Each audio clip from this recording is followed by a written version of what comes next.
Chapter 1. The Awakening of the Martial Soul. Douluo Continent. Seven Treasure Glazed Tile School. A magnificent palace constructed from jade, with a golden sunlight dances upon the shimmering stones of the roof, refracting a kaleidoscope of colors. In the innermost grand hall, a group of children stands in an orderly queue. Each child's face reveals a hint of anticipation, their small fists tightly clenched at their sides.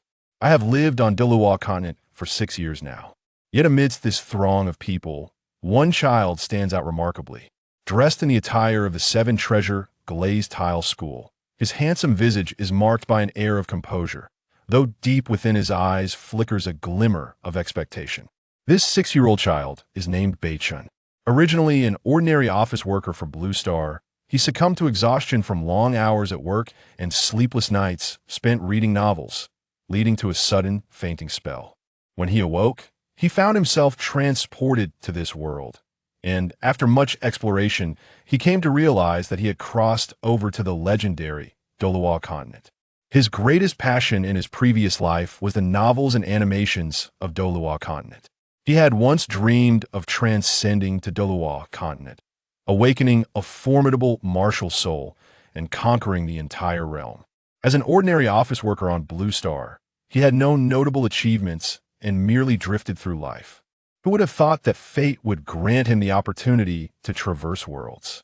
This time, he was determined to make his mark and ascend to the pinnacle of existence. However, he had found himself directly transported to the Stardow Forest, a perilous environment for an infant barely born. Fortunately, a middle-aged man with flowing white hair arrived unexpectedly, bringing him to safety. Upon seeing the man, Beichen immediately deduced his identity as one of the 2 titled Douluos of the Seven Treasure Glazed Tile School, Jian Daoqinshin. I hope to awaken a powerful martial soul today. Beichen gazed ahead at the crowded assembly, a contemplative expression crossing his features. In his mind, every transmigrator was destined to be the protagonist, and he believed himself to be no different. Having arrived in this new world, he felt that as a transmigrator, he must possess a golden finger. Alas, despite 6 years of existence on Douluo Continent, he had yet to awaken any such golden finger. Fortunately, today marked the awakening of martial souls for the 6-year-old children of the Seven Treasure Glazed Tile School, and Beichen could only hope to awaken a powerful martial soul himself. All right, children, you have reached the age for martial soul awakening. Please line up in an orderly fashion to enter the awakening array. I will assist you in awakening your martial souls. At that moment, a sword shadow appeared in the distance, and a middle-aged man in a blue robe hovered in the air, a phantom sword beneath his feet emanating a formidable sword aura. He was none other than the wielder of the 7-killing sword martial soul, Jian Daoqinshin. What? The sword Douluo is personally awakening our martial souls? We are incredibly fortunate. Of course, just look at who is awakening today. The sect master's daughter is among us. How could the occasion be the same? With the appearance of the sword Douluo, the once boisterous atmosphere fell into a hushed silence. As the children learned that the sword Douluo would personally awaken their martial souls, expressions of astonishment graced each of their faces. In the past, the awakening had been conducted by ordinary soul kings. Yet today they were graced by a titled Douluo. With eager hearts, the children proceeded one by one into the awakening array, where the sword Douluo used his soul power to draw forth their inner martial souls. Ning Tian, Martial Soul, 7 Treasure Glazed Tower, Innate Soul Power Level 5. Ning Xia, Martial Soul, Hammer, Innate Soul Power Level 1. Observing the various martial souls awakened, the sword Douluo could not help but sigh inwardly. It seemed that none of the children would awaken particularly powerful martial souls today. Even those with innate soul power levels above 5 were exceedingly rare. Then, the sword Douluo's gaze pierced through the throng, landing on Ning Rongrong and Beichen, whom he deemed most likely to awaken formidable martial souls. Ning Rongrong, being the daughter of Ning Fengji, the sect master of the 7 Treasure Glazed Tile School, was almost guaranteed to awaken the 7 Treasure Glazed Tower. As for Beichen, although the sword Douluo was unaware of his parentage, He noted Beichen's consistent dedication to physical training and his uncharacteristic composure compared to other children. A strong premonition surged within him. Beichen would undoubtedly awaken a powerful martial soul. Time passed swiftly, and the children who had awakened their martial souls exited the grand hall in succession. At that moment, a little girl emerged from the crowd, her eyes sparkling like black gemstones, her small fists clenched in a display of inner tension, and adorned in a flowing emerald dress as she slowly approached the sword. Douluo Rongrong, relax, don't be nervous. You must believe in yourself. You will surely awaken the seven-treasure glazed tower martial soul. Upon spotting Ning Rongrong, the sword Duoluo's face broke into a warm smile as he gently reassured her. Ning Rongrong lifted her gaze to meet the sword Duoluo's kind smile, her eyes brightening as she beamed and took small steps into the awakening array. Buzz. In response, the sword Duoluo waved his hand, and a surge of rich soul power flowed into Ning Rongrong, causing her to gently levitate. Her right palm radiated with an astonishing seven-colored brilliance, and soon, a seven-layered glazed tower materialized. It was none other than the inherited martial soul of the seven-treasure glazed tile school, the seven-treasure glazed tower. Upon witnessing the emergence of the seven-treasure glazed tower martial soul, the sword Duoluo finally exhaled in relief. After all, as Ning Fengzi's daughter, had she failed to awaken the seven-treasure glazed tower martial soul, she would have faced undue scrutiny from the outside world. Ning Fengzi, seated at the head of the hall, also felt a wave of relief wash over him, grateful that Rongrong had successfully awakened the seven-treasure glazed tower martial soul. Rongrong, come forth for your innate soul power level test. The sword Duoluo continued with a smile. Boom! After her moment of surprise, Ning Rongrong placed her right hand upon the soul power testing orb, and an astonishing blue light erupted, leaving those present in sheer astonishment. Ning Rongrong, martial soul, seven-treasure glazed tower, innate soul power level 9. The sword Duoluo announced loudly, gazing at the blue light emanating from the orb. He had never anticipated that Ning Rongrong's innate soul power level would reach the rare pinnacle of 9. It was truly extraordinary. It appeared that the seven-treasure glazed tile school would indeed have a promising successor.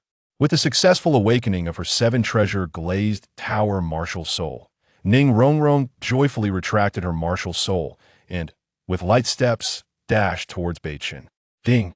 Beichen observed Ning Rongrong's martial soul, and indeed it was as depicted in the original text, the seven-treasure glazed tower with an innate soul power level of 9. Alas, he wondered what kind of martial soul he would awaken and what his innate soul power level might be. Just as Beichen was engulfed in a cloud of uncertainty, a peculiar voice suddenly echoed in his mind. Chapter 2. Simplifying All Things. Upon hearing the voice, a look of astonishment gradually appeared in Beichen's eyes. Could it be? Has my golden finger finally arrived? Ding! The main storyline of Douluo Continent has begun, and the Simplification of All Things System has detected the host, initiating the binding process 1, 2, 100. Are you the system? Upon hearing this voice, Beichen found it hard to believe and cautiously inquired. He feared that this voice might merely be a figment of his imagination without a golden finger and without a martial soul. How could he possibly survive in Douluo Continent? He was unwilling to remain an ordinary person devoid of a martial soul. Indeed, the system had arrived slightly late as it was adapting to the soul power system of Douluo Continent and replenishing the energy consumed upon the host's arrival. The system's sweet voice resonated in Beichen's mind. No worries, that doesn't matter. What matters is that I have arrived. Then what functions does the system possess? Upon hearing the reason for the delay, Beichen responded nonchalantly, unconcerned. As long as the system was present, he could afford to wait an extra day or two. Curiosity overcame him, and he eagerly inquired about the capabilities of this system. Was it a lottery system, or task-oriented, or something else entirely? This system is called the Simplification of All Things System, capable of simplifying all matters. Everything will appear exceedingly simple in the host's eyes. The system's voice continued to echo in Beichen's mind, elucidating its specific functions. Is that so? Upon hearing the system's purpose, Beichen's expression turned peculiar. What an odd system, simplifying all matters. Even so, it did not hinder his delight within, as he anxiously pressed on with his questions. Is it truly real? Absolutely. The system's sweet voice persisted. Beichen, didn't I tell you? I awakened the seven-treasure glazed tower with an innate soul power level of 9. How could you possibly compare to me? Having completed her martial soul awakening, Ning Rongrong eagerly approached Beichen, a cheerful smile adorning her face. This sudden voice interrupted Beichen's train of thought. All right, Rongrong is the best. Snapping back to reality, Beichen looked at the playful Ning Rongrong and sighed helplessly before conceding to her sentiment with praise. Having been brought up by the sword law at the seven-treasure glazed tile school, he had a harmonious relationship with Ning Rongrong. Just a few days ago, Beichen and Ning Rongrong made a wager. Whoever awakened their martial soul with a lower innate soul power level today would have to serve as the others attended. Thus, with her innate soul power at the remarkable level of 9, Ning Rongrong approached Beichen, her heart brimming with joy, eager to flaunt her accomplishment. In her understanding, an innate level 9 soul power was indeed quite impressive. As for the notion of a full innate soul power, she had yet to hear of such a thing. Humph, you see my prowess now?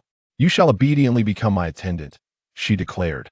Upon hearing Beichen's commendation, a smile graced Ning Rongrong's delicate features. In response, Beichen smiled faintly. In the past, he had harbored doubts about whether he could surpass Ning Rongrong.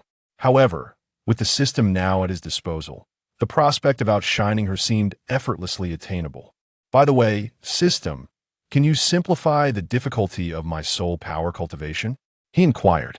Make my training as effortless as eating and drinking. At that moment, Beichen's gaze fell upon the awakening array in the distance, and a vital realization struck him.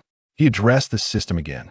The higher the level of one's martial soul and innate soul power, the swifter the cultivation speed. Yet, he was uncertain of the nature of his own martial soul, though he feared it might awaken as something less than desirable.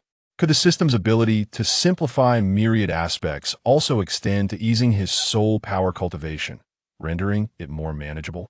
Of course, the system replied. Since the host resides in the Douluo Continent, simplifying the soul power cultivation difficulty will effectively assist the host in manifesting a formidable martial soul. Consequently, your cultivation speed will naturally increase and the difficulty will diminish. Given that this was the host's first activation of the system, the host was granted 5 opportunities for free simplification. May I inquire if the host wishes to proceed with the simplification now? At that moment, the system's melodious voice resonated in Beichen's mind. Xiao Chun, it's your turn. The sword law observed the pensive Beichen and gently urged him. Ning Rongrong's martial soul had already provided ample surprise. It remained to be seen what kind of martial soul Beichen would awaken. In response, Beichen stepped forward, entering the awakening array with a smile directed at the sword law, nodding in acknowledgement. He then closed his eyes, eagerly awaiting the ritual of his martial soul awakening. Boom! As Beichen stepped slowly into the awakening array, the sword duo waved his hand, infusing a substantial amount of soul power into the formation. System, commence the simplification of my soul power cultivation difficulty. Beichen exclaimed, filled with exuberance.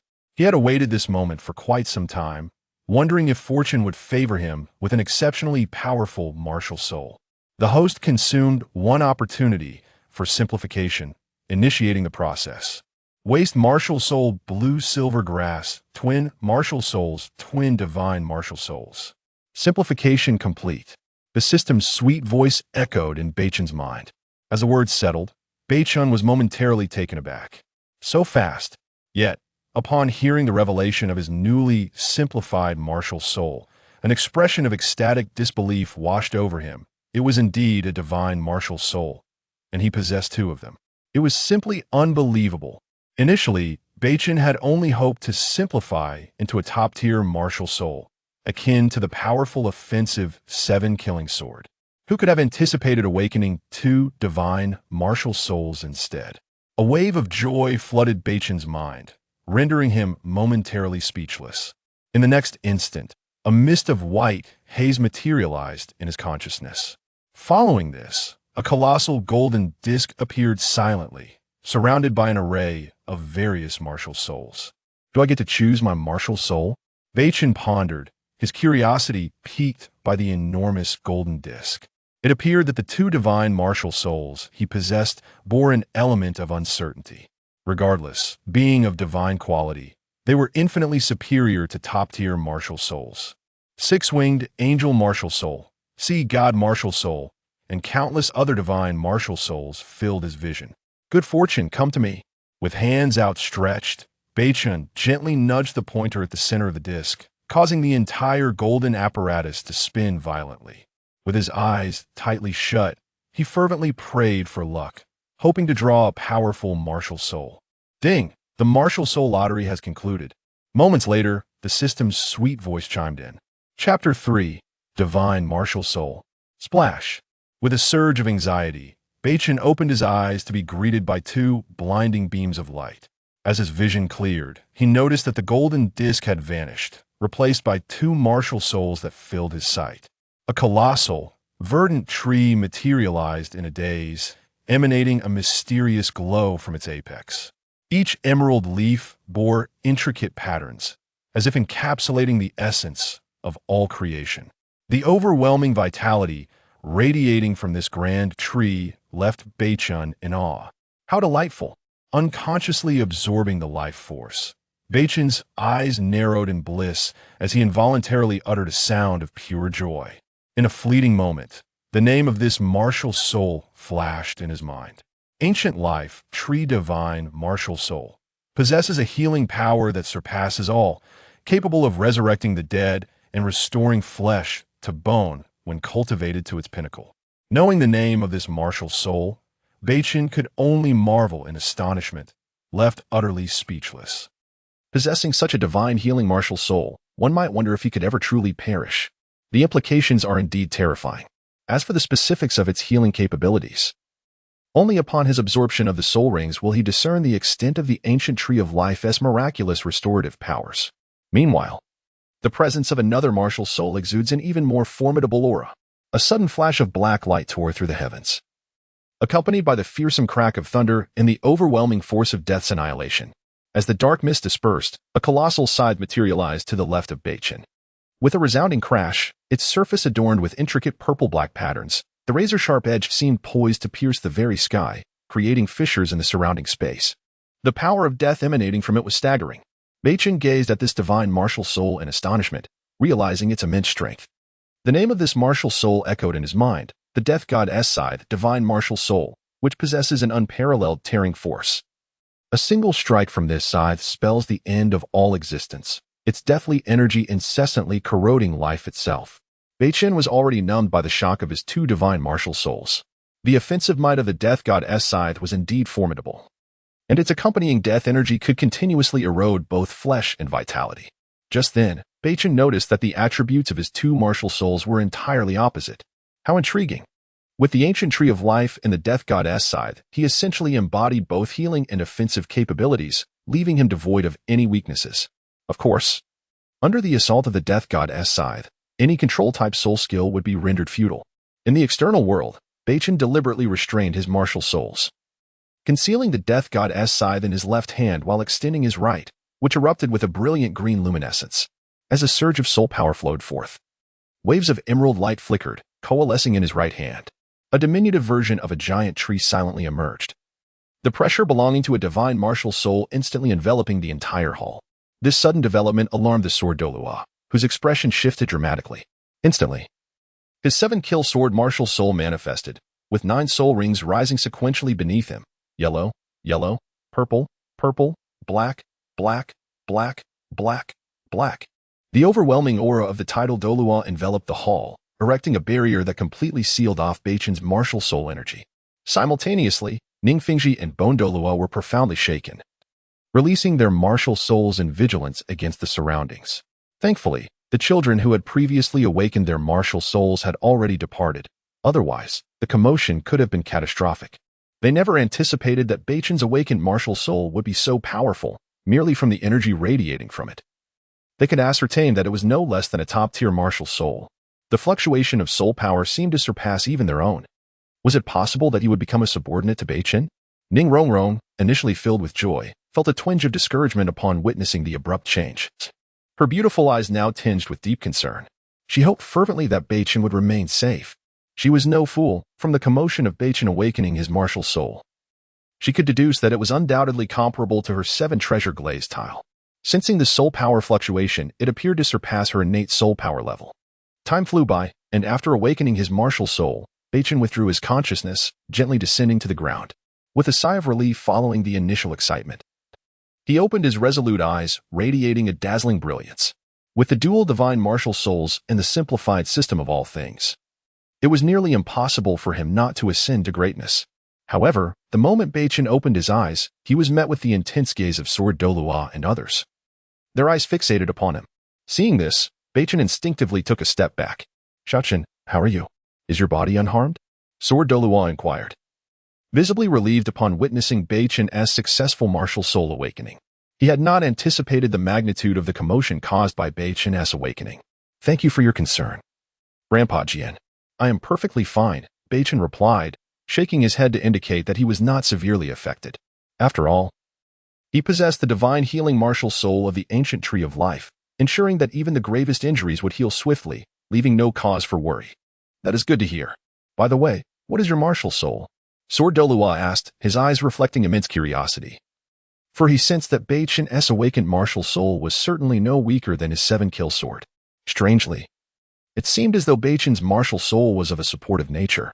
"My martial soul is called the Ancient Tree of Life, endowed with supreme healing powers." Resembling a supportive martial soul, Beichen slowly revealed some information about his Ancient Tree of Life, feigning ignorance as he murmured, "The Ancient Tree of Life? A healing martial soul?" Ning Fengji pondered aloud, a glint of intelligence flashing in his eyes. He had never heard of such a martial soul existing on the Douluo Continent. Typically, top-tier healing martial souls were not so obscure. Could it be yet another new martial soul emerging in the Douluo Continent? "Shaochen, come test your soul power level," Sword Douluo suggested, unfamiliar with the origins of the Ancient Tree of Life, as he presented the soul power testing orb before Beichen. Chapter 4. The innate domain. Eager to discover the extent of Beichen's innate soul power, one could surmise it undoubtedly surpassed that of Ning Rongrong. Perhaps he possessed the legendary full innate soul power. Beichen nodded, extending his right hand, fully aware that his innate soul power would not be below level 20. Generally speaking, divine martial souls possess innate soul power of at least level 20. This is true for the 6-winged angel and sea god martial souls. And his martial soul would be no exception. However, one could only wonder how high his innate soul power would reach, given that he possessed 2 divine martial souls. Boom.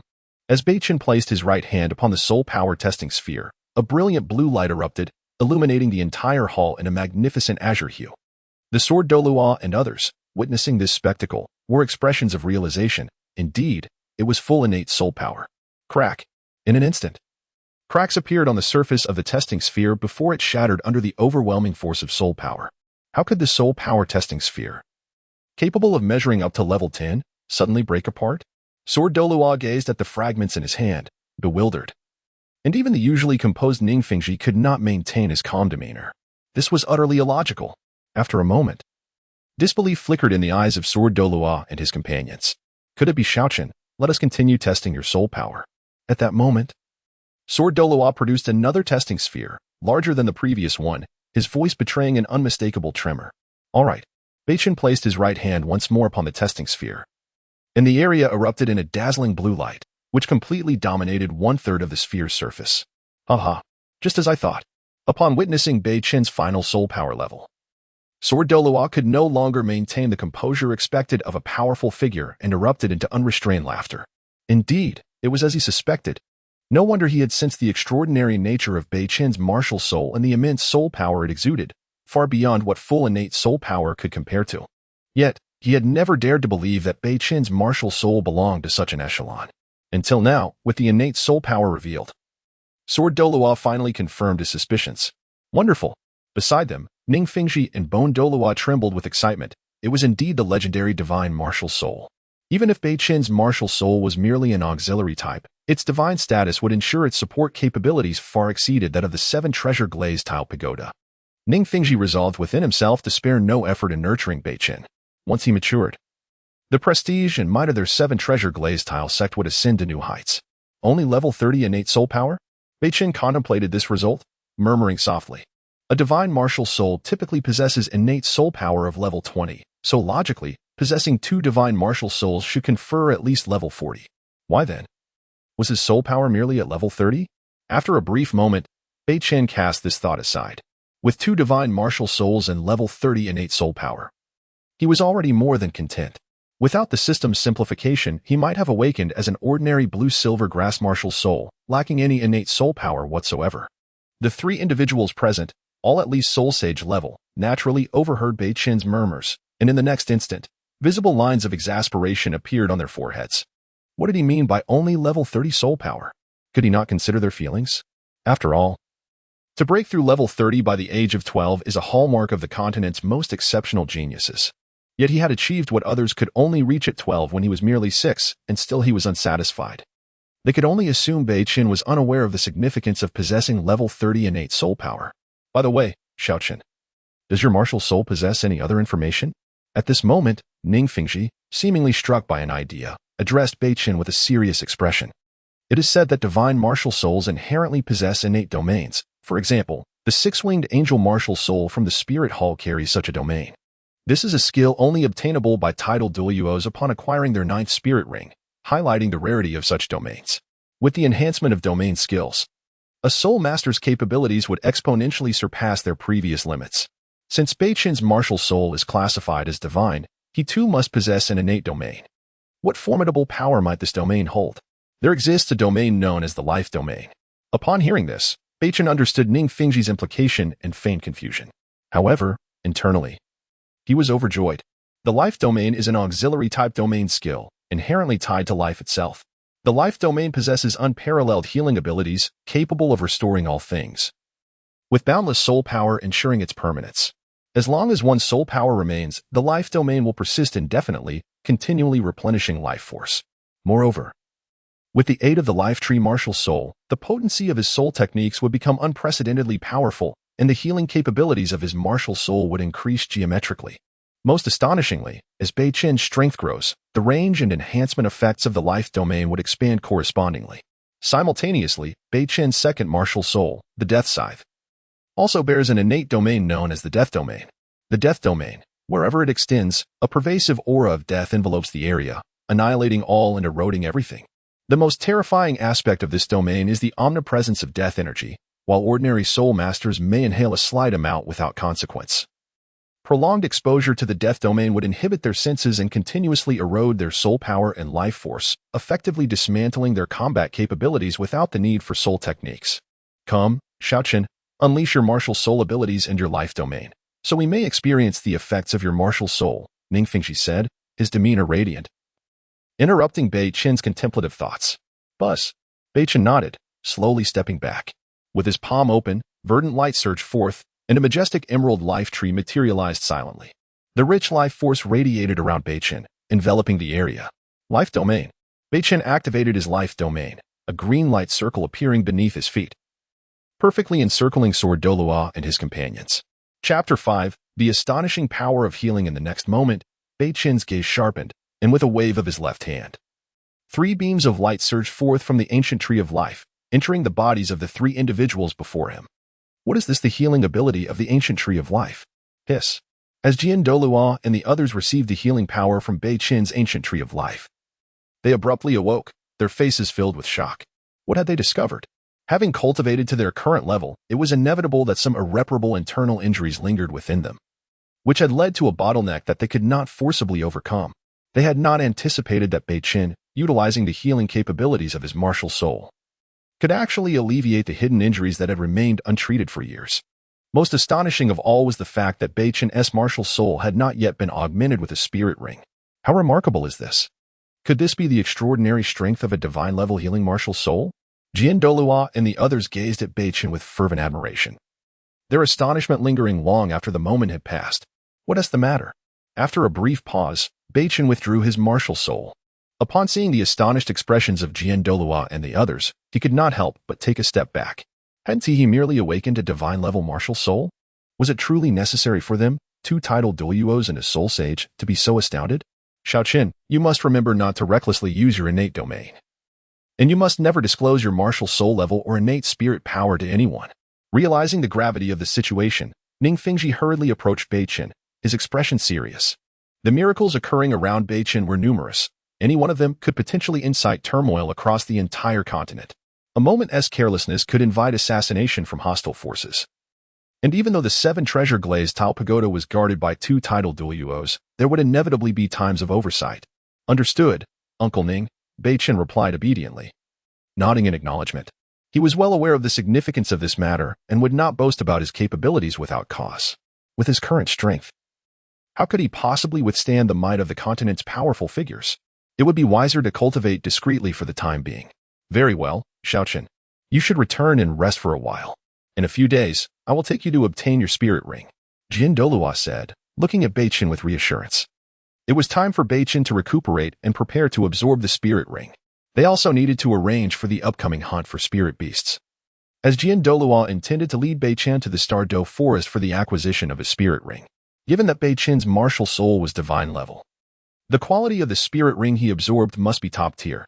The Stardew Forest, with its vast array of soul beasts of exceptional quality, was the prime choice for Beichen's spirit ring. Beichen nodded in agreement, his eyes brimming with anticipation as he eagerly considered what powers his martial soul would manifest after absorbing the spirit ring. What formidable soul skills could be born from it? After expressing his thoughts, Beichen turned to leave. Ning Rongrong, who had initially been taken aback, snapped back to reality upon witnessing Beichen's vanishing figure and hurriedly followed after him. Is your innate spirit power truly level 30? Ning Rongrong inquired. Her steps light as she caught up, her face a mixture of complexity and disbelief. She had never heard of anyone possessing innate spirit power at level 30. The highest innate spirit power she had encountered was level 9, yet Beichen's innate spirit power had left her utterly astonished. Even now, she felt as if she were dreaming, soon overshadowed by a wave of distress, having lost the wager she had made earlier. Did this mean she would truly become Beichen's subordinate? Didn't you just see it? What? Are you trying to back out? Beichen teased, glancing at Ning Rongrong, who had her head hung low. Of course not. This young lady keeps her word. If it means becoming your subordinate, what's the big deal? Upon hearing Beichen's playful banter, Ning Rongrong's face flushed crimson as she boldly declared, What's it matter to become Beichen's subordinate? Oh, is that so? If that's the case, why not call me Chengu and let me hear it? Beichen replied, surprised by Ning Rongrong's unexpected courage. He looked at her with newfound respect. He had a playful notion and posed a challenge to her, although he did not genuinely expect her to comply. A Chengu. As soon as the words left her mouth, Ning Rongrong's face turned beet red, and she suddenly vanished from sight, leaving Beichen in astonishment. What had come over her today? Her behavior was utterly uncharacteristic. Nevertheless, Beichen said nothing, quickly returning to his room. He needed to thoroughly investigate the specific functions of his system. Once Beichen returned to his room and closed the door, he sat cross-legged on the bed, his thoughts diving deep into his mind. System, please elaborate on your functions, particularly the types of simplifications available. The name of this system is the Simplification of All Things System. As the name implies, any entity that exists within the universe can be simplified through the system, rendering it incredibly simple. From the smallest blades of grass to the grandest of universal laws, all can be simplified by the system. However, simplifying certain exalted entities requires the host to attain a certain level of strength. The system's sweet voice echoed in Beichen's mind. Oh, I see. Upon hearing the system's introduction, Beichen's face lit up with joy. The ability to simplify all things meant that any difficult task in the future could be effortlessly accomplished. The power of this system was undeniably formidable. However, the system's final statement caught Beichen's attention. It seemed he was not yet capable of simplifying the most exalted of entities. Not that it mattered, as his primary focus was on elevating his spirit power level. As for the rules and laws of the world, they were far too distant for him to concern himself with at this time. How can I obtain opportunities for simplification? After a moment, Beichen continued to inquire about the crucial element of simplifying all things, pondering if an abundance of simplification opportunities would be perfect. Whenever the host experiences a significant change in strength, simplification opportunities will be granted, such as absorbing spirit rings or creating soul skills, etc. The number of simplification opportunities awarded is contingent upon the host's fortune. Therefore, the host is advised to cherish them and not to squander them. At that moment, the system's sweet voice resumed, prompting Beichen to reflect thoughtfully, feeling he had gained a clearer understanding of the system's functions. Chapter 6. 2 ancient tomes. Only 4 opportunities for simplification remain, and it seems imperative to cherish them. Henceforth, he must concentrate intently on how to judiciously employ the simplification of all things system to expedite his enhancement of strength. After clarifying his thoughts, Beichen cast aside all other distractions and sat cross-legged on his bed, delving into profound meditation to perceive the intricacies of his divine martial soul. As Beichen's consciousness sank deep within, a melodious voice from the system suddenly resonated in his ears. Martial Soul Insight 1, Martial Soul Insight 1, Martial Soul Insight 2. In an instant, Beichen abruptly opened his eyes, a look of bewilderment crossing his features as he inquired, "System, what is happening?" The dual divine techniques of the martial soul possessed by the host are derived from the system's simplification, inherently imbued with extraordinary effects. Each time the host comprehends the profundities of his martial soul, his insight into it will increment accordingly. The deeper the host's understanding of the martial soul, the clearer his grasp on it will become, thereby enabling him to unleash the true power of the divine martial soul, among other benefits. After a brief moment, the system's dulcet voice echoed once more in Beichen's mind. How splendid! Upon hearing this news, Beichen's heart surged with uncontainable joy, and he resolutely closed his eyes again. Returning to the depths of his martial soul's comprehension, time slipped away swiftly, and after approximately an hour, Beichen suddenly opened his eyes. A radiant glimmer of unprecedented delight illuminating his gaze. The system had indeed spoken true. He had previously believed his fusion with the divine martial soul had reached its zenith. But to his astonishment, as his understanding deepened, he discovered that the divine martial soul was far from a singular entity. The true essence of the martial soul, perhaps, had yet to be unearthed by the soul masters of Douluo Continent.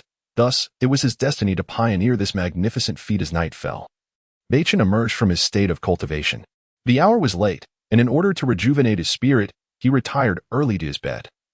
Awaiting the dawn of a new day, time flowed gently, and the morning sun streamed through the window, illuminating Beichen's chamber. Awakened early, Beichen eagerly entered a state of cultivation, his interest in the true mysteries of his martial soul growing ever deeper. Knock, knock, knock. At that moment, a series of knocks echoed from outside the door. Beichen raised an eyebrow, wondering if it might be Ning Rongrong seeking him. He quickly dispelled that thought, for Ning Rongrong was hardly so polite, typically barging into his room without so much as a knock. Creak. Beichen descended from his bed and approached the door, gently opening it to reveal the elegant figure of Ning Fingxi standing before him. "Xiaoqin, you're up so early. Why not sleep a little longer?" Ning Fingxi greeted warmly, extending his hand to gently ruffle Beichen's hair, his tone imbued with kindness. "Isn't it only a few days until we venture to acquire soul rings? Thus, I intend to prepare diligently in advance." Beichen replied, feeling somewhat vexed by the frequent head pats he received. "Xiaoqin, I have something to bestow upon you." Ning Fingxi's expression shifted from amiable to serious as he stepped into Beichen's room, closing the door behind him. "Uncle Ning, what is it?" Beichen's eyes sparkled with childlike curiosity. In his view, the Seven Treasures Glazed Tile School was an immensely powerful force on Douluo Continent, and anything sent by Ning Fingxi himself must be exceedingly rare. Moreover, Beichen noted Ning Fingxi's grave demeanor and felt an overwhelming sense of anticipation for what he was about to receive. Ning Fingxi slowly retrieved 2 ancient tomes from his robe. The weathered condition of their covers attested to their antiquity. "Xiaoqin, these 2 tomes are gifts from Uncle Ning to aid you in awakening your martial soul. The first is the Seven Treasures Meditation Method, a tradition passed down through generations in the Seven Treasures Glazed Tile School. As you know, to swiftly elevate one's soul power, one must not only absorb soul rings but also engage in meditation to draw in the soul power from the air.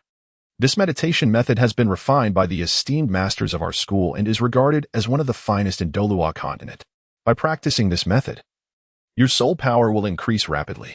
Ning Fingxi carefully handed the Seven Treasures Meditation Method to Beichen while elucidating its significance.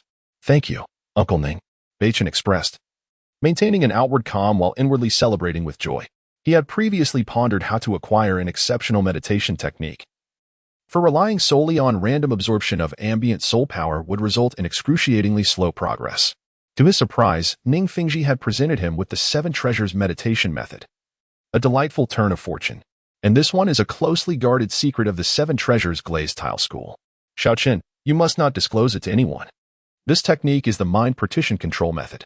Since all martial souls of the Seven Treasures Glazed Tile School are the Seven Treasures Glazed Pagoda, utilizing this martial soul to assist allies is quite soul power intensive. However, with mind partition control, soul power consumption can be significantly reduced. This technique is divided into 3 apertures heart control, 4 apertures constant heart, 5 apertures scattered heart, 6 apertures wishful heart, and 7 apertures exquisite heart. This method allows one to simultaneously control multiple soul techniques, providing varied assistance to allies. Shaoqin, as your martial soul is supportive in nature, this mind partition control method will greatly benefit you. You must diligently practice it and not become complacent. Ning Fingji then presented the second tome to Beichen, earnestly encouraging him. These 2 techniques are foundational to the Seven Treasures Glazed Tile School. If you can master them fully, the enhancement to your abilities will be beyond imagination. Thank you, Uncle Ning. I vow to live up to your expectations, diligently enhancing my strength to bolster the Seven Treasures Glazed Tile School. Beichen replied, his expression one of profound astonishment upon hearing about the mind partition control method. He had not anticipated that Ning Fingji would entrust him with such a powerful technique. He was well aware of the formidable nature of the mind partition control method, particularly for supportive soul masters. Should he cultivate it to its pinnacle, his supportive capabilities would undoubtedly strengthen, conserving vast amounts of soul power for battle. Shaoqin, for the next few days, do not overexert yourself in training. Take the time to rest. In a few days, your grandfather Jian will take you to the Star Dough Forest to acquire your soul ring. Ning Fingji responded, a look of satisfaction illuminating his face, his tone gentle and reassuring. Chapter 7. Breathing and Contemplation. Upon concluding his remarks, Ning Fingji swiftly departed from Beichen's chamber, leaving him alone within the confines of the room. Once Ning had exited, Beichen cautiously closed the door behind him. Clutching the 2 tomes in his hands as if they were treasures, his face alight with uncontainable joy. System, assist me in simplifying the Seven Treasures meditation method. After a brief moment, Beichen settled into a cross-legged position on his bed, his thoughts delving deep into his mind as he addressed the system. The Seven Treasures meditation method. Revered as the most formidable meditative practice of the Seven Treasures Glazed sect, must possess unique merits. The complexity of its cultivation is likely considerable, however. With the Simplification of All Things System at his disposal, nothing poses a challenge. As for the other tome concerning mind control, he would reserve it for later simplification, keeping a few opportunities in reserve just in case. For now, he would prioritize the simplification of the Seven Treasures meditation method, as it would allow for the rapid absorption of soul power, thereby elevating his soul power level. Host consumes 1 simplification opportunity, commencing simplification. Seven Treasures meditation method. Ordinary meditation method. Breathing. Simplification complete. The system's melodious voice resonated within Beichen's mind. Beichen was astonished upon hearing the outcome of the system's simplification. Could the system's capabilities truly be so formidable? A meditation method renowned for its high difficulty had been distilled into the mere act of breathing. This implied that he could enhance his soul power level with each inhalation and exhalation. The system's simplification prowess exceeded his expectations. At that moment, Beichen felt a surge of eagerness to experiment, and he promptly assumed a proper posture. Comprehension of the Seven Treasures Meditation Method 1. Comprehension of the Seven Treasures Meditation Method 1. Soul Power Level 0. 00001. Soul Power Level 0. 00001. Hearing the sounds echoing in his mind, Beichen's heart swelled with elation. Indeed, it was effective. The next instant, an idea struck him, and he inhaled sharply. Soul Power Level 0. 001. Ha. Through his experimentation, Beichen finally grasped that the intensity of his breath could indeed affect the augmentation of his soul power level. Naturally, he could not be engaged in deep breathing perpetually. Even so, the rate at which his soul power increased during his ordinary breaths was remarkably swift, over tenfold compared to traditional cultivation methods. Coupled with his extraordinary dual divine martial souls, the method of breathing would undoubtedly accelerate his prowess. With the results of this simplification in mind, Beichen eagerly anticipated the unexpected outcomes that might arise from the simplification of the mind control technique. Soul Power Level 0. 0002. Beichen immediately entered a state of seclusion, consciously absorbing the surrounding soul power while employing the breathing method to swiftly enhance his soul power level. The exhilarating sensation of growth and strength was something he was reluctant to relinquish. At present, he was effectively engaged in training around the clock, 24 hours a day. He could hardly believe that there existed any soul master across the Douluo Continent whose cultivation speed could rival his own. Time flowed on, and 3 days passed in the blink of an eye. Today marked the day Beichen would acquire his soul ring. To celebrate this occasion, he rose early, awaiting the arrival of the sword Douluo. Over the past 3 days, Beichen had utilized another simplification opportunity to streamline the mind control technique, yielding results that were exceedingly satisfying. Host consumes one simplification opportunity, commencing simplification. Mind control technique, wholehearted control technique, thought control contemplation. Simplification complete. Upon learning that the system had distilled the mind control technique into contemplation, Beichen could not help but marvel. This meant that henceforth, as long as he engaged in thought, regardless of the subject, his consciousness would continuously expand, allowing him to effortlessly master the mind control technique. Having undergone 3 simplifications, Beichen had thoroughly comprehended the formidable nature of the system's ability to simplify anything. He was now eager to acquire more simplification opportunities, thereby facilitating an exponential rise in his strength. Suddenly, after a prolonged wait, Beichen, standing outside, gazed into the distance as a faint blue sword aura streaked across the sky. The ethereal sword energy approached him, its sharpness retracting. "Shaochen, come up. I shall take you to the Douluo forest to obtain your soul ring." The sword Douluo, standing atop the sword aura, extended his right hand, prepared to assist Beichen. "Very well, I appreciate it, sword grandpa." Seeing the timely arrival of the sword Douluo, Beichen's heart soared with joy, and he leaped onto the sword aura, skillfully harnessing his soul power. "Excellent." The sword Douluo observed this scene without reproach, instead smiling in satisfaction. The sword aura beneath him was a manifestation of the 7-killing sword martial soul, although he had deliberately tempered its sharpness. Even a being of his strength could not easily allow a child with a newly awakened martial soul to stand atop it without losing balance.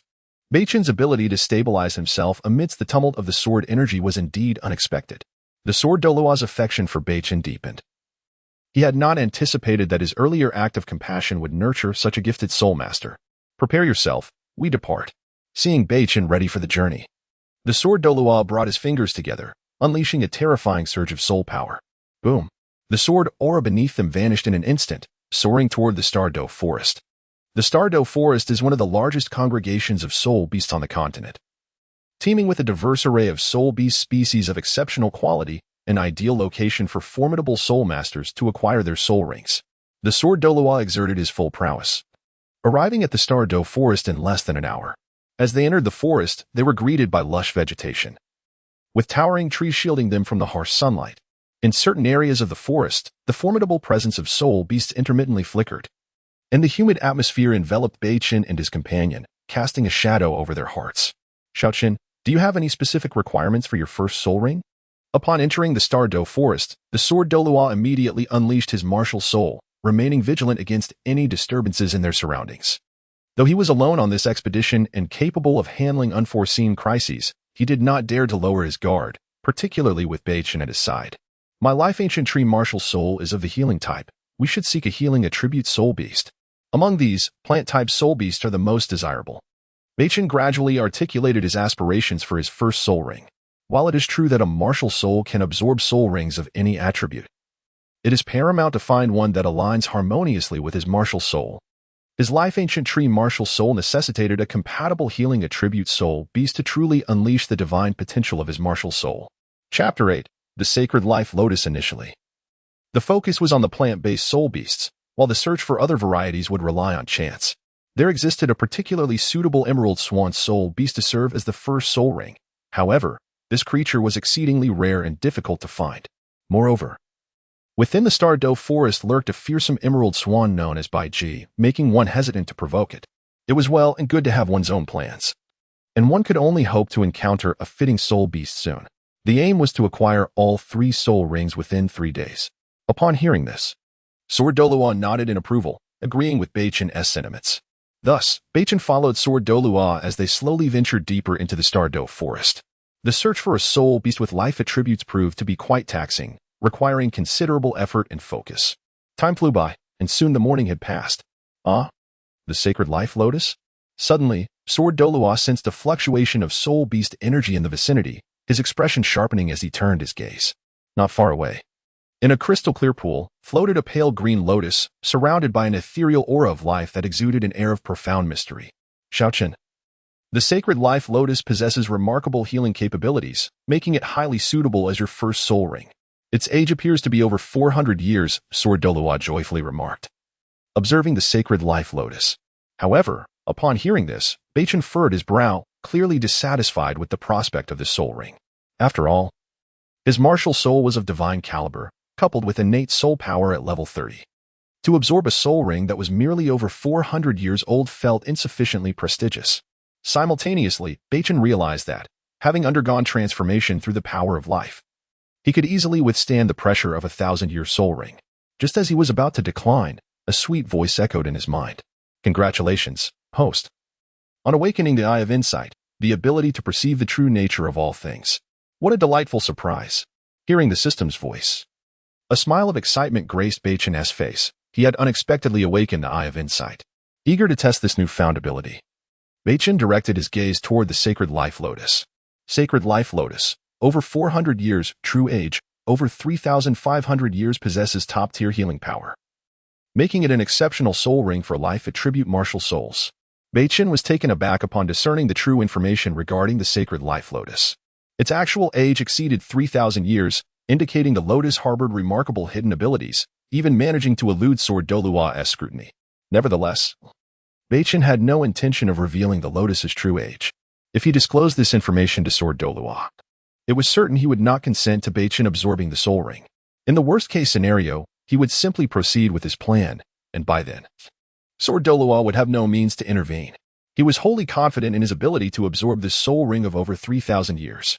Given his current physique, he could undoubtedly withstand the pressure of a 1,000-year soul ring. Furthermore, with the formidable healing power of his divine martial soul, the ancient life tree, he could easily mend any damage incurred during the absorption process. Additionally, with the presence of the system, he might be able to turn the tide even in the face of irretrievable adversity. Very well, I shall absorb this sacred life lotus. Subsequently, Beichen donned a compliant expression and spoke to Sword Douluo.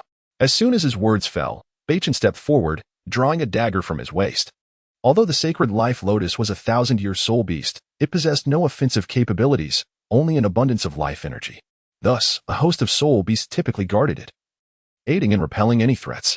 Strangely, the other soul beasts that had protected the sacred life lotus seemed to have vacated the area, conveniently allowing Beichen to proceed with his intentions.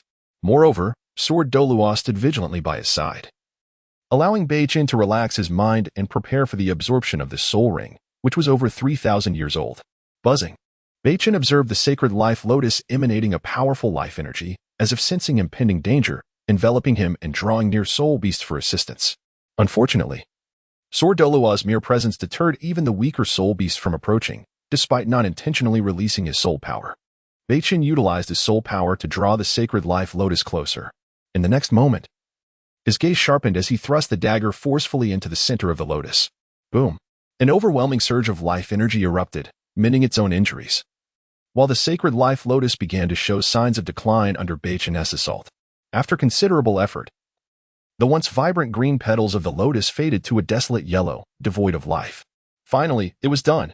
Upon witnessing the demise of the sacred life lotus, Beichen nodded in satisfaction. The life force of this 3,000-year-old lotus was indeed formidable.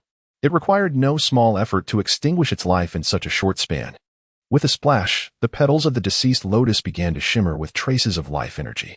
Specks of soul power coalesced in the air, rapidly forming a purple soul ring, resonating with an astonishing wave of soul power that left Beichen astounded.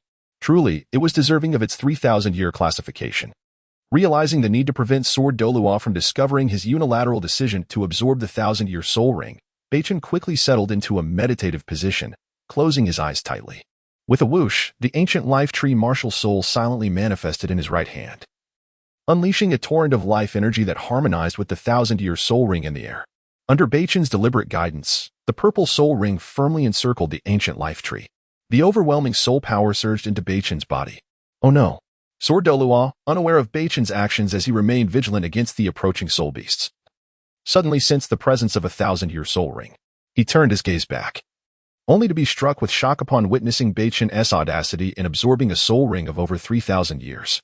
Simultaneously, he chastised himself for failing to ascertain the true age of the sacred life lotus. However, it seemed too late to intervene. Once a soul master commenced the absorption of a soul ring, it could not be forcibly interrupted. Otherwise, the consequences could be dire, ranging from a complete loss of soul power to an inability to elevate one's soul power further. He dared not recklessly disrupt Beichen, instead committing himself to protect him, hoping he could navigate this perilous ordeal safely. What a powerful soul ring! Beichen felt the tumultuous waves of soul power within him, prompting him to sink his consciousness deep into his mind, silently communicating with the system. Chapter 9. The Pain of Tickling the System. Assist me in alleviating the agony of absorbing the soul ring. Beichen, filled with anticipation, resorted to utilizing a simplification opportunity from the system. Eager to discover the extent to which the pain of the soul ring could be mitigated, the host has consumed a simplification opportunity, commencing simplification. Absorbing a millennium soul ring pain, absorbing a century soul ring pain, absorbing a decade soul ring pain, the pain of tickling. Simplification complete. Upon hearing the system's final result, Beichen was momentarily taken aback, not expecting the system to be as efficient as ever. Indeed, in the next moment, the previously excruciating surge of soul power vanished entirely. An unknown force compelled the chaotic soul energy to slowly traverse Beichen's body, aiding him in enhancing both his soul power level and physical strength.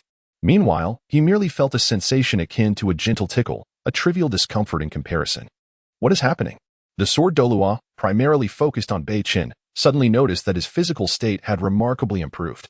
The body that had once trembled in pain was now restored to its original condition, as if absorbing the soul ring was as effortless as eating or drinking.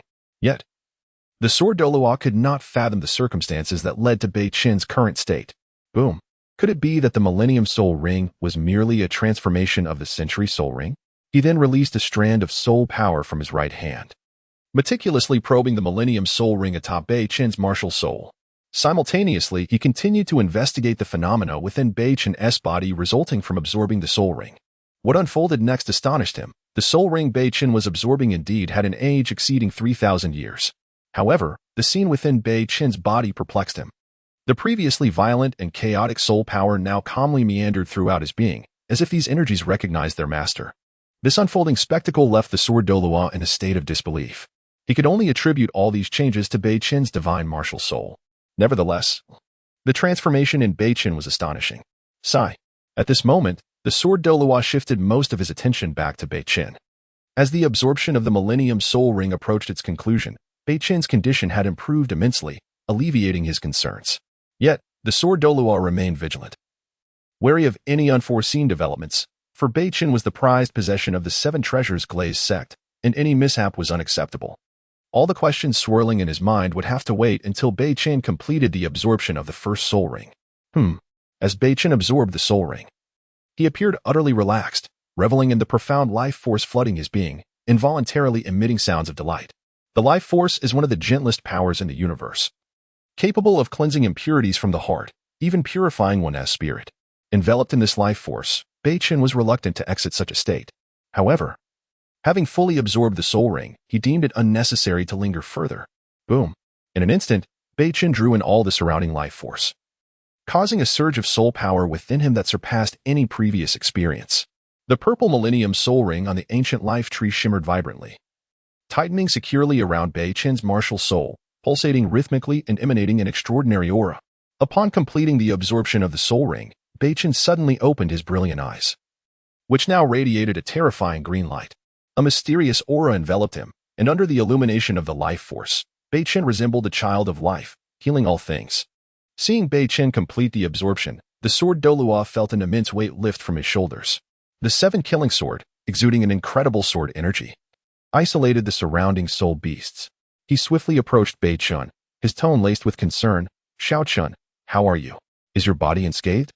I failed to accurately assess the true age of the life-sacred Lotus's soul beast, placing you in jeopardy. If anything were to happen to you because of this, I could never forgive myself." The sword Douluo meticulously examined Beichen's internal state with his soul power, discovering an unprecedentedly favorable condition within him, devoid of any irreversible damage from absorbing a higher-grade soul ring. Realizing this, the sword Douluo finally eased his anxieties. He then gazed in astonishment at the Millennium Soul Ring upon Beichen, astonished that his first soul ring had reached the remarkable age of 3,000 years. This was a level typically attainable only by soul masters during their fourth soul ring absorption. Beichen truly was a genius endowed with a divine martial soul. Grandpa Jian. "See, I'm perfectly fine. You need not worry," Beichen replied, feeling a pang of guilt at the sword Douluo's self-recrimination, especially as he had long been aware of the true age of the life-sacred Lotus. To convince the Sword Douluo to allow him to absorb the subsequent 2 soul rings, he had resorted to this stratagem. By the way, Grandpa Jian, I discovered a critically important matter. When absorbing this soul ring, I felt no pain at all. It was merely a tickling sensation. Beichen's eyes flickered with an inscrutable hue as he feigned confusion, looking up at the Sword Douluo with a bewildered expression. Feeling no pain? How can that be possible? The Sword Douluo, previously at ease, was once again struck by astonishment upon hearing Beichen's revelation. This was inconceivable. Even ordinary soul masters experience some degree of discomfort when absorbing a century soul ring, yet Beichen claimed he felt none, leaving the Sword Douluo in a state of shock. He had witnessed Beichen absorb a millennium-level soul ring, yet it appeared he had felt no pain whatsoever. Could this be the discovery Beichen spoke of? However, the Sword Douluo could offer no explanation for this anomaly. He had never heard of any soul master experiencing such a phenomenon, and he redirected his thoughts to Beichen's life ancient tree martial soul. As far as he knew, the only divine martial soul on the continent was the 6-winged angel martial soul possessed by the Qian family, which was a powerful assault-type martial soul. He had never heard of a divine support-type martial soul. Thus, this must be the unique aspect of Beichen's divine martial soul. Moments later, the Sword Douluo's expression transformed into one of ecstatic joy. If what Beichen claimed was true, that he felt no pain when absorbing soul rings of any age, it implied that Beichen could endure even higher-level soul rings. Consequently, Beichen's life ancient tree martial soul would unleash even greater power and enhanced healing effects. Contemplating this, the Sword Douluo could not conceal his astonishment, quickly calming his excited heart. Any hypothesis required practical verification, and with Beichen poised to absorb his second soul ring, all answers would soon be revealed. Chapter 10. 8,000 Years of Soul Beast. Beichen's gaze was constantly focused on the changes in Sword Douluo's expression, and he had already formed an answer in his heart. It seemed that Sword Douluo intended to agree to his absorption of a soul ring of a higher age. Upon this realization, Beichen's joy was impossible to conceal. Having simplified the experience of absorbing his first soul ring, he anticipated that the subsequent pain of absorbing all soul rings would similarly be alleviated. Regrettably, if circumstances allowed, he truly intended to absorb all his soul rings to the level of 100,000 years. However, relying solely on Sword Douluo, it would be impossible to successfully slay a 100,000-year soul beast. Moreover, the number of 100,000-year soul beasts that currently existed openly on the continent was exceedingly scarce. Beichen could only lament internally, deciding to wait until he cultivated his life ancient tree martial spirit to the 9th realm before traversing the continent in search of 100,000-year soul beasts, ensuring that all his second martial spirit's soul rings would exceed 100,000 years. Congratulations, host, on successfully absorbing the first soul ring. Your strength has received a tremendous enhancement, and you have earned 2 opportunities for simplification, chimed the sweet voice of the system in Beichen's mind. By the way, Xiaochen, what is your first soul skill? Is it related to healing? Suddenly, Sword Douluo inquired, interrupting Beichen's exuberance. Sword Douluo was quite curious about Beichen's first soul skill, especially since the first soul ring had an age of over 3,000 years, indicating that the resulting soul skill was undoubtedly formidable. Indeed, my first soul skill is Life Leaf, possessing supreme healing power, utilizing the life leaves from the life ancient tree as a medium to heal others. The more soul power I expend, the more abundant the life force carried by the life leaf, thus enhancing the healing effects. Beichen slowly elaborated on the specific effects of his first soul skill to Sword Douluo. He was exceedingly satisfied with his first soul skill, as the effects of life leaf were not limited by any particular factors. The amount of soul power he wielded determined the healing capability of the life ancient tree. Excellent. Truly a powerful soul skill. This journey has not been in vain, Sword Douluo replied, his face brimming with joy upon hearing the specific effects of Beichen's soul skill. The life ancient tree, even without a soul ring, could heal the long-standing hidden injuries within them. With the absorption of the first soul ring, its healing prowess must be extraordinary and certainly not trivial.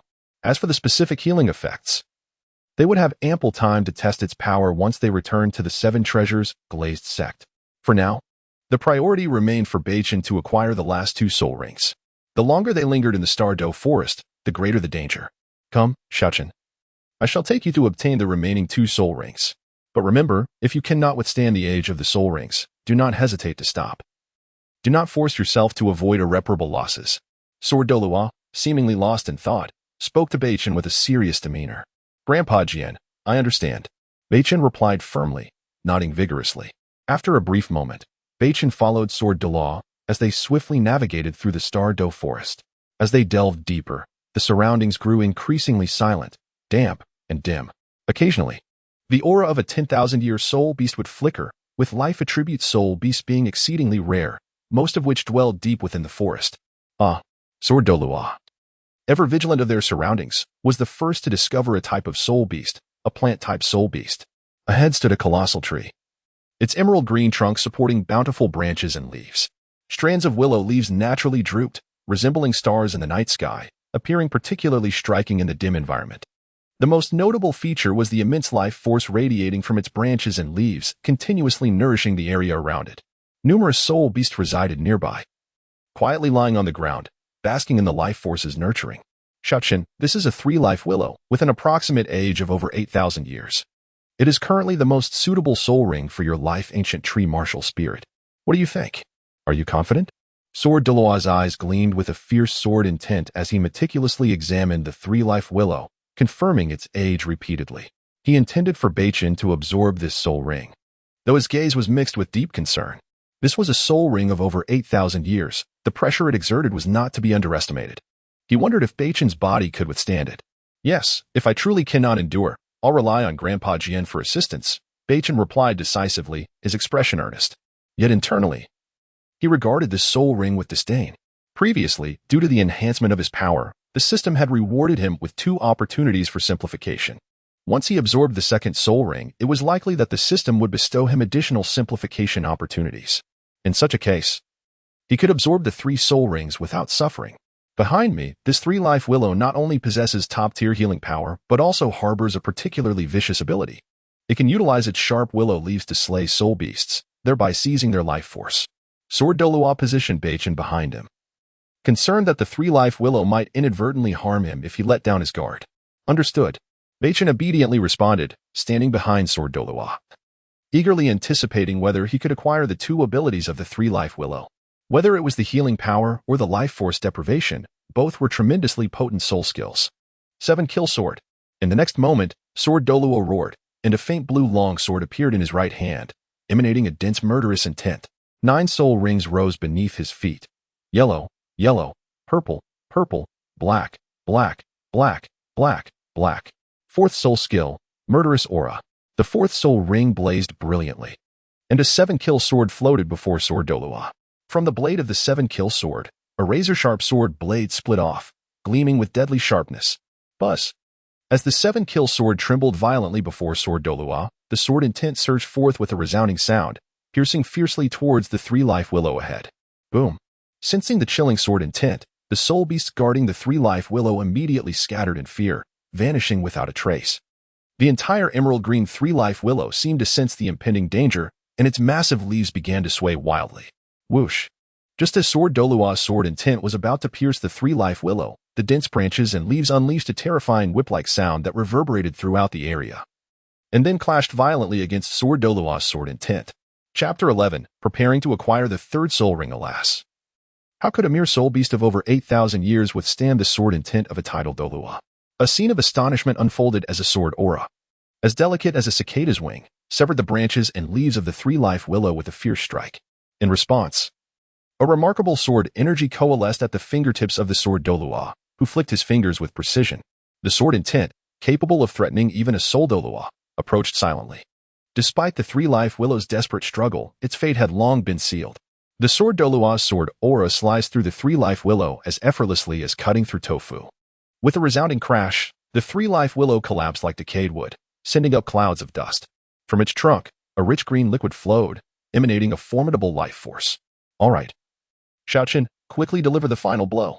The Sword Douluo, witnessing the imminent demise of the 3-life willow, retracted his 7-killing sword martial spirit and solemnly instructed Beichen.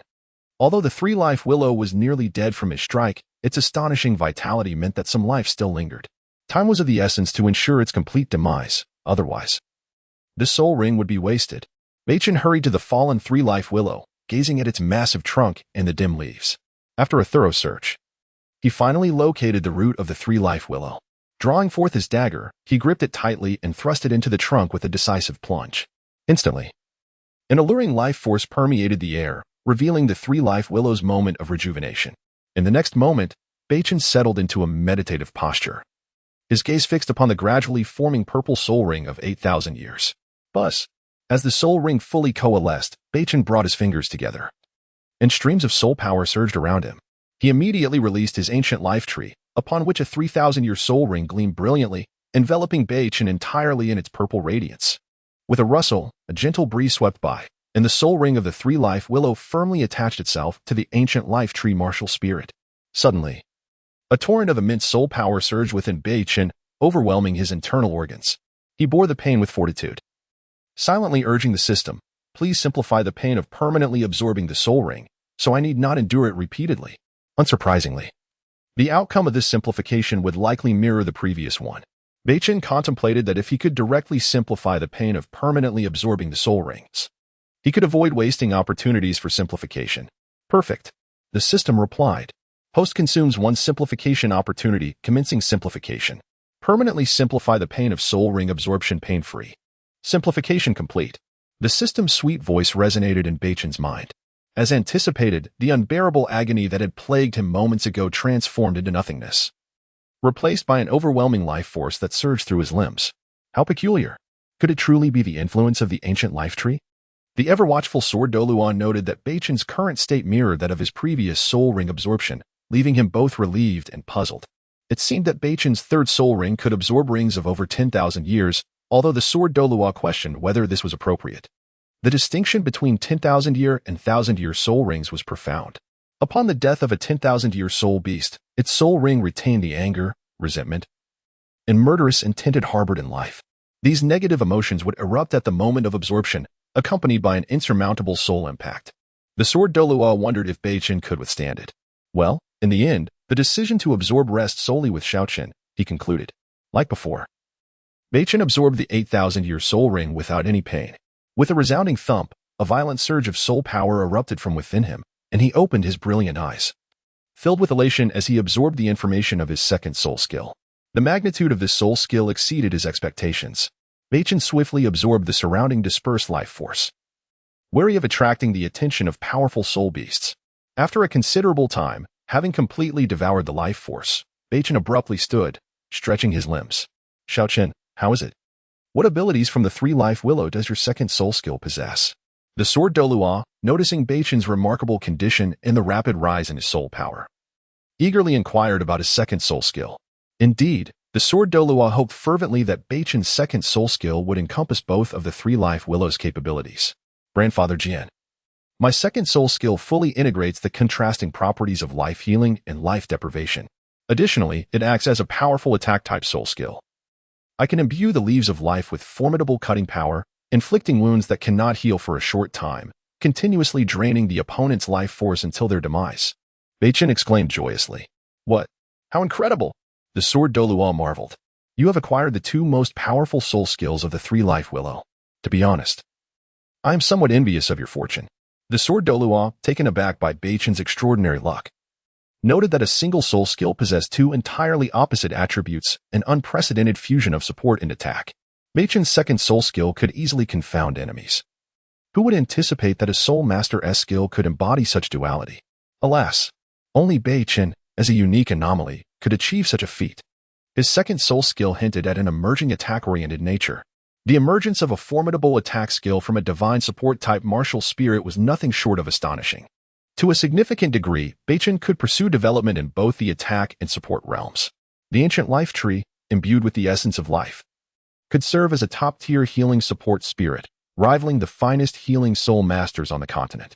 The remaining soul rings could be employed to acquire attack-type soul rings. However, the Sword Douluo refrained from interfering in Beichen's future development. The final direction he chose would ultimately depend on his own desires. Furthermore, the process of absorbing soul rings and the resulting soul skills carried too much uncertainty.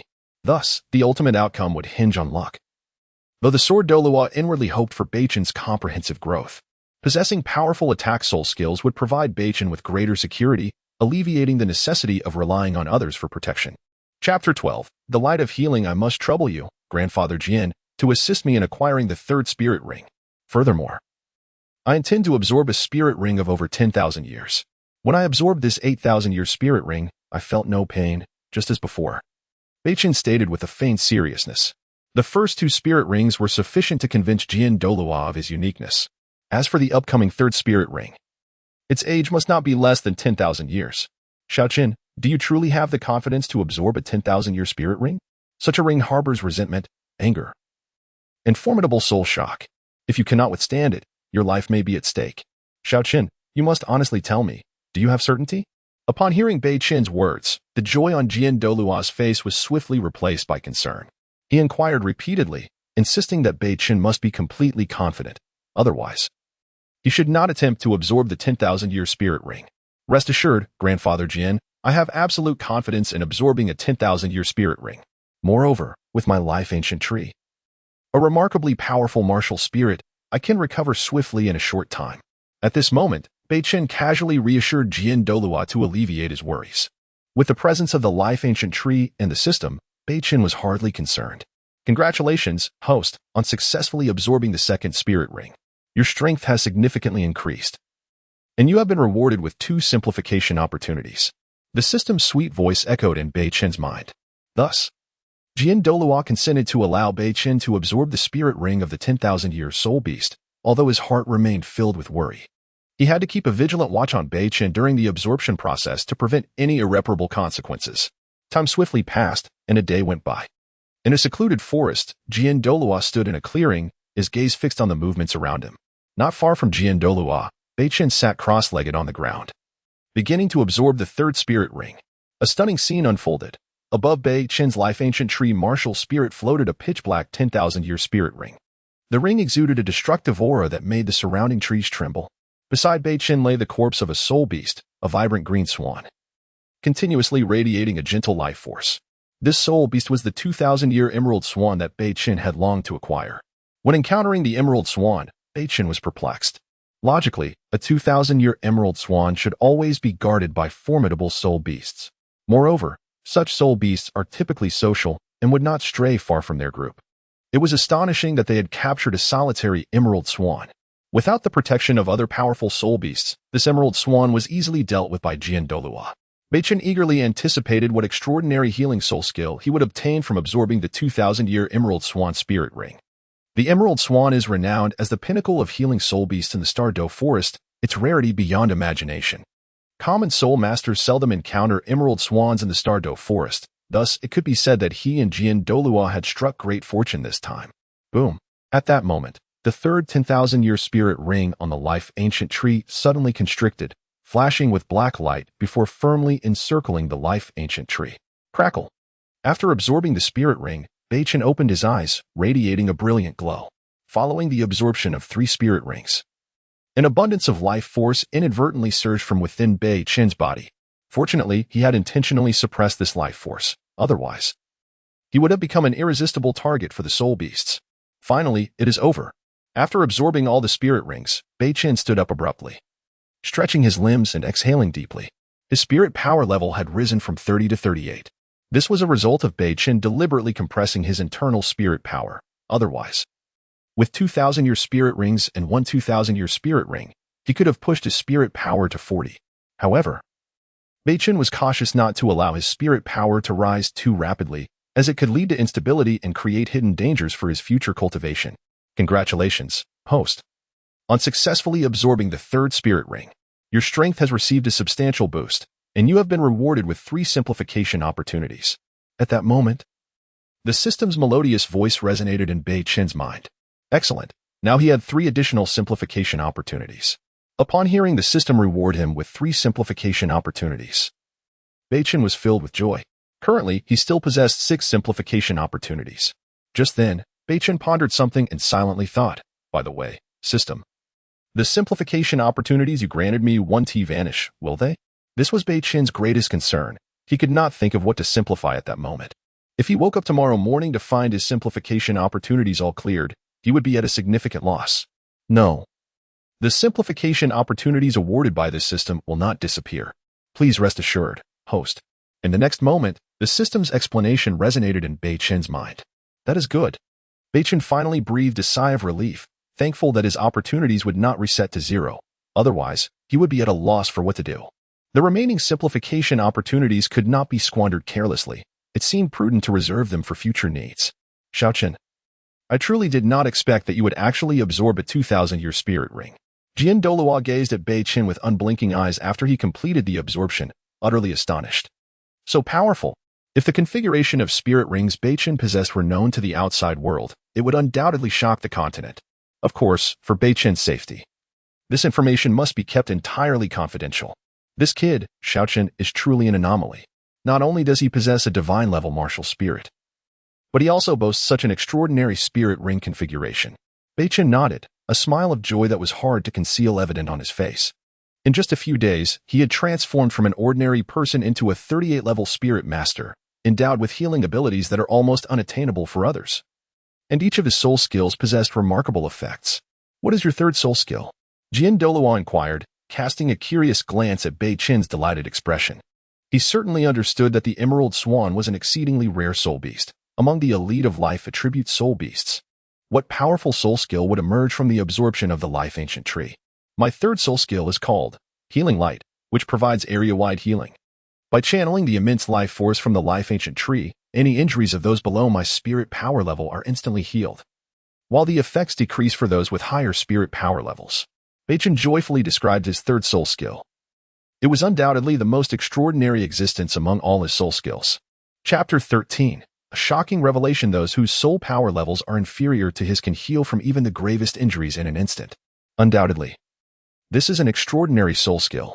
On another note, once his strength ascends to the rank of title Douluo, the potential of his third soul skill may indeed give rise to an immortal legion. What, such terror? Upon hearing Beichen's third soul skill, the sword Douluo could not help but gasp in astonishment. Surely, he must have misheard. A comprehensive area healing? Instant recovery? If true, this implies that under the radiance of Beichen's life light, even the weakest soul masters could not succumb to death. Alas, the soul power consumed by my third soul skill is the most substantial. However, the healing effects are remarkably pronounced. After a moment, Beichen slowly revealed a minor drawback of his third soul skill: to completely heal a severely injured soul master on the brink of death. The expenditure of life force would undoubtedly be considerable, yet this is of little consequence. This is why Beichen aims to compress his soul power, enabling his soul skill to heal a greater number of individuals, while simultaneously enhancing his own strength to a certain degree. When he compresses his soul power to its utmost limit, his second martial soul may even absorb soul rings of a higher age. Nonetheless, your third soul skill remains an extraordinary ability. At this, the sword Douluo nodded, privately lamenting. This drawback can be temporarily overlooked. Upon finishing his words, the sword Douluo cast a look of envy towards Beichen. The three soul skills Beichen acquired all stem from the rings of top-tier soul beasts. Thus the skills birthed are exceedingly rare. His gaze was filled with envy, unable to comprehend why Beichen's fortune was so remarkable. Within just a few days, he had sought out several elite life attribute soul beasts and birthed several rare and powerful soul skills. Such luck is truly unparalleled. In his own time, he would expend no less than 3 or 4 days searching for a suitable soul beast, not to mention the immeasurable time wasted on the final few 10,000-year soul rings. There were instances when it took half a month just to find a fitting soul beast. Alas, let us depart. We are currently in the periphery of the Stardo Forest, where formidable soul beasts may occasionally appear. We must leave swiftly to avoid provoking any powerful entities.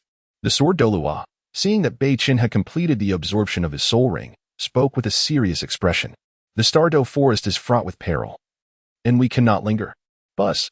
The sword Douluo slightly raised his right hand, summoning his 7 killing sword martial soul. Steady yourself. A fierce sword aura soared into the heavens.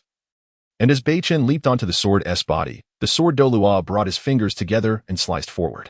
Whoosh. The 7 killing sword beneath their feet instantly emitted a resounding whoosh as it sped towards the outskirts of the Stardo Forest. After a half-day journey, the sword Douluo successfully returned with Beichen to the 7 treasure glazed tile school. Uncle Jian and Xiaochen are back. As the two entered the main hall of the sect, the Bone Douluo and Ning Rongrong, who were engaged in discussions inside, were the first to detect the familiar aura, and they joyfully stepped out. Upon seeing the sword Douluo and Beichen return safe and sound, they both sighed in relief. How was it? Did nothing significant occur? Ning Rongrong inquired, eager to hear if anything important transpired in the Stardo Forest. Nothing major happened. However, the gains from this trip exceeded our expectations. Xiaochen, release your martial soul. The sword Douluo nodded lightly, a knowing smile gracing his face as he turned to signal Beichen to unleash his soul rings. This left the two in front utterly astonished. Along the way, the sword Douluo had eagerly anticipated the astonished expressions of Fingji and Old Bone upon witnessing Beichen's soul rings. Without a doubt, they would be taken aback. All right. Upon hearing this, Beichen gently nodded, slowly retreating, his eyes now serious as he focused ahead. Boom. Threads of life force converged in his right hand, and a colossal emerald tree floated behind him. The overwhelming life force instantly enveloped the entire hall, and then 3 soul rings rose sequentially beneath Beichen's feet. Purple, purple, black. How is this configuration of soul rings even possible? Uncle Jian, what is the meaning of Xiaoqin's soul rings? Ning Fingji, still in shock, gazed at the 3 pulsating soul rings on Beichen. After a long while, he regained his composure but could not quell his astonishment. Qinshin, why did you allow Xiaoqian to obtain soul rings of such high age? Are you not aware that the ideal configuration for soul masters is yellow, purple? The Bone Douluo was momentarily taken aback upon seeing Beichen's soul rings, then swiftly approached him, probing his condition with soul power. After a moment, the Bone Douluo felt a wave of relief, thankful that Beichen's body bore no significant harm. Yet, his face revealed a peculiar expression, as this defied common logic. A soul master attempting to forcibly absorb a soul ring beyond their capability would invariably suffer irreversible damage. Their soul power level might never progress again. Ahem. Could this not be a mere coincidence? When Xiaoqian absorbed his first soul ring, I mistakenly identified a 1,000-year soul beast as a 100-year one. However, I also discovered an incredibly remarkable phenomenon. Hence the acquisition of the subsequent 2 soul rings occurred in such a manner. You may inquire with Xiaoqian himself if you doubt my words. The sword Douluo raised his right hand to his mouth, coughing lightly to mask his embarrassment. Xiaoqian indeed nearly suffered injury due to his misjudgment, yet serendipitously uncovered Beichen's peculiar attributes. Upon hearing this, Ning Fingji and the Bone Douluo exchanged puzzled glances. Uncle Ning, Grandpa Bone, when I absorbed the first soul ring, I felt no pain whatsoever, which is why I requested Grandfather Jian to assist me in hunting 2 soul beasts of even higher age. After a moment, Beichen slowly recounted his experience from back then. No pain felt at all? Xiaoqian, you must be jesting. Hearing Beichen's words, Ning Fingji was enveloped in disbelief. How could a soul master undergo the absorption of a soul ring without feeling any pain? Moreover, the soul rings Beichen possessed were beyond what an ordinary soul master could bear. Indeed, this is the case. I personally witnessed Xiaoqian absorb these 3 soul rings without any discomfort. As for the precise reasons, I am equally in the dark. It likely pertains to Xiaoqian's life ancient tree martial soul, for no divine-ranked assistance-type martial soul has ever appeared on the Douluo Continent. Thus, we remain unaware of the extraordinary effects it may possess. The sword Douluo then spoke with a grave countenance, gradually revealing to Ning Fingji and the Bone Douluo what he had witnessed when Beichen absorbed his soul rings. Is that so? Quite peculiar. Upon hearing the sword Douluo's account, both Ning Fingji and the Bone Douluo furrowed their brows, falling into contemplative silence. What could be the reason behind this? Chapter 14. Surprise! Little did the 3 of them realize that Beichen possessed a remarkable system capable of simplifying all things. No matter how arduous the task, it would become effortless in his hands. It is undeniable that possessing such an extraordinary ability is advantageous for Little Qin. He can absorb soul rings of greater age, allowing the power of his divine martial soul to radiate magnificently. Bone Douluo was the first to voice his curiosity. None of them had ever encountered a divine auxiliary martial soul, and the specifics of its miraculous effects remained a mystery. The answer to their questions could only be attributed to the life ancient tree martial soul. What was truly astonishing was that Beichen, through this wondrous ability, could absorb soul rings of higher age. Consequently, his strength would elevate at an accelerated pace. Our next consideration should be the subsequent soul rings for Little Qin. Since he can absorb soul rings of any age without discomfort, we should endeavor to find higher-aged life attribute soul beasts, enabling Little Qin's divine martial soul to unleash its true potential. Sword Douluo expressed his thoughts, suggesting it was futile to dwell on the specifics they could not decipher. Their immediate priority remained to assist Beichen in hunting soul beasts of greater age. Little Qin, let Fengji and Old Bone witness the effects of your soul skills. Sword Douluo suddenly turned to Beichen, speaking with an air of mystery. The soul skills possessed by Beichen were undoubtedly on par with his soul ring configuration. The astonishment he had experienced internally deserved to be shared with Fengji and Bone Douluo. All right. The first soul skill, Leaf of Life. The third soul skill, Healing Light. At that moment, the first and third soul rings on Beichen's body erupted with brilliance. Whoosh, whoosh, whoosh. The ancient tree of life in Beichen's right hand emitted two beams of light, which directly entered the bodies of Ning Rongrong and Douluo. In the next instant, both closed their eyes, absorbing the immense life force. What? Such formidable healing power. Before long, both opened their eyes wide, their expressions filled with unmistakable shock. What kind of healing ability was this? It could significantly mend their hidden injuries. The life ancient tree, after acquiring the soul ring, had enhanced its healing effects by approximately tenfold compared to before. The mere thought of this caused expressions of uncontainable joy to blossom on Ning Rongrong and Douluo's faces. It was truly difficult to fathom how concentrated the life force released by Beichen's life ancient tree martial soul would be once it reached the ninth realm. Along with the extent of its healing capabilities, such a scene was beyond imagination. Little Chen, let old Bone try your second soul skill. Sword Douluo observed the astonished expressions of Ning Rongrong and Douluo, feeling a sense of balance within himself, and continued with an enigmatic tone. Old Bone, be cautious. He kindly warned Douluo, knowing that while Beichen's second soul skill posed no real threat to him, it could still inflict some degree of injury. It was best for Douluo to ponder this himself. Huh? Douluo expressed his confusion, as did Ning Rongrong, who quickly moved closer, intent on witnessing the wonders of Beichen's second soul skill, which had piqued Sword Douluo's interest. Please be careful, Grandpa Bone. Beichen nodded lightly, then slightly shifted his right foot, pouring all his soul power into the life ancient tree. Boom. In the next moment, the life ancient tree radiated an astonishing life force.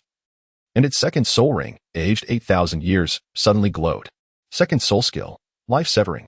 With a loud shout, Beichen gently released several leaves from the life ancient tree, which floated before him. Suddenly compressing, a cold light flashed, emanating a sharp brilliance, as if it could pierce through anything. Douluo gazed at Beichen's second soul skill, filled with immense curiosity, noting its resemblance to the first soul skill. Could it be another healing technique through the leaves of life? Just as he pondered, Beichen waved his hand. The seemingly frail leaves transformed into razor-sharp blades. Whoosh! With a swift motion, they flew towards Douluo. Upon sensing a distinctly different aura, one that was not the gentle warmth of life but rather a chilling, sharp light, Douluo's expression shifted. He thrust his palm forward, unleashing his soul power, which shattered all the approaching leaves of life. Little Chen, is your soul skill an offensive type? The perceptive Ning Rongrong quickly recognized the uniqueness of Beichen's second soul skill, exclaiming in delight. How is this possible? An auxiliary soul master has developed an offensive soul skill? It felt rather peculiar. Could this be the surprise Sword Douluo had alluded to? Indeed. Beichen's second soul skill could be classified as a powerful attack-type skill, although it could also release life force for healing. Its efficacy paled in comparison to the first and third soul skills. Most importantly, wounds inflicted by life severing would not heal quickly and would continuously drain the opponent's life force. Before Beichen could elucidate his second soul skill, Sword Douluo hurriedly shared its general information. Wow, an auxiliary martial soul can actually give rise to such a soul skill? Douluo could no longer contain his astonishment, his mouth agape in disbelief. Beichen's second soul skill had completely surpassed the expectations of the others, serving as a formidable trump card. After all, it was rare for anyone to believe that a healing auxiliary soul master would possess a strong attack-type soul skill. Contemplating this, Douluo's expression towards Beichen became exceedingly peculiar. Yet soon, excitement spread among everyone, for this granted Beichen a degree of self-preservation. Little Chen, it seems your journey has yielded significant rewards. However, you must remember to remain grounded and refrain from allowing your rapid rise in soul power to instill a sense of arrogance that might hinder your cultivation. While Ning Rongrong was genuinely thrilled by Beichen's transformation, he earnestly cautioned him. He did not wish for Beichen's swift descent in strength to impede his training. Chapter 15. The Damaged Artifact. Rest assured, Uncle Ning, I will strive diligently to enhance my cultivation and aim to break through to the title of Douluo as soon as possible. Upon hearing this, Beichen nodded vigorously in agreement with Ning Rongrong's words. Having thoroughly studied the original text, Beichen was acutely aware of the future trajectory of the continent and the near demise of the Seven Treasures Glazed sect.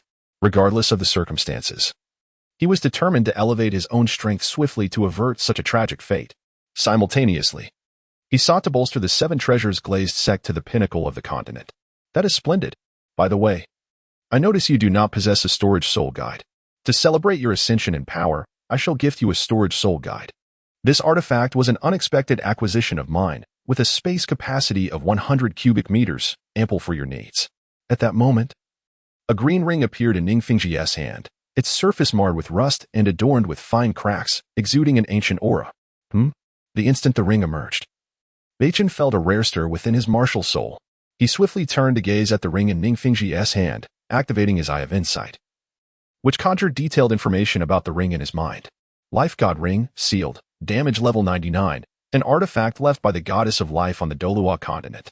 Due to the extent of its damage, it has lost its divine essence and has devolved into an ordinary storage soul guide. Beichen's eyes fixated on the ring in Ning Rongrong's grasp, and he couldn't help but exclaim. This was indeed a damaged artifact. How astonishing! Beichen was acutely aware of the formidable nature of artifacts. The Trident of the Sea God, the Shura Demon Sword, and others were among the most elite artifacts, bestowing immense advantages upon soul masters. He never anticipated that Ning Rongrong possessed such an artifact, albeit one so severely damaged. It seemed unlikely that it could wield any of its original power, reduced merely to a simple storage function. Wait, I have an idea. Suddenly, a spark of inspiration ignited in Beichen's mind. What would happen if I applied the simplification effect to this ring? The thought illuminated his eyes as he eagerly took the ring from Ning Rongrong, yearning to return to his room to experiment. Thank you, Uncle Ning. Beichen raised his head, expressing gratitude for the precious gift. Soul masters on the Douluo Continent rarely encounter genuine artifacts, so it is understandable that they may not recognize one, especially one that is nearly completely damaged. Very well, if there is nothing else, you should return to rest. After these few days of acquiring soul rings, you must be quite fatigued. Ning Rongrong nodded approvingly as he saw Beichen accept the gift, urging him to retire to his chamber and rejuvenate. Overexertion could inevitably inflict harm upon the body. All right, Beichen smiled and acknowledged.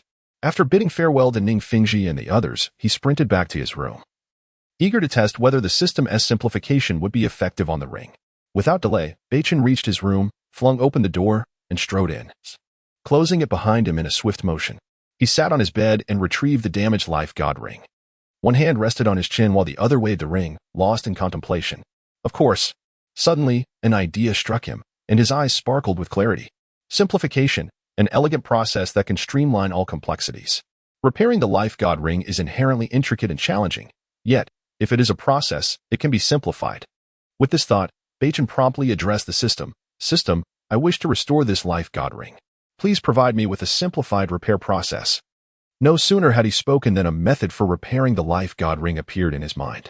Dense lines of text flooded Beichen's consciousness, sending shivers down his spine. Should he attempt to restore it meticulously, the effort and time required would be incalculable. Moreover, the process would necessitate dozens of rare mineral materials. Each of these materials was extraordinarily precious, worth a fortune, some Beichen had never even heard of. He even suspected that some of the needed materials might not exist on the Douluo Continent. Furthermore, it would take at least 100 years to fully restore it, a century devoted to repairing an artifact that was almost entirely damaged. Additionally, all the materials must be gathered, and miraculous forging techniques would be necessary to achieve success within a century. The magnitude of this task was staggering, rendering it nearly impossible for Beichen. However, with the simplification system, everything changed. Under the system's influence, the dense text gradually diminished, ultimately condensing into a single line. Upon seeing that final line, Beichen remained in a daze for several minutes before regaining his composure. Congratulations, host, for consuming a simplification opportunity. Commencing simplification. Simplification successful. Hammering. An endeavor that would traditionally require centuries to accomplish could now be completed with a mere ordinary hammer. This simplification was utterly astounding, resonating deeply with Beichen's preferences for straightforward, effortless methods devoid of complexity or labor. Without hesitation, Beichen quickly vacated his room and made his way to the Seven Treasures glazed sect's forge, searching for a small hammer. Upon returning to his room, he took a deep breath and struck the life god ring resting on the table with a decisive blow. Clang! The sound of metal echoed throughout the room. Repair degree of the life god ring, 0.0001. In the next moment, a barely perceptible transformation occurred on the life god ring, as faint tendrils of life energy manifested within it. Though the change was exceedingly minute, Beichen was able to perceive it. Splendid. It works. Just a simple strike restored 0.0001 of its integrity. This implies that if he continued to hammer it 10,000 times, he could restore one. With persistence, 1,000,000 strikes would fully restore the life god ring, reviving its former glory. A million strikes may seem daunting. However, it is worth noting that for a blacksmith, forging a simple blade could require tens of thousands of hammering repetitions. Chapter 16. Forging and Restoration. Restoring this nearly completely damaged artifact merely required 100,000 strikes, such a straightforward task. Furthermore, it demanded no skill. Mindless hammering would suffice. Thus, Beichen grasped the iron hammer and commenced striking the Life Divine Ring. Restoration progress of Life Divine Ring 0.0001. Restoration progress of Life Divine Ring 0.0001. Restoration progress of Life Divine Ring 0.0001. After a night of relentless hammering, the restoration of the Life Divine Ring reached 2. Its appearance transformed dramatically. Once rusted and tarnished, it now bore significantly fewer blemishes and gleamed with renewed luster. What astonished Beichen was the profound vitality contained within the ring, now far more potent than before. Even the storage space within had more than doubled. It was important to note that this was merely a 2 restoration. He could hardly fathom the magnitude of its potential upon complete restoration. He picked up the Life Divine Ring and utilized his eye of insight to examine its details. Name: Life Divine Ring, current grade, artifact, not fully restored, restoration progress 2. As night fell swiftly, Beichen, weary from the day's labor, quickly succumbed to slumber. The following morning, at the break of dawn, Beichen rose early to resume his forging. Bang, bang, bang, the rhythmic sounds of hammering resonated through his room. Beichen. Shortly thereafter, he heard someone calling for him from outside his room. He set down his hammer, wiped the sweat from his brow, and prepared to open the door. Suddenly, a powerful force crashed against the wooden door, flinging it wide open. Before him stood Ning Rongrong, bursting with energy, exclaiming excitedly, "Beichen, I have broken through to level 10. I am indeed a genius, and it won't be long before I surpass you." Ning Rongrong beamed with pride, having originally possessed innate soul power at level 9. However, upon learning that Beichen had awakened with innate soul power at level 30, she felt a surge of determination. After the conclusion of her martial spirit manifestation, she hurried back to her room to meditate and enhance her soul power. Her diligence bore fruit, as just an hour ago, she successfully broke through to level 10. Rushing to Beichen to boast about her achievement without even informing her father. "Rongrong, it's truly impressive that you have advanced to level 10 so swiftly." Beichen gazed at her in astonishment, realizing he had underestimated her talent. Perhaps the slow progression of Rongrong in the original tale was largely due to her playful nature. Beichen refrained from disclosing his actual soul power to Rongrong, lest it dampen her spirit of advancement. "Rongrong, do not forget that you are now my companion. You shall henceforth refer to me as Brother Chun." Suddenly, Beichen regarded Rongrong's fair visage with a teasing smile, reveling in her flustered expression. As soon as he finished speaking, Rongrong shot him an indignant glare. Indeed, she had lost a bet and could not go back on her word. Calling him Brother Chun felt somewhat awkward, but she resolved to honor her promise, stammering, "Brother Chun, let us go. Now that you have achieved level 10, it is time for you to obtain your first soul ring. We must inform Grandfather Jian." Beichen, upon witnessing Rongrong's bashful demeanor, erupted into laughter. Swiftly shifting to the matter at hand, accompanying Rongrong to acquire her first soul ring.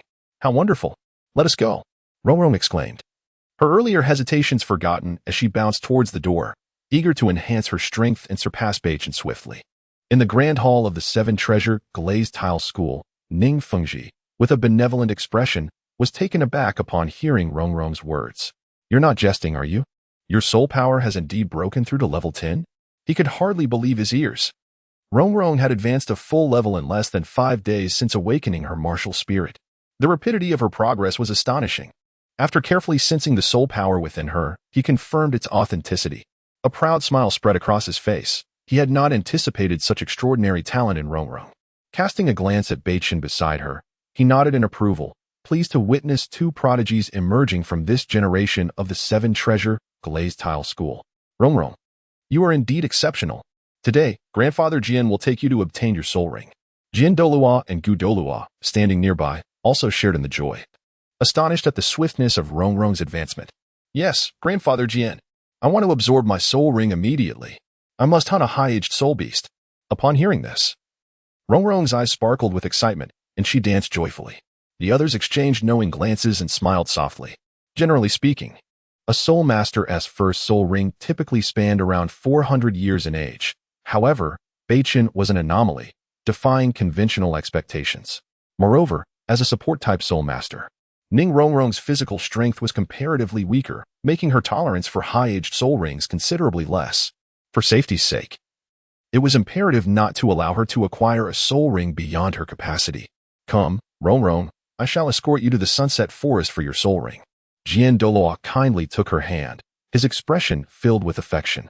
The soul rings of the 7 treasure glazed tile tower's martial spirit were relatively easy to obtain, with soul skills being fairly fixed.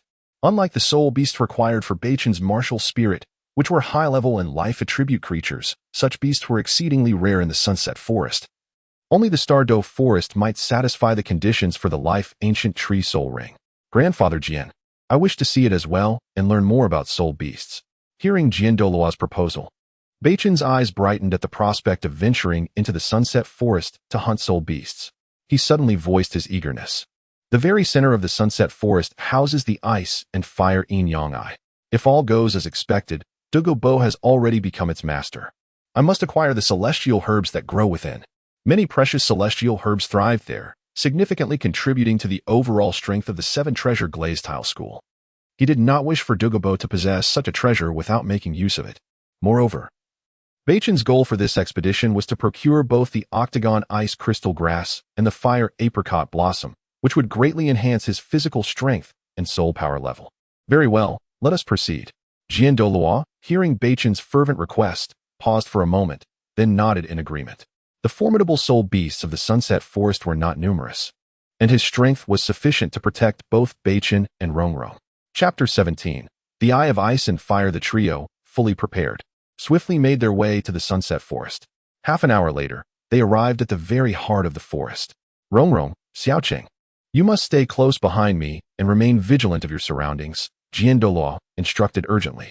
The Sunset Forest was rife with formidable soul beasts, and should any untoward incident occur, straying from their group could lead to dire consequences. Do not worry, Grandpa Jian, I will protect Rongrong well, Beichen declared, firmly holding Ning Rongrong's hand, ensuring she remained within his grasp. Blushing, Ning Rongrong shyly glanced up at Beichen's handsome visage, her heart racing with excitement and trepidation. Embarrassed, she averted her gaze, her thoughts a swirl of confusion. Seeing Beichen's protective gesture, Douluo nodded in approval. Even if they encountered a 1,000-year soul beast, Beichen should be able to delay it long enough for Douluo to arrive, barring any unforeseen circumstances. As time passed, Douluo and the others searched for a suitable soul beast in the heart of the Sunset Forest. The 7 treasure glazed tile martial soul. As the legacy spirit of the 7 treasure glazed tile sect had well-documented records of the soul beasts corresponding to each soul ring. This meant that the soul rings absorbed by the sect's martial soul were of fixed soul beasts, thus making the search considerably easier. Indeed, it wasn't long before they located a 400-year-old gem mammoth, the perfect soul beast for Ning Rongrong's 7 treasure glazed tile. With a dagger in hand, Ning Rongrong hesitated to approach the unconscious soul beast struck down by Douluo. Encouraged by the two, she trembled as she plunged the dagger into the gem mammoth, ending its life. Under Douluo's guidance, Ning Rongrong began to absorb her first soul ring slowly. She gasped as the immense soul power surged within her, causing her body to tremble violently and beads of cold sweat to form on her brow. Given her current physique, absorbing this nearly 500-year soul ring proved quite challenging. First soul skill, Leaf of Life. Beichen, observing Ning Rongrong's apparent agony, sighed softly. He extended his palm, and the ancient tree of life appeared silently, enveloping the area in a vibrant green glow. The first soul ring around Beichen radiated with astonishing life force, sending forth a radiant leaf of life into Ning Rongrong's being. The next moment, after absorbing the overwhelming life energy, Ning Rongrong's expression transformed. She appeared considerably more at ease, her pain alleviated. Another half-hour passed, and suddenly, the soul ring atop Ning Rongrong's 7 treasure glazed tile shrank tightly, firmly affixing itself to her martial soul. I did it, she exclaimed, joyfully leaping into the air, thrilled to have become a true soul master so swiftly. Ning Rongrong then introduced her first soul skill to the others. As anticipated, her first soul skill mirrored that of the original text. Of course, nearly all soul skills of the 7 treasure glazed tile sect were quite similar, though perhaps the order of skills varied. All right, since Rongrong has successfully acquired her martial soul, let us return to the sect, Douluo said. his face alight with satisfaction upon witnessing Ning Rongrong's achievement. Just as he prepared to depart the sunset forest, Beichen's eyes sparkled with urgency. A significant matter remained unresolved, and they could not leave just yet. Grandpa Jian, I inadvertently discovered a tome that records a treasure location within the sunset forest, containing exceedingly precious celestial herbs that could significantly enhance the strength of our 7-treasure glazed tile sect. Beichen fabricated a reason to gain Jian Douluo's trust. Having seldom left the sect, he knew that failing to provide an explanation would arouse suspicion regarding his knowledge of the ice and fire eye in the sunset forest. Is that so? Why did I not encounter any treasure locations while obtaining my soul rings here before? Jian Douluo questioned, his face a mask of confusion. Having traversed nearly every corner of the sunset forest without encountering the site Beichen mentioned, he found it perplexing. This treasure location is known as the Eye of Ice and Fire. I suspect it is already claimed. I gleaned its significance from the damaged tome. Beichen elaborated on the details of the Ice and Fire Eye. Really? Then let us investigate, Jian Douluo replied, intrigue piqued by Beichen's words. Though he remained uncertain about the tome's existence, he shook his head in wonder. Perhaps it was a rare discovery made by Xiaoqing outside. Given the vastness of Douluo Continent, it was not unusual for unknown tomes to exist. Upon receiving Jian Douluo's agreement, Beichen's face brightened with joy, and he strode confidently toward the direction of the Ice and Fire Eye, guided by the route described in the original text. As they journeyed forth, no traces of soul beasts were to be found. Who would dare offend a titled Douluo? Is this the place? Jian Douluo inquired, gazing at the mist-laden valley before them, which exuded a chilling aura. He turned to Beichen for confirmation. Indeed, this is the location, rich with exceedingly rare celestial herbs, Beichen exclaimed, his face alight with elation. This valley is where the Eye of Ice and Fire resides. He observed the poisonous gas surrounding them, surmising that Dugu Bo had been there before. Nevertheless, he was confident that the conditions he would propose would entice Dugu Bo to relinquish the Ice and Fire Eye willingly. Ah, there is a formation present. It seems you were not mistaken, Xiaoqing. Someone has indeed been here before, Jian Douluo noted, his expression shifting as he sensed the elusive poison in the air. Beichen's claims about the treasure location seemed increasingly credible, intensifying Jian Douluo's curiosity about the celestial herbs within. With a thunderous roar, Jian Douluo summoned the 7-killing sword, its blade materializing in his right hand, condensing sword energy within his palm. With a determined gaze, he thrust his fingers forward, unleashing a torrent of formidable sword energy from the 7-killing sword. With a resounding crack, the sword energy collided with the poison formation, unleashing a terrifying force that shattered the surrounding barriers. As the chaos subsided, the area lay in ruins, the remnants of sword energy and soul power still rampant in the vicinity. Let us proceed, Jian Douluo commanded, stepping forward as he remained alert to the sounds around him. Chapter 18. Toxin within the Ice and Fire Yin-Yang Eye. Dugu Bo sat cross-legged in a clearing, the poisonous gas around him gradually swirling and coalescing before him. Struggling to suppress the toxins within his body, he suddenly sensed that the poison formation he had set outside was being shattered by a formidable force. Instantly, a look of vigilance crossed his face as he forcefully restrained the toxins within, preparing to ascertain who had dared to intrude upon his territory. From his perception, it was likely that the visitor bore ill intentions, undoubtedly a titled Douluo of great strength. Dugu Bo speculated in his heart. Could it be that person seeking trouble again? A flicker of impatience flashed in his eyes the next moment. Truly, a relentless specter. How could he have found him here? Who goes there? The sword Douluo, with a cautious demeanor, led Beichen and the others into the Ice and Fire Yin-Yang Eye, having naturally detected the powerful aura emanating from within. Boom. At that moment, a domineering force surged towards the sword Douluo. Upon witnessing this, the sword Douluo's dark pupils were etched with streams of sword energy, and his 7-killing sword martial spirit unleashed a shocking blade aura that cleaved through the surrounding trees with astonishing precision. Buzz. As the soul rings on the sword Douluo pulsated in succession, a vast expanse of sword energy quietly materialized. With a sweep of his hand, all the enormous swords before him converged into a colossal phantom of the 7-killing sword. Swish. With his fingers joined, he sliced through the air, launching a fierce counterattack towards the impending assault. Explosive sounds echoed as a tremendous crash resonated ahead, prompting the sword Douluo and his companions to advance slowly. He was determined to discover which titled Douluo had the audacity to attack him, showing such recklessness. As the dust settled, Dugu Bo's lips bled, his expression grave as he fixed his gaze upon the sword Douluo. Sword Douluo, what brings you to my domain? Upon sensing the astonishing sword aura, Dugu Bo recognized the visitor immediately. However, the attack he had unleashed moments ago could not be retracted in time, leaving him to desperately fend off the sword Douluo's formidable sword energy. The sword Douluo's reputation was not unfounded. To think he could contend with such might was sheer folly, rendering him a mere target for torment. Dugu Bo, it appears you are here, the sword Douluo remarked, a flicker of surprise crossing his eyes as he beheld the heavily injured Dugu Bo.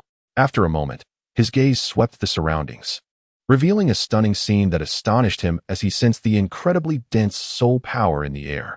Indeed, this is a treasure trove.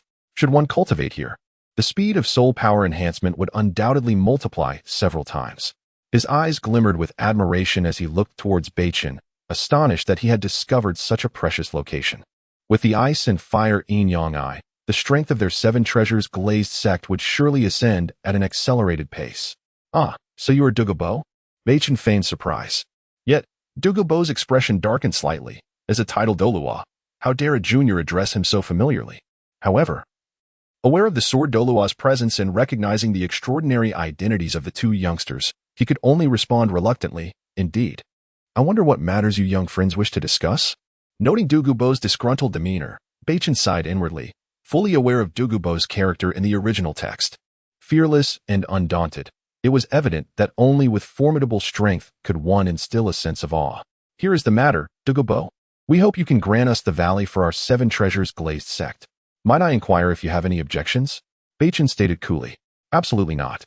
This valley is under my jurisdiction. I cannot possibly relinquish it to your 7 treasures glazed sect. Dugu Bo replied, his face contorted with displeasure as he refused without hesitation. He had painstakingly found a place conducive to cultivating soul power, which also helped him suppress the toxins within. He would not simply yield it. What if I could assist you in removing the toxins from your body? Would you then consider granting us this valley? Beichen maintained an indifferent demeanor, his expression neutral, as if he held all the answers. Nonsense. I, a distinguished title Douluo adept in poison, how could I be poisoned?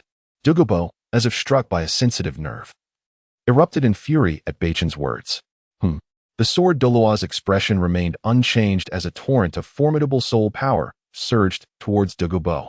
A muffled grunt escaped Dugu Bo as he felt a pressure akin to a mountain bearing down on him from behind, nearly rendering him breathless, shock reverberating through his mind. Was this the might of the sword Douluo? Dugu Bo, do you experience itching sensations on your sides whenever it rains, particularly at midnight and noon? Or suffer from piercing pains during the night? Beichen directly articulated the symptoms Dugu Bo experienced in the original narrative, his face calm and untroubled, unperturbed by the prospect of Dugu Bo's rebuttal. How could you know this? Dugu Bo exclaimed in shock. The symptoms Beichen described were indeed familiar to him. He had thought them merely physical ailments. Could it be true as this boy claimed? Was he truly poisoned? This was inconceivable. He had attained his current level through the cultivation of poison arts, and if word of his poisoning spread, it would become a laughingstock across the continent. The symptoms are a consequence of your poisoning. If you do not seek timely treatment, your days may be numbered. Moreover, your descendants may carry this poison as well. If left untreated, it could lead to even greater peril. Beichen continued to embellish, knowing well that Dugu Bo's greatest concern was his granddaughter, Dugu Yan. Is what you say true? You are not deceiving me? Dugu Bo's gaze sharpened on Beichen, tentatively inquiring. Yet, deep down, he began to trust Beichen's words. The symptoms he experienced were known only to him, never disclosed to anyone else. With only one granddaughter, if his condition led to unforeseen consequences, he would never forgive himself. Indeed, it is true. I possess a method for resolution. Observing Dugu Bo's reaction, Beichen smiled. Very well. If you can truly cure the poison afflicting both my granddaughter and me, I would have no qualms about ceding this valley entirely to your 7 treasures glazed sect. Dugu Bo decisively stated. If he could completely eradicate the poison within him, relinquishing the valley would be of no consequence. Agreed. You can find a soul bone to absorb all the toxins within your body, filtering them out bit by bit.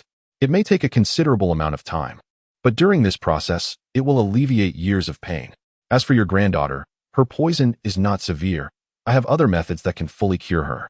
Beichen proposed a relatively simple solution, knowing that with the effect of his ancient tree martial spirit, he could entirely resolve the toxins within Dugu Yan. Chapter 19. The enigmatic tulip, however, The toxins residing within Dugu Bo had lingered for countless years, accumulating over time. With his current soul power, it was impossible for him to completely eradicate the toxins from his body. Soul bones. Dugu Bo exclaimed in surprise, his expression shifting subtly. Soul bones were exceedingly precious. He possessed only one head bone and lowered his head in contemplation. After a long while, Dugu Bo resolved to proceed, believing that this young man would not deceive him without reason.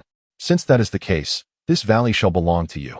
Dugu Bo revealed a pained expression, gritting his teeth in agreement, though he felt a twinge of reluctance. Such an exquisite cultivation location might never present itself to him again. Upon uttering these words, Dugu Bo turned to leave. Don't rush off. Perhaps I have an opportunity to offer you.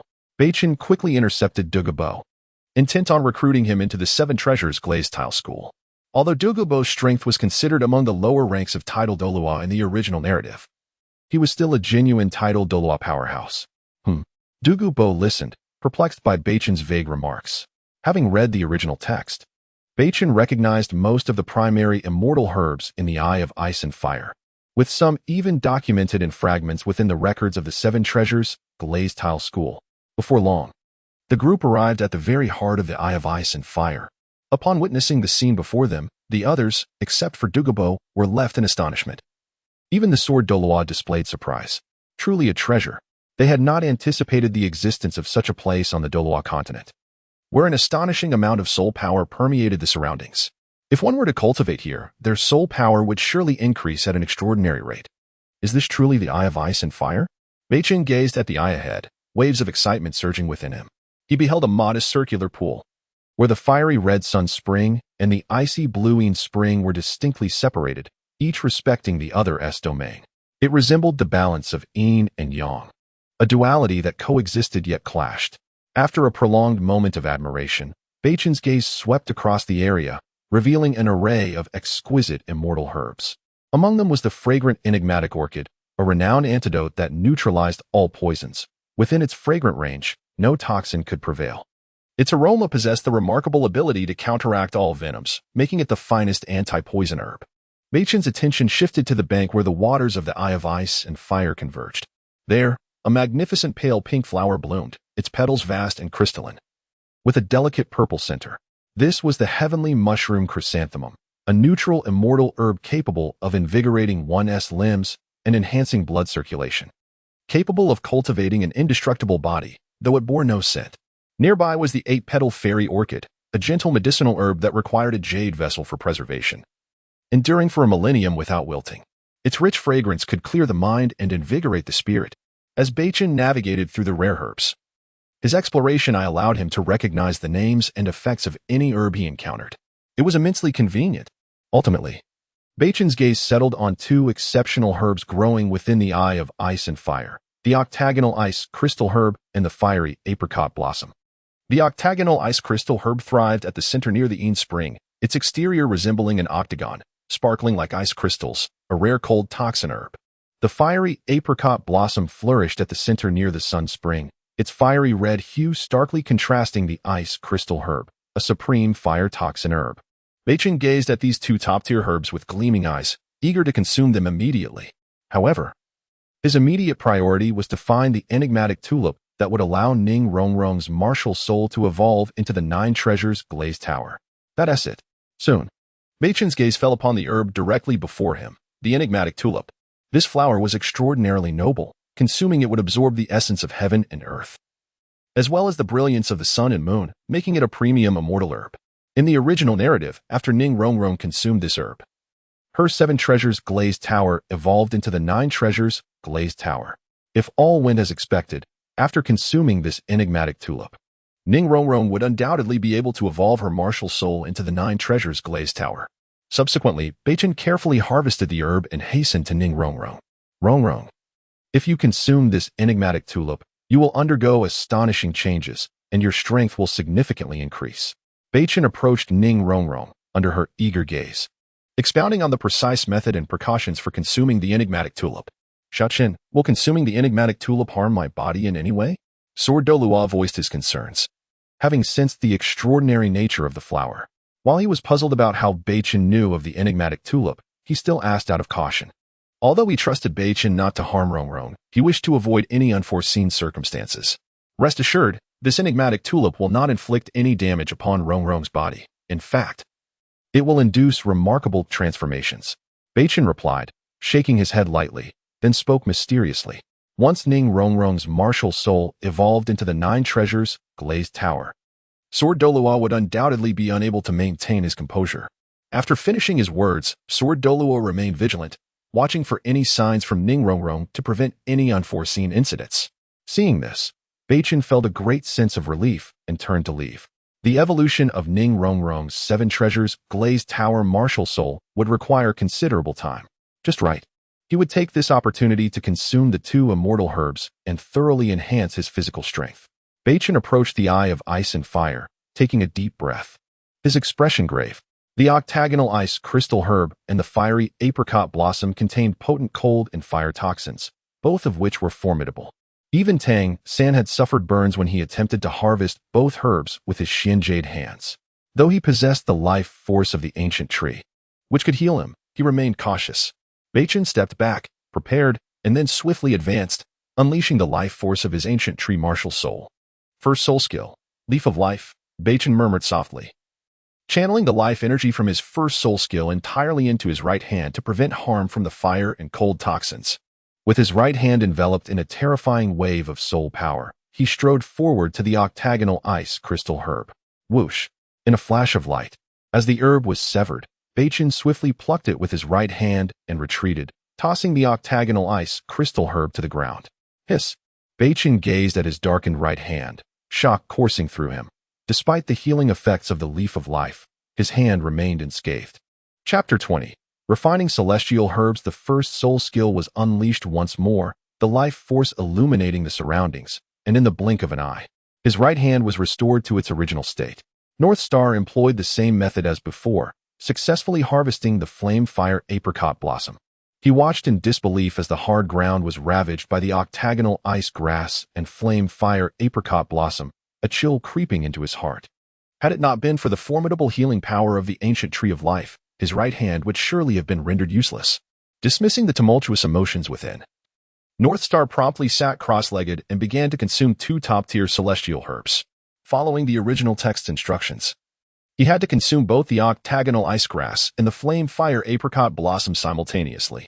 Were he to consume either herb alone, even with his current physical fortitude, he would not emerge unscathed. North Star utilized his soul power to levitate the 2 celestial herbs before him, slowly allowing them to enter his body. In that moment, he felt an immense agony deep within, a suffering that rendered him near lifeless. One moment, he felt as though he had plunged into an icy cavern, freezing to the core. The next, he was engulfed in a volcanic heat, unbearable and oppressive. Amid this tumult of heat and cold, his internal energy surged violently. Cold sweat pouring down, soaking his disheveled hair. With a sudden thud, he found solace in the increasing strength of his body, unable to endure the pain any longer. He leapt into the Eye of Ice and Fire, where the protection of the celestial herbs rendered him immune to harm. System.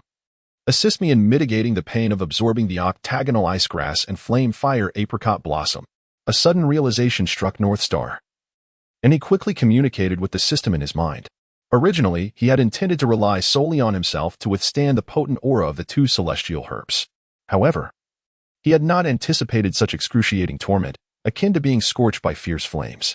The host consumes a simplification opportunity, commencing simplification. The pain of scorching flames, the pain of burning fire, the pain of freezing to the bone, the pain of soaking in a hot spring. Simplification complete. Indeed, in the next moment, the unbearable pain vanished entirely. Lying within the Eye of Ice and Fire, it felt as though he were indulging in a blissful soak in a hot spring.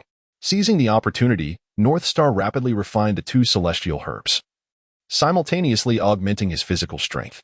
Upon his entrance into the Eye of Ice and Fire, both Sword Douluo and Dugu Bo noticed the commotion.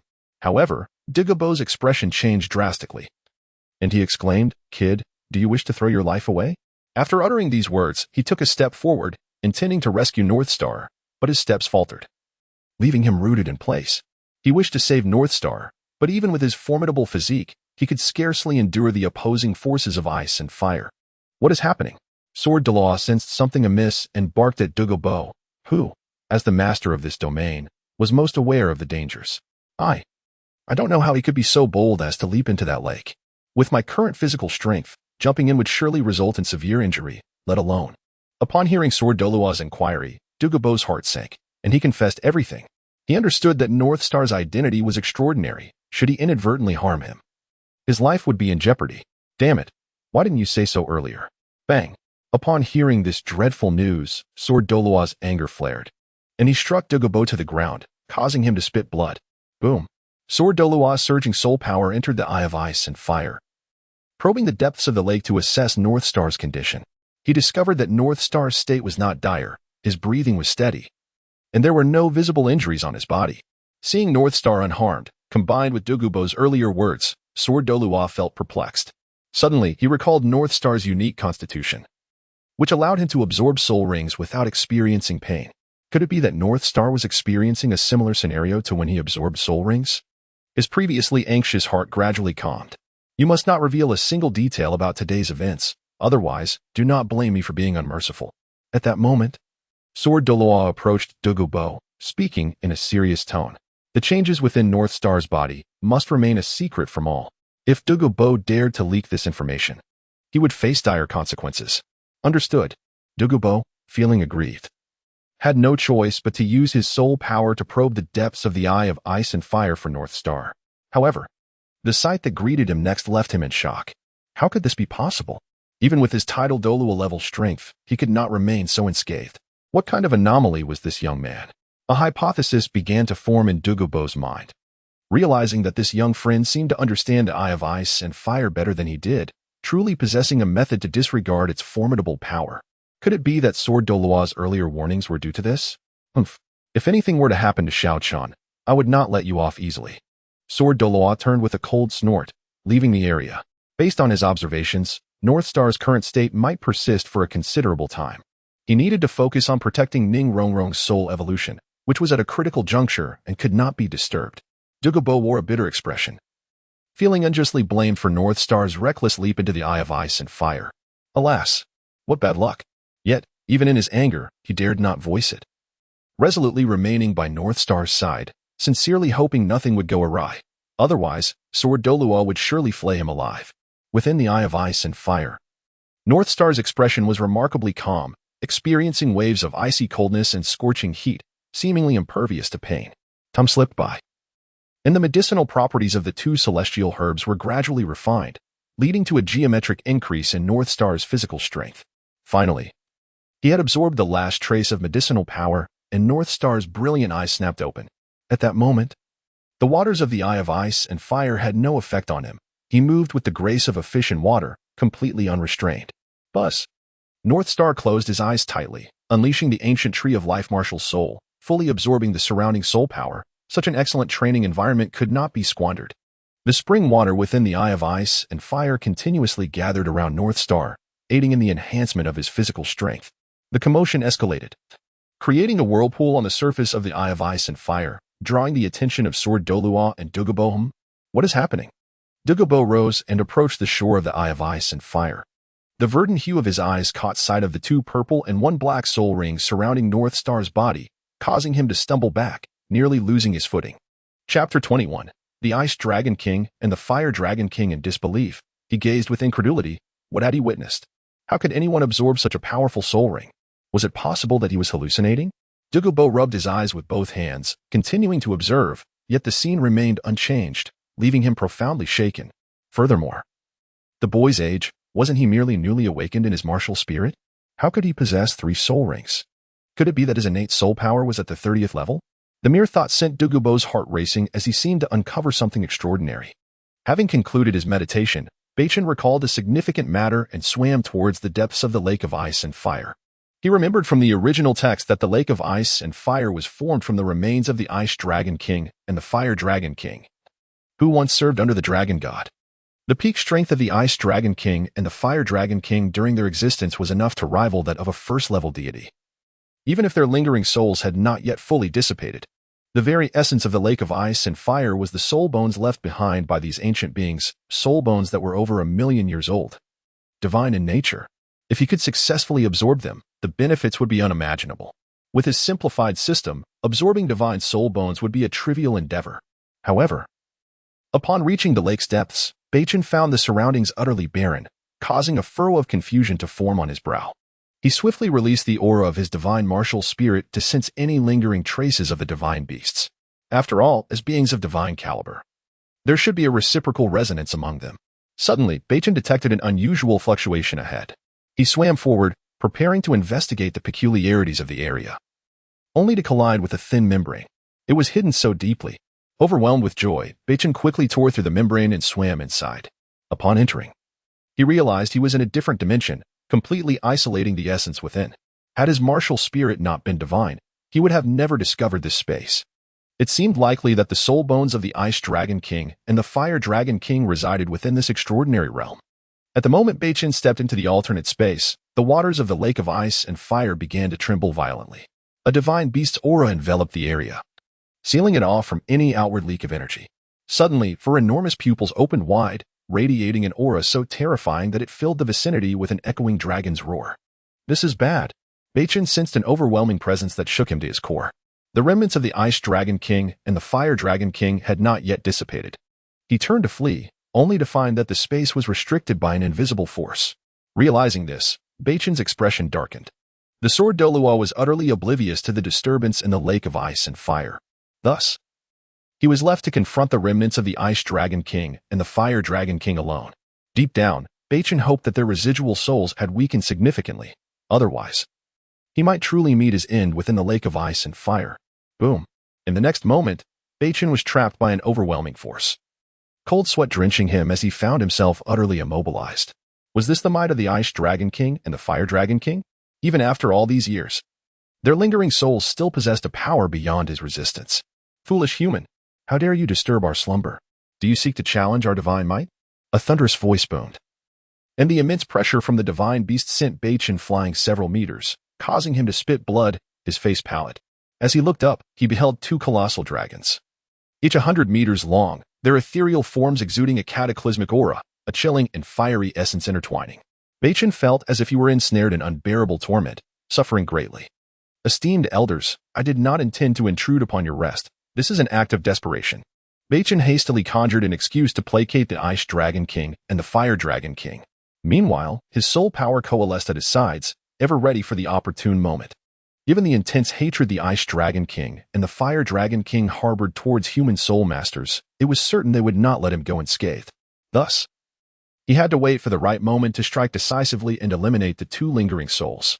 He sensed that the remnants of the Ice Dragon King and the Fire Dragon King had grown exceedingly weak. If he could unleash a lethal blow, he might indeed succeed in vanquishing them entirely. Even if you are unaware, you dare to slaughter soul beasts. Today, you shall accompany them. The murderous intent in the Ice Dragon King's eyes was palpable, a frigid aura enveloping the entire lake of ice and fire. Wait. I hold no absolute malice towards the soul beast kin. I fervently wish for coexistence between human soul masters and soul beasts to cease the bloodshed.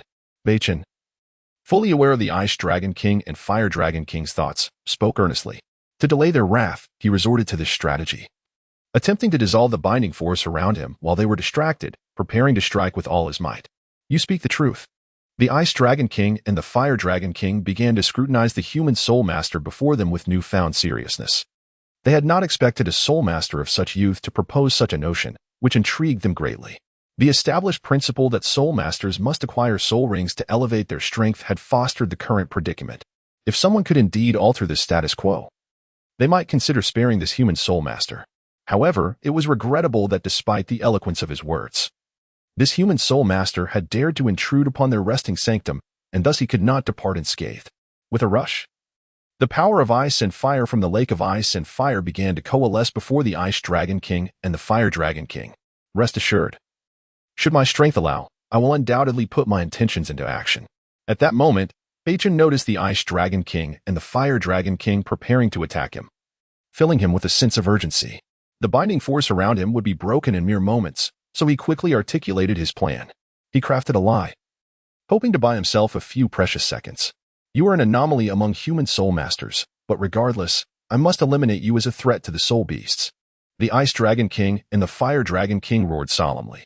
The ice and fire energy surrounding them surged rapidly, for they had discovered that Beichen's soul power had reached over the 40th level.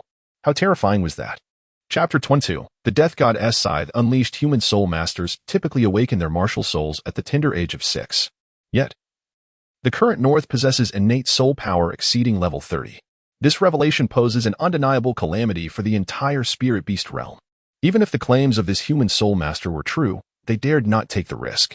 A single miscalculation could render them the pariahs of the spirit beast world. Even if it meant dissipating their remaining souls, they must eliminate North. In a moment of desperation, North sensed a slight loosening of the restraints surrounding him, and elation filled his being. Now is the time. He swiftly gathered the life force and death energy within him, shattering the binding power that held him captive. With a resounding crash, the 3 soul rings adorning him flickered vibrantly, unleashing a torrent of soul power. With outstretched arms, North obliterated the surrounding icy and fiery forces. In the blink of an eye, North vanished from his original position, reappearing behind the remnants of the Ice Dragon King and the Fire Dragon King. With an open palm, a streak of black light materialized as dark mist surged forth, intertwined with the ominous force of black lightning. The overwhelming essence of death erupted from North's palm. This was the domain of death. In the next instant, a black circle materialized beneath North's feet, swiftly enveloping the area. Ice Dragon King, Fire Dragon King, since you seek to take my life, I shall show no mercy. I shall claim your soul bones for myself, he declared. Casting a calm gaze toward the 2 Dragon Kings, the Death God Scythe martial soul floated before him, its pattern seemingly animated, writhing like serpents. As North infused his soul power into the scythe, it emanated an even more potent force of death. He activated the domain of death, channeling all his soul power into the Death God Scythe. Damn that human soul master! How can you possibly possess 2 divine martial souls? This is inconceivable. Your human physique cannot bear the weight of 2 divine martial souls, especially those of opposing attributes. The Ice Dragon King and Fire Dragon King were taken aback as they realized North had freed himself from their bindings. Despite their weakened states, remnants of their former godly might remained. The binding power they had wielded was now shattered by a seemingly insignificant human soul master. As they turned to confront North, the aura of a divine martial soul imbued with death energy manifested. The massive dragon bodies recoiled in disbelief upon seeing the Death God Scythe in North's grasp.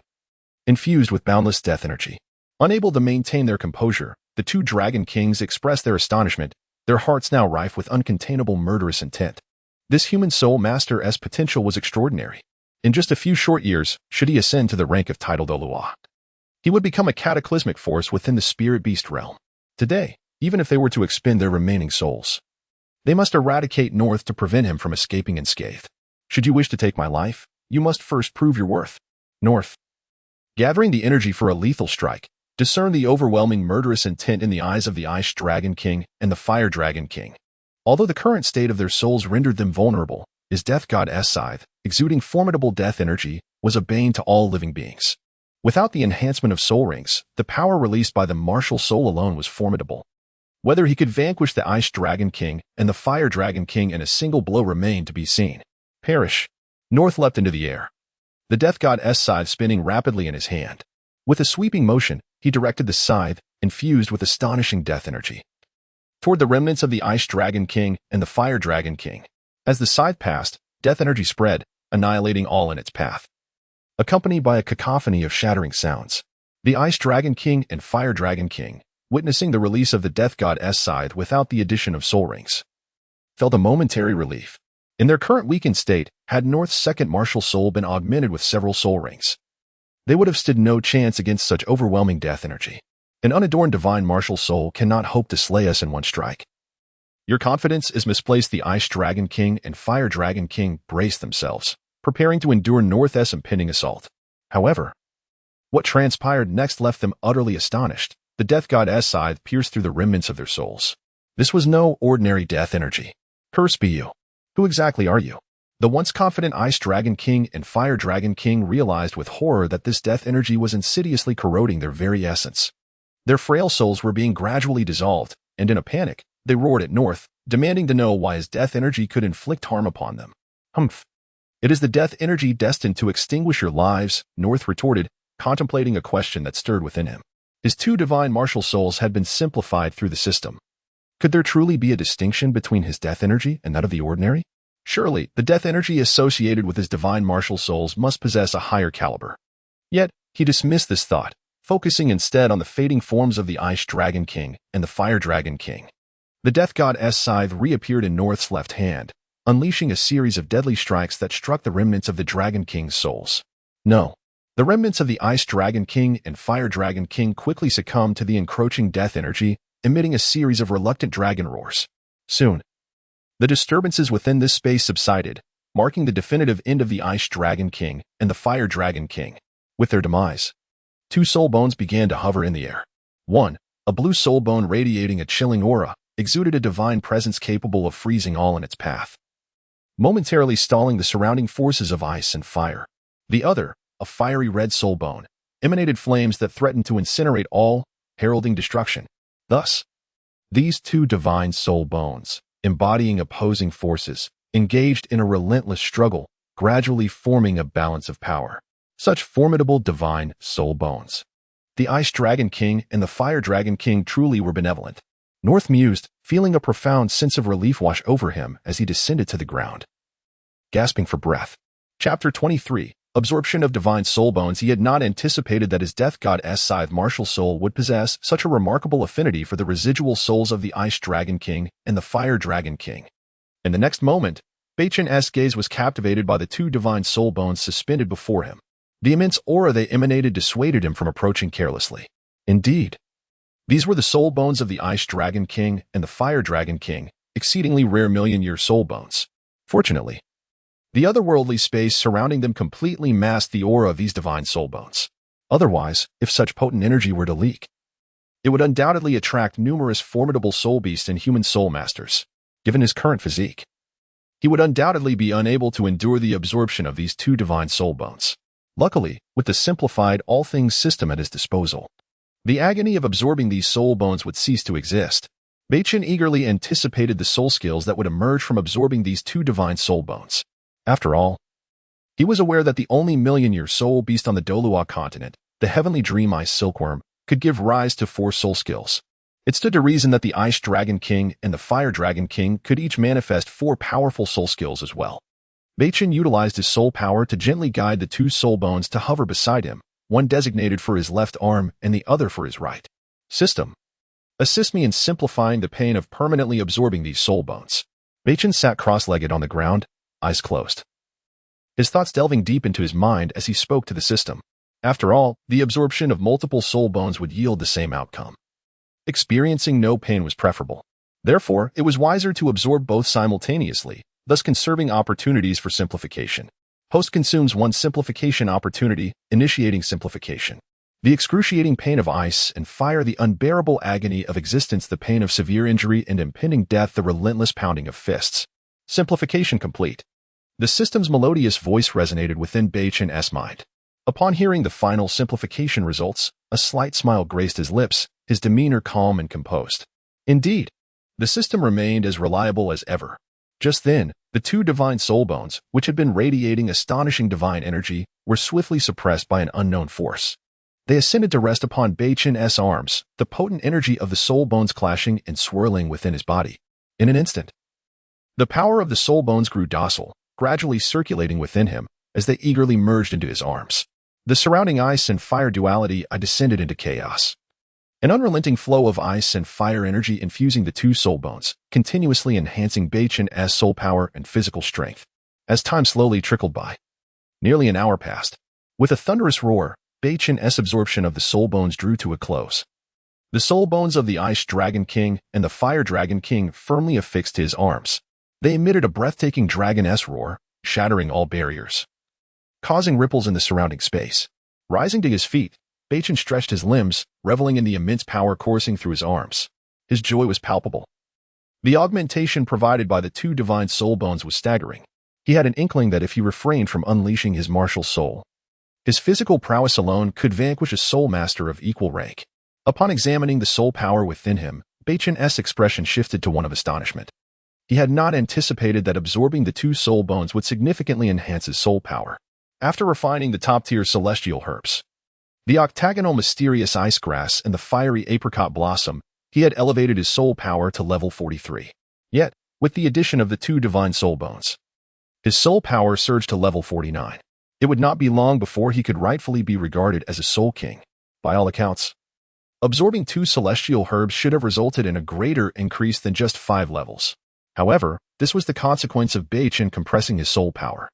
Given that both of his martial souls were divine grade, and his soul rings had remarkably high ages, the utilization of soul skills would inevitably demand considerable soul power. Thus, an enhancement in soul power would significantly reduce consumption during prolonged battles. As for why his soul power had only increased by 6 levels after absorbing the 2 divine soul bones, he was at a loss. It felt as if the enhancement was rather meager. How peculiar. After all, these were 2 divine soul bones. It should have elevated his soul power by at least 10 levels. Ultimately, the result left Beichen in a state of unease, leading him to speculate that the 2 divine soul bones had perhaps existed for an extensive period, with their internal energy long since depleted. Nevertheless, a 6-level increase in soul power was still commendable. Well, his own gains were sufficient. After all, he was merely 6 years old. A 6-year-old at level 49 in soul power had likely never been seen in the annals of Douluo Continent history. Subsequently, Beichen meticulously sensed the soul skills birthed from the 2 soul bones within his body, his brows furrowing slightly, his youthful visage reflecting a blend of confusion and grace. How could it be that only 4 soul skills had been produced? This was incongruent with logic. Beichen murmured softly, as divine soul bones were typically expected to yield 4 soul skills. Yet, the soul bones of the Ice Dragon King and the Fire Dragon King had each manifested only 2 skills. However, feeling the overwhelming strength of these 2 skills, Beichen felt a sense of satisfaction. The 2 soul skills derived from the Ice Dragon King's left arm soul bone included 1 strong attack skill and 1 defensive skill. Ice Dragon's Roar. This skill concentrates the soul power within, unleashing a tempest imbued with extreme cold, capable of obliterating all in its path and freezing everything in its wake. Dragon's Guardian. This skill gathers the formidable power of the Ice Dragon, forming a protective shield with absolute defense, capable of reflecting attacks back at the opponent, turning their soul skills against them. Beichen was thoroughly pleased with the 2 soul skills from the Ice Dragon King's left arm soul bone, as a combination of 1 offensive and 1 defensive skill was indeed exceptional. However, the true might of these abilities would only be realized once Beichen's strength matured further. With his current soul power at level 49, he lacked the capacity to fully unleash both skills. As for the 2 offensive skills birthed from the Fire Dragon King's right arm soul bone, their offensive capabilities filled Beichen with exuberance. Dragon's Roar. This skill releases the wrath of the Fire Dragon King, infused with astonishing flames, incinerating all and even singeing the souls of enemies to a certain extent. Fire Dragon Fist. This skill consolidates soul power into a fist imbued with the might of the Fire Dragon King, releasing a dazzling force, accompanied by resounding dragon roars that disorient the enemy's mind. The 2 skills from the Fire Dragon King were equally rare. Although only 4 soul skills had emerged from the 2 soul bones, Beichen's heart brimmed with joy, for these 4 skills were the inherent abilities of divine soul bones. The eventual power they could unleash was capable of cataclysmic destruction, yet due to his current limited strength, he was unable to manifest their full potential. Chapter 24. The 9 Treasures Glazed Tower. After organizing his gains, Beichen swiftly departed from this realm. With the remnants of the Ice Dragon King and Fire Dragon King's souls and their soul bones vanishing, it was evident that this space could not endure for long. Furthermore, it would not be many years before the Eye of Ice and Fire gradually lost its divine essence, transforming this once prosperous land into utter desolation. Although Beichen felt a twinge of regret, he was at a loss as to how to salvage the Eye of Ice and Fire. He could only wait until his power grew sufficiently strong to explore possible methods of restoration. Splash! Beichen emerged from the water's surface and quickly leapt onto the shore, channeling his soul power to evaporate the moisture from his body. Moments later, he approached Sword Douluo. Upon seeing Beichen safely ashore, Dugu Bo's expression morphed into one of intrigue. No matter how he scrutinized Beichen, he found him unscathed. For some reason, he sensed that Beichen's strength had significantly increased. Could there be treasures beneath the Eye of Ice and Fire? He soon shook his head. He was not privy to the secrets of the lake's depths. He had once endured excruciating pain to dive into the lake but found nothing of worth. He could only dismiss Beichen's enhanced strength as a figment of his imagination. Xiaoqian, how are you? Are you injured? Sword Douluo's concerned voice reached Beichen's ears. Grandpa Jian, there's no need for worry. You know my condition. It was akin to soaking in a hot spring. Beichen replied with a calm smile, exuding nonchalance. Sword Douluo was well aware of his unique constitution and had no reason to fret. Grandpa Jian, is Rongrong's transformation nearly complete? Beichen's curious gaze fell upon Ning Rongrong, who radiated a soft green luminescence, serene and dignified, exuding an extraordinary aura. Almost there. Xiaochen, what exactly is this surprise you mentioned? Sword Douluo's voice echoed with a tone of perplexity in the eye of ice and fire. Ever since Ning Rongrong absorbed the Qilua tulip, Sword Douluo had scarcely taken his eyes off her, noting that her body appeared unchanged, save for a noticeable increase in her soul power. Given his keen perception, he understood that the Qilua tulip Beichen had given her was no ordinary herb. It was only natural for her soul power to rise a few levels, and not worthy of great astonishment. However, Sword Douluo remained deeply puzzled about the nature of the surprise Beichen spoke of, something that clearly held significant importance. Hee. Can something revealed in advance still be deemed a surprise? Just wait, Grandpa Jian. What follows will surely astonish you. Beichen's enigmatic smile hinted at secrets yet to be unveiled. Time flew by. Beichen and Sword Douluo stood by Ning Rongrong's side, eagerly observing her impending transformation. Suddenly, a brilliant green light emanated from Ning Rongrong. In an instant, her soul power erupted forth, sending dust and debris swirling around her. Slowly, she opened her beautiful eyes, which seemed to hold the universe within them. Rising to her feet, she felt the remarkable changes within her body and exclaimed with joy. My soul power has increased by 8 levels. At her words, a wave of astonishment washed over those present. Dugu Bo's face was a picture of shock. How could it be that the young girl, after consuming a divine herb, experienced such a dramatic enhancement of her soul power? This was unfathomable. Suddenly recalling Beichen's earlier words, a pained expression crossed his face. He had unwittingly possessed a treasure trove and had lost countless opportunities. Regrettably, he had already promised the Eye of Ice and Fire to the 7 Treasures Glazed Tile School, and as a titled Douluo, he felt too ashamed to retract his promise. The main reason was his fear of facing Sword Douluo's wrath. Dugu Bo cast a resentful glance at Beichen, blaming him for suggesting the Eye of Ice and Fire belonged to the 7 Treasures Glazed Tile School. Otherwise, he would not have lost so many treasures. Silently lamenting his misfortune. Oh well, without Beichen, he would have remained oblivious to the existence of this treasure, having no means to utilize it. As long as his own poison and that of his granddaughter were resolved, he would count himself fortunate. As for these external treasures, leaving them to the 7 Treasures Glazed Tile School was not a significant loss. What? The soul power increased by 8 levels? Sword Douluo exclaimed, his face a mask of shock. How could such a tremendous gain be possible? Though he had witnessed Ning Rongrong's rapid soul power transformation, he had not closely examined the extent of the increase. It was only upon hearing her claim of an 8-level enhancement that he solemnly employed his soul power to investigate her body. Indeed, her soul power had risen by 8 levels, with an incredibly solid foundation, devoid of any sense of instability. Sword Douluo's heart surged with tumultuous waves of astonishment. He had assumed that such a significant increase in soul power would compromise her foundational stability, hindering future cultivation. However, the results of his examination left him astounded. A single divine herb could indeed elevate her soul power by 8 levels. Turning to the composed Beichen, Sword Douluo sensed that Xiaochen had anticipated this outcome all along. His gaze swept around the Eye of Ice and Fire, brimming with barely contained excitement. With so many divine herbs within the Eye of Ice and Fire, if the disciples of the 7 Treasures Glazed Tile School could each consume one, their strength would multiply several times over. Xiaochen, do the other divine herbs in the Eye of Ice and Fire also possess such power to enhance soul power? Sword Douluo's eyes sparkled with anticipation as he voiced his innermost questions to Beichen. Of course, it is not possible for all. Only a select few top-tier divine herbs can yield such substantial increases in soul power. Moreover, the younger the consumer, the greater the benefits derived from these herbs, leading to a more significant enhancement in soul power. If a more powerful soul master were to consume one of these divine herbs, they might only gain a few levels of soul power, not the 8 levels that Rongrong achieved.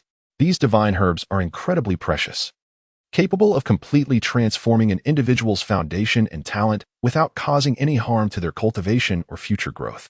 Unfortunately, most of these divine herbs have not yet matured, and their effects are far less potent than those of fully grown herbs. Sensing Sword Douluo's thoughts, Beichen slowly shared all the knowledge he possessed. Chapter 25. Another mysterious celestial herb. Ning Rongrong consumed the Qilua tulip, resulting in a notable increase in her soul power compared to the original narrative.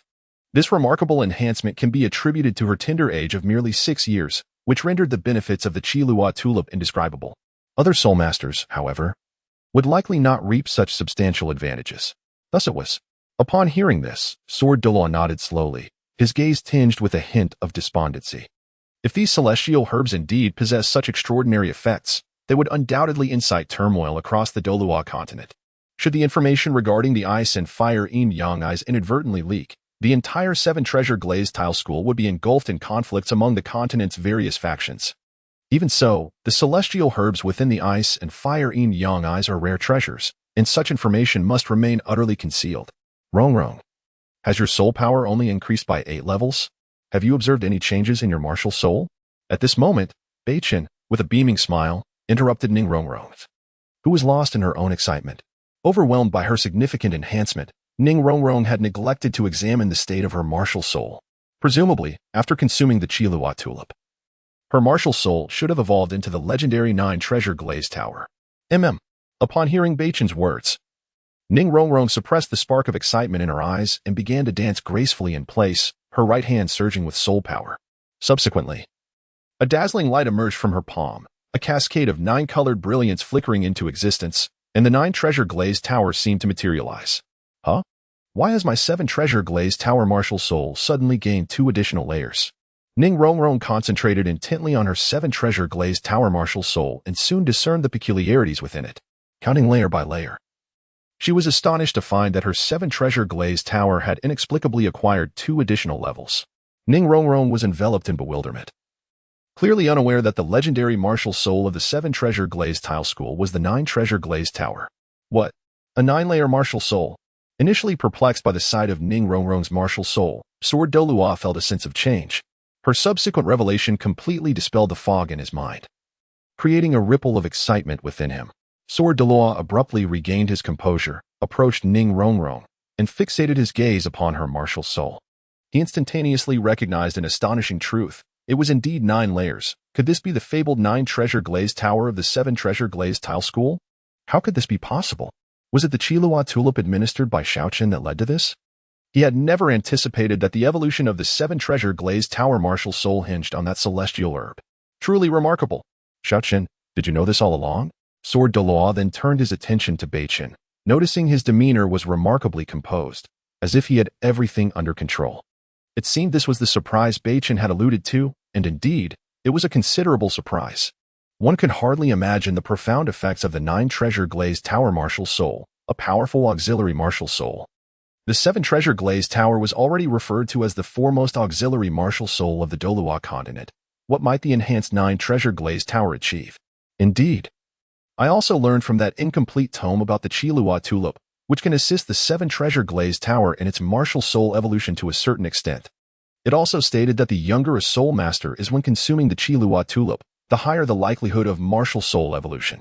Thus, I encouraged Ning Rongrong to consume the Douluo tulip, and as expected, her martial soul successfully evolved into the 9-treasure glazed tower. At this juncture, Beichen gradually fabricated an explanation to deceive Sword Douluo. Oh, I see.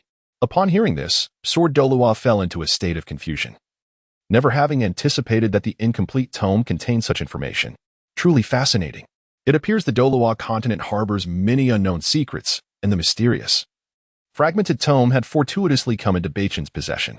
Sword Douluo then cast a meaningful glance at Beichen, captivated by the pure light in Beichen's eyes, and set aside his suspicions. Are there any other celestial herbs that could assist the 7-treasure glazed tower martial soul in its evolution? He continued, hopeful as he addressed Beichen. With Ning Rongrong's martial soul evolving into the 9-treasure glazed tower, he thought of Ning Fengji. After all, Sword Douluo was aware of the deep-seated regret in Ning Fengji's heart, his lifelong confinement to the Soul Sage realm, unable to advance further. If another Douluo tulip could facilitate Ning Fengji's martial soul's evolution into the 9-treasure glazed tower, it would fulfill a dream for him, further strengthening the 7-treasure glazed tile school. There is none. The ice and fire yin-yang eyes hold only a single Douluo tulip. As soon as he finished speaking, Beichen shook his head. He had scrutinized every celestial herb within the ice and fire yin-yang eyes, leaving no stone unturned, and found only the solitary Douluo tulip. Previously, Beichen had pondered whom to give the Douluo tulip to. After a brief moment, he decided upon Ning Rongrong, for in the original story, it was her consumption of the Douluo tulip that led to the evolution of her martial soul into the 9-treasure glazed tower. It was uncertain whether Ning Fengji would achieve the same result with the Douluo tulip. The uncertainty was too great to safeguard against any eventuality.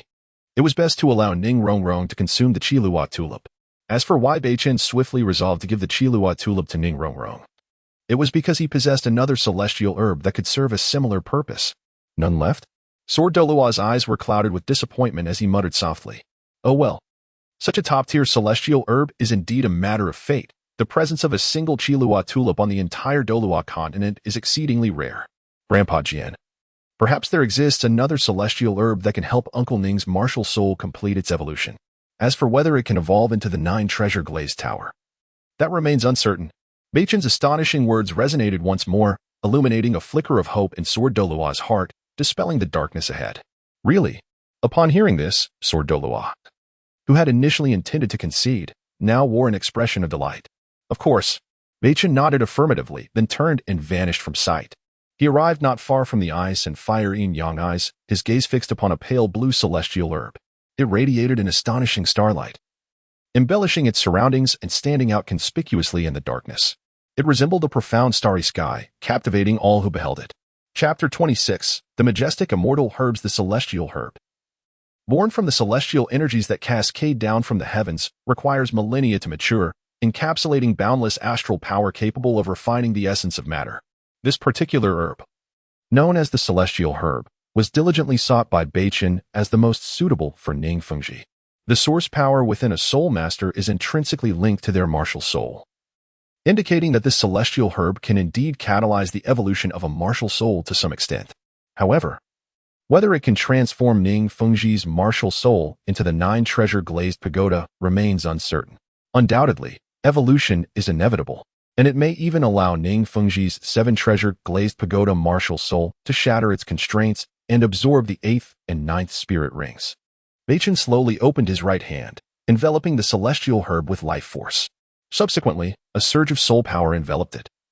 Gently plucking it from the earth and suspending it in his palm, he strode confidently to Sword Douluo's side and remarked, Grandfather Jian, this herb is called the Celestial Herb.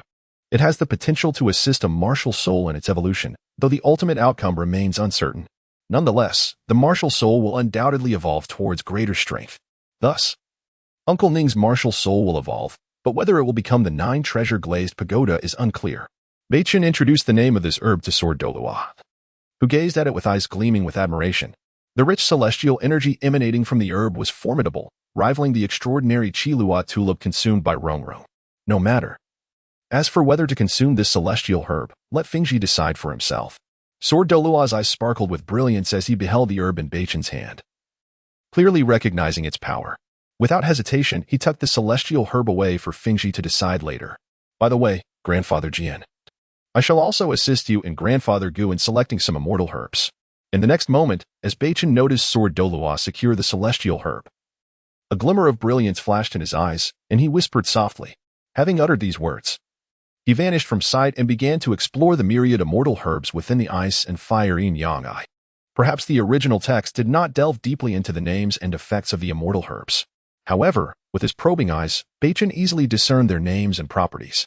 At last, his gaze fixed upon 2 nearby immortal herbs, a hint of surprise illuminating his expression.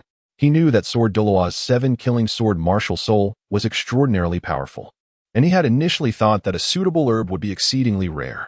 To his astonishment, one truly existed. To Beichen's left stood a seemingly inconspicuous grass, swaying gently in the breeze, appearing as if a mere gust could topple it. Yet, as Beichen scrutinized the grass, a terrifying sword intent surged skyward. He harnessed his life force to soothe the grass, preventing it from spiraling into chaos and jeopardizing the other rare herbs. This was the sword grass. It harbored an astonishing sword intent that could aid sword practitioners in enhancing their sword intent, rendering their attacks more piercing and capable of breaking through all barriers. Indeed, this seemingly weak grass beside Beichen was an exceedingly rare sword grass, though it appeared delicate. The indomitable sword intent within it was undeniable, sending a chill down Beichen's spine. While Sword Douluo's strength might not see a significant increase in soul power from consuming this sword grass, it would undoubtedly enhance the sword intent of the 7-killing sword, sharpening its edge and making his attacks even more formidable. Without a doubt, this sword grass was the perfect choice for Sword Douluo to elevate his prowess. On Beichen's right stood a tall bamboo, boasting 9 segments, exuding a chilling black aura. A resilient spirit radiated from it, marking it as another exceedingly rare treasure. This bamboo was a top-tier immortal herb, rivaling the Qilua tulip consumed by Ning Rongrong. The 9 Heavens black bamboo grows 1 segment every 1,000 years, culminating in 9 segments after 9,000 years, embodying unparalleled resilience and a hint of destructive power. Cautiously, Beichen harvested these 2 immortal treasures. Leaping to Sword Douluo's side and presenting the 2 herbs, now suspended in his palm. Grandfather Jian, this is the sword grass, which contains remarkable sword intent. Consuming it will likely invoke significant changes in your martial soul and soul skills. Beichen calmly conveyed the specifics of the sword grass to Sword Douluo, articulating the method of consumption. He eagerly anticipated how much Sword Douluo's strength would augment after consuming this herb. Such profound sword intent, indeed an extraordinary find. Sword Douluo nodded in satisfaction upon hearing Beichen's introduction, his gaze fixed in surprise upon the sword grass in Beichen's hand. His martial soul, the 7 killing sword, could naturally sense the sword intent emanating from this herb. Concurrently, the 7 killing sword within him resonated with a humming sound, drawn to the sword grass. This is the 9 heavens black bamboo, equally suitable for Grandfather Gu. The method of consumption. Moments later, Beichen presented the 9 heavens black bamboo to Sword Douluo. Sharing its details, Sword Douluo regarded the 2 herbs in his hands with a look of immense gratification directed at Beichen. He had not anticipated such a treasure trove. The prospects of what transformations awaited him and Grandfather Gu upon consuming these immortal herbs filled him with eager anticipation. Their soul power had stagnated for years, hindered by a formidable bottleneck. Hopefully, these 2 herbs would enable them to transcend their limitations. Dugu Bo stood quietly beside Beichen and the others, saying nothing, though the yearning in his eyes was unmistakable. He had overheard Beichen's descriptions and recognized the immense potential of the 2 herbs to elevate a tidal Douluo's strength. He too desired an immortal herb, yet his unfamiliarity with the herbs in the ice and fire yin-yang rendered him powerless to act. Previously, due to his impetuousness, he had offended Beichen and the others, leaving him reluctant to speak up. Senior Dugu, this is a swan's kiss. Despite its enchanting name, it is, in fact, one of the most potent poisons in existence. Any ordinary soul beast or soul master who touches it will succumb to its lethal effects without hope of salvation. Given your martial soul is the Emerald Phosphor Serpent King, a poison-type martial soul, and considering your tidal Douluo strength, you should be able to handle this swan's kiss without issue. If consumed, combined with the detoxification methods I previously taught you, your martial soul will gain substantial benefits, and the toxicity will be amplified severalfold. Chapter 27. Return. Beichen had long noticed the envy in Dugu Bo's gaze and promptly retrieved another herb. This herb bore a resemblance to a swan, emanating a luminous green radiance. A mere glance at it could induce intense discomfort. Thank you, young friend. Dugu Bo had not anticipated that Beichen would assist him in selecting a herb. He quickly secured the swan's kiss, gazing at it as if it were a priceless treasure. Concurrently, a yearning arose within him, an eagerness to consume the swan's kiss without delay. During this period, I would appreciate it if Senior Dugu could guard the Eye of Ice and Fire for us, Beichen remarked, pondering something. Absolutely. Before any members of the 7 Treasures Glazed Tile School arrive, I shall safeguard the Eye of Ice and Fire, ensuring that no soul beasts or soul masters intrude. Dugu Bo replied with a hearty laugh, patting his chest in assurance. Although he lost a precious piece of land, he had acquired the antidote and the swan's kiss, making his agreement to Beichen's request all the more generous. This trivial matter was of little consequence to him. Standing nearby, Sword Douluo observed Beichen with a smile, secretly admiring his actions. He understood that Dugu Bo had always been unrestrained, free from any sect's influence. Beichen's gesture undoubtedly established a connection between Dugu Bo and the 7 Treasures Glazed Tile School. Should the school face adversity in the future, he believed Dugu Bo would not remain indifferent. Despite Dugu Bo's prideful and solitary nature, he was a man of deep loyalty. By the way, Shaochen, did you not select a suitable herb for yourself? Sword Douluo inquired, a hint of confusion evident in his voice. He had not noticed Beichen absorbing any herbs. Could it be that the Eye of Ice and Fire did not offer anything suitable for him? I have already consumed 2 herbs, which were the finest located by the Eye of Ice and Fire shore, Beichen replied slowly. He had absorbed the herbs without attracting anyone's attention. That's good. Sword Douluo nodded in agreement, relieved that Beichen had found herbs suitable for him. After all, Beichen possessed extraordinary talent with the aid of top-tier herbs. His strength would undoubtedly amplify. However, at that moment, Sword Douluo did not delve deeper into Beichen's condition.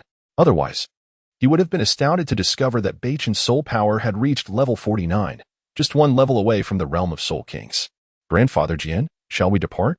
Beichen surveyed his surroundings, Noting that there was nothing further to collect, he turned to Sword Douluo and spoke.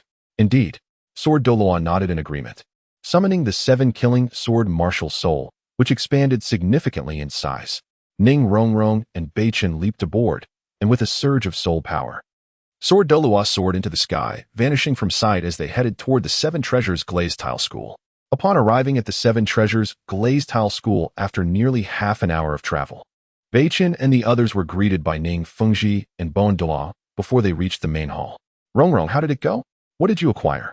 Ning Fengji inquired, his eyes brightening as he approached Ning Rongrong, sensing the significant enhancement in her aura, indicative of a newly acquired soul ring. Hee, father, my gains are tremendous. I am now a level 19 soul master. Ning Rongrong joyfully exclaimed, revealing her newfound level after absorbing her first soul ring, which had elevated her soul power significantly. Remarkable. I did not expect Rongrong's soul power to. Rongrong, what did you say? Your soul power has reached level 19? Ning Fengji, caught off guard, quickly grasped the significance of her words. He immediately used his soul power to examine her condition, his eyes widening in astonishment. It truly is level 19 soul power. How can this be? After a moment of contemplation, Ning Fengji's expression shifted dramatically as he continued to probe Ning Rongrong's body. Discovering that her soul power foundation was incredibly solid, devoid of any instability. This defies logic.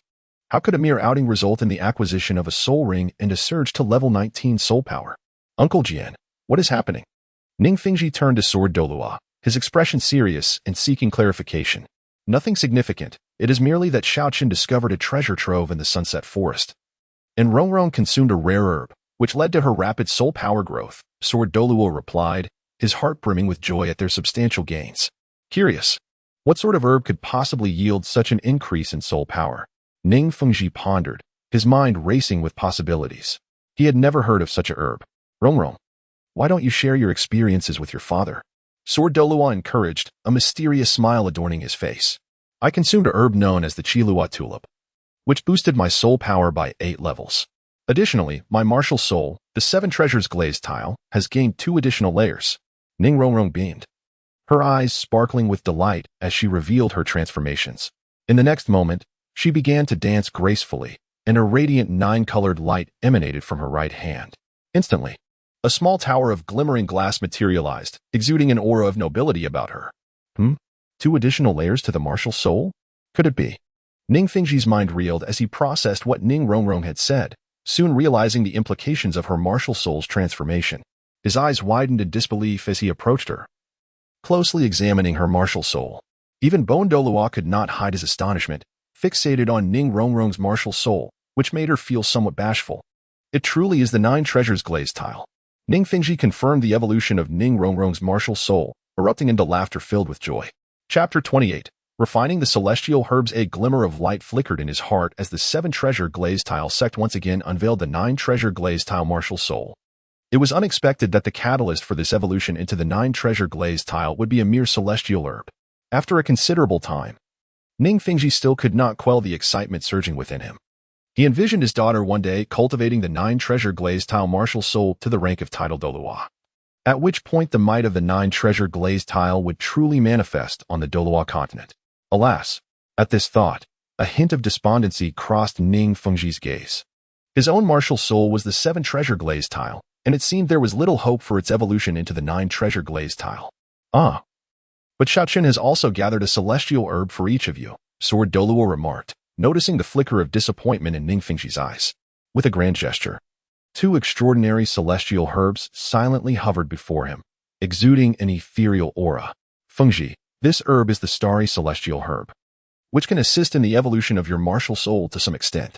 Whether it can evolve into the 9 Treasure Glazed Tile remains uncertain.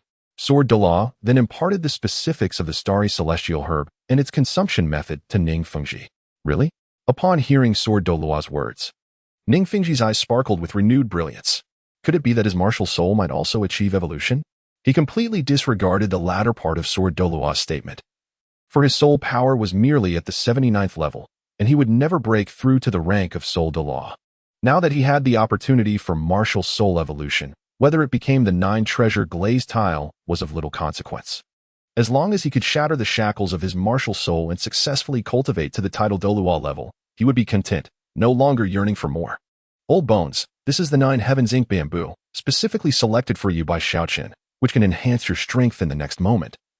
Sword Douluo elaborated on the details of the 9 Heavens Ink Bamboo for Bone Douluo. Ning Fingji and Bone Douluo expressed their gratitude to Beichen, and in the next instant, both eagerly retreated to their chambers to absorb the celestial herbs and elevate their powers. After all, Ning Rongrong had reaped countless benefits from consuming a rare tulip. They were bound to fare well too. Seeing everyone retreating to their rooms for seclusion, Beichen, feeling a bit bored, quietly returned to his own chamber to train. Aiming to mitigate the potential hazards stemming from this sudden surge in power, the strength of Sword Douluo and the others was immensely formidable at their level. Advancing further became increasingly challenging, with each level of soul power exhibiting vast discrepancies that demanded more time for comprehension. Although his explosive power had been thoroughly stabilized through the forces of ice and fire and the effects of the 2 top-tier celestial herbs and 2 divine soul bones, Beichen still intended to enter seclusion to ensure his soul power level was solidified to perfection, preventing any unnecessary risks for future cultivation. Once back in his room, Beichen sat cross-legged, closing his eyes, and began to channel all that he had mastered. As he practiced, a series of sounds reverberated in his mind, indicating the astonishing transformation of his power. 7 Treasure Meditation Insight 1. Soul Power Level 0. 00002. Soul Power Level 0. 00003. Martial Soul Insight 1. Martial Soul Insight 3. Distraction Control Insight 4. Distraction Control Insight 3. Upon hearing the persistent notifications in his mind, Beichen promptly commanded the system to silence these alerts. The incessant sound was a significant distraction to his training. In the next moment, his mind fell into profound silence, allowing him to focus on his seclusion and consolidate his strength. As time passed, the 7 Treasure Glazed Tile sect was enveloped in tranquility. With all affairs proceeding in an orderly manner, Beichen sat motionless on his bed, his heart racing, as torrents of vitality surged forth. An aura of formidable energy swirled around him. The forces of life and death, 2 opposing yet complementary powers, clashed within Beichen's body, achieving an extraordinary balance that was profoundly mysterious. Boom. However, in the next moment, the aura surrounding Beichen abruptly converged, returning to a state of unremarkable calm. After half a day's training, Beichen had fully integrated his previous gains. He had absorbed the last vestiges of potency from the octagonal profound ice grass and the fiery apricot blossom, fortifying his physical form. At this moment, Beichen's vitality surged, and his physical strength had increased severalfold. There was no doubt that he could contend with a 10,000-year soul beast solely with his physical prowess. His body had been tempered by 2 top-tier celestial herbs and the ice and fire energies from the Eye of Ice and Fire, coupled with the amplification from 2 divine soul bones. If he could not withstand even a 10,000-year soul beast through sheer physical might, it would indeed be a great embarrassment. Sizzle. Buzz. Just as Beichen was about to delve deeper into contemplation, a breathtaking sword energy materialized, enveloping the entire 7 Treasure Glazed Tile sect in a realm of sword chi, sharp beyond measure. The sword energy soared, only to retract in an instant, as if nothing had transpired. The fleeting sword energy was vividly sensed by everyone in the sect, and they realized that Sword Douluo's strength had likely surged once more. Grandfather Sword's power is truly terrifying. I wonder to what extent he has ascended? Beichen mused, astonished by the overwhelming sword energy emanating from Sword Douluo. He had not anticipated that the celestial herb would prove so beneficial to Sword Douluo.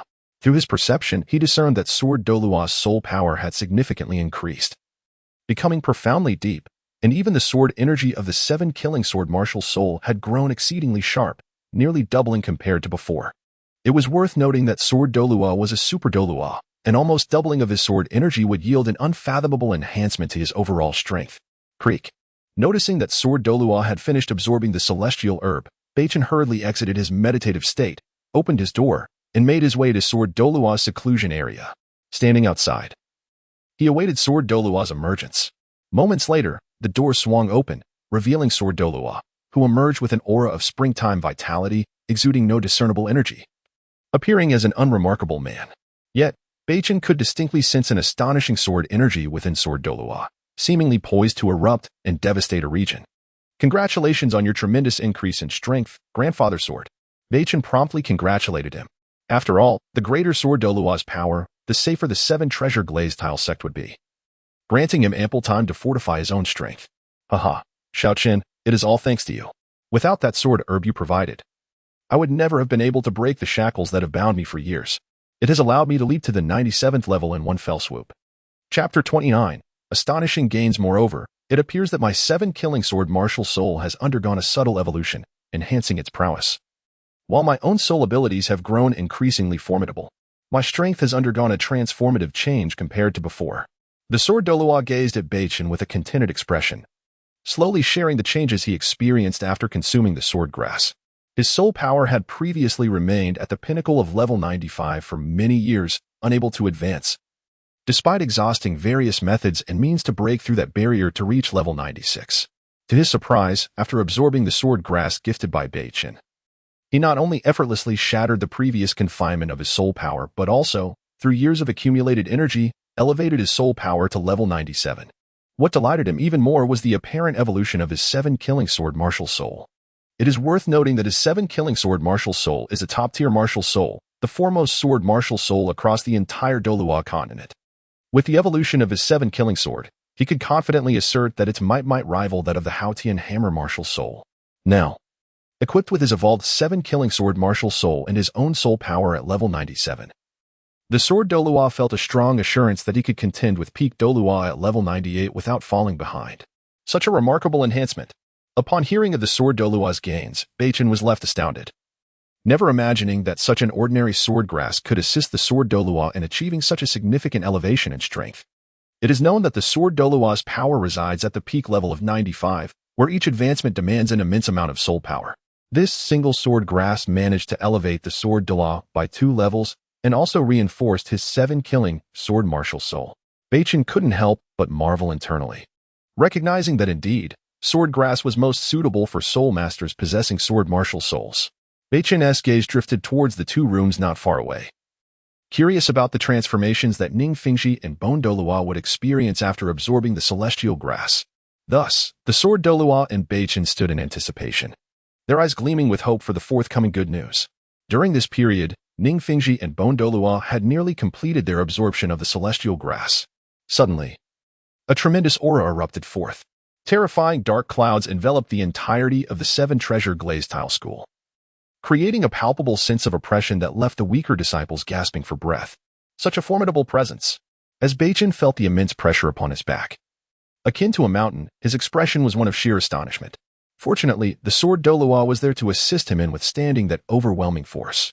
Even so, Beichen's heart remained unsettled for a long while, indicating that Bone Douluo's strength had also witnessed a significant enhancement.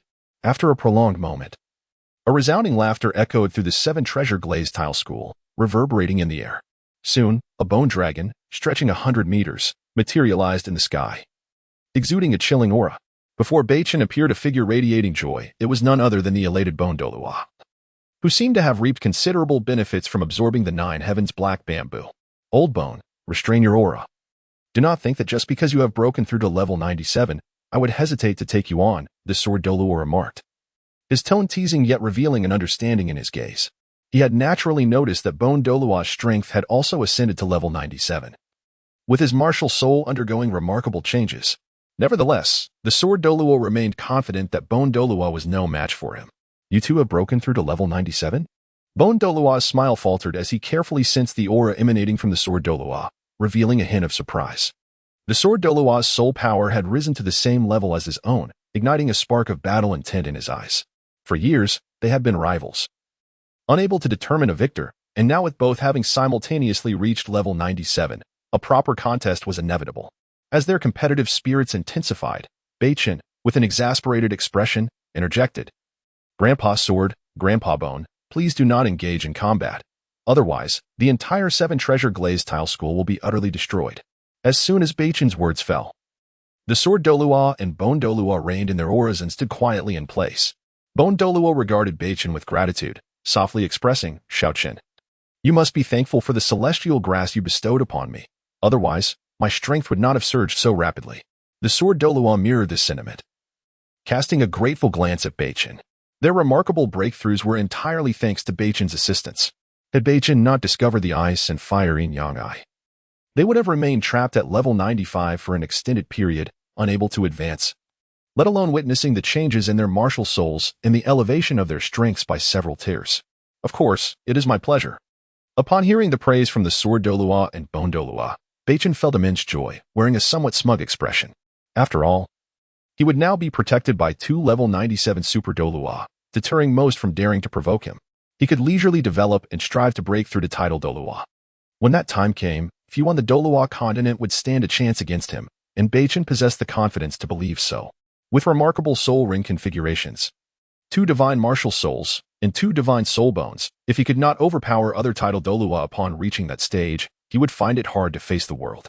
Just then, the sword Douluo and bone Douluo, seeing Beichen's expression, were left speechless, contemplating giving him a good thump. Yet, recalling Beichen's undeniable contributions to the 7 treasure glazed tile school, they restrained their impulses and allowed him this moment of pride. Suddenly, the entire 7 treasure glazed tile school was enveloped in an endless azure starry sky, as a star descended into Ning Fengxi's room. In an instant, a colossal aura surged into the heavens, and waves of blue radiance erupted from Ning Fengxi's chamber. Above the room, a faint blue tower's phantom silently emerged. Resembling the 7 treasure glazed tile pagoda, except it boasted 9 tiers. The very center of the 9-tiered pagoda was adorned with a miniature star, emanating a vast aura that, upon a mere glance, transported one into an infinite expanse of stars. This is. The sword Douluo and others were left in astonishment upon witnessing the extraordinary phenomenon in the sky. Such a powerful aura. Could it be that Ning Fengxi's martial soul has completed its evolution? Soon, they perceived the fleeting yet immense energy. As the spectacle dissipated, the commotion within Ning Fengxi's room settled into tranquility. Indeed, the martial soul had evolved into a 9-tiered form. Yet it bore little resemblance to the 7 treasure glazed tile pagoda. Despite the rapid disappearance of the phenomenon, Beichen still managed to capture a glimpse of the general appearance of the tower in the sky. The pale blue pagoda, 9 tiers high, was enveloped in a soft blue glow, radiating an expansive brilliance akin to the stars. Chapter 30. The Starry Treasure Tower. It is evident that Ning Fengxi has consumed the celestial star herb, resulting in a profound transformation of his 7 treasures glazed tile martial soul, which can now absorb 9 soul rings. However, it remains uncertain whether the first 7 soul skills of Ning Fengxi have also undergone any alterations. As Ning Fengxi emerged, the onlookers turned their gaze towards him. The refined and composed figure of Ning Fengxi radiated an undeniable excitement, which his eyes could not conceal. "What has your martial soul evolved into, Fengxi?" inquired the sword Douluo, stepping forward with curiosity. They could certainly sense the evolution of Ning Fengxi's martial soul towards a more formidable direction. "I am uncertain how my martial soul has transformed in this manner. It seems to have transcended the 7 treasures glazed tile," Ning Fengxi responded, his expression peculiar. He then extended his right hand, and a gentle blue light of stars emerged, revealing a delicate blue 9-tiered tower. This tower bore an almost identical form to the previous 7 treasures glazed tile, save for its azure hue. At the center of each tier floated a miniature star, emanating a rich celestial energy. Indeed, the martial soul has undergone a significant metamorphosis. Could it be an entirely new martial soul? The sword Douluo observed the transformation of Ning Fengxi's 7 treasures glazed tile into this azure 9-tiered tower, a flicker of astonishment crossing his eyes. Fortunately, the new tower retained its 9 tiers, allowing for the absorption of 9 soul rings, thus fulfilling a long-held wish of Ning Fengxi. As the crowd gazed upon the tower, they searched their memories for any martial souls from the Douluo Continent that resembled it, yet none could be found. They could only attribute this azure tower to a novel variant of a martial soul, clearly more potent than the 7 treasures glazed tile. "Although my martial soul has evolved into this form, my initial 7 soul skills remain unchanged," Ning Fengxi remarked, shaking his head, puzzled as to why his martial soul had taken on this appearance. Despite the evolution brought about by the celestial star herb, his first 7 soul skills had not altered. Notably, his soul power had also surpassed the 80th level, though the extent of this advancement would only be revealed after absorbing the 8th soul ring. Ning Fengxi felt a surge of excitement. For many years, he had lamented his inability to attain the 8th soul skill. He had not anticipated that the celestial star herb would resolve this long-standing regret. Though he had not evolved into the legendary 9 treasures glazed tile, he found contentment in his new form. How curious. We shall only fully comprehend the true effects of your martial soul once you acquire the 8th soul skill. Since the 7 treasures glazed tile has entirely transformed, Fengxi, you may rename your martial soul, mused the sword Douluo, stroking his chin in contemplation. The specific miraculous effects of this new martial soul remained unknown, and only upon Ning Fengxi obtaining the 8th soul ring would they be revealed. "Then I shall name this new martial soul the Starry Treasure Tower," Ning Fengxi declared after a moment of reflection. Recalling the appearance of his martial soul, and the celestial star herb he had consumed. Indeed, as soon as Ning Fengji's words fell, the crowd nodded in agreement. Recognizing that this name was indeed fitting for his martial soul, Beichen observed Ning Fengji's martial soul intently, his expression one of intrigue. It appeared to be a variant akin to the 9 treasures glazed tile, yet seemingly imbued with celestial power. Beichen speculated that the next 2 soul rings Ning Fengji would acquire might be related to this starry energy, and the formidable nature of the final 2 soul skills remained to be seen. In the original text, Ning Rongrong's 9 treasures glazed tile martial soul possessed exceedingly powerful 8th and 9th soul skills, rendering it nearly invincible. It was hoped that Ning Fengji's forthcoming soul skills would not pale in comparison to the 9 treasures glazed tile. Shuchen, we owe you a debt of gratitude for uncovering several celestial herbs, which have significantly enhanced our strength, Ning Fengji expressed warmly to Beichen, his eyes brimming with appreciation. Without the celestial star herb Beichen had gifted him, he might have remained at the soul saint level for life, unable to progress further. With the evolution of his martial soul, he now had the potential to reach the title Douluo realm, thereby altering the trajectory of his future. It is my duty, Uncle Ning, that land now belongs to our 7 treasures glazed tile sect. You may send someone to oversee the ice and fire yin-yang eye. The herbs within must not be disturbed, for they contain some highly toxic varieties. Should one be careless, it could lead to dire consequences. Moreover, most of the herbs have yet to mature, so indiscriminate harvesting is ill-advised, Beichen replied nonchalantly, as these few herbs were not of great concern to him.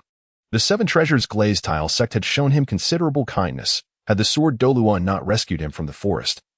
He might have become one of the most unfortunate transmigrators in history, torn to shreds by soul beasts before even beginning to explore another world. Understood. I shall dispatch some powerful soul masters from the sect to guard the ice and fire yin-yang shortly, Ning Fengji responded, nodding in satisfaction. Indeed. Since the ice and fire yin-yang now belong to the 7 treasures glazed tile sect, it was imperative to assign soul masters for protection. The celestial herbs within were exceedingly precious, and it was crucial to prevent other factions from discovering this information. Otherwise, the 7 treasures glazed tile sect could find itself in peril. After a considerable time, Ning Fengji promptly sent several adept members of the sect to the Sunset Forest to liaise with Dugu Bo regarding the ice and fire yin-yang. Subsequently, the sword Douluo and bone Douluo escorted Ning Fengji to the Star Do Forest to acquire the 8th soul ring. With the immense power of the celestial star herb and the soul power accumulated over the years, Ning Fengji was poised to break through to the soul Douluo level. Eager to obtain his 8th soul ring, he felt a strong premonition that his 8th soul skill might yield an unexpected surprise. Once Ning Fengji and the others departed, the lively Ning Rongrong approached Beichen and softly suggested, "Brother Chen, shall we venture outside to play?" Upon uttering these words, her gaze seemed to pierce through layers of walls, glimpsing the outside world. She rarely left the 7 treasures glazed tile sect, as her father forbade her from leaving the sect without prior notice. Chapter 31. The White Fox. The White Fox often lamented the multitude of dangers lurking outside, deeming it unsafe for her to venture alone. At long last, once they had departed, Ning Rongrong eagerly sought to drag Beichen out to witness the wonders of the world beyond. "What purpose do you have in going outside?" Beichen inquired, perplexed by Ning Rongrong's enthusiasm. "Isn't it dreadfully monotonous to remain at the 7 treasure glazed tile sect? Don't you wish to explore?" Ning Rongrong replied, shaking her head with a beaming smile. "Very well, but we must return promptly. If Uncle Ning discovers we have ventured out, he will undoubtedly reprimand us." Beichen nodded in agreement. Having spent 6 years on the Douluo Continent, he had seldom explored its expanse. Though he had remained at the 7 treasure glazed tile sect throughout these years, he was acutely aware of the perils that lay beyond. In the past, he had lacked a martial soul and was too weak to withstand a single blow.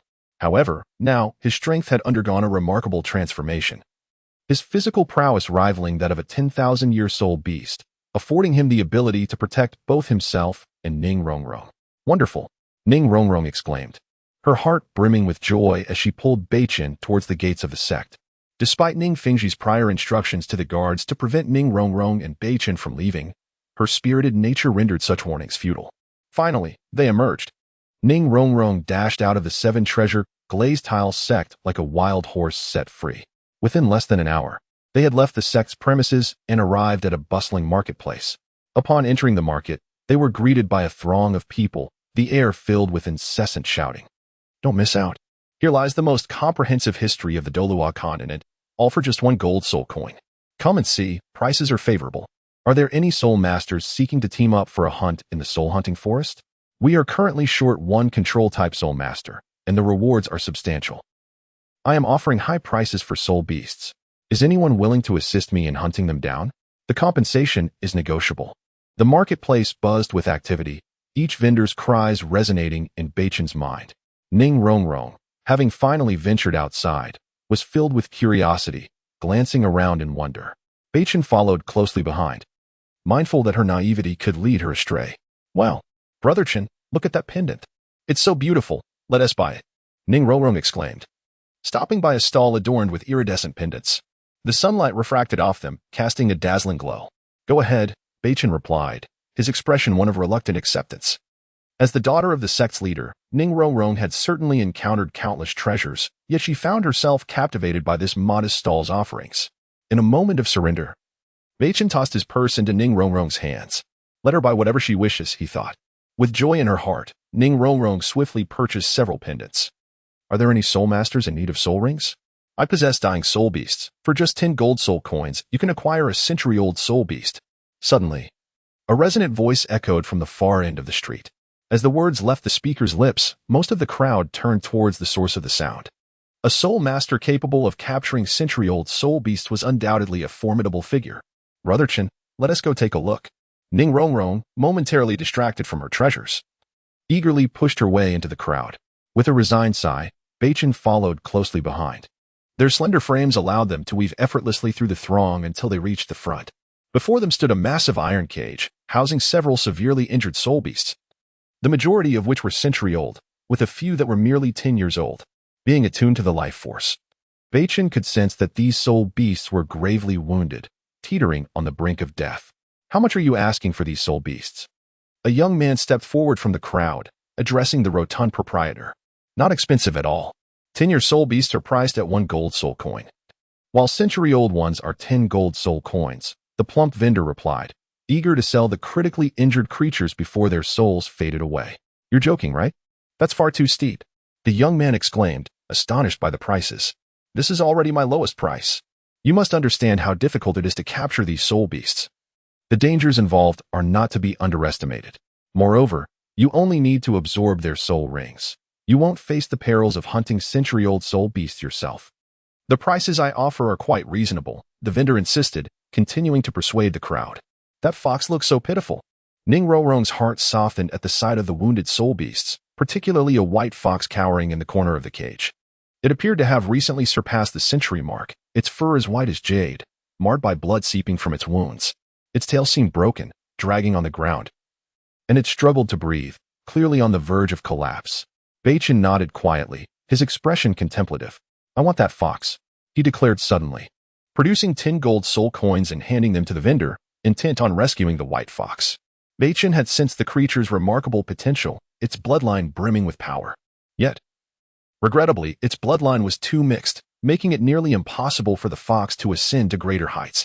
Since Ning Rongrong was fond of the white fox, he decided to purchase it as a companion. Upon hearing Beichen's words, Ning Rongrong's face lit up with joy. Excellent. The vendor, thrilled by Beichen's decisive purchase, collected the gold coins and unlocked the cage, gently lifting the injured white fox into Beichen's arms.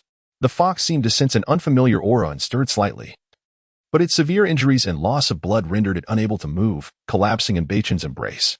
Chapter 32. Assassination upon observing the scene.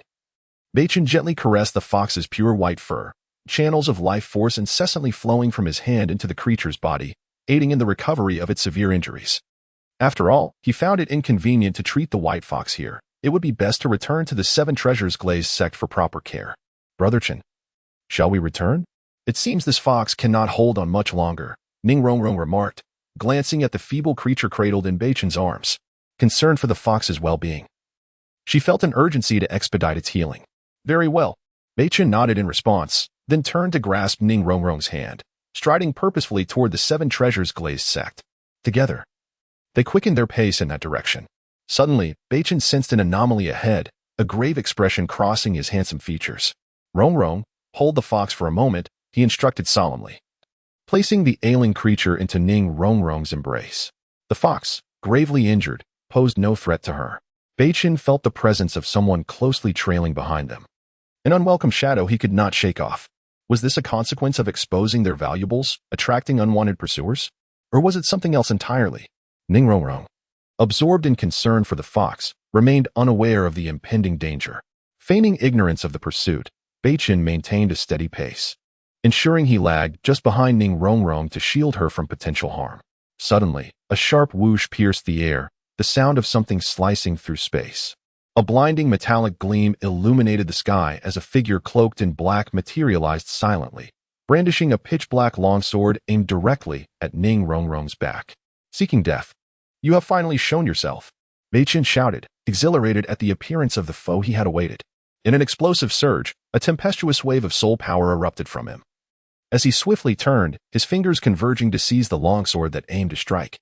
With a resounding crack, the concentrated soul power shattered the blade into fragments that fell to the ground. Impossible! The cloaked assassin, taken aback by the strength of the seemingly innocent boy, could hardly fathom that a mere child could render his sword to ruins. After all, he was a soul master, and yet, here he was, rendered defenseless by a 6-year-old. Before he could fully comprehend the situation, Beichen seized the moment. Launching himself off the ground, he unleashed a fist imbued with fearsome soul energy toward the assassin's chest. Not good. The black-clad man, realizing too late, found himself confronted by a fist that moved with alarming swiftness, the rushing sound echoing in his ears. Stricken with shock, he hastily summoned his martial spirit, but Beichen's blow was already upon him. With a thunderous impact, the force of Beichen's strike left the assassin gasping as his internal organs were jolted out of place, causing him to collapse on the ground, blood spewing forth.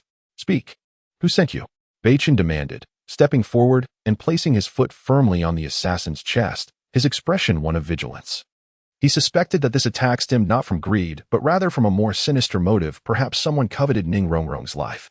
The moment the cloaked figure realized his exposure, his eyes widened in terror. With a violent effort, he expelled a mouthful of black blood, expiring instantly. By the time Beichen registered what had occurred, he discovered that the assassin had taken poison, rendering any chance of revival impossible. With a grimace of frustration, Beichen searched the lifeless body for any identifying marks, but found nothing of value. It seemed the assassin had taken precautions to conceal his identity. Let us go. Unable to make sense of the situation, Beichen hurriedly took Ning Rongrong's hand, guiding her back to the 7 Treasures glazed sect. This matter was too grave. It was best handled by Ning Fengji. Although the sword Douluo and his companions had departed, typical ruffians dared not invade the sanctity of the sect. Upon reaching the 7 Treasures glazed sect, Ning Rongrong remained tightly clasping the white fox, still dazed from the recent harrowing events. Brother Chen, who was that man? Why did he attempt to assassinate us? Her voice trembled with worry, a stark contrast to her prior naivety. How could she have anticipated such a perilous encounter on what was meant to be a simple outing? I do not know, but we shall await your father's return to address this, Beichen replied, swiftly shifting the topic. Now, let me take care of the fox before it succumbs to its injuries. Okay, Ning Rongrong nodded, her gaze lingering anxiously on the delicate creature. Beichen carefully set the fox down on the ground, stepping back slightly before opening his palm to reveal a vibrant green life force. The ancient tree of life materialized above his hand, its crystalline leaves shimmering with boundless vitality. Third soul skill, healing light. In an instant, Beichen concentrated a vast amount of soul power into the ancient tree, and a rich wave of life energy enveloped the entire hall. At that moment, a brilliant green beam erupted from the ancient tree, radiating astonishing life force that cascaded over the fox. To everyone's astonishment, the once near lifeless white fox began to heal rapidly, its wounds closing as its internal injuries mended at an accelerated pace. Within mere seconds, the fox's injuries were restored. A miraculous transformation from the brink of death to a state of vitality. Chapter 33. The Ancient Divine Beast, the Nine-Tailed Celestial Fox. This is the terrifying aspect of the third soul skill possessed by the ancient life tree martial soul of Beichen. Its healing power is beyond description. Beichen gazed at the injuries of the fox, now healed, and retracted his martial soul. It's all better now. He softly reassured Ning Rongrong, dispelling her inner worries. As his words fell, Ning Rongrong's expression relaxed, her entire being exuding relief. She had been concerned about the fox's condition throughout their journey, and now it was finally healed. It's awake, Ning Rongrong exclaimed joyfully. The white fox lying on the ground slightly opened its dazed eyes, realizing that its injuries had completely healed. A glimmer of light flickering in its dark eyes. Slowly, it stood up and looked up at Beichen, its gaze reflecting a hint of human-like gratitude. Though it had been gravely injured and near death, the remnants of its consciousness recognized that Beichen had saved its life. The fox approached Beichen's feet, nudging its head against his leg. Quite the spirited one. Beichen observed the fox's actions, crouching down to embrace the white fox in his arms, a smile brightening his face. The white fox nestled comfortably in Beichen's embrace, squinting its eyes in enjoyment of his gentle touch. Possessing the ancient life, tree martial soul, Beichen's body occasionally radiated a gentle life force, drawing the fox nearer. The allure of this life force to soul beasts is undoubtedly profound. Indeed, if sufficiently nourished by this life force, the bloodline within this little fox would surely flourish, enhancing its cultivation speed. Humph! Ning Rongrong, witnessing the fox's closeness to Beichen, puffed her cheeks in annoyance, casting a pitiful glance at the little creature. Why did this white fox not show her the same affection? Upon sensing a fiery gaze directed at it, the little fox slowly squinted its eyes and turned to Ning Rongrong.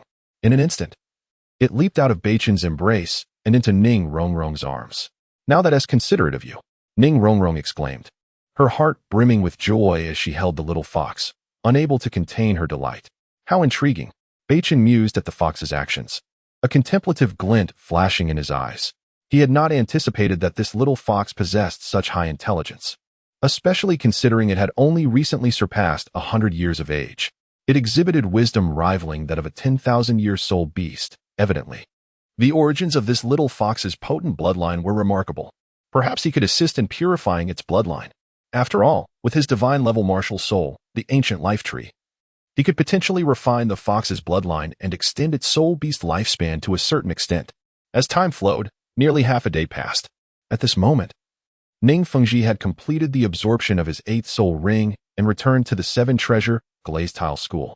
Upon learning the details, Beichen hurried to the main hall to inform Ning Fengji of the day's events for his judgment. What did you say?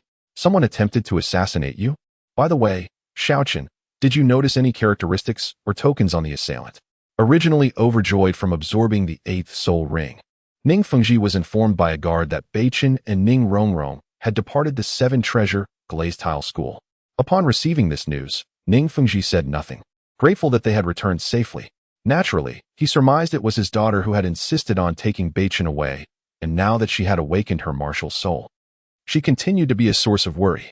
However, when he heard Beichen mention their encounter with an assassination attempt, Ning Fengji was engulfed in fury. How dare someone be so reckless as to target the genius of the 7-treasure glazed tile school?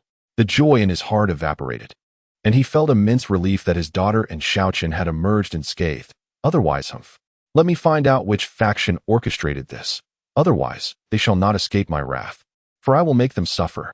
Sword Douluo, upon hearing Beichen's words, was enveloped in a surge of sword energy, his gaze brimming with a terrifying murderous intent. Beside him, Douluo could scarcely contain his own fury. After all, Rongrong and Xiaochen were their most cherished. How could they allow anything to happen to them? Thankfully, they were unharmed.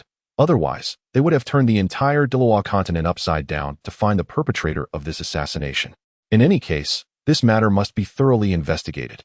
Otherwise, there would be a risk of negligence that could plunge Rongrong and Xiaochen back into danger. No, the man in black had nothing on him. I intended to interrogate him, but he tragically ingested poison and perished. At this moment, Beichen solemnly recounted everything he had experienced and deduced to Ning Fengji and the others. When he discovered the black-clad man was poisoned, it was already too late. Afterwards, he examined the man's condition and found that his body was already saturated with toxins. Even if he had not consumed the poison at the end, he would likely not have lived for more than a few hours. Clearly, this assassination was premeditated. Otherwise, how could one person have ingested so much poison for no apparent reason? All right, Xiaochen, you should head back now. I will ensure that we investigate this assassination thoroughly. Ning Fengji, upon hearing Beichen's response, fell into deep contemplation. With no leads, where should they begin? Nevertheless, the 7-treasure glazed tile school would mobilize all available resources to uncover the true mastermind behind this incident. Understood. Beichen nodded in agreement, then swiftly departed the hall and returned to his chamber.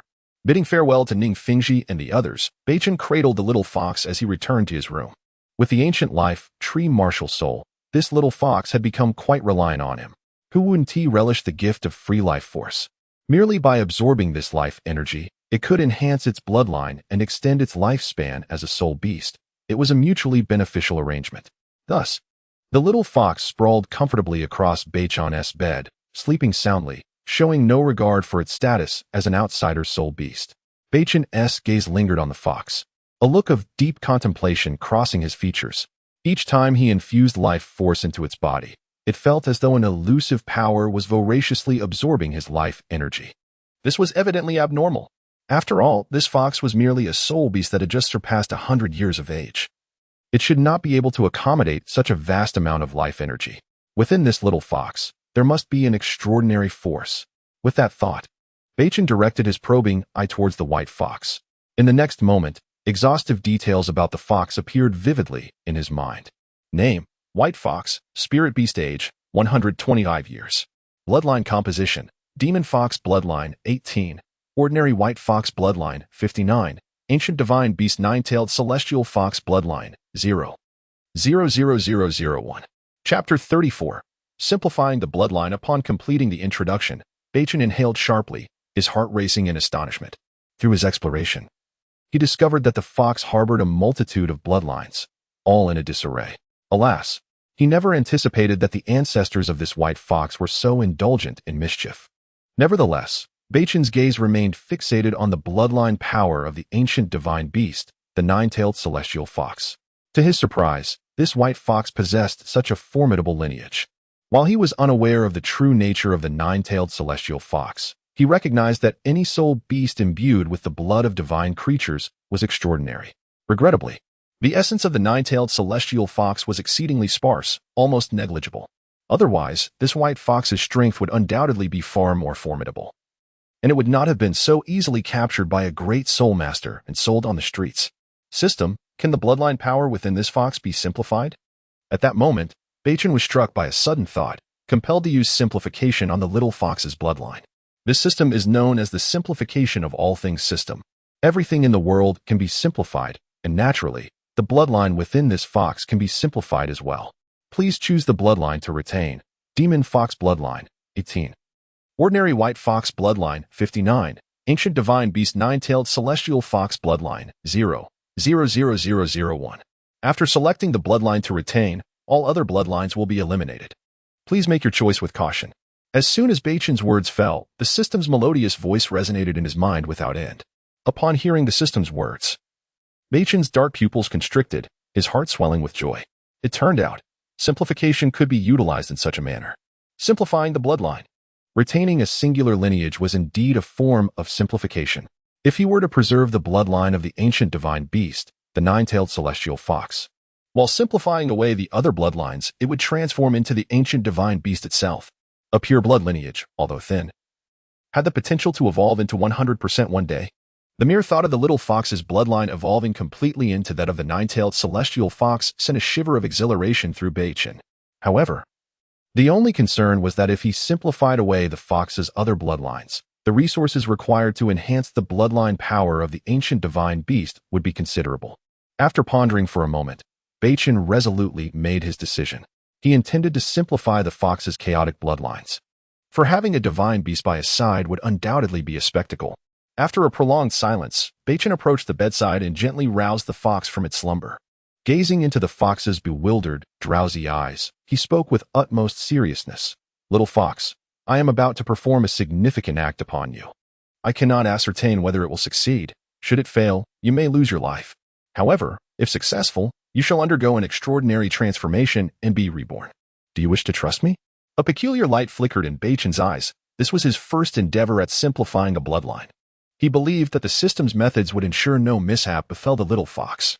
Yet, unforeseen circumstances might arise, but with the ancient tree of life at his disposal, whose miraculous healing abilities were unparalleled, Beichen was confident that as long as the little fox was alive, he could pull it back from the brink of death. Simplifying the bloodline was merely Beichen's initial attempt, as it involved altering the soul beast bloodline and innate gifts, a venture fraught with peril. Nonetheless, possessing a system rendered all challenges surmountable. The system had once proclaimed its capability to simplify all things in existence. A mere bloodline was trivial in comparison to the system's prowess. Thus, Beichen first sought the little creature's consent. As his words echoed, the little fox gazed intently at Beichen. its mind a whirlwind of thoughts. It knew little, save for the fact that this human soul master had saved its life. It chose to trust Beichen. The little fox's eyes reflected a human-like contemplation before it vigorously nodded. Upon witnessing this, Beichen felt a swell of satisfaction in his heart. He smiled at the little fox, reassuringly stating, "Even in failure, I shall not allow you to perish. I will do everything in my power to protect you." Turning to the system, Beichen commanded, "System, commence the simplification of the bloodline. Retain the rare and scarce ancient divine beast bloodline of the nine-tailed celestial fox." In an instant, a radiant beam of golden light manifested, piercing into the little fox's being. This immense power enveloped the fox, lifting it before Beichen. As time elapsed, the golden light continuously circled around the little fox. It eliminated the chaotic bloodlines within, preserving the noble bloodline of the nine-tailed celestial fox. Moments later, Beichen's vision began to alter. Was this the essence of the nine-tailed celestial fox's bloodline? He could perceive all the bloodlines coursing through the little fox, each displaying a unique hue. The nearly invisible strands of colorful blood flowing within the little creature were indeed the bloodline of the ancient divine beast, the nine-tailed celestial fox. As the system's energy relentlessly acted upon the little fox, Beichen observed that, aside from the singular golden bloodline, all other bloodlines were being forcefully extracted. The sight sent a chill through Beichen. This was the true agony of bloodletting. The little fox's expression mirrored profound suffering, its body trembling, which tugged at Beichen's heartstrings. Throughout the day, he had discovered the little fox's endearing nature. It was obedient and affectionate. Its soft, white fur was a delight to touch. Yet, he felt helpless, only able to pray that the little fox could endure this trial. Soon, the storm would pass, and new life would greet them. For the little fox to return to its ancestral lineage and reclaim the bloodline of the nine-tailed celestial fox, it would require immense willpower. Enduring the pain of the system's simplification would allow it to emerge anew, like a butterfly breaking free from its cocoon. Soon, each passing second saw the little fox's original bloodline stripped away, more than half already removed. Despite the evident pain etched across the little fox's face and its trembling form, it refrained from uttering a sound. The little fox's resilience astonished Beichen. Should any unexpected event arise, he would immediately halt the system's simplification. Even if the little fox could not reclaim its ancestral bloodline, Beichen was willing to care for it nonetheless. Chapter 35, The Generous Little Beast. Unbeknownst to them, an hour had slipped by.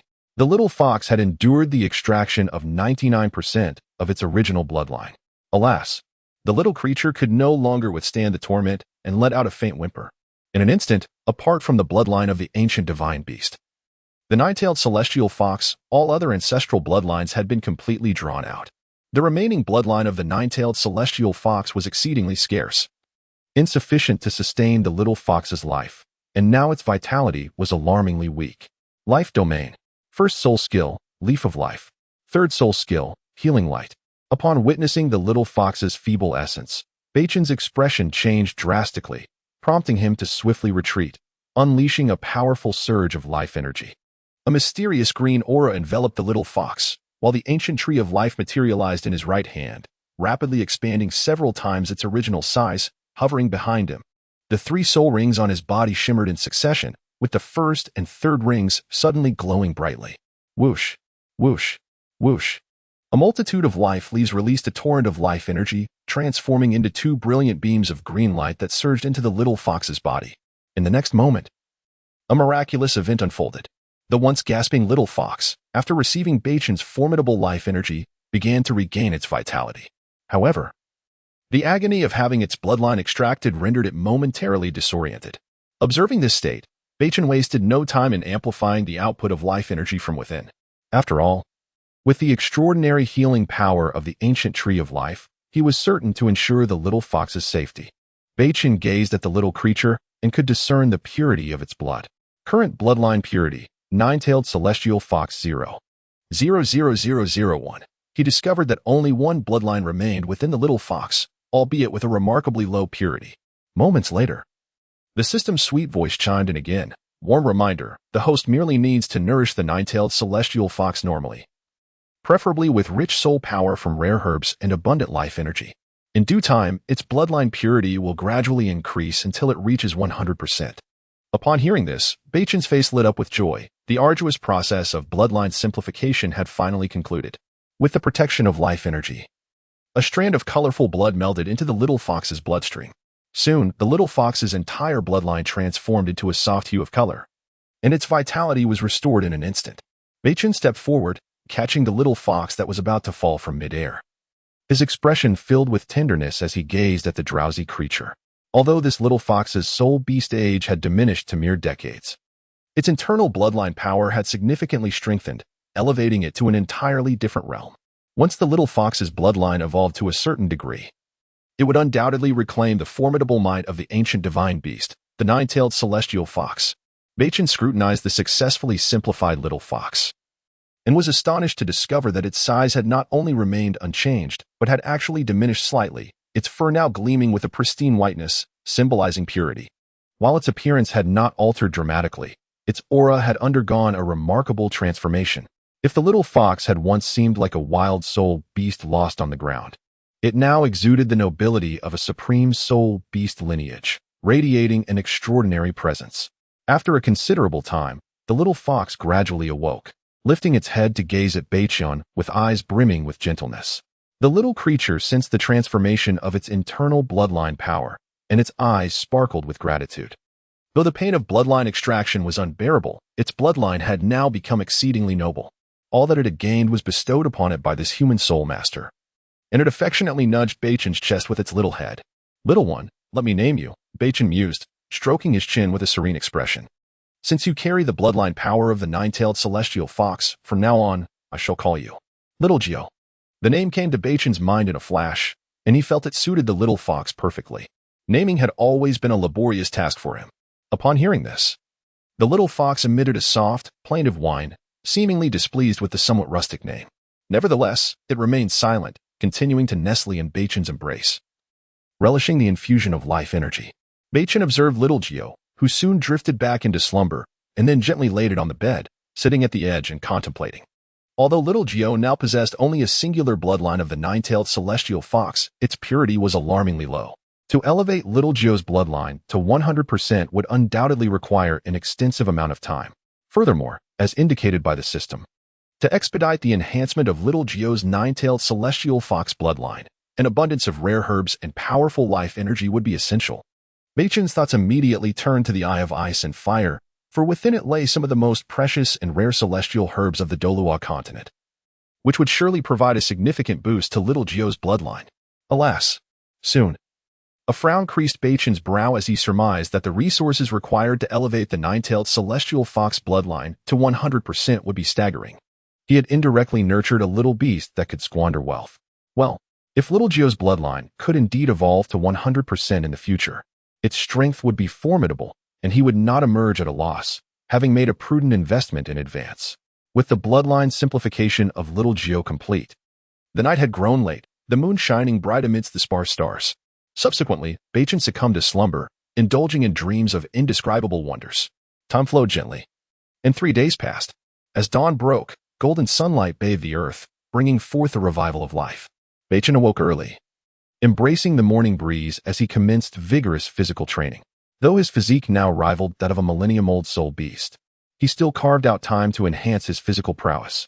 After completing his morning exercises, Beichen made his way to the sect square, casting his gaze toward the distant sword Douluo. Standing resolutely, exuding an aura of sharpness akin to sword energy, his towering figure radiated a formidable sword intent, causing the surrounding breeze to scatter. Beichen strode purposefully toward him, as Sword Douluo intended to impart some sword techniques today. As Sword Douluo had stated, as an auxiliary soul master, one must possess a degree of lethal attack capabilities, so as not to be caught off guard in battle. "Good morning, Sword Grandpa," Beichen greeted with a charming demeanor as he approached. "Ah, Little Chen has arrived." Upon hearing Beichen's salutation, Sword Douluo suddenly opened his piercing eyes. A glimmer of astonishing sword energy emanated from his dark pupils, piercing through the fallen leaves before him. Whoosh, whoosh, whoosh. In an instant, waves of terrifying sword energy erupted, shredding the drifting leaves in the air into fragments that scattered across the ground. Chapter 36. The 7 Killing Sword Technique. Beichen gazed in awe at the sword intent inadvertently released from the body of Sword Douluo. He had not anticipated that after consuming the sword herb, Sword Douluo had refined his sword intent to such an extent.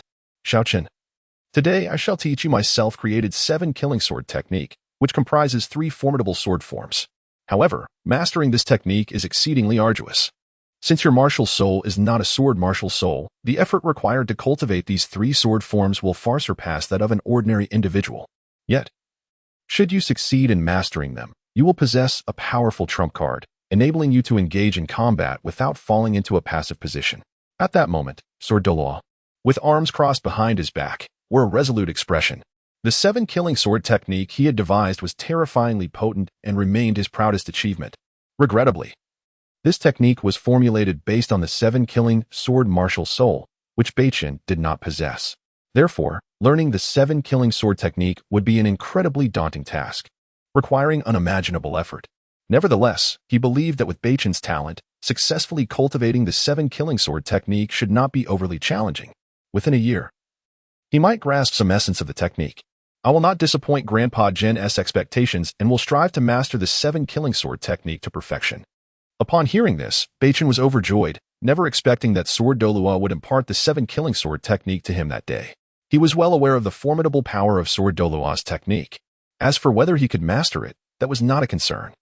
With the simplification of all things system at his disposal, any formidable skill, sword technique, or the like seemed trivial in his eyes. Naturally, Beichen was eager to discover how simplified the 7 killing sword technique would become. Excellent. Sword Douluo nodded in satisfaction upon witnessing Beichen's reaction. This was the spirit that a swordsman should possess, undaunted and unwavering, refusing to yield to even the slightest setback. If one cannot meet these basic requirements, truly comprehending the 7 killing sword technique would be utterly impossible. Now, I shall impart to you the 7 killing sword technique. The first sword, heavy sword without edge, a long-range attack technique that unleashes 6 streaks of sword light. As these 6 streaks converge upon the opponent, they coalesce into a kill character-shaped sword light, which, upon striking the opponent, releases a powerful shockwave that spreads outward. The second sword, 7 emotions. 7 injuries, a group attack and control skill that can instantly manifest various types of weaponry to assault the opponent, provoking different emotions within them. Seemingly weak, this technique is, in truth, a formidable challenge to the opponent's will and soul power. If the adversary remains entangled, their soul power will eventually deplete, resulting in the destruction of their martial soul.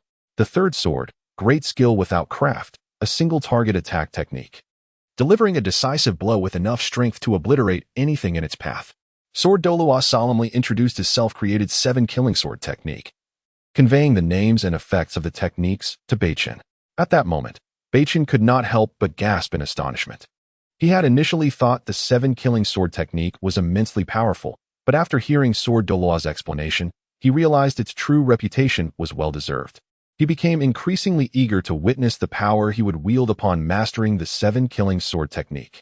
In truth, Beichen might not frequently employ the 7 killing sword technique, as his martial soul was not a sword martial soul. However, mastering it would provide him with an additional trump card for unforeseen circumstances. If he could comprehend the essence of the 7 killing sword intent, he could unleash formidable power from every blade of grass and every tree in his grasp, producing attacks that could not be overlooked.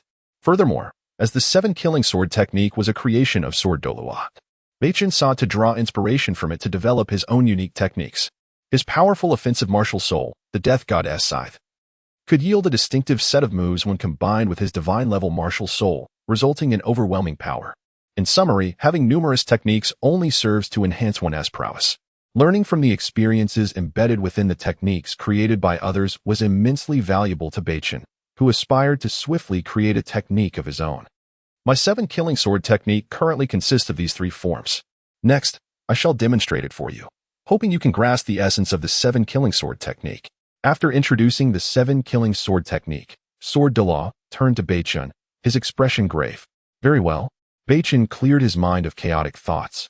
Standing upright a short distance from Sword Douluo, fully concentrated on observing the forthcoming demonstration of the 7 killing sword technique. In the next moment, Sword Douluo's aura transformed dramatically. He was no longer ordinary, but resembled a colossal sword soaring into the heavens. The overwhelming sword intent surged forth, causing the surrounding trees to rustle. Suddenly, with his eyes tightly shut, Sword Douluo opened them, revealing a piercing gaze. As his right palm slowly manifested the 7 killing sword martial soul, instantly, the dispersed sword intent seemed to find its home. Swirling around the 7 killing sword, as if subjects bowing before a sovereign. First sword, heavy sword without edge. Sword Douluo bellowed, releasing the 7-killing sword from his grasp, allowing it to hover before him. As he infused it with sword intent, he brought his fingers together, and the 7-killing sword emitted a resonant hum. With a swift motion, he sliced through the air. Whoosh, whoosh, whoosh. The 7-killing sword erupted in brilliant light, rapidly soaring in all directions. Silent sword shadows emerged, illuminating the area with their ethereal glow. Moments later, the sword energy surged forward, merging into a singular entity that radiated even more majestic 7-killing sword energy, piercing forward with tremendous force. Impressive. Beichen was left speechless, captivated by Sword Douluo's execution of the first form of the 7-killing sword technique. The sheer ferocity of the sword energy was terrifying. The chilling and bone-piercing sword technique left an indelible mark on Beichen's memory. In an instant, the sword energy surged outward rapidly. This was the 7 Treasures glazed tile school. Should this fierce attack land, it would likely decimate the entire area. Moreover, Sword Douluo's demonstration of the 7-killing sword technique was entirely composed of his own sword intent, devoid of any soul power infusion. Even so, the power of the first form was extraordinarily fearsome. Beichen was astonished by the intensity of the sword intent emanating from it. This first form of the 7-killing sword technique, even without soul power, would instantly obliterate soul masters below the soul emperor level. It appeared that after consuming the sword herb, Sword Douluo's strength and sword intent had reached an unattainable level. Second sword, 7 emotions, 7 injuries. Moments later, Sword Douluo began to execute the second form of the 7-killing sword technique, swiftly retreating while encircling the 7-killing sword with both hands. Chapter 37. The Swing of the Sword Boom. With a swift motion of his palm, a resounding sound echoed as the 7-kill sword pierced forward at an extraordinary speed, generating waves of sword energy in its wake. These energies coalesced into miniature versions of the 7-kill sword, unleashing a formidable sword intent that ravaged the surrounding space. The potency of this sword technique was tenfold greater than the preceding strike. Moreover, the second form of the 7-kill sword possessed the ability to evoke deep emotions. Yet due to the Sword Douluo refraining from directing it at any individual, its intricate subtleties remained concealed. Nevertheless, the ferocity of its assault was not to be underestimated. The third sword technique, the art of subtlety. In the next instant, after executing the second sword technique, Sword Douluo did not falter. He leaped gracefully into the air. The 7-kill sword reappeared before him, its blade shattering all in its path, as if vanishing into thin air. When it reemerged, it bore a weighty yet piercing sword energy, exuding an aura capable of collapsing everything in its vicinity. Buzz, buzz, buzz. The moment Sword Douluo grasped the hilt of the 7-kill's sword with his right hand, its fierce radiance instantaneously dimmed. In that fleeting moment, a profound atmosphere enveloped the area, altering its very essence. As Sword Douluo held the 7-kill sword, a terrifying sword energy gradually coalesced at its tip, embodying an attacking force approximately 100 times greater than the previous 2 techniques. However, he quickly withdrew his 7-kill sword martial spirit. The sheer might of this third technique was far too overwhelming. It absolutely could not be unleashed. Otherwise, even without infusing soul power, the third form of the 7-kill's sword would unleash a terrifying force. Hiss. After witnessing these 3 sword techniques, Beichen found himself in a state of shock, unable to regain his composure. Was this truly the complete power of the 7-kill sword? It seemed almost excessively potent. Each technique surpassed the last, living up to the reputation of Sword Douluo's signature move. Coupled with the unparalleled martial spirit of the 7-kill sword, this swordplay could be deemed the pinnacle of the continent. How about it, Xiaochun? Have you gleaned even a hint of its essence? After demonstrating all the sword techniques, Sword Douluo slowly descended before Beichen, hands clasped behind his back, his face radiating warmth. Yet, in the depths of his gaze, there lingered a hint of expectation. He believed that Beichen had a significant chance of mastering the 7-kill sword. It was merely uncertain whether he had grasped its quintessence. Of course, Sword Douluo did not anticipate Beichen to comprehend too much, as Beichen's martial spirit was not a sword spirit. Therefore, achieving a swift understanding of the 7-kill sword's essence was evidently a formidable challenge. Upon hearing Sword Douluo's words, Beichen felt a flush of embarrassment. He had been so absorbed in the overwhelming power of the 7-kill sword that he had not entered a state of comprehension. He had merely scratched the surface of the technique, not even reaching the threshold of mastery. Immediately, Beichen silently invoked, System, simplify the difficulty of cultivating the 7-kill sword. Without hesitation, Beichen utilized a simplification opportunity to ease the challenges of mastering the 7-kill sword. He was filled with anticipation, curious as to what level of simplification he might achieve this time. Host consumes one simplification opportunity, beginning simplification. 7-kill sword technique, common sword technique, sword swing. Simplification complete. As soon as Beichen's voice fell, the system's melodious voice resonated in his mind. Upon hearing the final outcome of the simplification, Beichen was struck with disbelief, quickly followed by an inner surge of joy. The system had indeed proven its prowess by simplifying such a complex sword technique to this extent. After all, performing a simple sword swing was as easy as breathing. In the next moment, Beichen feigned seriousness, closing his eyes tightly, as he gracefully lifted the iron sword in his right hand, mimicking the motions of sword Douluo before him, albeit with little finesse. Huh? What is going on? Sword Douluo, observing Beichen's demeanor, initially believed that Beichen had grasped the essence of the 7-kill sword and was preparing to demonstrate it. However, he soon realized that Beichen's execution lacked any semblance of artistry. Had he misjudged? Was the 7-kill sword truly too complex for a soul master without a sword spirit to comprehend? At that moment, a flicker of disappointment washed over Sword Douluo's eyes. He had seldom encountered a soul master with a top-tier sword spirit. In fact, he was the only one on the entire continent possessing the 7-kill sword spirit. Was it destined for the renowned 7-kill sword to fade into obscurity under his stewardship? He had once thought that Beichen's talent would allow him to grasp the technique, even without a sword spirit, but it seemed he had underestimated the difficulty of mastering the 7-kill sword. Yet, in contrast, Beichen was immersed in his own realm, incessantly swinging the iron sword, the system's melodious voice echoing in his mind. He was internally ecstatic, unable to contain his joy. 7-kill sword comprehension 1. 7-kill sword comprehension 1. 7-kill sword comprehension 3. With each swing of the sword, a wave of 7 kills sword energy enveloped Beichen. As a title Douluo, Sword Douluo was acutely aware of the changes in Beichen's aura, recognizing it as a sign of entering the realm of the 7-kill sword. Excellent. Seeing Beichen approach mastery of the 7-kill sword, a radiant smile broke forth on Sword Douluo's face. He had never expected Beichen to grasp the essence of the technique so swiftly. It was truly astounding.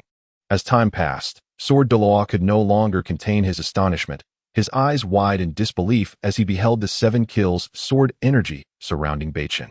How was this possible? The speed of comprehension was simply astonishing. Sword Douluo marveled at Beichen's rapid advancement in the 7-kill sword technique. Each swing seemed to condense the surrounding sword energy, showing no signs of difficulty in comprehension. Could it be that the 7-kill sword was deceptively simple for Beichen? Sword Douluo shook his head. As the creator of the 7-kill sword technique, he understood its inherent difficulty all too well. After a brief moment, he chose not to dwell on the matter, clearing his mind of distractions, and remained close to protect Beichen. At this moment, Beichen was immersed in comprehending the 7-kill sword, and no one was allowed to disturb him. Having finally encountered a promising candidate capable of mastering the 7-kill sword, no one could hinder this progress.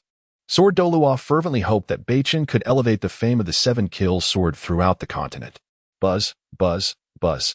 7-kill sword comprehension 5. As Beichen continued to swing the iron sword, lost in his own world, his understanding of the 7-kill sword deepened. He had fully immersed himself in the realm of sword energy. It would not be long before he achieved complete mastery of the 7-kill sword. However, due to his lack of a sword spirit, he could not fully unleash the true power of the 7-kill sword. Chapter 38. Creation of Soul Technique. Divine Scythe Strike Buzzing. As Beichen's comprehension of the 7-kills sword technique deepened, he seemed to plunge into an unknown realm. The sword energy of the 7 kills gradually dimmed, only to be enveloped by an aura of solemn murderous intent. Subsequently, Beichen appeared to depart from the scene of swirling sword energy, entering a world devoid of light. This realm was lifeless, filled with scenes of decay and darkness, permeated by the stench of putrefaction and slaughter. Suddenly, a dark and eerie breeze brushed past, causing Beichen to open his eyes wide, realizing that his consciousness had been wholly drawn into such a world. The blood-red sky connected to the dark earth, with tendrils of murderous energy suffusing the entire expanse. It was as though this world was on the brink of annihilation, everywhere exuding a deathly atmosphere. What was happening? Hadn't he just been comprehending the 7-kills sword technique? Why had the scenery before him transformed so drastically? Confounded, Beichen fell into silence, his face etched with contemplation. He had distinctly felt himself enveloped in a world of sword energy moments ago, unaware that his consciousness had been pulled into this realm. Here, the essence of death was palpably thick. At that moment, an unexpected change occurred. Before Beichen could ponder further, the sky of this realm suddenly shattered, morphing into shards of space that scattered in all directions, and a massive scythe soared into the heavens. This is my martial soul, the death scythe. Beichen's gaze was drawn to the commotion in the distance, where he beheld the death scythe, shrouded in the power of death, stirring a tempest of emotions within him. Why had his martial soul appeared here so abruptly? And what exactly was this world? Had his consciousness entirely merged with the death scythe? System, what is happening? Despite the confusion in his heart, Beichen still inquired of the system. The system was well aware of the situation. Perhaps it was orchestrating this phenomenon. The host is currently within the confines of the death scythe, as the system sensed the host's desire to create a unique soul technique. Thus, it has drawn your consciousness into the essence of the death scythe martial soul. The host can now distinctly perceive the rich essence of death, which will significantly assist in the creation of your own soul technique. At that moment, the system's sweet voice resonated in Beichen's mind, clarifying the myriad doubts swirling within him. This, system, you are truly extraordinary. Upon hearing this, Beichen's face illuminated with astonishment, his heart brimming with joy. He had not anticipated that the system possessed such capabilities, completely drawing his consciousness into the depths of the death scythe martial soul, allowing him to perceive the power of his martial soul with clarity. This was immensely beneficial for his endeavor to create a unique soul technique. The next instant, upon realizing where he was, Beichen's expression shifted to one of gravity as he fixed his gaze upon the death scythe martial soul. He immersed himself in the surrounding dense aura of death, contemplating the evolution of life from birth to demise, aspiring to create his own ultimate move. Boom. Moments later, the death scythe martial soul above began to spin violently, its size expanding several folds. Soul power rapidly coalesced, releasing an unprecedented brilliance. All the death energy in this realm converged upon the death scythe like a tempest, subsequently entering its core. As the essence of death continually infused, the death scythe martial soul swelled exponentially. Its rotational velocity intensified, exuding an aura capable of tearing apart all existence. Boom. Just then, when the soul power within the death scythe reached a critical mass, it abruptly halted, contracting back to its original form. Yet the contained power of death rendered everything else dim. This is bad. In an instant, the death scythe sliced through space, hurtling towards Beichen. It unleashed a terrifying black-purple light, crashing into Beichen's chest. Damn. Why can't I control my martial soul? Witnessing this predicament, Beichen was struck with alarm, for he discerned that the attack from the death scythe was a locking-type soul technique. No matter where he fled, he could not evade the assault of the death scythe. There was only one solution to withstand it. He quickly gathered all the soul power within him, preparing to face this strike head-on. Yet, confusion gnawed at him. What was going on? Why was his death scythe martial soul beyond his control, attacking him instead? No matter how he called back the death scythe, there was no response. It was as if the connection between him and the death scythe had been severed, rendering him powerless to manipulate it. Humph. As the attack from the death scythe drew nearer, Beichen's expression darkened. Simultaneously, he felt the overwhelming energy fluctuations, rendering him nearly incapable of resistance. Crack. Upon the moment of impact between the death scythe's attack and Beichen's shield, the protective barrier he conjured shattered like rotten wood. The astonishing attack continued its relentless advance towards Beichen's chest. The speed of the attack was so swift that Beichen could barely react, the purple-black light piercing through his body. What is happening? Suddenly, Beichen felt no pain within his body, his expression morphing into one of bewilderment. In an instant, before he could ponder further, he sensed the presence of the death scythe martial soul in his left hand. Mystical characters surged in his mind, coalescing into a unique soul technique, precisely the attack previously executed by the death scythe, divine scythe strike. Once Beichen processed the information swirling in his mind, disbelief overtook his handsome features. The system was indeed magnificent, drawing his consciousness into the depths of the death scythe martial soul, allowing him to grasp the intricacies of the self-created soul technique. He was well aware of the immense power of that strike, a locking-type soul technique that forcibly targeted the enemy, leaving no possibility for evasion. It was an insurmountable soul technique. There was no room for resistance but to endure. The divine scythe strike was imbued with an inescapable essence of death, truly overwhelming. However, the complexity of comprehending the operational mechanics of the divine scythe strike within his mind was exceedingly daunting. After all, Such a formidable attack far surpassed the potency of the 7 kills sword technique. Furthermore, it was exceptionally compatible with his death scythe martial soul, combined. Their destructive capacity was undeniably formidable. System, please simplify the comprehension of the divine scythe strike. After a moment of contemplation, Beichen decisively addressed the system, requesting the simplification of the arduous cultivation of the divine scythe strike. After all, such an opportunity, if missed, would be lamentable. Thus, he resolved to employ his final chance for simplification, fully grasping the divine scythe strike. Chapter 39. The Revelation of the Twin Martial Spirits in Due Time. He would possess a formidable trump card. The host consumes a simplification opportunity, initiating simplification. Divine Scythe Strike Ordinary Scythe Training Method Wielding the Scythe. Simplification complete. As Beichen's words resonated, the system's melodious voice echoed within his mind.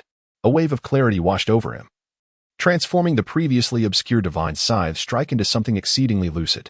Beichen promptly seated himself cross-legged, the power of death surging around him, aiding in his comprehension of the Divine Scythe Strike.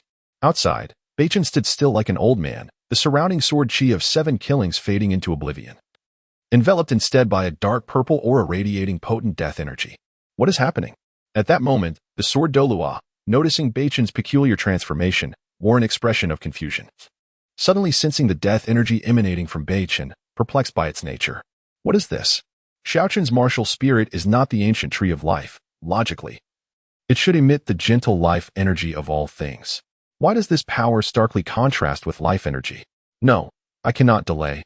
If anything happens to Xiaoqin, it would indeed be troublesome. As the death energy intensified, the sword Douluo resolved to eradicate this death energy within Beichen. Should Xiaoqin suffer irreversible injury while comprehending his 7-killing sword technique, he could never forgive himself. With a swift motion, the sword Douluo retreated, gathering soul power in his right hand, fingers poised towards Beichen's forehead, channeling the soul power within. It traversed through Beichen's body, gradually dispelling the death energy. However, at that moment, upon the entrance of the sword Douluo's soul power into Beichen's being, the death energy surged in strength. The next instant, a force erupted from within Beichen, his left hand instinctively opening. A flicker of black-purple light manifested, revealing a diminutive death god scythe martial spirit, silently spinning in the palm of his left hand. The death energy surrounding Beichen found its source and rapidly converged in his left palm, causing the death god scythe martial spirit to grow in size. Its contained energy awe-inspiring. The sword Douluo, witnessing the rapid disappearance of the surrounding dark purple death energy, assumed his soul power had taken effect and felt a wave of relief wash over him. Yet, he soon sensed a lethal aura and hastily retreated, focusing his gaze on Beichen's left hand, where he discovered the death god scythe martial spirit. His face instantly contorted in shock. Twin martial spirits. Xiaoqin possesses 2 martial spirits. How is that possible? The sword Douluo was left in disbelief upon recognizing the martial spirit in Beichen's left hand. Ha ha ha. In an instant, he was engulfed by overwhelming joy, never expecting Xiaoqin to possess 2 martial spirits. To his knowledge, only Bibi Dong was known to have such a gift on the entire continent. Xiaoqin, too, possessed twin martial spirits. Heaven bless the 7 treasures glazed tile school. Moreover, according to his perception, the oppressive force of Xiaoqin's death god scythe martial spirit was not in the slightest inferior to the ancient tree of life. This indicated but one possibility. The death god scythe martial spirit in Xiaoqin's left hand also belonged to the divine tier. The sword Douluo, upon realizing this, felt a tumult of emotions within him. Twin martial spirits, soul masters with 2 martial spirits are undeniably the pinnacle of genius on the continent. Even if the level of the martial spirits is not high, they remain in existence rarely attained by ordinary soul masters. Yet, he never anticipated that Xiaoqin not only possessed 2 martial spirits but that both were of divine caliber, leaving the sword Douluo's heart in a state of unrest. A talent that neither could surpass. How monstrous. The sword Douluo resolved firmly to protect Xiaoqin from the machinations of other factions and to conceal his twin martial spirits. Buzz. Buzz. Buzz. Moments later, the sword Douluo, lost in thought, emanated waves of 7 killing sword intent, enveloping the entirety of the 7 treasures glazed tile school. He observed Xiaoqin entering a state of comprehension, resolute in not allowing any disruptions. Should the aura of the martial spirit inadvertently be released, it would risk detection by certain individuals. To be safe, he must thoroughly seal the 7 treasures glazed tile school. The sword Douluo gazed at Beichen from a distance, a smile of satisfaction gracing his face as he sighed. He was aging. He never expected the youth to possess such extraordinary talent. Why had he not awakened his second martial spirit earlier? A thought flickered through the sword Douluo's mind. Why had Xiaoqian not awakened this martial spirit until now? He believed that Xiaoqian was unaware of the existence of twin martial spirits, thus not concealing his second martial spirit. There could only be one explanation. The second martial spirit had not yet awakened at that time. Suddenly, a hypothesis emerged in the sword Douluo's mind. Perhaps the awakening of Xiaoqian's martial spirit required a catalyst.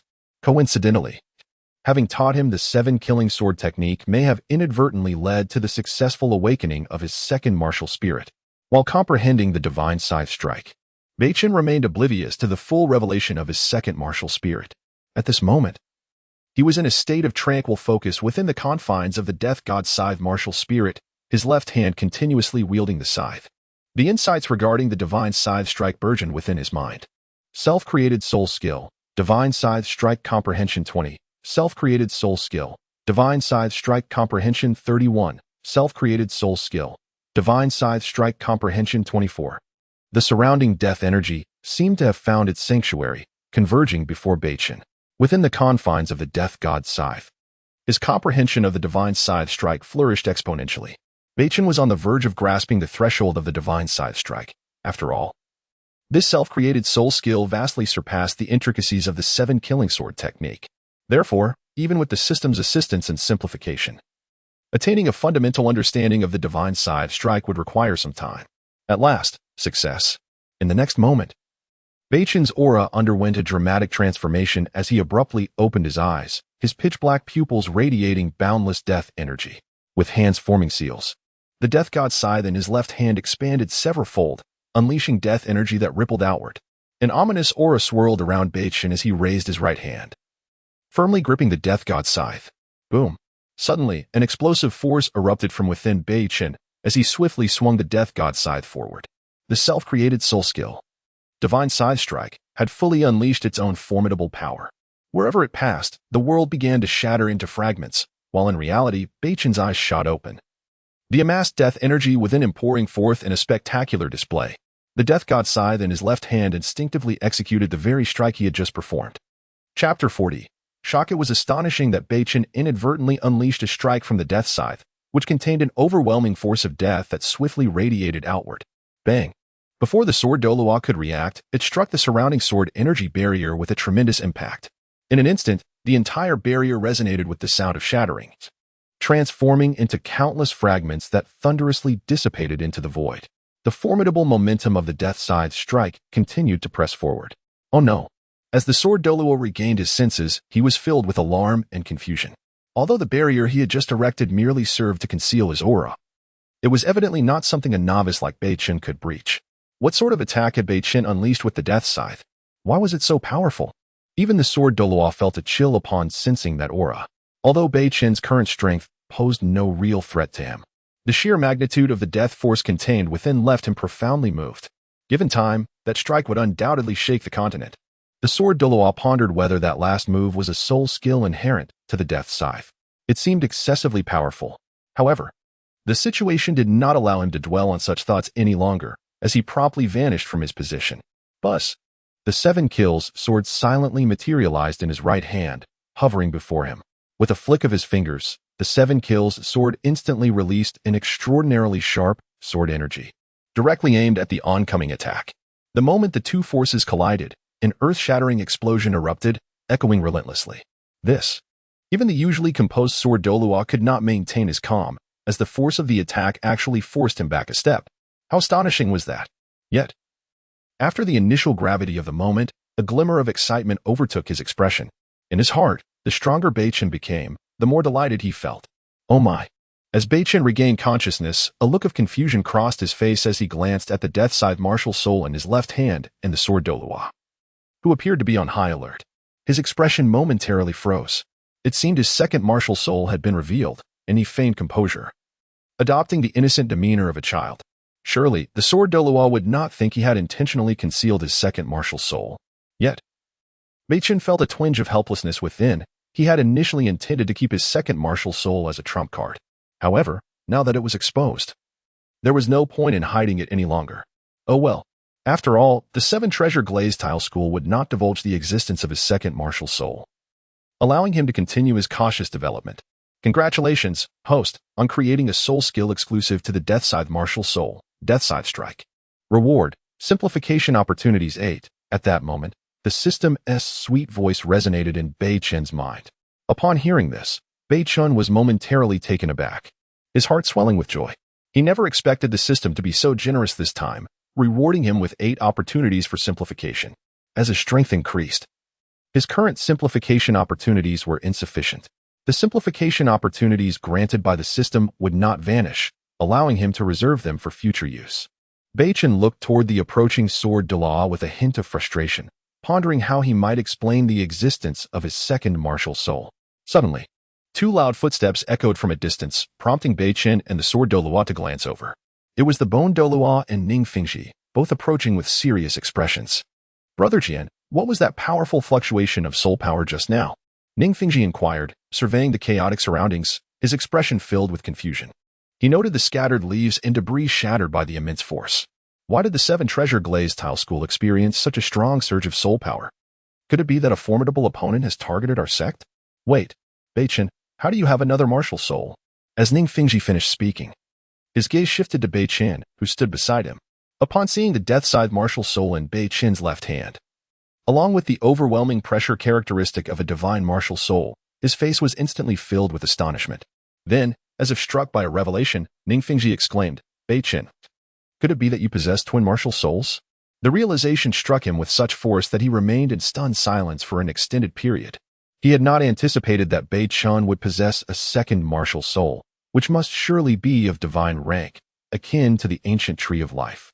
The 3 of them were utterly astounded by this revelation. What on earth was happening? Why did Beichen's talent appear so monstrous? Possessing a single divine martial soul was enough to overshadow the entire continent's soul masters, and now he had acquired another. He was truly unparalleled in the Douluo Continent. Even the current pope of the Spirit Hall, Bibi Dong, could not compare to Beichen's terrifying talent. After all, both of Beichen's twin martial souls were of divine rank, an achievement that could not be compared. Just then, Ning Rongrong recalled that when Beichen had awakened his martial soul, his innate soul power had been at level 30. In contrast, he knew that the 6-winged angel martial soul of the Qian family from the Spirit Hall had merely a starting soul power of 20. Now it made sense. No wonder Beichen's innate soul power reached 30. As for why Beichen only awakened his second martial soul today, Ning Rongrong and the bone Douluo shared the same thoughts as the sword Douluo. They did not believe that Beichen had intentionally concealed his second martial soul. It was likely that an unforeseen event during his initial awakening had prevented the proper manifestation of his second martial soul. I never imagined that Beichen would unexpectedly awaken a second divine martial soul today, the sword Douluo remarked, his tone filled with incredulity.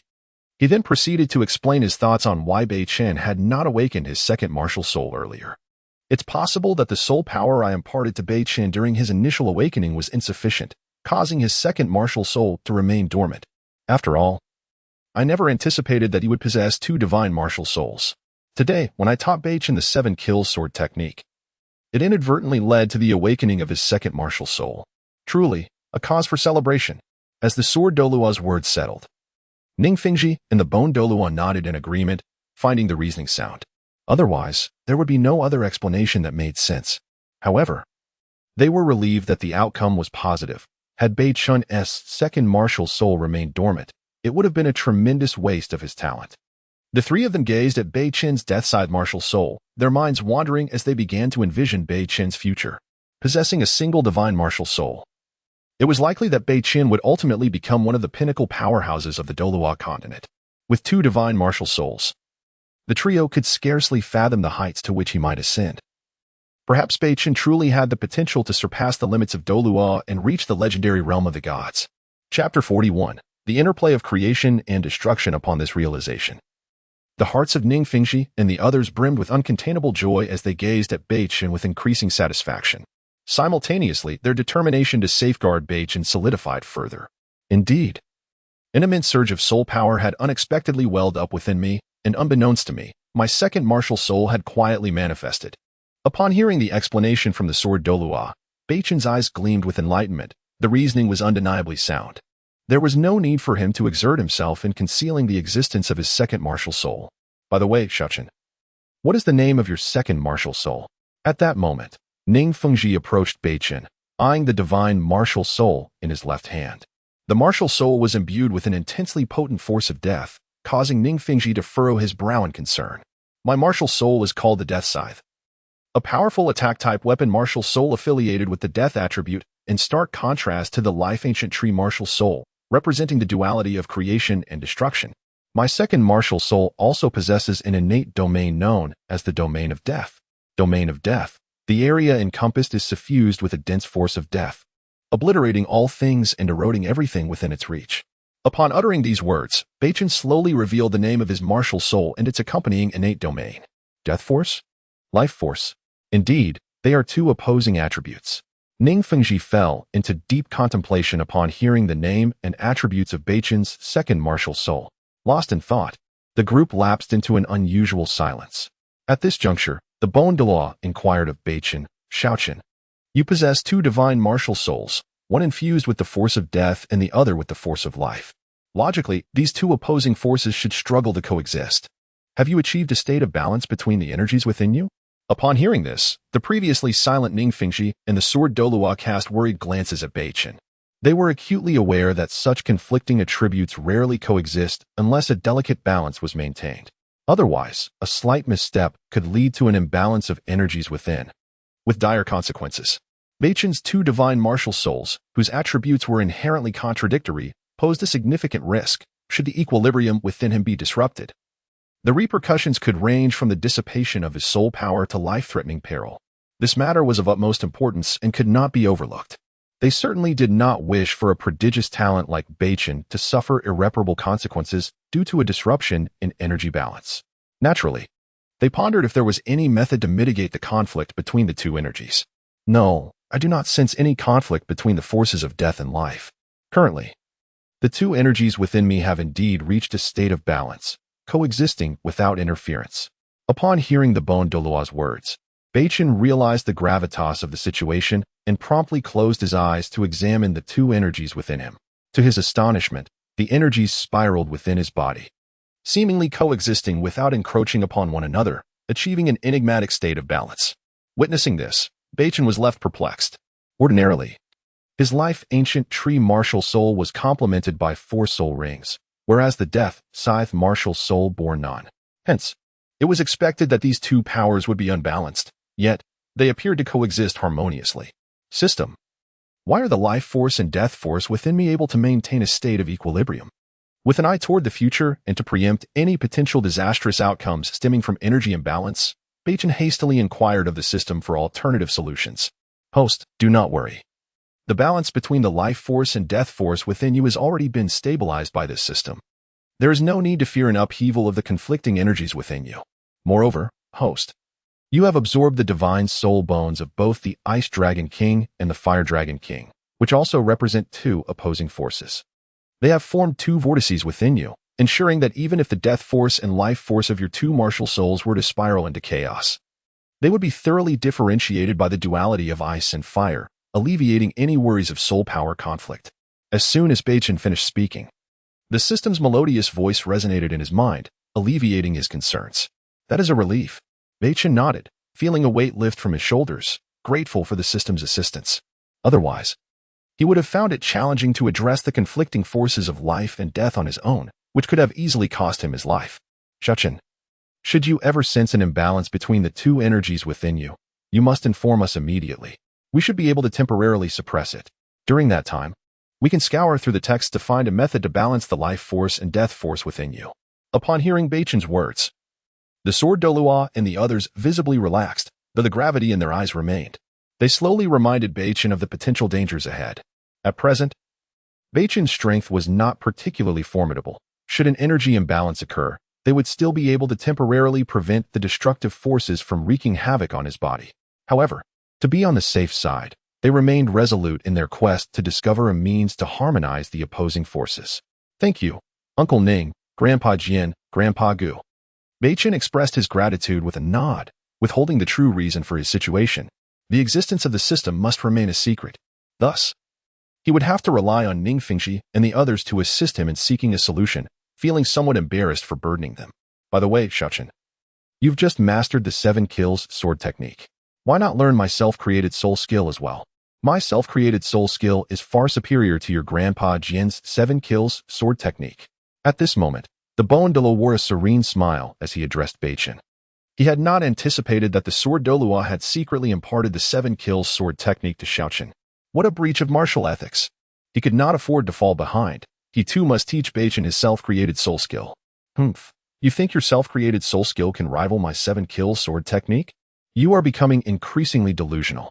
The sword Douluo shot a disparaging glance at the Douluo, knowing full well that the 7 kills sword technique was his life's work, unmatched across the continent.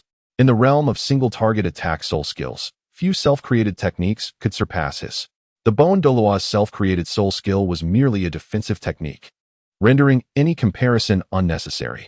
Then prove you can break through my defenses. With that, the Douluo retorted sharply at the sword Douluo.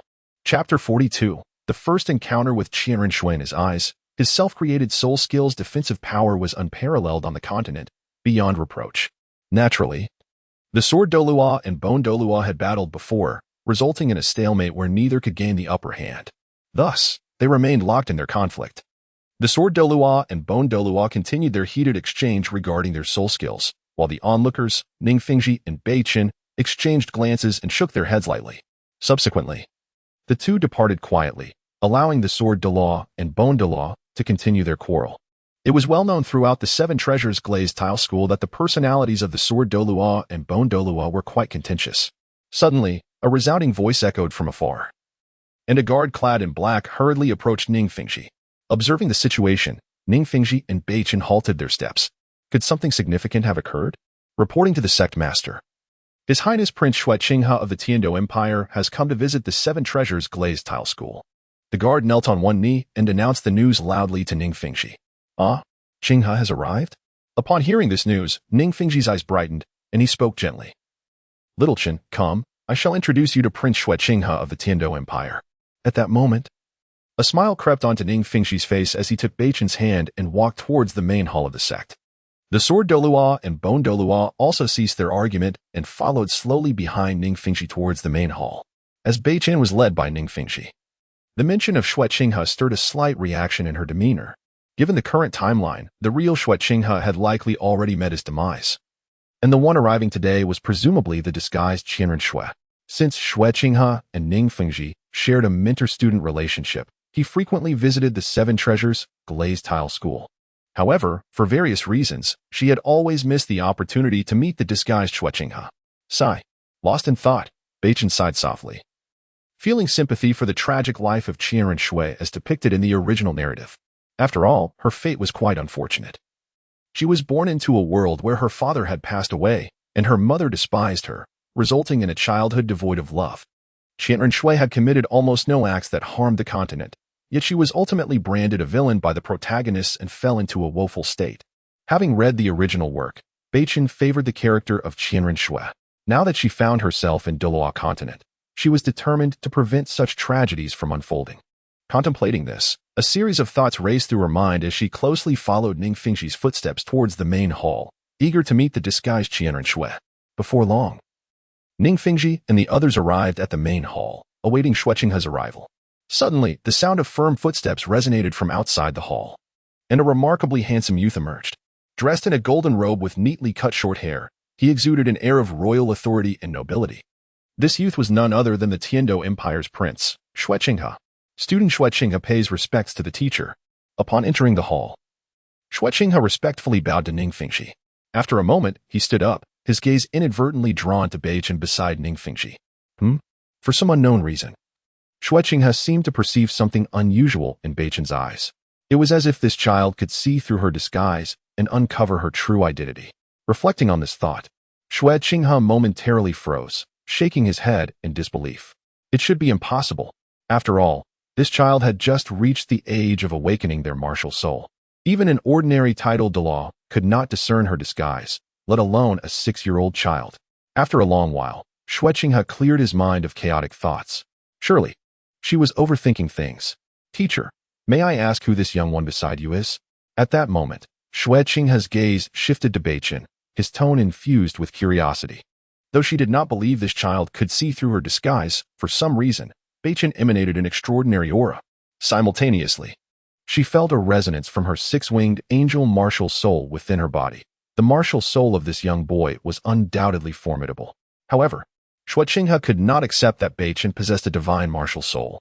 To her knowledge, only the Qian family's six-winged angel martial soul was classified as a divine martial soul in the entire Douluo Continent.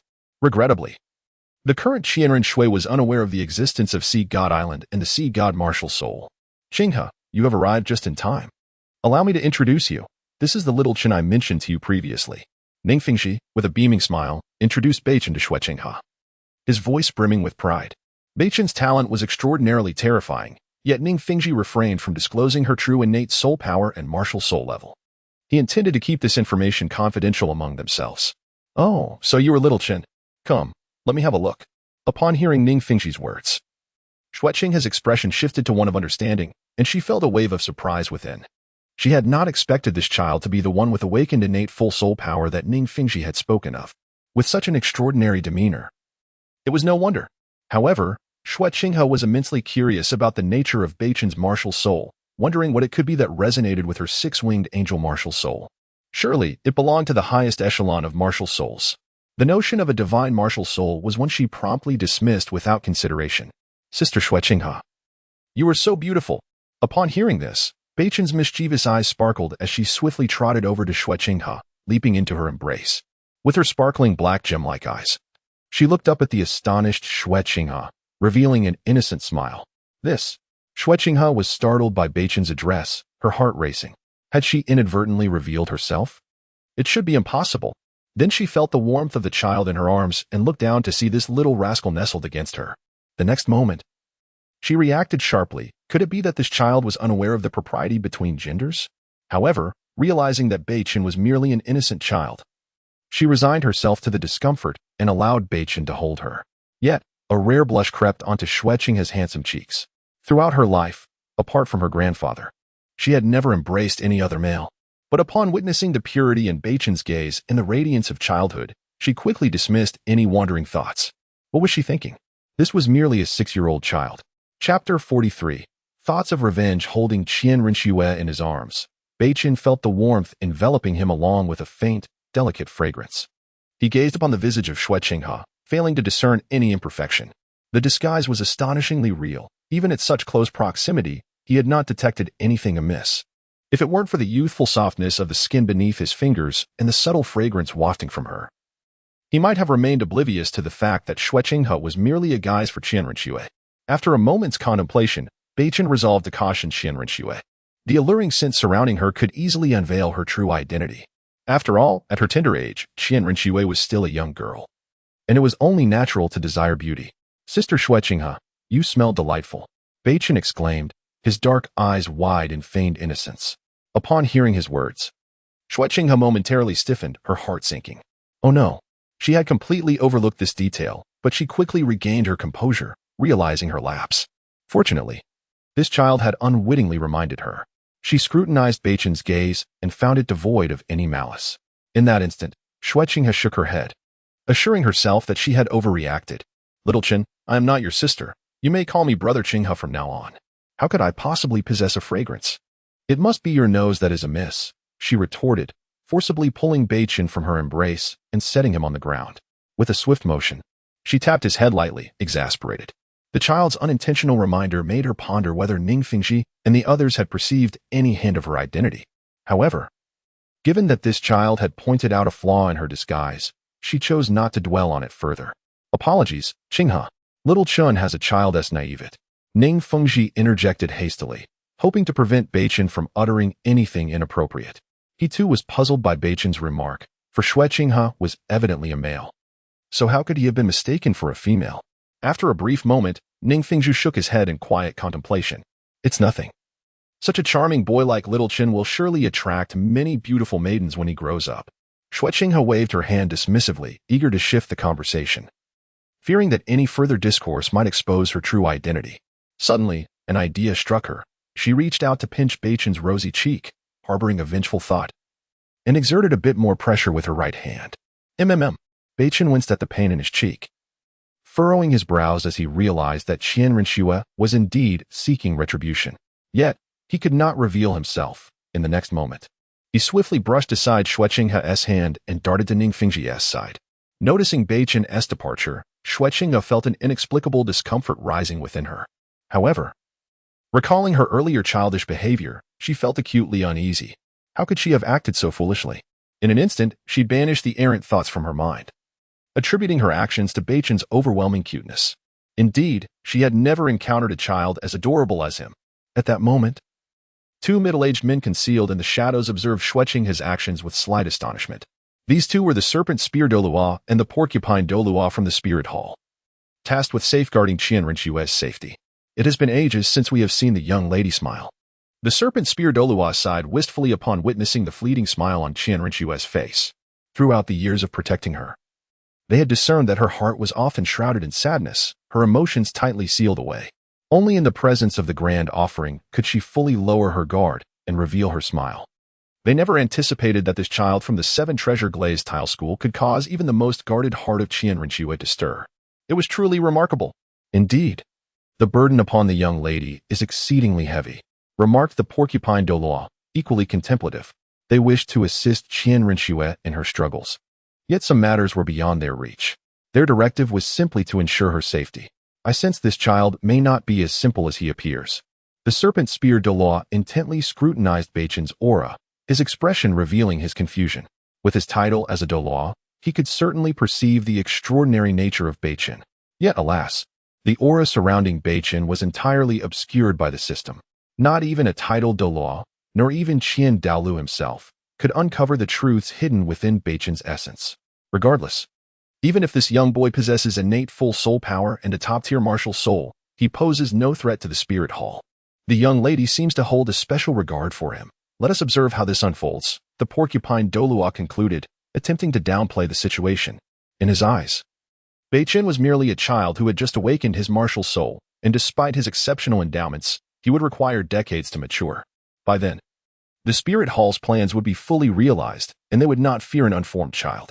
Yet, at that moment, both the serpent spear Douluo and the porcupine Douluo cast serious glances toward the sword Douluo and the bone Douluo ahead. They dared not let even a whisper of their own presence escape, lest they be discovered. Sigh, they have grown stronger again. Indeed, after a considerable time, the porcupine Douluo and the serpent spear Douluo murmured solemnly. The sword Douluo and bone Douluo had significantly increased in strength, instilling a sense of grave concern in both of them. They resolved to report today's events to the spirit hall. The stronger the Seven Treasure Glazed Tile School became, the more detrimental it was to their plans. Qinghe, might I inquire as to the purpose of your visit to the Seven Treasure Glazed Tile School today? Ning Fengji asked directly, cutting to the chase. Typically, Xue Qinghe seldom graced the Seven Treasure Glazed Tile School with his presence. I have come today primarily to see the prodigious soul master praised by my teacher. Indeed, my first impression is quite favorable, Xue Qinghe replied. Her gaze drifting toward Beichen in the distance, her expression calm, though she placed particular emphasis on her final words. Beichen, overhearing Xue Qinghe's words, inwardly mused, surprised that Qian Renxue harbored such a grudge. However, he soon recalled that Qian Renxue was still quite young, and such sentiments were entirely natural. Yet, aside from Beichen, the others present failed to detect the nuance in her statement. Chapter 44. Journey to the Heaven Do Empire. As for another matter, my father, the Emperor, is about to host a banquet in the Heaven Do Empire and wishes to invite you, dear teacher. I have come specifically to deliver the invitation. After a brief pause, Xue Qinghe continued to disclose another significant matter. Upon finishing her words, she produced a golden invitation from her robe and approached Ning Fengji, presenting it to him. Oh, I see. Please inform your father that I shall certainly attend, Ning Fengji replied with a smile as he accepted the invitation and glanced at its contents, assuring her of his presence. Very well, if you have no further matters, I shall take my leave now. Little Chen, do visit the royal family of the Heaven Do Empire when you have the chance. I would be delighted to show you around, Xue Qinghe suddenly turned and said, casting a meaningful glance at Beichen, who stood nearby. Today, with the sword Douluo and Ning Fengji present, she could only tolerate Beichen's antics. When Beichen eventually visited the royal family, he would be alone, and this little brat was not beyond her control, a chance to vent her frustrations today. All right. Sister Xue Qinghe, Beichen, fully aware of Qian Renshue's intentions, showed no fear and continued to address her as sister. Remember, do not call me that next time. Shuqinghe, initially intending to leave the main hall of the sect, paused as she heard the little brat's words. She turned, her expression softening as she spoke to Beichen in a low voice. But as soon as her words fell, she swiftly turned away, her face contorted with a grimace. Hastily departing from the Seven Treasure Glazed Tile sect, fearful that Beichen might inadvertently reveal her identity. As she walked, Shuqinghe felt a twinge of confusion. Why did Beichen cling to her form of address? Could he truly have discovered her identity? That seemed impossible. Her disguise was such that an ordinary titled Douluo could not discern it. How could a child who had just awakened his martial soul see through it? Beichen fixed his gaze on Shuqinghe's retreating figure, a shadow of inscrutable emotions crossing his eyes. Through her recent actions, he sensed that Qian Renshue's nature was not malevolent. It was merely that she had suppressed her true self for too long, eagerly seeking validation from Bibi Dong, yearning for her attention and acknowledgement. Sigh. Observing Qian Renshue's suppressed demeanor, unable to confide in anyone, Beichen felt an inexplicable discomfort in his heart. Little Chen, when you visit the Heaven Do royal family, do refrain from calling Shuqinghe that way. It may lead to unforeseen troubles. After Shuqinghe departed, Ning Fingji turned to Beichen with a gentle smile, genuinely puzzled by the boy's persistent address of Shuqinghe as sister. Nevertheless, he felt it necessary to offer a word of caution. For within the Seven Treasure Glazed Tile sect, he could call her what he wished, but once at the royal family, it might invite complications. Understood, Uncle Ning. Beichen nodded slightly in response. Once Shuqinghe left the Seven Treasure Glazed Tile sect, her smile vanished in an instant, her demeanor turning grave as she strode purposefully forward. Suddenly, a ripple of spatial force surged through the area, and the Porcupine Douluo and Serpent Spear Douluo materialized beside Shuqinghe. Miss, that child possesses innate full soul power and wields a top-tier martial soul. How should we handle him? The typically silent Serpent Spear Douluo mustered the courage to inquire, attempting to gauge his lady's stance on the boy. No need. He has just awakened his martial soul. Despite his innate full soul power, he poses no threat to my plans. Let us remain inactive for now, and do not disclose this child's existence to her. Shuqinghe paused momentarily, her eyes sharp as she addressed the Serpent Spear Douluo with unwavering resolve. She herself was uncertain of her own thoughts. The decision on how to deal with Beichen would depend on her own inclinations. Above all, it was crucial that the news of Little Chen did not reach her. Otherwise, with her temperament, she would undoubtedly send formidable assassins to eliminate Beichen. Shuqinghe was determined to prevent her from meddling in her affairs. Yes, miss. The moment her words fell, the Serpent Spear Douluo nodded slowly, responding respectfully. He exchanged glances with the Porcupine Douluo, their unspoken understanding evident. It was clear that their lady harbored unusual feelings for the young boy. In their hearts, they devised a plan to keep the boy's information concealed for the time being. As for the her Shuqinghe referred to, it was evident she spoke of her biological mother, the current pope of the Spirit Hall, Bibi Dong. If that little brat comes to the Heaven Do royal family seeking me in the future, do not obstruct him. At that moment, Shuqinghe, as if struck by a sudden thought, uttered this command before swiftly departing with graceful strides, leaving the Porcupine Douluo and Serpent Spear Douluo bewildered in her wake. They did not comprehend their lady's true intentions, but had no choice but to obey her instructions. They then vanished into the void, shadowing Shuqinghe to ensure her safety. Time flowed on, and soon 3 days had elapsed. This day marked the occasion of the banquet at the Heaven Do Empire. Beichen rose early, for Ning Fingji had informed him the day before that he would accompany him and the Sword Douluo to the Heaven Do royal family. After all, Shuqinghe had previously expressed her intent to give him a proper tour of the royal palace. Upon receiving this news, Beichen was naturally thrilled and promptly agreed to accompany Ning Fingji to the Heaven Do royal family. He had yet to truly visit the Heaven Do Empire, and this was a perfect opportunity to explore one of the two great empires of the Douluo Continent. Beichen hurriedly made his way to the entrance of the Seven Treasure Glazed Tile sect, where he found Ning Fingji and the Sword Douluo waiting patiently. Little Chen has arrived. Let us now set forth to the Heaven Do Empire. Ning Fingji greeted him with an elegant smile, signaling that it was time to depart. What are you all doing? Why was I not included? Suddenly, an irate voice rang out from behind Ning Fingji and the others, leaving the trio stunned and frozen in place. After a brief moment, the guilty expression on Ning Fingji's face transformed into a warm smile as he turned to face Ning Rongrong at the entrance. Rongrong, your father is attending a banquet in the Heaven Do Empire today. You should stay home with your grandfather. We shall return shortly. Ning Fingji hurried over to comfort his daughter. Their attempt to discreetly leave the seven treasure glazed tile sect had been to avoid Ning Rongrong. Yet she had still discovered them. Chapter 45. Almost discovered. Ning Fingji had no choice but to fabricate a casual excuse. The others were well aware of Ning Rongrong's temperament. Bringing her to the royal family of the Heaven Do Empire would undoubtedly cause some disturbances.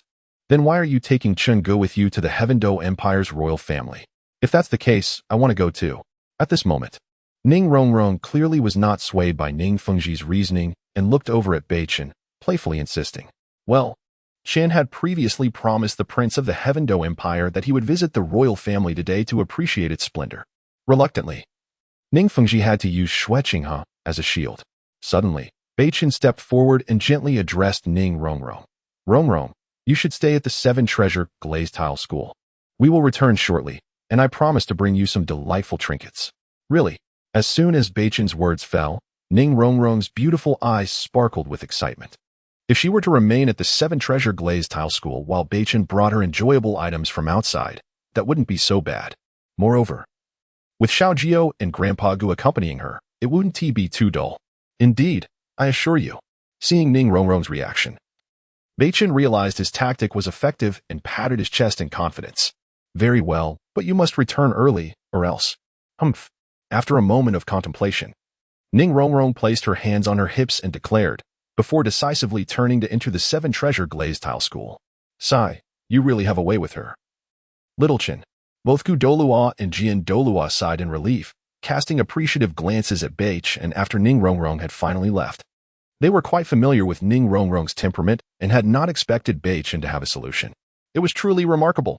Following this brief interlude, Ning Fingji and the others boarded the carriage, swiftly heading towards the royal family of the Heaven Do Empire.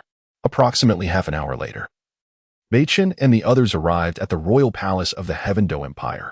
Ning Fingji and Jian Douluo proceeded to the grand hall for a banquet, while Beichen was directed to Xue Qinghe's hall.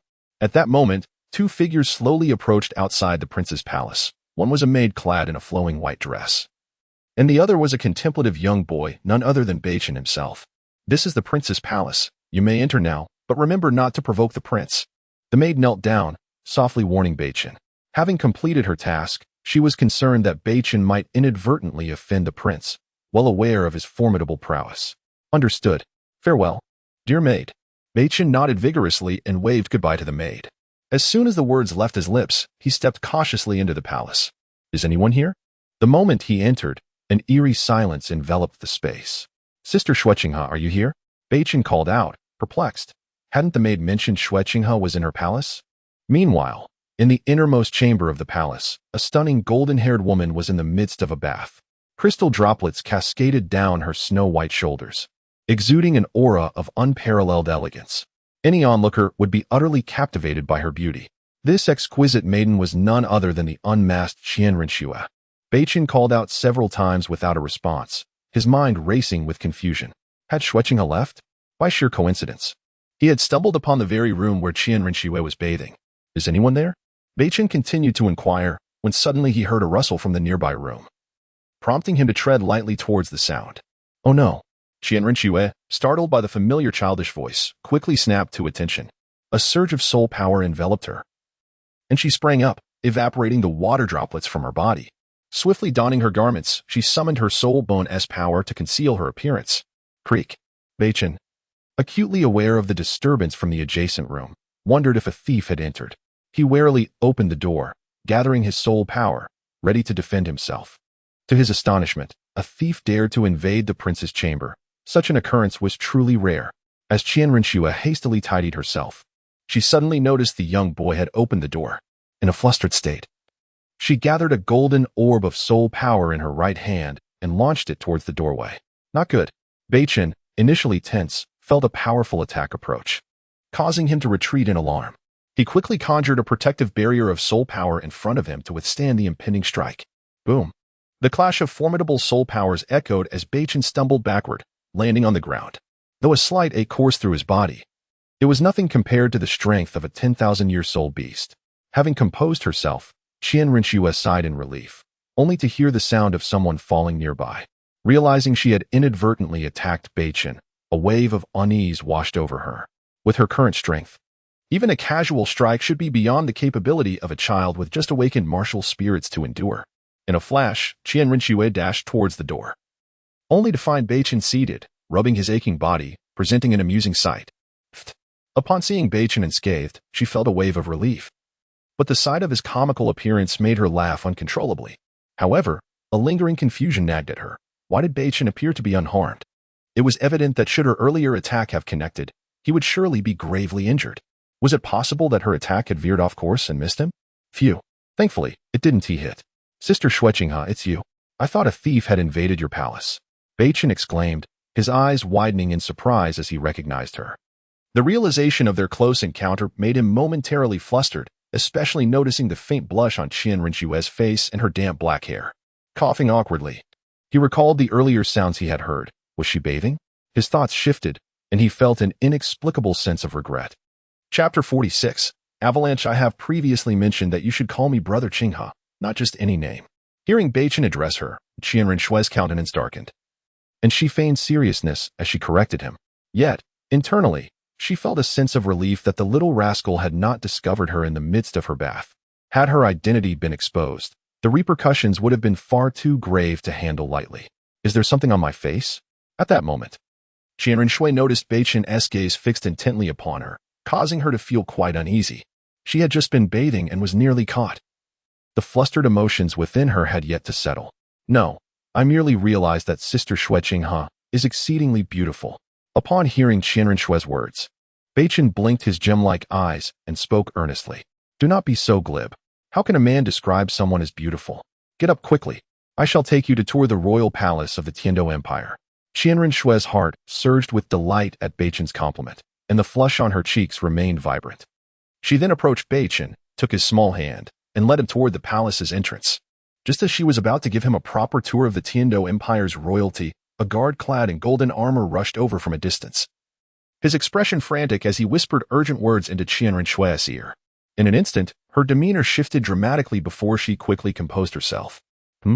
Noticing this, Beichen felt a twinge of curiosity about what could have elicited such a reaction from the usually composed Qian Rinxue. Could it be that something had gone awry at the royal banquet? Despite the numerous questions swirling in his mind, Beichen remained silent. After all, he was but a 6-year-old child. Speaking too much might expose him and raise suspicions. Little Chun, I have urgent matters to attend to. Please remain here in the palace for a while.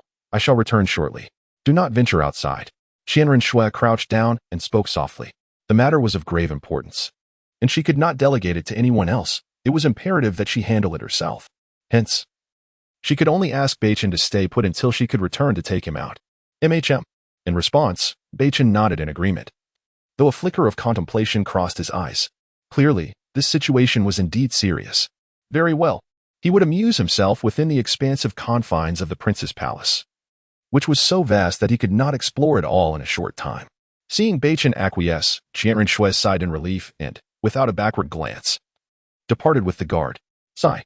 Once Qian Rinxue left, Beichen let out a soft sigh, his gaze suddenly drawn to a nearby table where a freshly brewed pot of tea sat. Elated, he rushed over. After all, he had a profound fondness for tea back on Blue Star, often collecting fine leaves from various regions.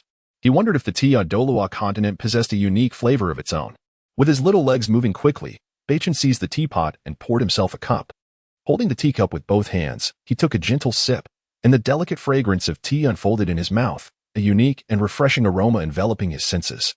What an exquisite tea!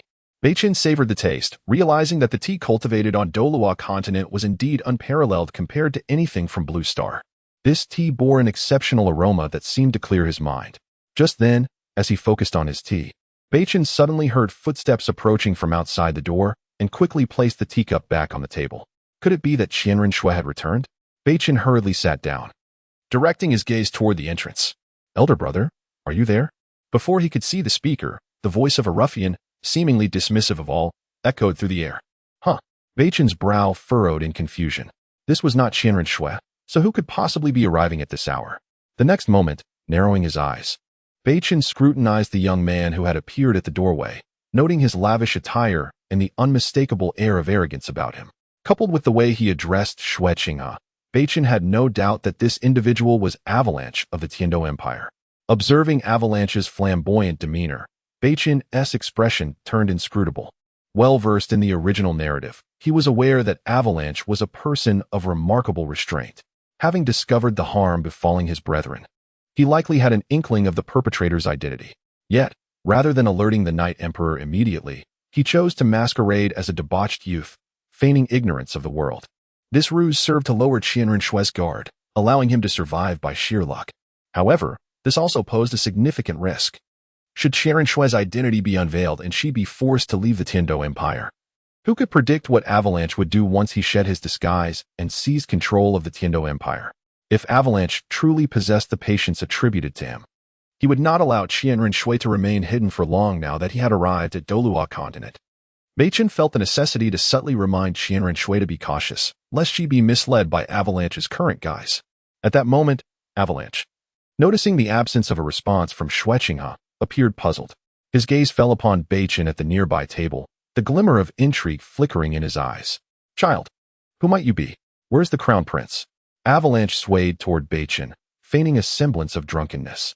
He was well aware that Xue Qinghe had departed for the royal banquet, and he had seized this opportunity to infiltrate the palace in hopes of uncovering evidence of her alleged treachery against them. If successful, he could present it to his father, freeing him from the constant anxiety that plagued him. "Are you looking for Brother Xue Qinghe? What business do you have?" Beichen, ever observant of Avalanche's actions, recognized the shift in his expression. Clearly, Avalanche's visit was not without intent. He harbored some ulterior motive. As such, Beichen resolved to protect Qian Renshui's palace and prevent Avalanche from encroaching further. "Oh, nothing much. Has the crown prince left?" Avalanche inquired, his gaze fixed on the innocent eyes of the child. This child, being in Xue Qinghe's palace, must have some significant connection. Therefore, he should know when Xue Qinghe would return. Uncertain of when Xue Qinghe would come back, Avalanche worried that if he were discovered in the act, it could lead to complications. "I do not know." Beichen shook his head, stating honestly that he had no knowledge of Qian Renshui's whereabouts or when she would return. Chapter 47. Exposure. Suddenly, Beichen's spiritual energy stirred slightly, sensing a familiar soul force nearby. Upon realizing this, Beichen's expression brightened with joy. He had not anticipated that Qian Renshui would arrive so swiftly. A slight glint flickered in Beichen's gaze as he thought to himself, if that is the case, Avalanche, prepare for your exposure today. Big brother, you seem to be inebriated. Fortunately, I have a cup of tea here that could alleviate your drunkenness. Beichen stepped down from his chair, presenting the warm tea to Avalanche. "No, thank you." Avalanche, perplexed by the child's behavior, hastily declined. "Big brother, this tea is truly delightful."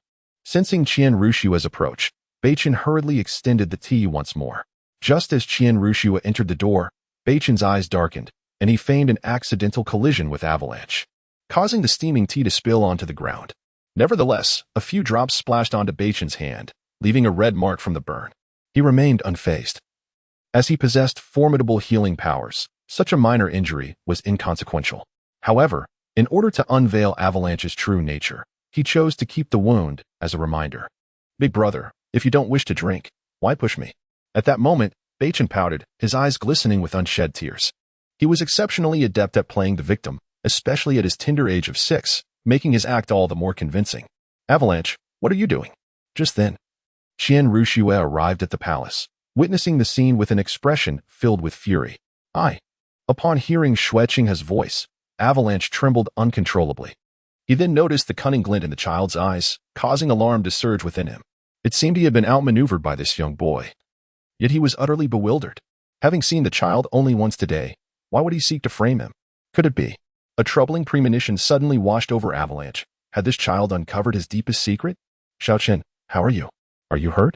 Qian Renshui swiftly bypassed Avalanche and approached Beichen, glancing at the reddened skin on his hand and promptly using his soul power to heal the burn. "Avalanche, why are you not at the banquet held by the Tiando Empire? What brings you here?" Qian Renshui radiated a commanding aura, the authority of a prince enveloping the space, causing beads of cold sweat to form on Avalanche's brow, leaving him at a loss for words. With only the child and himself present, who would believe his claim that the child had set him up? "Brother Xue Qinghe, he mentioned wanting to visit your palace for something. I noticed he was intoxicated and feared he might damage something in your palace.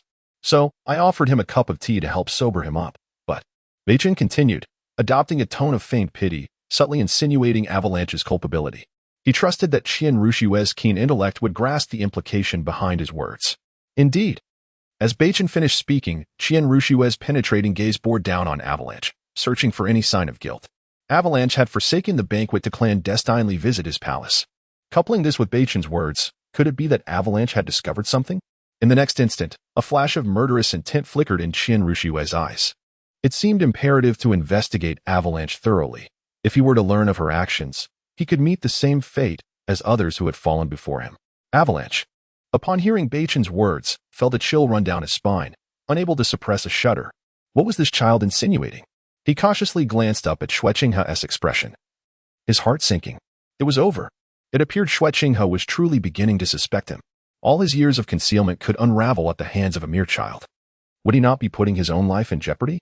I heard there was an incident at the banquet, prompting your elder brother to resolve it. Which is why I came here to see if you needed assistance. I arrived just after you left. Avalanche's mind raced, concocting a plausible excuse to navigate through the situation. Oh, really? The banquet issue has been resolved. You may leave now. Qian Rushue, having witnessed Avalanche's panic, felt increasingly convinced of her suspicions, disregarding his subsequent explanations and dismissing him. From that point, she entrusted the investigation to Snake Lance Douluo and Porcupine Douluo. If it were indeed discovered that Avalanche's actions over the years had been deceitful, it would be time for him to be expelled from the Douluo Continent. Yes. Upon hearing Xue Qinghe's command to leave, Avalanche exhaled in relief and hastily departed. As he left, he pondered how to extricate himself from this predicament. Knowing his elder brother's capabilities were formidable, if he did not find someone to shelter him soon, he could very well share the same fate as his other brothers and meet an untimely demise. Xiaoqian, do you have anything to say? Once Avalanche had departed, Qian Rushue wore a serene smile, addressing Beichen with warmth. Yet, such a smile sent a shiver down Beichen's spine. Had Qian Rushue discovered everything he had just orchestrated? That seemed implausible. He was confident his ruse was flawless, believing that Qian Rushue's attention was entirely diverted by Avalanche. Do not hide it, given your astuteness. How could you not have noticed my arrival and the tea incident? At that moment, Qian Rushue sat on a nearby chair, lifting a teacup from the table to savor the tea. She was aware of Beichen's deliberate actions. After all, he possessed a top-tier martial soul, innate full soul power, and had acquired the first soul ring, allowing him to evade a mere few drops of tea with ease. However, the primary reason lay in the fact that Snake Lance Douluo and Porcupine Douluo had relayed everything that had transpired. Beichen's minor ploy to obscure the perception of two-title Douluo was evidently futile. Yet, Qian Rushue was deeply puzzled. How had Beichen discerned Avalanche's true nature? This was the first time he had encountered Avalanche, and she had long perceived him to be nothing more than a wastrel, unworthy of her concern. Yet, Beichen's words today had hinted at a profound cunning within Avalanche. It seemed that the facade of the wastrel he had maintained for all these years was simply that, a disguise. With that in mind, it would be best to leave this matter in the capable hands of Porcupine Douluo and Snake Lance Douluo for further investigation. Chapter 48. Enhancing the Soul Ring's Age Ahem. This is primarily based on my intuition. Upon first laying eyes on Avalanche, I sensed something amiss.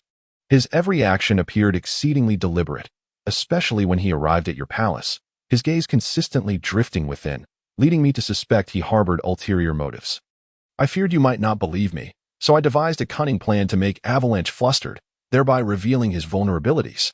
Upon witnessing that Qian Rangshu had discerned his scheme, Beichen felt a twinge of embarrassment. He quickly recalled that two title Douluo-level beings accompanied Qian Rangshu. Thus, being discovered while performing this minor ruse under their watchful eyes was not particularly concerning. Oh, it seems you were quite astute, Qian Rangshu remarked, finding no fault in Beichen's rational observations. Yet, her gaze remained inquisitive, as if she sensed this young boy held many secrets, perhaps even knowledge of her true identity. Surely not. She decided against pursuing the matter further and, moments later, guided Beichen on a tour of the entire Tiando Empire's royal palace. As dusk approached, the moon hung high in the sparse starry sky. Beichen returned to the seven-treasure glazed tile school alongside Ning Fingji and others. After entering his chamber and preparing for slumber, he suddenly remembered that he still had 8 opportunities for simplification remaining. He pondered deeply about what to simplify. At that moment, it struck him that he could simplify the age of his soul rings. Although his current soul ring age was unparalleled across the Douluo Continent, he yearned to elevate it further, thereby augmenting the power of the soul skills he could unleash, tapping into the true might of the ancient tree of life. System. Assist me in simplifying the method to enhance the soul ring's age, he commanded inwardly. Uncertain if the system could facilitate such a simplification, he awaited a response. Clearly, enhancing the soul ring's age was an unattainable feat for ordinary soul masters, yet a trivial task for divine-level powers. The host consumes one simplification opportunity, beginning simplification. Infuse divine power to enhance the soul ring's age. Infuse soul power to enhance the soul ring's age. Simplification complete. In that instant, the system's melodious voice echoed in Beichen's mind. As he absorbed the simplification process, he felt momentarily dazed, for the previous methods had been unfathomable given his current strength. However, the last two methods seemed feasible. Participating in the divine examination could indeed elevate the soul ring's age, yet upon seeing the system's final simplification outcome, joy erupted within him. To think that merely infusing soul power could enhance the soul ring's age was astonishingly effortless for him. Eager to experiment, Beichen opened his right palm, manifesting the ancient tree of life. With a resounding flourish, emerald light illuminated the entire room. Beichen's gaze fixated on his first soul ring as he began to gradually channel his soul power into it. Soul ring age 0, 1 years. Soul ring age 0, 5 years. Soul ring age 2 years. Before him, a cascade of information materialized, marking the enhancement of his soul ring's age. Haha, it truly works, Beichen exclaimed, laughter spilling forth. With such a formidable tool at his disposal, would he not soon possess soul rings of 100,000 years, or even 1,000,000? He now eagerly anticipated the moment he would showcase his soul rings. The essence of enhancing the soul ring's age paralleled the elevation of his soul power with each breath he took. The amount of infused soul power determined the extent of the increase in soul ring age. The greater the infusion, the swifter the enhancement. Yet, this posed a significant dilemma for Beichen. If he desired to elevate his soul ring's age, the rate at which his soul power level increased would inevitably decline. After some contemplation, he realized he could perpetually elevate his soul power level through breathing techniques, alleviating any concern regarding his soul power level stagnating. Simultaneously enhancing his soul ring's age seemed like a perfect solution. Furthermore, he could not continuously elevate his soul ring's age. Possessing the dual divine level martial soul talent and the method to enhance soul power through breathing, it was nearly impossible for any soul master to match his pace. Seated on his bed, Beichen contemplated his future plans, a smile gracing his lips as he drifted into slumber. As he breathed, the soul power within him surged rapidly. Soul power level 0, 00001. Soul power level 0, 00001. Time flowed like a river, and before long, 6 years had elapsed. At the entrance of the seven-treasure glazed tile school, a grand banner hung prominently. Before it stood a wooden table, drawing the eye. Seated at the table was a dashing youth clad in a flowing white robe, a wildflower held casually between his lips, exuding an air of carefree nonchalance. This was Beichen. 6 years hence. Suddenly, a graceful maiden emerged from the depths of the seven-treasure glazed tile school, with cascading black hair and dressed in a flowing green gown. She approached Beichen, complaining, "Brother Chen, we have been here for 3 days already. When shall we finally recruit a student?" Ning Rongrong settled beside Beichen. Resting her chin on her hand, her expression one of boredom. "Patience, patience. Our seven-treasure glazed tile academy seeks only talented soul masters. We shall not entertain those of mediocre potential. Before long, our 4th student will arrive," Beichen replied, the wildflower still perched between his lips, his demeanor remaining calm and collected. Indeed, Beichen was aware that the elite soul master competition for the entire continent was just a few years away. And as a member of the seven-treasure glazed tile school, he was determined to contribute. As for joining Shrek Academy, he had decisively ruled that out. He was all too familiar with Tang San's character, having been incensed by him in the original text. In this life, Qian Rangxi was destined to be his future wife, and he would never allow Tang San to harm her again. The rest of Shrek Academy's cohort were hardly exemplary either, with a few possessing mediocre talents and inflated egos. Without the aid of the immortal herbs within the Eye of Ice and Fire to enhance their abilities, it was doubtful they would ever reach the rank of Title de Law. Now, with the Eye of Ice and Fire entirely under the guardianship of the seven-treasure glazed tile school, it was nearly impossible for Shrek Academy's students to achieve the feats depicted in the original narrative. Beichen's initial intention in establishing the seven-treasure glazed tile academy was not only to secure victory in the upcoming Elite Soul Master competition, but also to demonstrate to Shrek Academy what true genius looked like. Chapter 49.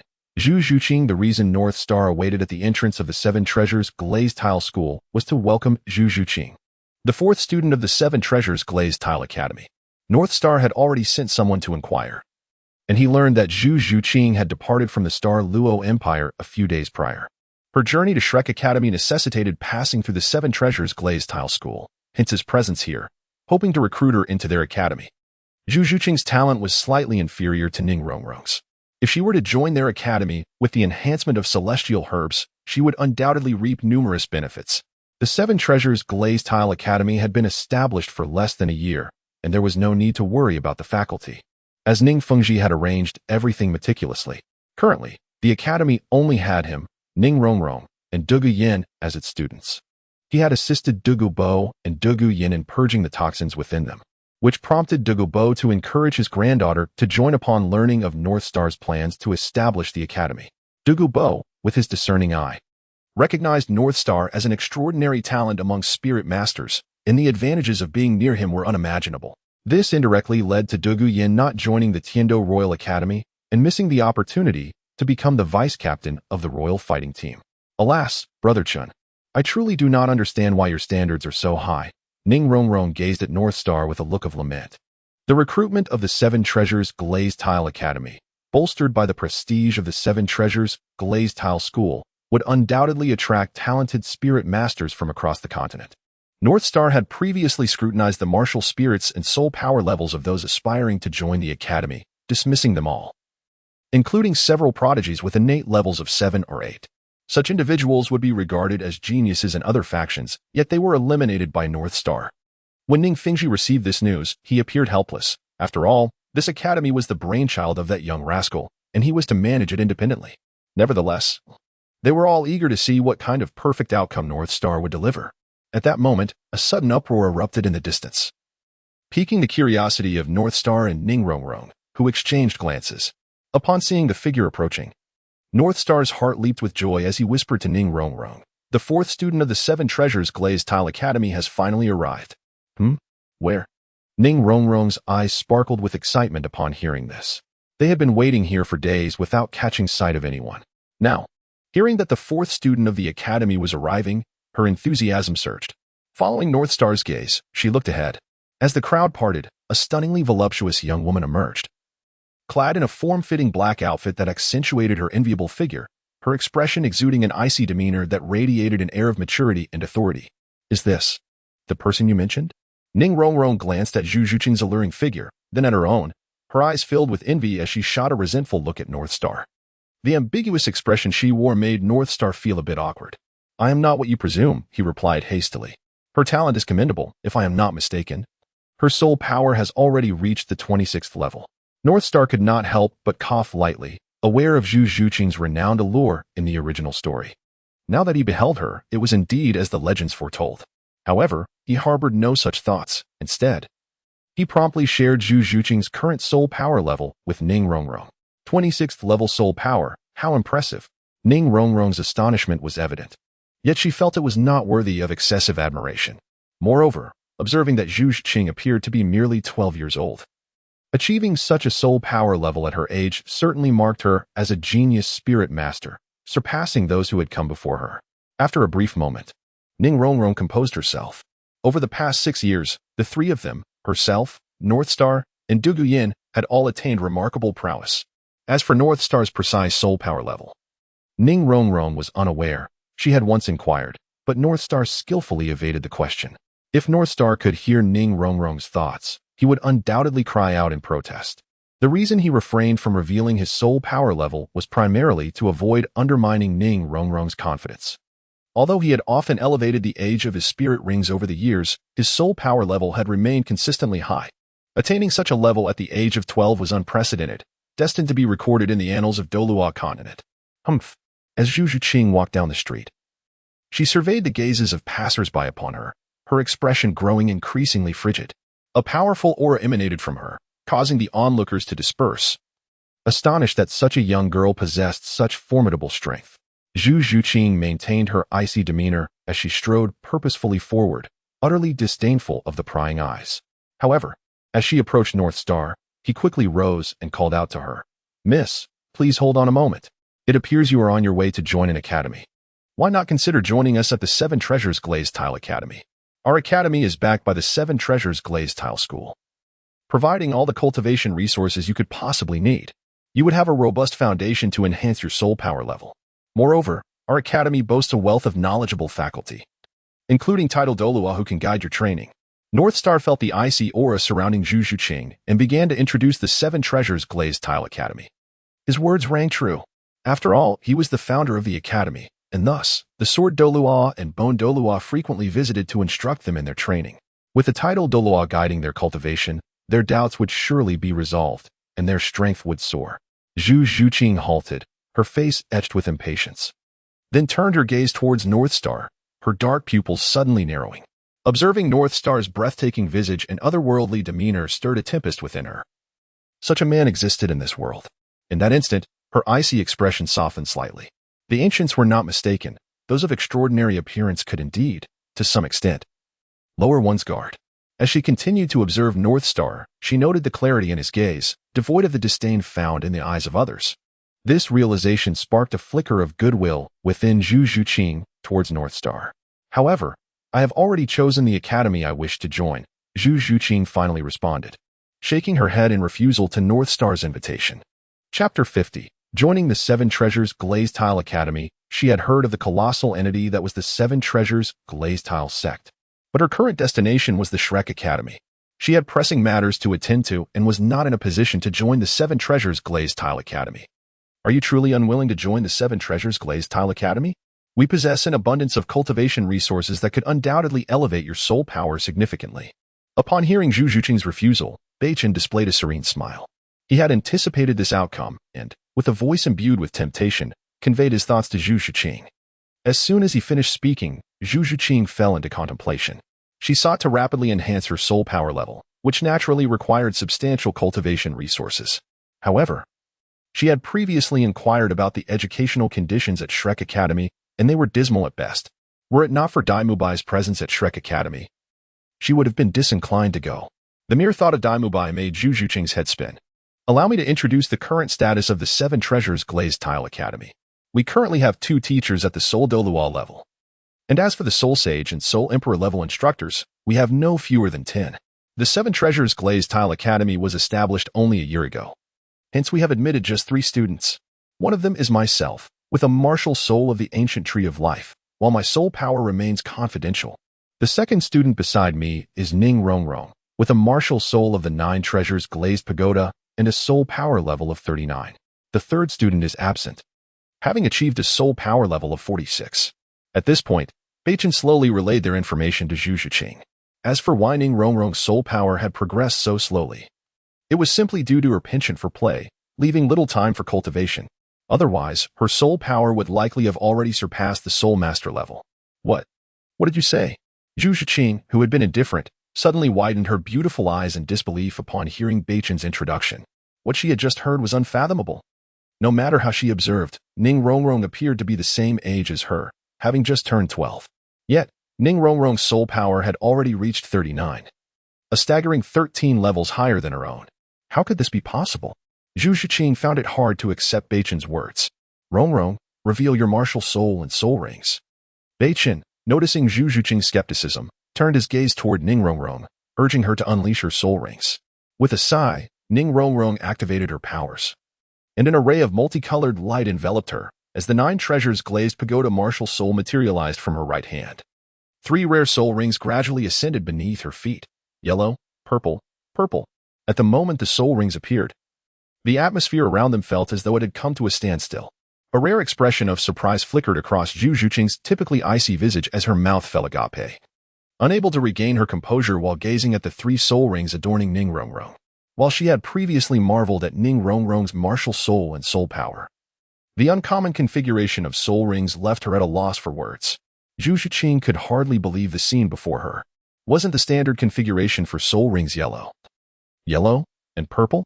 Why then did Ning Rongrong possess a second soul ring capable of absorbing a 1000-year level soul ring? Moreover, it was widely known that support-type martial souls had inherently weak physical strength, rendering it implausible for them to endure a second soul ring of such caliber. A multitude of questions flooded Zhu Zhuqing's mind, leaving her in a state of bewilderment, interlaced with a hint of fervor. If only she could possess such extraordinary talent. Then perhaps As this thought crossed her mind, a shadow of envy flickered in her eyes as she regarded Ning Rongrong's remarkable gifts. Beichen observed the fluctuating emotions in Zhu Zhuqing's gaze, a mischievous smile gracing his lips. He was acutely aware of Zhu Zhuqing's determination to grow stronger.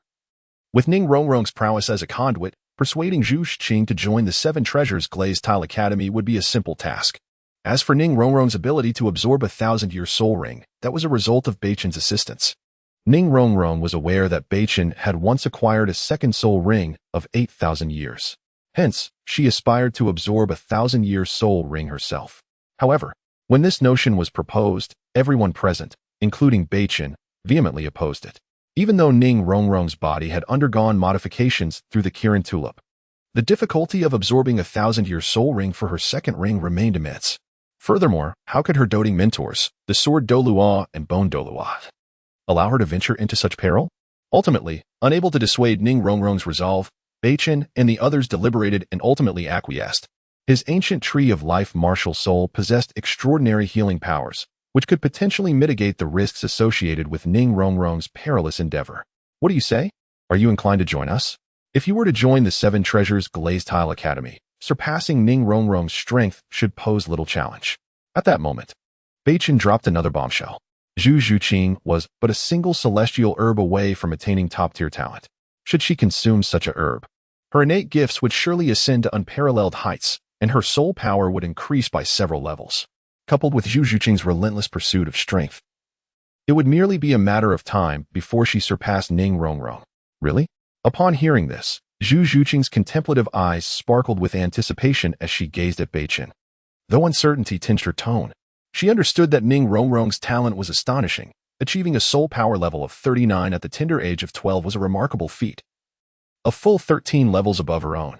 How could she possibly surpass Ning Rongrong in such a short span? Yet, for reasons unbeknownst to her, Beichen exuded an extraordinary charisma that made her instinctively trust him. If you join the Seven Treasures Glazed Tile Academy, I assure you that within 3 days, your soul power will rise by 5 levels, and with no adverse effects. Upon hearing Zhu Zhuqing's words, Beichen maintained a composed smile, his expression suggesting that the matter was settled. Very well, I shall join the Seven Treasures Glazed Tile Academy. After a moment of internal deliberation, Zhu Zhuqing swiftly reached her conclusion. She had resolved to join the Seven Treasures Glazed Tile Academy. To enhance her strength, she would not allow any opportunity to slip away. As for the Shrek Academy, she would consider it once her powers had reached a certain level. Welcome to the Seven Treasures Glazed Tile Academy. Upon hearing Zhu Zhuqing's agreement, Beichen extended his hand in a gesture of welcome. Ning Rongrong, standing nearby, sighed in relief, having invested so much time over the past few days. Finally securing a new student. It had truly been a challenging endeavor. Chapter 51. Nai Heart Begonia Chingu. Look quickly, Sister Dugu Yin has arrived. At that moment, Ning Rongrong's gaze suddenly darted to the 2 graceful young women approaching from a distance. One of them was clad in a flowing green gown, her long hair cascading elegantly in the breeze. This was indeed Dugu Yin, who had joined the Seven Treasure Glazed Tile Academy. The other lady beside her wore a pale blue dress, her short blue hair dancing gently with the wind, exuding an air of lightness and gentleness that naturally brought joy to those around her. Could it be? Beichen caught sight of Dugu Yin and nodded slightly, though his brow soon furrowed. As he glanced at the woman beside Dugu Yin, an incredible thought began to form in his mind. Could that girl possibly be Yi Lingling, the owner of the Nine-Heart Begonia? Dugu Yin had mentioned that she had a friend who could also join the Seven Treasure Glazed Tile Academy. Given the circumstances, it seemed that Dugu Yin had been planning for Yi Lingling to join their ranks all along. It is essential to note that the Nine-Heart Begonia spirit can only have one inheritor per generation. As long as 2 Nine-Heart Begonia soul masters are alive at the same time, only upon the death of one can another emerge. Thus, it is among the rarest of martial spirits. Regardless of how many soul rings are obtained, the Nine-Heart Begonia possesses only one soul skill, a comprehensive area healing ability. It stands as the pinnacle of healing martial spirits. However, it carries a significant drawback. If Yi Lingling were to join the Seven Treasure Glazed Tile Academy, their team would undoubtedly become more formidable. One wonders if the limitations of the Nine-Heart Begonia could be simplified. At that moment, Beichen, lost in thought, murmured to himself. If his simplification could indeed lift the restrictions of the Nine-Heart Begonia, it would imply that the spirit could even undergo a degree of mutation. The resulting soul skill would likely exhibit astonishing transformations. This prospect heightened Beichen's anticipation for the simplified outcome of the nine-heart begonia. Yet the immediate priority was to await Yi Lingling's admission to the seven-treasure glazed tile academy. "This is my captain, Beichen." Just then, Dugu Yin approached Beichen's side and began introducing Yi Lingling. Yi Lingling was taken aback by Beichen's extraordinary appearance. She had never encountered a man of such unmatched charisma, a true rarity in the world. Upon noticing Yi Lingling's expression, Beichen rubbed his nose. Aware that his looks often left others in awe, a reaction he had long grown accustomed to. "Captain, this is Yi Lingling, with the martial spirit of nine-heart begonia. And her soul power has reached level 31. She intends to join our seven-treasure glazed tile academy." Dugu Yin continued to share information about Yi Lingling with Beichen. "Welcome to our seven-treasure glazed tile academy," Beichen said with a warm smile. At the same time, Zhu Qing, sensing Dugu Yan's formidable aura, subtly shifted her expression. She recognized Dugu Yan's immense strength, but upon hearing Yi Lingling's soul power level, Zhu Qing was momentarily taken aback. Despite being of similar age, Yi Lingling's soul power was significantly higher. The effort required to reach her current level was almost unimaginable. Indeed, there are many top talents on the Douluo Continent, which only fueled Zhu Qing's determination to improve her own soul power. To celebrate Zhu Qing and Yi Lingling's entry into the seven-treasure glazed tile academy, I shall present you both with a gift. With purposeful strides, Beichen made his way to the seven-treasure glazed tile sect, returning to his room to retrieve the carefully prepared gifts. Upon hearing this, Ning Rongrong and Dugu Yin exchanged knowing smiles, leading Zhu Qing and Yi Lingling towards the seven-treasure glazed tile sect. "Sister Yin, what kind of gift is the captain giving us?" Yi Lingling inquired curiously, glancing at Beichen's receding figure. "It's a secret. Just know that this gift is unique in the entire continent and will certainly elevate your soul power by at least 5 levels, Dugu Yin replied with a beaming smile. Having previously consumed a top-tier celestial herb that had boosted her own soul power by 7 levels, she was confident that both Yi Lingling and Zhu Qing would experience similar enhancements from the herb they would receive. How is that even possible? Yi Lingling halted in disbelief. She had never heard of any treasure capable of raising one's soul power by 5 levels without any side effects. Surely, there must be some drawback? Rest assured, there will be no side effects. Otherwise, how could my own power have increased so significantly? Dugu Yin noticed the worry etched on Yi Lingling's face and solemnly assured her. These celestial herbs are indeed rare treasures. Otherwise, her own rapid growth would not have been possible. As Yi Lingling pondered this, she realized that Dugu Yan's soul power had surged by 6 or 7 levels in just a few months, far too quickly to suggest any adverse effects. With this understanding, she began to trust Dugu Yan's words and felt an overwhelming anticipation to discover the precious gift that could enhance her soul power so dramatically. Meanwhile, Zhu Qing maintained a neutral expression, yet a glimmer of expectation flickered in her eyes at Dugu Yan's words. Could it be that the gift Beichen mentioned, capable of boosting her soul power by 5 levels or more, was indeed this treasure? With their hearts filled with curiosity, the group followed Beichen's lead. Moments later, Beichen entered his room, carefully extracting 2 jade boxes from a concealed compartment, each containing a top-tier celestial herb. Over the years, Beichen had utilized simplification opportunities to repair the ice and fire eyes, which had also allowed the growth cycle of the celestial herbs to be greatly accelerated. Occasionally, 1 or 2 herbs would mature, prompting Beichen to harvest them immediately. Most herbs, if allowed to grow for too long, would wither away, leading to a waste of precious resources. Currently, Beichen had amassed nearly 15 top-tier celestial herbs, a true windfall. Among the 2 herbs he retrieved this time, one was the water-immortal jade skin bone that Zhu Qing had consumed in the original story, while the other was imbued with immense life force, perfectly suited for Yi Lingling's 9-heart begonia martial spirit. Chapter 52. The choice suddenly, a thought resurfaced in Beichen's mind. He delved into his consciousness and inquired of the system. System, please assist me in simplifying the method to lift the restrictions of the 9-heart Sea Peach martial spirit. The host consumes 1 simplification opportunity, commencing simplification. Utilize 2 top-tier celestial herbs, combined with the powers of life and death, to forcibly break the limitations of the 9-heart Sea Peach. Simplification complete. Beichen was bewildered upon hearing the system's convoluted simplification. It was the first time he had encountered such intricacy. Previous simplifications had been child's play. This time, however, it required not just 2 top-tier celestial herbs, but also the fusion of life and death forces. The method he contemplated necessitated the harmonious amalgamation of these 2 opposing energies. which would then allow the potent celestial herbs to shatter the restrictions of the nine-heart, sea peach martial spirit. The level of danger involved was unimaginable. The martial spirit is the very essence of a soul master, and should it shatter, the resulting damage would be irreparable. Alas, at that moment, Beichen found himself in a quandary, pondering whether he should assist Yu Lingling in overcoming the limitations of her martial spirit. Although he was supremely confident in his success, it was ultimately her choice to make. Creak. Beichen grasped the celestial herbs firmly and swiftly opened the door, stepping before the assembly. Under the expectant gazes of Zhu Zhuqing and Yi Lingling, he slowly revealed two jade-like boxes. Instantly, two radiant celestial herbs floated before them. The lavender-hued herb on Beichen's left flew into Zhu Zhuqing's hands. This herb, known as the water fairy jade bone, possesses the ability to nourish the bones and enhance beauty. After consuming it, one's soul power could be significantly elevated. Beichen shared the herb's effects in the precise method of consumption. In the original narrative, Zhu Zhuqing's soul power had increased by 7 levels after using this herb. Although this instance was occurring several years earlier, the outcome was unlikely to differ greatly. Thank you. Zhu Zhuqing's eyes were fixed on the water fairy jade bone, acutely aware of its extraordinary qualities.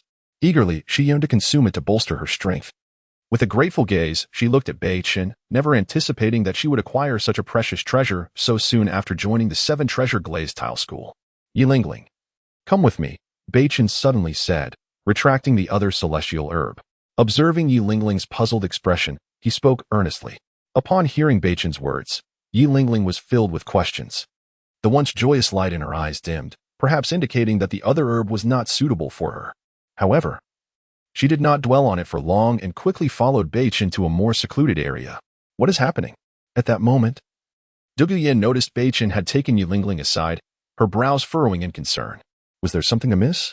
Or perhaps there was no suitable herb for Yi Lingling? I am uncertain. Zhuqing, you may begin absorbing this celestial herb while we provide protection for you, Ning Rongrong remarked, puzzled by Beichen's serious demeanor, a rarity to behold. After a brief moment, she turned her attention back to Zhu Zhuqing. Understood. Zhu Zhuqing nodded gently. Her gaze filled with anticipation as she levitated the water fairy jade bone before her. She promptly sat cross-legged, initiating the consumption process as instructed by Beichen. As soon as she ingested the herb, a resplendent violet luminescence enveloped her entire being. The immense power of the celestial herb coursed through her, radiating a dazzling purple glow. Meanwhile, Ning Rongrong and Dugu Yin remained vigilant, their eyes brimming with anticipation, wondering how many levels Zhu Zhuqing's soul power would rise. Meanwhile, Beichen brought Yu Lingling to a secluded chamber, a place seldom disturbed. Captain, what is it that you require of me? Is there no herb suitable for my use? Yi Lingling finally voiced her curiosity, unable to suppress her questions any longer. Rest assured, there exists a celestial herb that is ideal for you. However, the choice to consume it rests solely with you. I am aware that your 9-heart, sea peach martial spirit harbors a limitation, allowing only a single soul skill and area-wide healing ability. I have discovered a method to transcend these limitations and even eradicate the curse afflicting your martial spirit. Beichen's expression turned grave as he laid bare his conjecture, awaiting Yi Lingling's response. Really? Upon hearing Beichen reveal the secret of the 9-heart, sea peach martial spirit, a look of despondency washed over Yi Lingling's face. While the 9-heart sea peach martial spirit is indeed a top-tier martial spirit, it is plagued by 2 fatal flaws. Regrettably, her family has long sought to lift these restrictions and dispel the curse without success. Thus, upon learning that Beichen possessed a means to break the limitations and the curse, her expression transformed into one of astonishment. Is there a price to pay? The astute Yi Lingling suddenly sensed an underlying issue. Logically, if such a method truly existed, Beichen would not have brought her to this secluded room. There must be a significant price to pay. The gravity of this cost was likely substantial, which would explain Beichen's solemnity. Indeed, I can assist you in lifting the restrictions and breaking the curse of your martial spirit, but the risks involved are considerable. A moment's carelessness could result in the destruction of your martial spirit, leading to your untimely demise. How do you wish to proceed? Should you choose not to lift the restrictions and curse of your martial spirit, you may consume this celestial herb, which will naturally elevate your soul power by 5 levels or more. Beichen held a green celestial herb aloft in his right palm, eager to hear her decision. He sincerely hoped Yi Lingling would opt for the first choice, yet the inherent risks were undeniable. Ultimately, her decision rested upon her own resolve. As soon as he finished speaking, Yi Lingling's countenance clouded with worry, her mind ensnared in contemplation. Indeed, the potential cost was grave. Should she fail, all the soul power she had cultivated over the years would vanish. Perhaps she would revert to an ordinary existence, unable to cultivate further. Enduring the passage of life and death, yet her family had long maintained an unwavering determination to break the limitations and curses of the nine-heart sea peach. Before her stood a remarkable opportunity. If she were to forsake it, she feared it would never present itself again. After a lengthy pause, a resolute expression settled upon Yi Lingling's face as she resolved to gamble everything. Even in the face of failure, she would harbor no regrets. Chapter 53. The true nine-heart begonia martial soul. I have resolved to lift the restrictions and curses placed upon the nine-heart begonia martial soul. At this moment, Yi Lingling's exquisite visage radiated unwavering determination as she spoke resolutely. Very well, but the process may entail certain suffering. However, I am 90% confident in my success. As for the remaining 10%, I shall leave to fate, Beichen assured with confidence. Although the system's simplifications had never faltered in the past, this occasion seemed to bear an air of unpredictability. He needed to meticulously manage the fusion of life force and death force, should the balance falter. The resultant energy could obliterate Yi Lingling's body. Beichen stowed away the previous celestial herb and retrieved 2 strains of celestial herbs imbued with supreme soul power. The energy contained within these herbs was immense. To enhance the likelihood of success, he could not afford to be frugal. Unleash your martial soul. The forthcoming moments may be intensely painful, yet you must remain steadfast and never waver. Otherwise, all efforts will be in vain, Beichen advised Yi Lingling, emphasizing the necessity of maintaining her resolve. I am ready. As her words fell, Yi Lingling settled cross-legged upon the ground, and the nine-heart begonia martial soul manifested in her right hand, enveloped in an extraordinary luminescence, dazzling to behold. Observing her readiness, Beichen levitated the 2 celestial herbs beside her. With a swift motion, he unleashed his soul power, shattering the herbs into a vast surge of energy. One wave surged into Yi Lingling's body, while the other flowed into the nine-heart begonia martial soul. Beichen utilized his soul power to suspend Yi Lingling in midair, forming hand seals as he gradually dispersed a wisp of verdant life force alongside a shadowy death force. The 2 opposing energies clashed, generating ripples of force as he infused this amalgamation into Yi Lingling's being. Beichen, more focused than ever, intently monitored the state within Yi Lingling. This seemingly diminutive thread of energy, forged through countless condensations, bore tremendous potency. The life force and death force, existing in a delicate interplay, if recklessly unleashed, could unleash devastation upon an entire region. Suddenly, this force surged into Yi Lingling's body, and in the next moment, a terrifying wave of soul power enveloped her entirely. Yi Lingling felt a pain that penetrated to her very marrow, yet she endeavored to endure it. However, the agony was overwhelming, akin to the torment of having one's bones extracted and skin flayed, prompting a cry of distress. Upon witnessing this, Beichen activated the life force to alleviate her suffering. As time elapsed, the torment within Yi Lingling gradually subsided. A glimmer of golden light began to shimmer upon the surface of her nine-heart begonia martial soul, enveloping it entirely. Now is the moment. Beichen, vigilant in observing Yi Lingling's condition, sensed that they were on the cusp of achieving the final breakthrough. Seizing this fleeting instant would obliterate the martial soul's restrictions and curses. In an instant, Beichen channeled every ounce of his soul power, directing a torrent of it into the nine-heart begonia martial soul. Boom! The petals of the nine-heart begonia martial soul erupted with fissures, followed by a resounding explosion as streams of golden light spiraled around it, enveloping the entire martial soul in a radiant glow. After a brief moment, as the golden light dissipated, the nine-heart begonia had undergone a remarkable transformation, now resplendent in gold and exuding an awe-inspiring martial soul aura. Could this be the flawless nine-heart begonia martial soul? Beichen felt an immense weight lift from his shoulders, wiping the beads of sweat from his brow, only to behold the complete metamorphosis of Yi Lingling's martial soul. The divine essence contained within it left him utterly astounded. To his perception, the nine-heart begonia martial soul now harbored a trace of divine energy, its martial spirit far surpassing that of even the most elite martial souls. The newly evolved nine-heart begonia martial soul was the closest existence to a divine-grade martial soul. Perhaps in the future, Yi Lingling might encounter further opportunities that could lead her martial soul to evolve into a true divine-grade one. Yi Lingling sensed a newfound clarity enveloping her, her martial soul radiating an astonishing brilliance. Suddenly, she awoke with a jolt, tears of gratitude streaming from her eyes. This was the shackling of her family, and to her astonishment, it had been eradicated today. The gratitude reflected in her gaze was unmistakable. She instantly threw herself into Beichen's embrace. Her voice choked with emotion as she expressed her thanks. Thank you. Cough, cough. It is no trouble. After all, you are also a student of the Seven Treasures Glazed Tile Academy. Beichen, feeling the warmth of her embrace and the delicate fragrance she exuded, quickly regained his composure. He allowed Yilingling to hold him, fully understanding her sentiment. The restrictions and curses of the nine-heart begonia martial soul had plagued their family for countless years. By the way, has your soul skill undergone any changes? At that moment, after Yilingling's emotions began to stabilize, Beichen inquired with eager anticipation. Yilingling's martial soul had gradually approached the realm of divine grade, liberated from its constraints and curses. It was possible that the abilities of her first 3 soul rings had also transformed. Upon hearing Beichen's words, Yilingling focused her mind on her martial soul and soul rings. She then opened her brilliant eyes, revealing an unprecedented shock. How is it? Beichen pressed on, recognizing the unmistakable signs of extraordinary changes in her soul skills.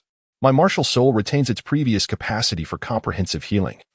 But my first soul skill has inexplicably been augmented with an additional ability, universal amplification. This means that in addition to its healing capabilities, my first soul skill can enhance the overall attributes of all soul masters. For every level of soul power I gain, it amplifies all attributes by 1%. As Yilingling comprehended her soul skills, her expression was one of incredulity. She had not anticipated that the liberated nine-heart begonia would possess such formidable capabilities. Was it this very power that had led to the inherent restrictions and curses of the nine-heart begonia? After all, the might of this soul skill was truly terrifying. Hiss. Upon hearing the changes in Yilingling's soul skills, Beichen could not help but gasp in astonishment. What sort of monstrous soul skill was this? This reinforced Beichen's conviction regarding the nine-heart begonia's auxiliary capabilities, which now truly rivaled the Nine Treasures Glazed Tile Pagoda. It is well known that the initial soul skills of the Nine Treasures Glazed Tile Pagoda tend to amplify one specific attribute of the Soul Master. Yet, the nine-heart begonia martial soul, in addition to its remarkable healing prowess, possess such an extraordinary amplification effect. It should be noted that each soul skill of the Nine Treasures Glazed Tile Pagoda could only enhance specific attributes such as speed, attack, or defense. However, the nine-heart begonia could amplify all attributes, rendering it utterly perplexing. Chapter 54. Astonishing Enhancement of Soul Power. In other words, once Yilingling attaches the nine-heart begonia martial soul to the 9 soul rings, her first soul skill will not only possess an undeniable area-wide healing effect, but will also amplify all attributes by over 90%. Such a soul skill is truly monstrous. It is no wonder that the nine-heart begonia martial soul has such limitations. Could it be that your second and third soul skills lack any additional capabilities? Beichen continued to question, perplexed. I have not sensed anything. There seems to be an obstacle preventing the birth of additional abilities. Upon hearing Beichen's confusion, Yilingling felt equally puzzled. Her consciousness delved once more into the soul rings, as if a mysterious force was obstructing the emergence of this power. Strange. Could it be a lack of energy? At these words, Beichen furrowed his brows, a flicker of contemplation crossing his eyes. Since all restrictions on Yilingling's martial soul have been lifted, this situation should not arise. The only possibility is that most of the energy from the 2 immortal herbs has aided Yilingling in overcoming the martial soul limitations. Perhaps vast energy is required to unlock the additional capabilities of the other 2 soul rings or some other unknown factor. The newly emerged nine-heart begonia martial soul is truly a mystery. I almost forgot about the eye of investigation, Beichen exclaimed, slapping his forehead, and after a moment, shifted his gaze back to Yilingling.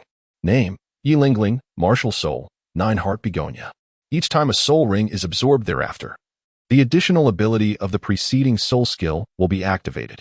Ah, I see. But what about the additional abilities of the last 2 soul rings? Sigh. We shall take it one step at a time. After understanding the situation, Beichen fell into deep thought. By the way, can you acquire soul beasts of any attribute in the future? Suddenly, Beichen seemed to have an epiphany and continued to inquire. Since Yilingling's martial soul has undergone a qualitative change, yet the overall soul skills remain unchanged, the nearby capabilities are uncertain. It seems that the nine-heart begonia martial soul does not impose restrictions on the types of soul beasts.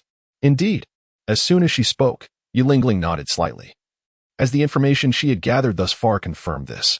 Ah, I understand. After a long while, Beichen displayed an expression of realization. Since there are no restrictions on the types or attributes of soul beasts, all that remains is to assist Yilingling in hunting higher-level soul rings. Beichen was immensely excited at the prospect of Yi Lingling cultivating her martial soul to the 9th realm. How powerful will the 9 heart begonia be then? It could even firmly secure the title of the world's supreme support martial soul. Of course, to some extent. The 9 treasure glazed tile martial soul is indeed stronger than the 9 heart begonia. After all, in the original story, Ning Rongrong's 9 treasure glazed tile gained 2 extraordinary and insurmountable soul skills as its 8th and 9th abilities. By the way, how many levels has your soul power increased?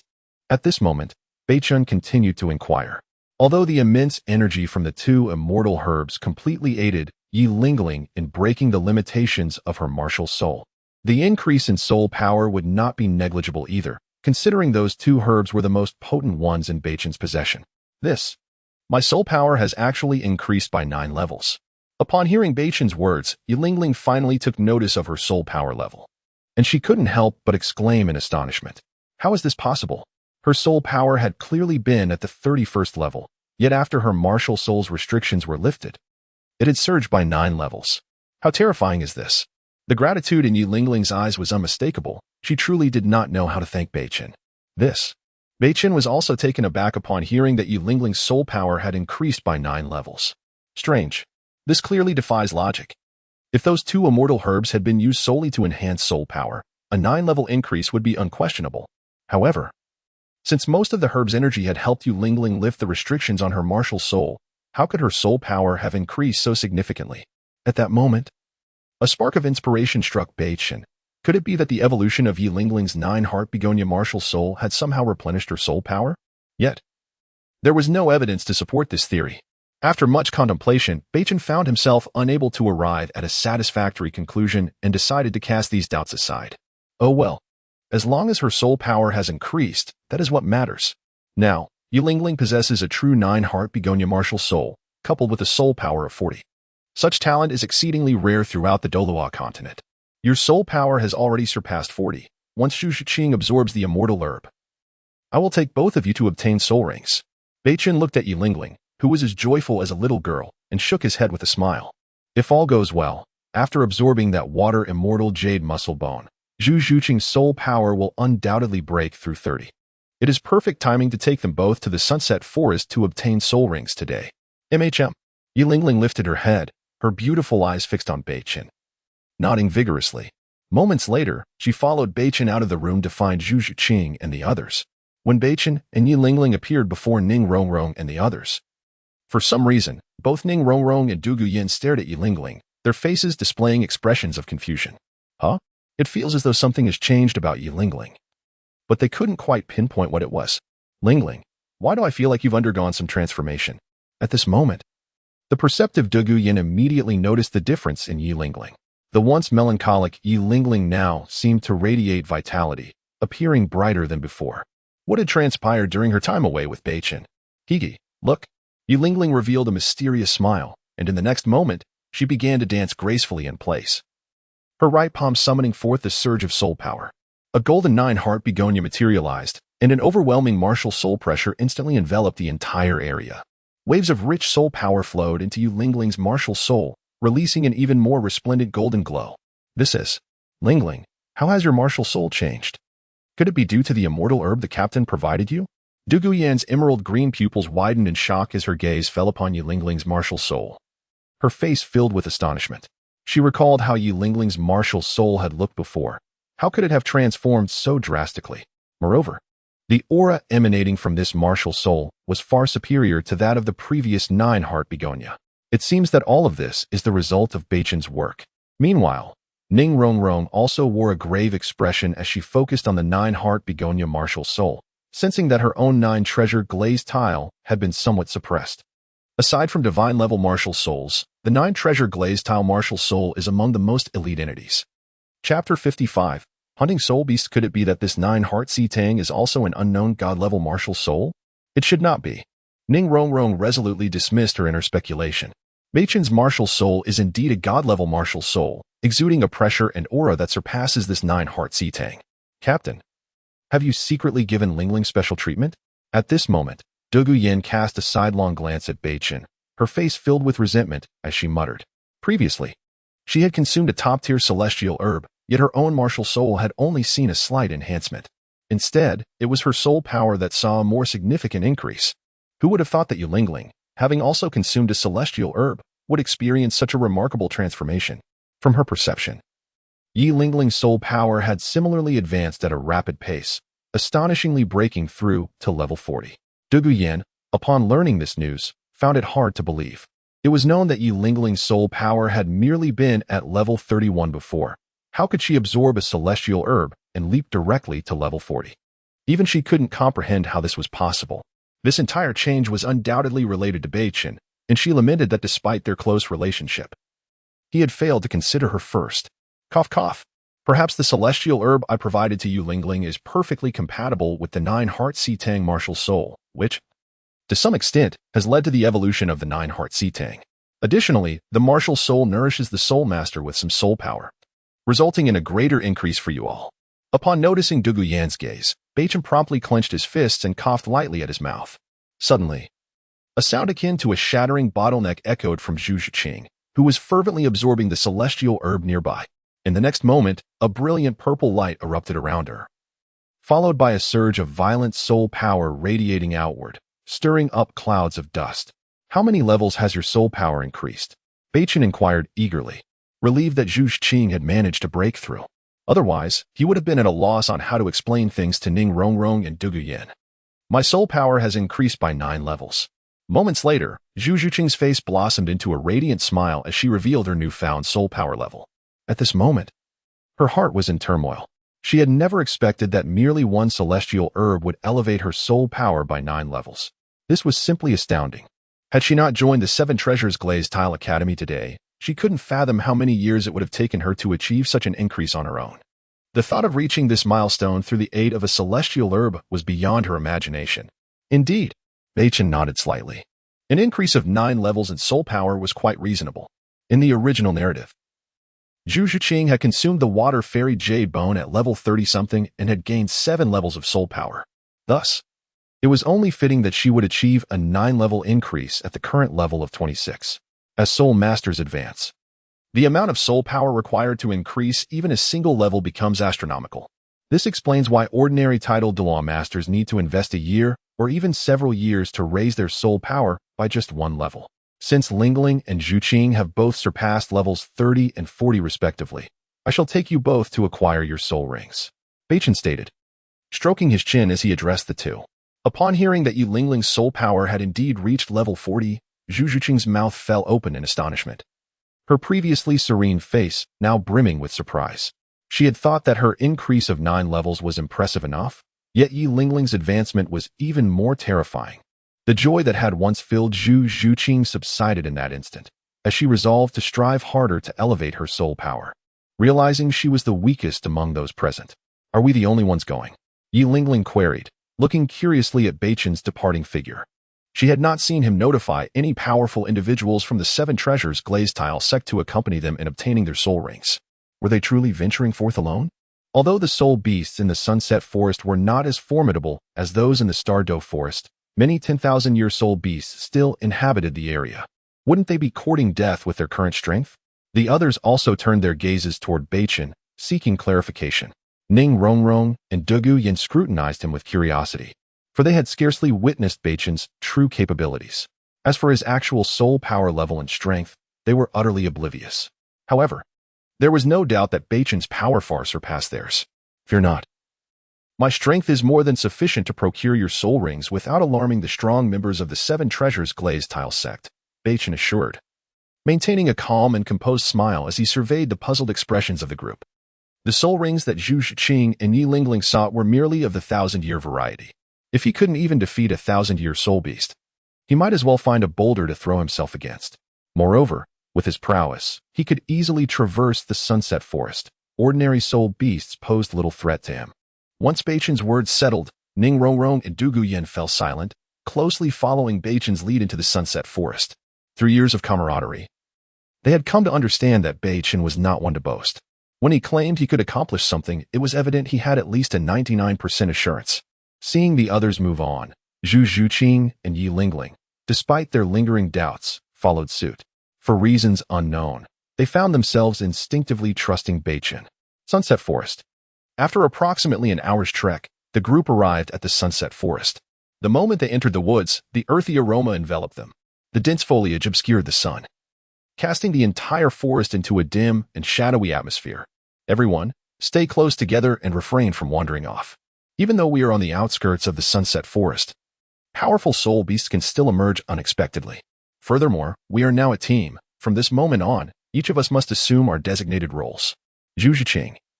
As an agility-type soul master, keep vigilant for any disturbances around us. Dugu Yin, your task is to ensure the safety of Yilingling and Ning Rongrong. Ning Rongrong and Yilingling, you must also remain alert to your surroundings should we encounter a formidable soul beast. Be prepared to assist your teammates and tend to any injuries. Beichen turned to the others, his expression serious. Having joined the Seven Treasures Glazed Tile Academy, they were now a cohesive unit.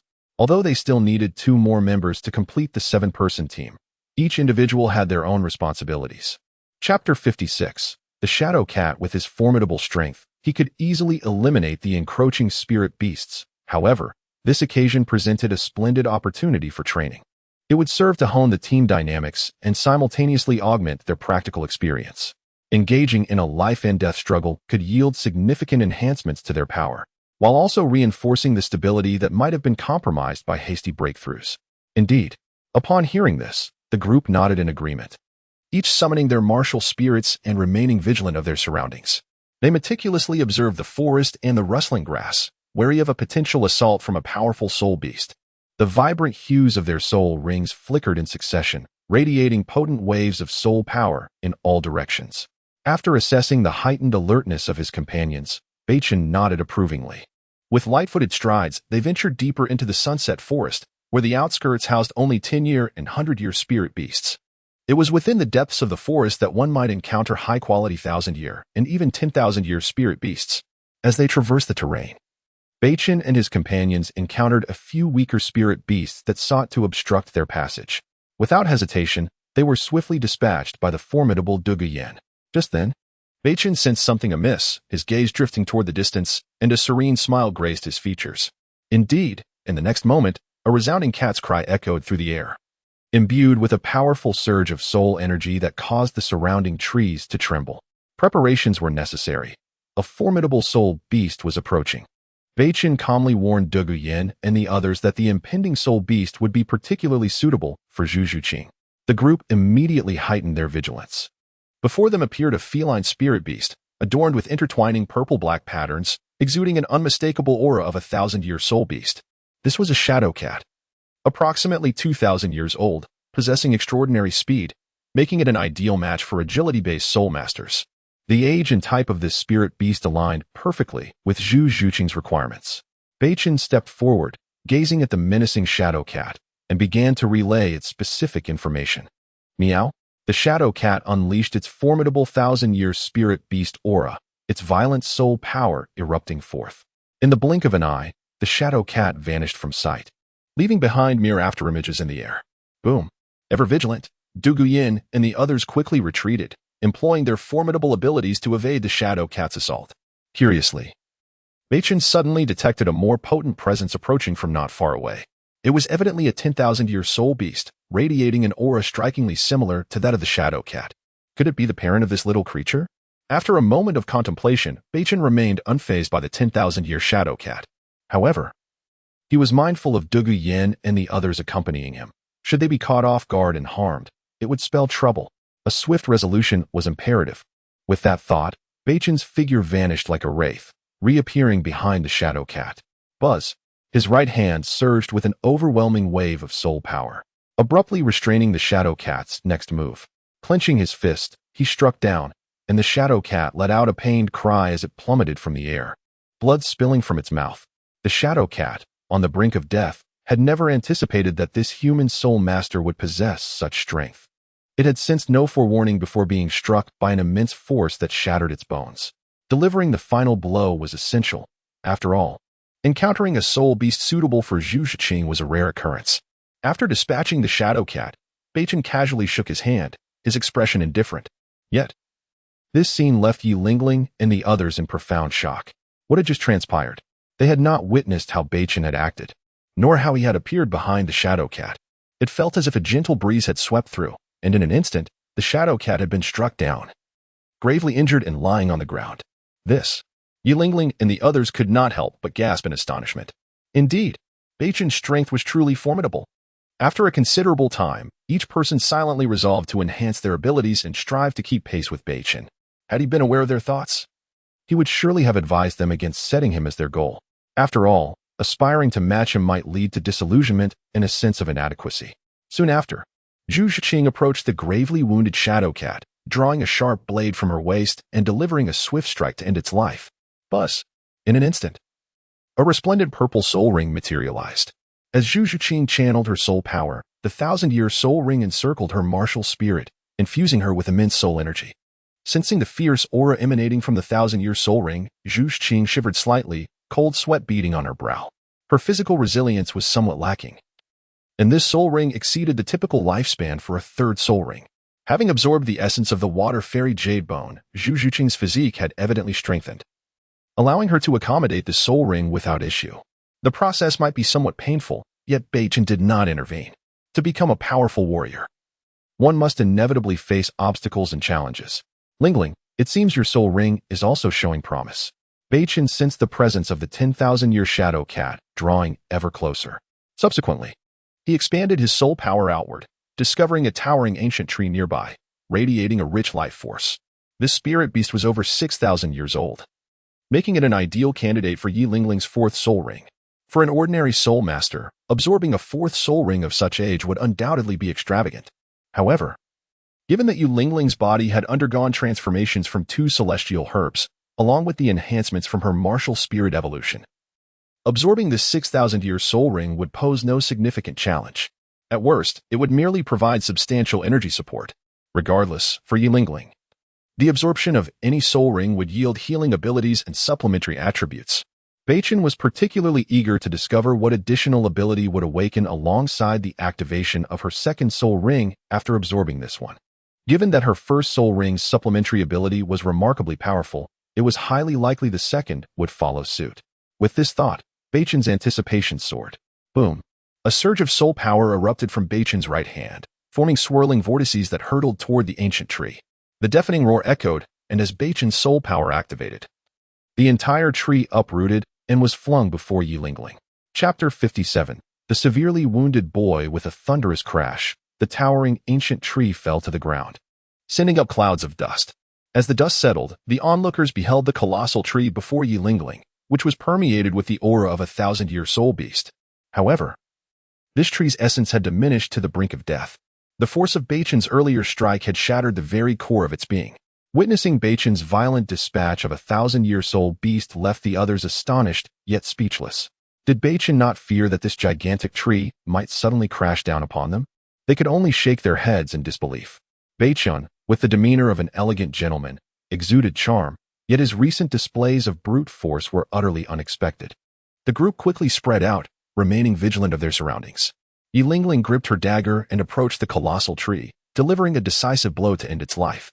In an instant, a deep purple soul ring materialized, hovering above the fallen tree and pulsing rhythmically. As Yi Lingling summoned her soul power, a golden 9-heart sea peony spirit manifested in her palm, with her soul energy guiding her. She firmly encased the deep purple 6,000-year soul ring upon the 9-heart sea peony spirit. A torrent of soul power surged forth, yet Yi Lingling's exterior remained calm, though beads of cold sweat appeared on her forehead, giving her an unusually serene demeanor. Indeed, Beichen observed Yi Lingling's state as she absorbed the soul ring and nodded in approval. It was no surprise, given her transformation through the 2 supreme celestial herbs and her evolved spirit, that this 6,000-year soul ring would only cause her mild discomfort. As time passed, Beichen noted a peculiar change. The golden threads on the petals of the 9-heart sea peony spirit increased in number. When Yi Lingling completed her absorption of the soul ring, the golden threads ceased to multiply. A question arose in Beichen's mind. Perhaps the immense power of this soul ring was intended to augment the quantity of those golden threads, which might be the key to unlocking the additional abilities of the 9-heart sea peony spirit. Before Beichen could ponder further, Zhu Zhiqing, standing nearby, completed her own soul ring absorption. Since both of you have finished, let us depart. A formidable creature approaches, Beichen stated with a serious expression as he strode ahead. Moments later, a massive shadow cat emerged, radiating the aura of a 10,000-year soul beast, causing a tremor through the ground. A deafening roar erupted as it caught sight of the lifeless body of its offspring, sending shockwaves that shattered the nearby soul beasts, drenching the area in a torrential blood rain. Once Beichen and the others had vacated the vicinity, they suddenly sensed a powerful 10,000-year soul beast aura emanating from deep within the forest. Upon witnessing this, the group, aside from Beichen, wore expressions of relief, grateful for their timely escape from a potentially deadly confrontation. They were uncertain if Beichen possessed the strength to combat such a formidable foe and dared not gamble with their fates. Is that a scent of blood? At that moment, Yi Lingling's keen senses, sharpened by her evolved spirit, detected a pungent odor nearby, prompting her to contemplate deeply. While bloodshed was not uncommon in the Sunset Forest, she discerned that this particular scent was imbued with tremendous power. Beichen furrowed his brow at Yi Lingling's exclamation, swiftly channeling his soul power to scan the surroundings. To his astonishment, he discovered a boy nearby, his condition utterly dire. Bloodied wounds marred his body, soaking his garments in crimson. Life's essence was rapidly ebbing from him. Most alarming was the presence of a potent force within the boy, hastening his vitality's decline. Beichen recognized that while the boy's injuries were not fatal, the peculiar acceleration of his life force's depletion was troubling. Intrigued by this anomaly, Beichen approached the boy's collapsed form with heavy steps. What could this boy have endured to end up in such a wretched state? Ning Rongrong gasped at the sight, her complexion paling. Rarely venturing far from the seven-treasure glazed tile school, she had never witnessed such a tragic scene, exclaiming in shock. "Captain, should we offer aid to this boy?" Yi Lingling inquired, her brows knitted in concern. As a support-type soul master, she felt compelled to help, yet she was wary of rescuing a potential villain. "Very well," Beichen replied with a slight nod, having already gleaned the boy's information using his probing eye. Name, Lin Yuan. Age, 12. Soul power, unknown. Identity, orphan, spirit, celestial moon wolf, currently evolving. Cause of injury, severely wounded after venturing alone into the Sunset Forest to hunt soul beasts. Encountered direct conflict with members of the Blue Lightning Tyrant clan, resulting in severe injuries while desperately fleeing from their powerful pursuers.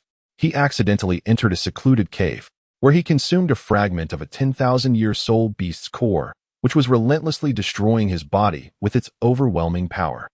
As the boy's information materialized before him, Beichen's gaze focused intently on the source of the boy's suffering. He noted a 10,000-year soul beast core emanating a faint black glow within the boy's body, his lips curling into an enigmatic smile. Some 10,000-year soul beasts could concentrate their energy into a singular entity, resulting in the formation of a soul beast crystal. This crystal contained the entirety of the source power and soul energy from the beast.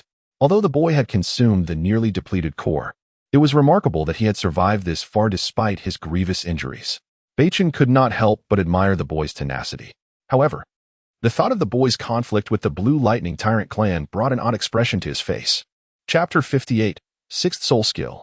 Part of life. After a brief moment, Beichen observed that the young boy's martial spirit was undergoing evolution, likely a consequence of consuming the energy crystal from a 100,000-year soul beast. Suddenly, Beichen recalled the Seven Treasures Glazed Tile Academy, which was in need of 2 soul masters. It was quite fortuitous that this boy had arrived. He would surely be invited to join the academy. With a rustle, Yi Lingling approached the boy, her right hand manifesting her martial spirit. The golden 9-heart-sea Lotus radiated a resplendent light. The brilliance of her 4th soul ring surged forth, and a golden petal from the 9-heart-sea Lotus fell into the boy's body. In the next instant, the once severely wounded boy absorbed the golden petal, and a rich life force enveloped him, rapidly healing his injuries. In no time, apart from his blood-soaked clothing, all wounds had vanished. Yet, Yi Lingling fell into deep contemplation, puzzled as to why the boy had yet to awaken. Simultaneously, she sensed the life force within him was still ebbing away, casting doubt upon her martial spirit. How could this happen? After all, she had never encountered any mistakes while healing others before. This boy's condition seemed rather peculiar. "Allow me," Beichen declared, noting the boy's injuries had indeed healed. However, the energy from the 100,000-year soul beast crystal within him continued to ravage his life force. Clearly, Yi Lingling's healing power was insufficient to halt the boy's deterioration. With this realization, it was time for Beichen to intervene. The onlookers gazed at him with anticipation, eager to witness his prowess. Boom. Beichen advanced slowly, exuding an overwhelming soul power. His right palm glimmered with green energy as an immense ancient tree of life materialized. The aura of this divine martial spirit radiated a life force capable of healing all. This is the captain's martial spirit? Yilingling murmured in astonishment. The strength of this life force surpassing even that of her 9-heart sea lotus. At that moment, she realized how naive she had been to consider her martial spirit the pinnacle of healing abilities. Not only did Beichen's martial spirit release a healing power far superior to her previous techniques, but it also left her awestruck. The very essence of his martial spirit was of an unparalleled caliber. The profound impact of his presence left both her and Zhu Qing standing nearby in a state of shock. As they sensed the surging energy around them, it became evident that Beichen's strength vastly eclipsed their own. Then, a breathtaking spectacle unfolded as 6 pitch-black soul rings emerged from beneath Beichen's feet, intertwined with strands of crimson silk, emanating an overwhelming pressure. The sheer force of his presence caused Ning Rongrong and the others to stagger backward, their eyes wide with disbelief, fixated on the 6 dark rings exuding brilliant red light. Why are Beichen's soul rings like this? They wondered, astonished. 6 10,000-year soul rings were extraordinary. How could this be possible? The crowd momentarily set aside their shock at Beichen's ascension to the rank of Soul Emperor, instead entranced by the unusual colors of his soul rings. In their understanding, the ideal configuration for a Soul Emperor consisted of a yellow-yellow-purple-purple-black-black combination. Yet, Beichen's martial spirit displayed 6 ebony 10,000-year soul rings, which clearly were not ordinary. A veil of confusion enveloped their minds, and even Ning Rongrong wore a troubled expression upon witnessing Beichen's true strength. She had believed her abilities were closely matched with his, only to realize today the vast chasm that lay between them. Indeed, Beichen had cultivated for 6 years, but his progress was not due to rigorous training. Rather, he had advanced primarily through a breathing technique to enhance his soul power. He had now reached level 70. Once he acquired another soul ring, he would become a soul sage with a tangible martial spirit. Logically, with the incredible breathing technique at his disposal, his strength should have surged well beyond just 21 levels. The reason for his unique situation stemmed from Beichen dedicating much of his cultivated soul power to extending the longevity of his soul rings. Remarkably, all 6 of his soul rings had achieved a staggering age of 999 years, merely a year shy of surpassing the 100,000-year threshold, which would grant him the unparalleled status of possessing a unique 10,000-year soul ring. Beichen refrained from hastily elevating his soul rings to that level, considering the attention such an act would attract. Should he wish, he could easily infuse a trace of soul power to transform the colors of his rings into the vibrant red of 10,000-year rings. He had delayed adding a 7th soul ring, as the Sword Douluo and others aimed to help him absorb a genuine 10,000-year soul ring. Beichen's ability to elevate his soul rings was well understood by Ning Fingji and the others. They attributed all these phenomena to Beichen's possession of a twin divine martial spirit. Without that, it would be challenging to explain the various oddities surrounding him. While Beichen could indeed enhance his soul rings to 10,000 years, the Sword Douluo and his companions were resolute in their desire to assist him in hunting a 10,000-year soul beast. The primary reason for this pursuit was that Beichen had no interest in soul bones below the 10,000-year mark, prompting them to seek one for him, which would significantly bolster his strength. Beichen did not oppose their intentions.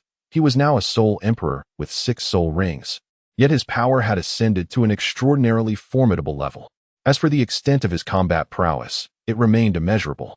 The 6th soul skill, Heart of Life. Moments later, Beichen's 6th soul ring radiated with brilliance, and the ancient tree of life in his right hand emitted a shimmering green light. From the trunk of the tree, a green heart materialized, pulsating with life and exuding an overwhelming life force.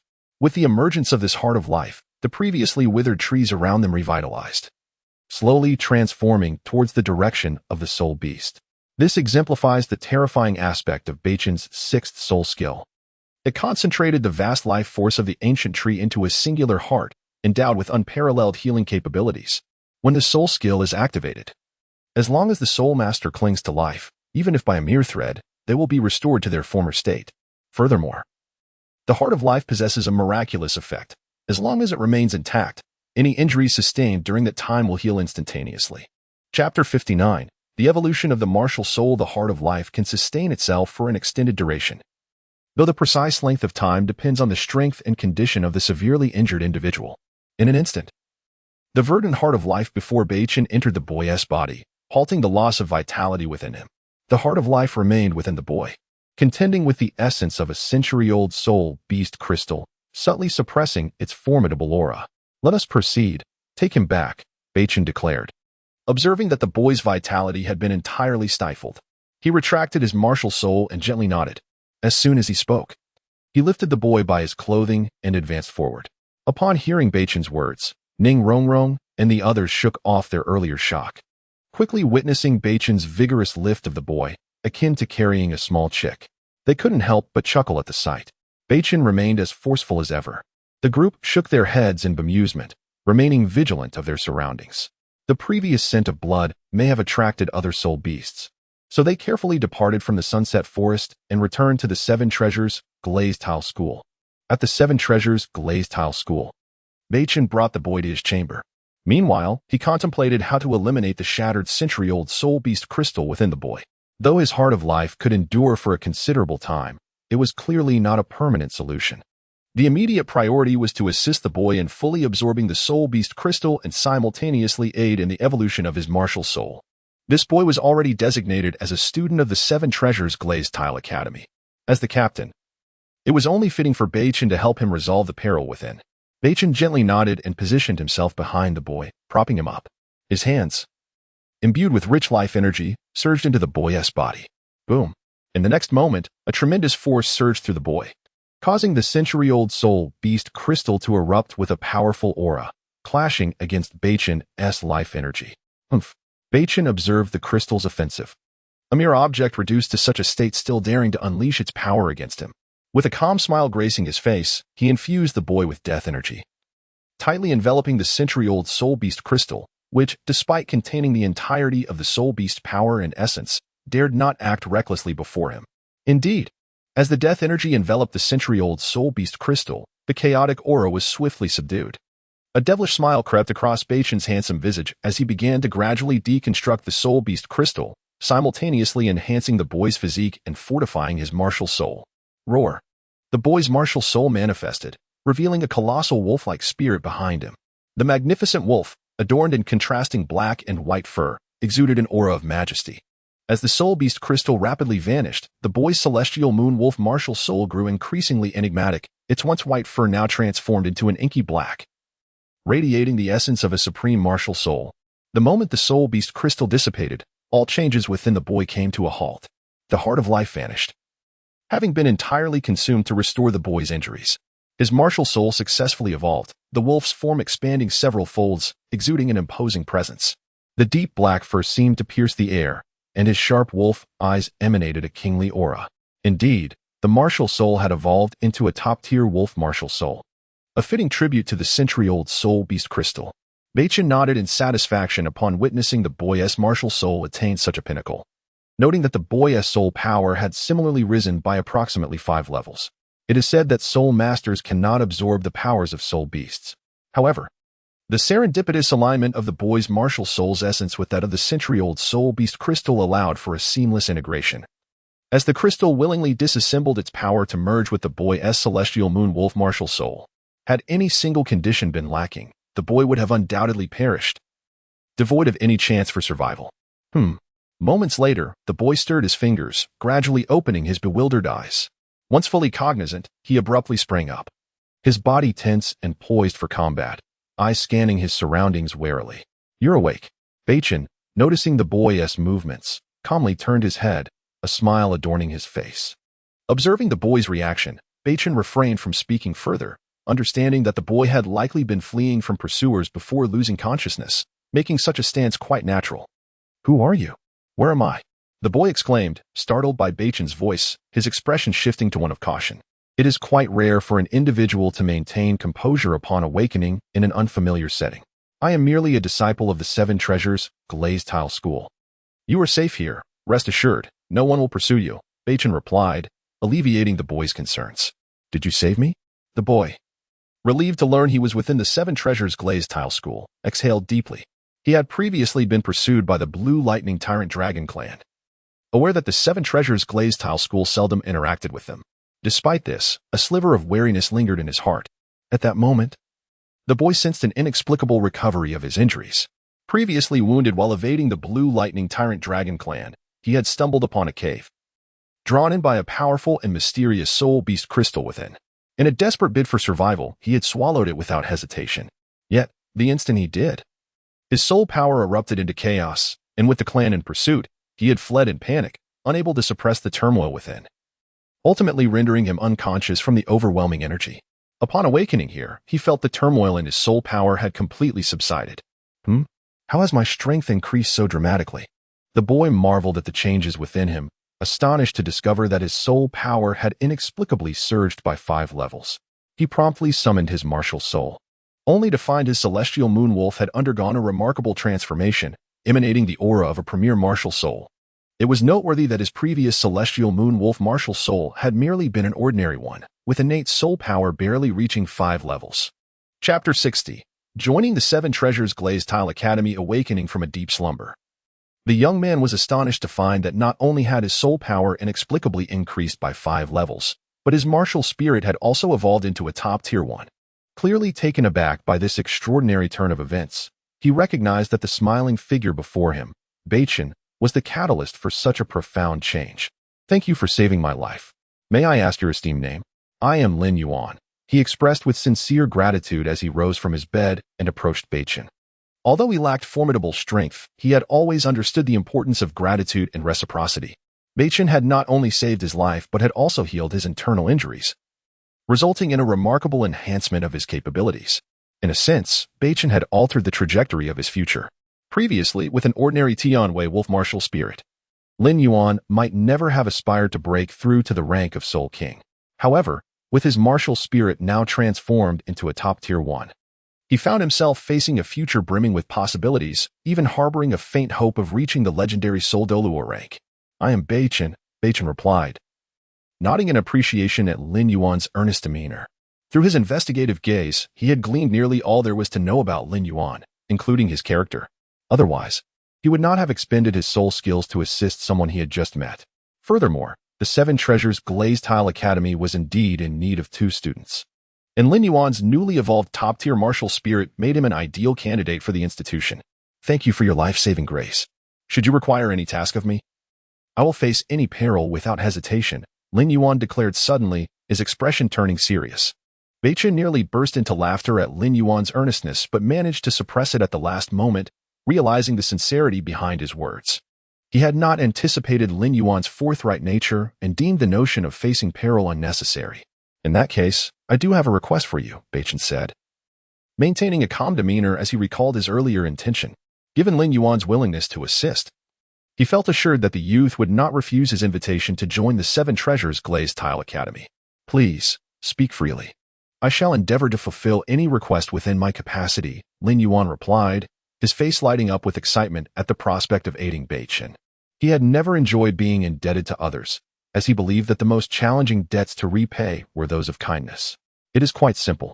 I would like you to join us at the 7 Treasures Glazed Tile Academy, Beichen stated directly. He would not pressure Lin Yuan into accepting. He merely lamented the potential loss of such a talented soul master should Lin Yuan decline. After all, top-tier martial spirits were a rarity across the Douluo Continent, and having Lin Yuan join the academy would be immensely beneficial. Join the 7 Treasures Glazed Tile Academy? Lin Yuan was taken aback, initially expecting a request of monumental difficulty.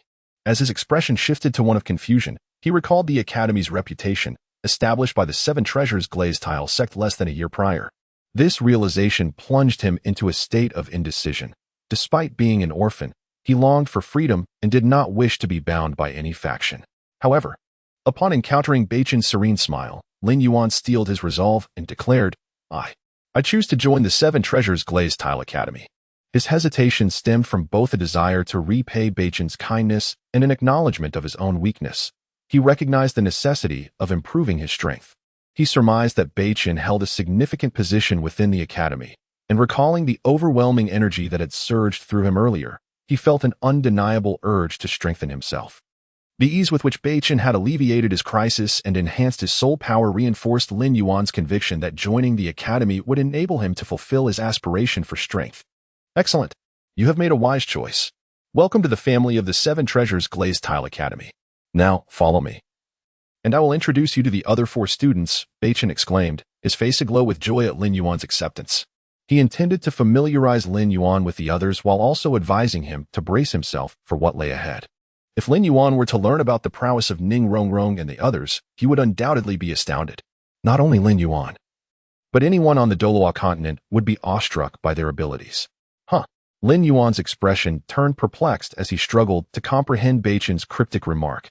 Yet, seeing Beichen's figure receding into the distance, he chose not to inquire further and hastily followed in Beichen's footsteps, leaving the room. Meanwhile, Ning Rongrong and the others were engaged in training within the simulated environment of the Seven Treasures Glazed Tile Academy. Upon noticing Beichen and Lin Yuan's arrival, they promptly ceased their training and stood to greet them, recognizing Lin Yuan as the newcomer Beichen intended to recruit. Their astonishment was palpable. They wondered what remarkable qualities this young man possessed that had caught Beichen's attention. Allow me to introduce you to the 4 students of the Seven Treasures Glazed Tile Academy. This is Dugu Yin, with a martial spirit of the green phosphor snake and soul power at level 46. Next is Ning Rongrong, with a martial spirit of the 9 Treasures Glazed Tower and soul power at level 39. This is Zhu Shiqing, with a martial spirit of the Nether Cat and soul power at level 37. Finally, we have Yilingling, with a martial spirit of the 9 Heart Begonia and soul power at level 40. Beichen explained as he stood before Lin Yuan, presenting the other students. What? Lin Yuan's expression turned to one of disbelief as he processed the soul power levels of Ning Rongrong and the others, momentarily questioning the reliability of his own hearing. Chapter 61. Absolute defense. Upon casting his gaze upon Beichen, Lin Yuan discerned that his expression did not betray any deceit. Could it be that all of this was indeed true? The individuals before him appeared to be merely in their teenage years, yet they possessed such formidable prowess. Their soul power levels surpassed his by a staggering 10 levels. How could this be possible? After a prolonged period of contemplation, Lin Yuan gradually reconciled himself with this astonishing information. He felt an overwhelming sense of gratitude. He had not anticipated that the individuals from the Seven Treasure Glazed Tile School had such remarkable innate talents. Consequently, his spirit became increasingly emboldened. Among them, his soul power was the weakest. This realization filled Lin Yuan with exhilaration, as training alongside such a cohort of talented soul masters would undoubtedly expedite his own growth. Lin Yuan, possessing the martial soul of the celestial moon demon wolf, held a soul power level of 25. At that moment, Beichen introduced Lin Yuan to Ning Rongrong and the others. The celestial moon wolf martial soul had evolved into a supreme martial soul, rendering its previous name inadequate and lacking in grandeur. Thus, Lin Yuan christened his martial soul as the Celestial Moon Demon Wolf, a unique manifestation of the mutated top-tier martial souls of the Douluo Continent. Now, at the age of 12, Lin Yuan had only managed to reach level 20 in soul power, having absorbed the energy crystal of a 100,000-year soul beast. Such a soul power level was commendable among the average populace, though his previous martial soul had merely been an ordinary celestial moon wolf. Moreover, as an orphan devoid of abundant training resources, it was indeed a remarkable feat for Lin Yuan to have ascended to level 20 through sheer determination. Now that his martial soul had transformed into a top-tier entity, with the resources of the Seven Treasure Glazed Tile sect at his disposal, his soul power level was poised to soar.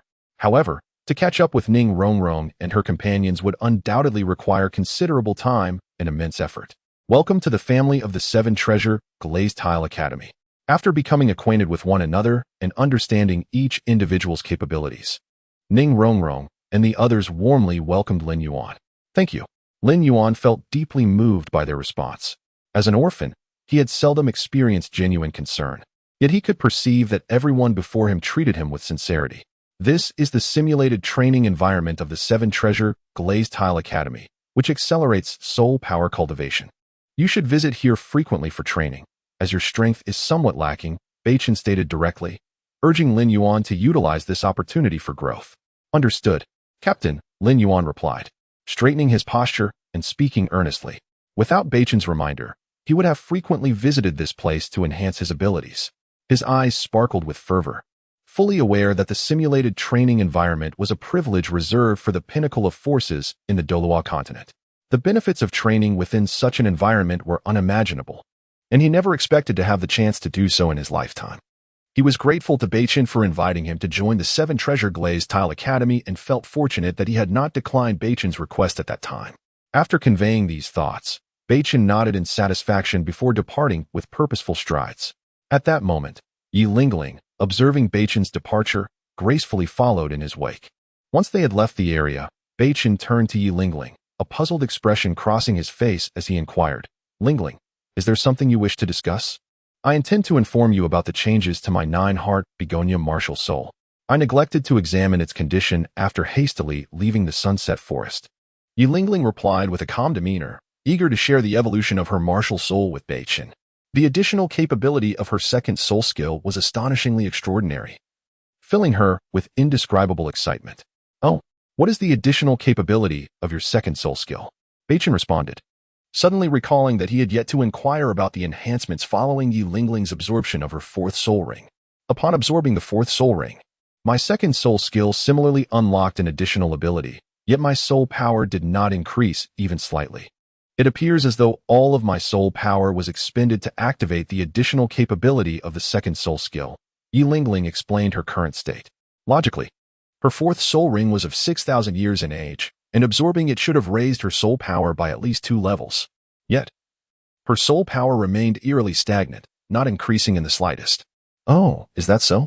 Beichen pondered this peculiar phenomenon. Suspecting that Yi Lingling might be unable to augment her soul power after absorbing soul rings in the future, it seemed that the activation of the additional capabilities within soul rings consumed a significant amount of soul power. "What is the nature of your second soul skill's additional capability?" Beichen gazed at Yi Lingling with anticipation, softly inquiring. "The additional capability of my second soul skill is called absolute defense. As the name suggests, I can withstand 3 full force strikes from title Douluo level experts unscathed," Yi Lingling replied, her eyes sparkling with joy, her face radiating a delightful smile. After all, this additional ability was a life-saving skill, allowing her to endure 3 lethal attacks from title Douluo level opponents. This meant that she possessed 3 opportunities for survival on the Douluo Continent, such a remarkable soul skill. As a support-type soul master, this additional capability would safeguard her safety on the battlefield. "Not bad," Beichen remarked nonchalantly upon hearing about the additional capability of Yi Lingling's second soul skill, though a glimmer of surprise lingered in his eyes, confirming yet another formidable enhancement. Absolute defense. The ability to withstand 3 full force strikes from title Douluo level soul masters is indeed impressive. In the realm of absolute defense, Yi Lingling would be nigh invincible. Beichen fell into contemplation, recognizing the similarity between Yi Lingling's additional capability and Ning Rongrong's 8th soul skill from the original narrative. However, Ning Rongrong's 8th soul skill, 9 Treasure Divine Light, was marginally superior, capable of withstanding 9 attacks from title Douluo level experts while also absorbing their soul power for her own use. Whether it could withstand an attack from a limit Douluo remained uncertain. In contrast, Yi Lingling's second soul skill's additional capability could only endure 3 full force strikes from title Douluo level experts. This limitation was somewhat regrettable. Chapter 62. The arrival of Bone Douluo. A peculiar expression suddenly emerged on Beichen's face. Why did it feel as though the 2 additional abilities of the 9-heart Sitang were reminiscent of the soul skills associated with the 9-treasure glazed tile pagoda? Could there be some profound connection between these 2 martial souls? Beichen decided not to dwell on it further, as he found himself unable to reach a conclusion. He silently lamented that, merely from the first 2 additional abilities of the 9-heart Sitang, it was clear that an unrestricted 9-heart Sitang would undoubtedly surpass the 9-treasure glazed tile pagoda in power. It was no wonder that the 9-heart Sitang bore such limitations and curses. If the 9-heart Sitang were allowed to develop without restrictions, it would likely become the most formidable force on the entire Douluo Continent. By the way, remember not to disclose the additional abilities of your soul rings to others. It's acceptable for Ning Rongrong and the others to be aware, but they must keep it confidential. After all, the additional abilities of your 9-heart Sitang are extraordinarily extraordinary, and if word gets out, it could lead to unnecessary troubles. At that moment, Beichen cautioned Yi Lingling to safeguard the secrets of her soul ring's additional abilities. "Hee, thank you for the reminder, Captain."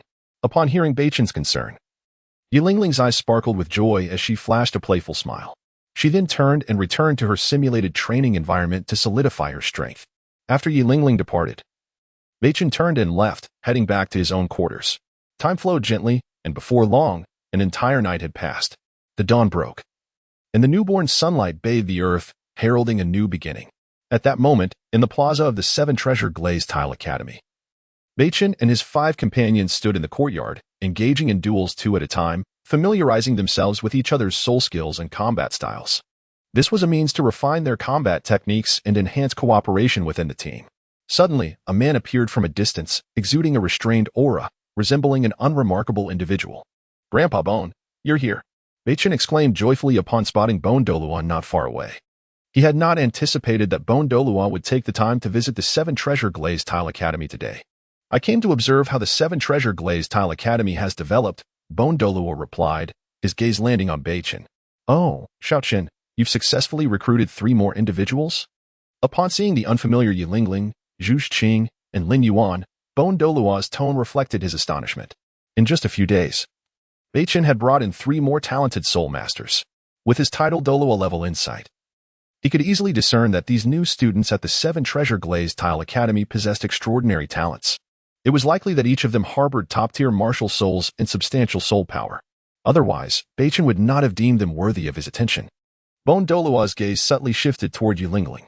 He noticed that among the newly recruited students, Yi Lingling possessed the highest soul power, reaching an impressive level of 40.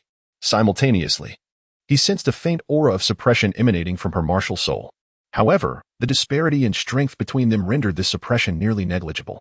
Nonetheless, the subtle suppression of her martial soul was undeniably present. After all, his Bone Dragon martial soul was among the elite on the Douluo Continent. Apart from divine-level martial souls, few could rival his. Yet, he inexplicably detected a sense of martial soul suppression emanating from this young girl, which was truly astonishing. After a long pause, Bone Douluo cast a meaningful glance at Beichen. "Alas, this kid possesses such terrifying talent. I never imagined his discernment would be so acute, recruiting 3 exceptionally gifted students." A thought suddenly crossed Bone Douluo's mind. Could it be that Beichen truly had the potential to transform the Seven Treasure Glazed Tile Academy into a genuinely powerful institution? Initially, they had only assumed this was a mere interest of Beichen, believing he would eventually retreat upon realizing the difficulties of managing an academy. Who would have thought that Beichen would recruit so many talented soul masters? It was utterly unbelievable. "Xiaoqin, may I inquire about this young lady's identity?" Bone Douluo asked, curiosity evident in his voice regarding Yi Lingling. "This is Yi Lingling, martial soul, 9 heart Si Tang." Beichen provided Bone Douluo with the details about Yi Lingling. Yi Lingling? Of the Yi family? The one with the area-wide healing martial soul, 9 heart Si Tang? Bone Douluo's face displayed surprise upon hearing the name. The young girl before him was indeed the possessor of the 9 heart Si Tang martial soul. He was well aware of the terrifying capabilities of the 9 heart Si Tang.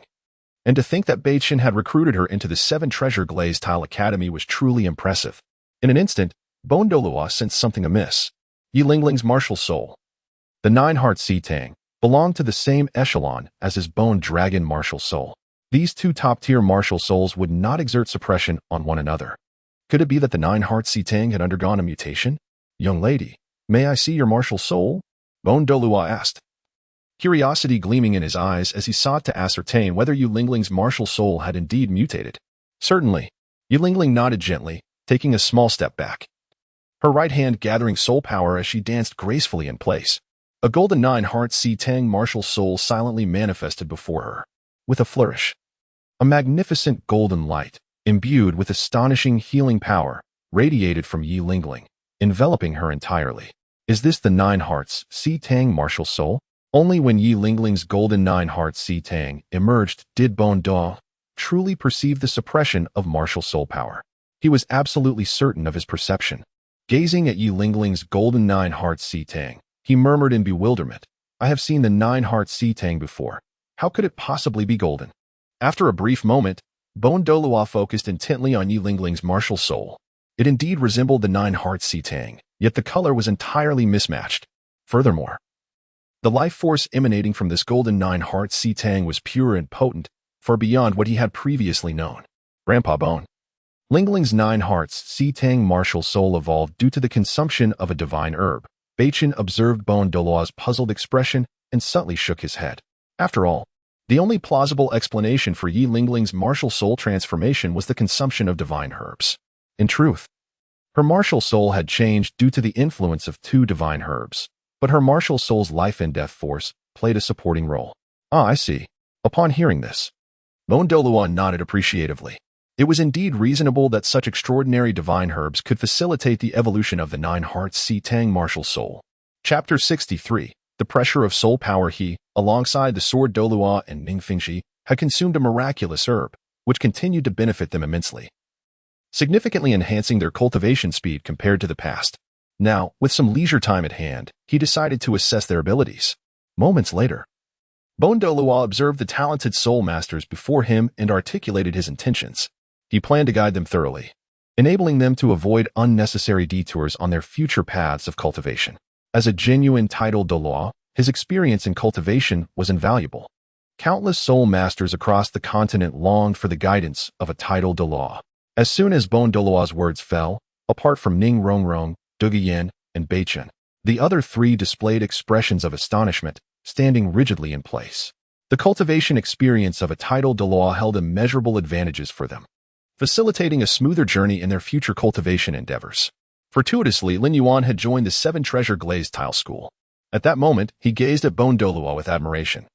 Aware that Douluo was one of the two esteemed titled Douluos of the Seven Treasure Glazed Tile sect, his immense power astonished Lin Yuan, who had only just joined the academy and was fortunate enough to receive guidance from such a revered figure. This realization filled him with gratitude for accepting Beichen's invitation to join the Seven Treasure Glazed Tile School. Otherwise, he would never have encountered a living titled Douluo in his lifetime. The next moment, Lin Yuan focused intently, wholly absorbed in Douluo's forthcoming wisdom. This would undoubtedly strengthen his capabilities.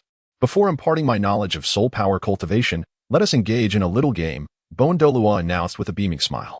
I shall unleash some pressure, and you must strive to endure it. The longer you withstand it, the more unimaginable benefits you shall reap.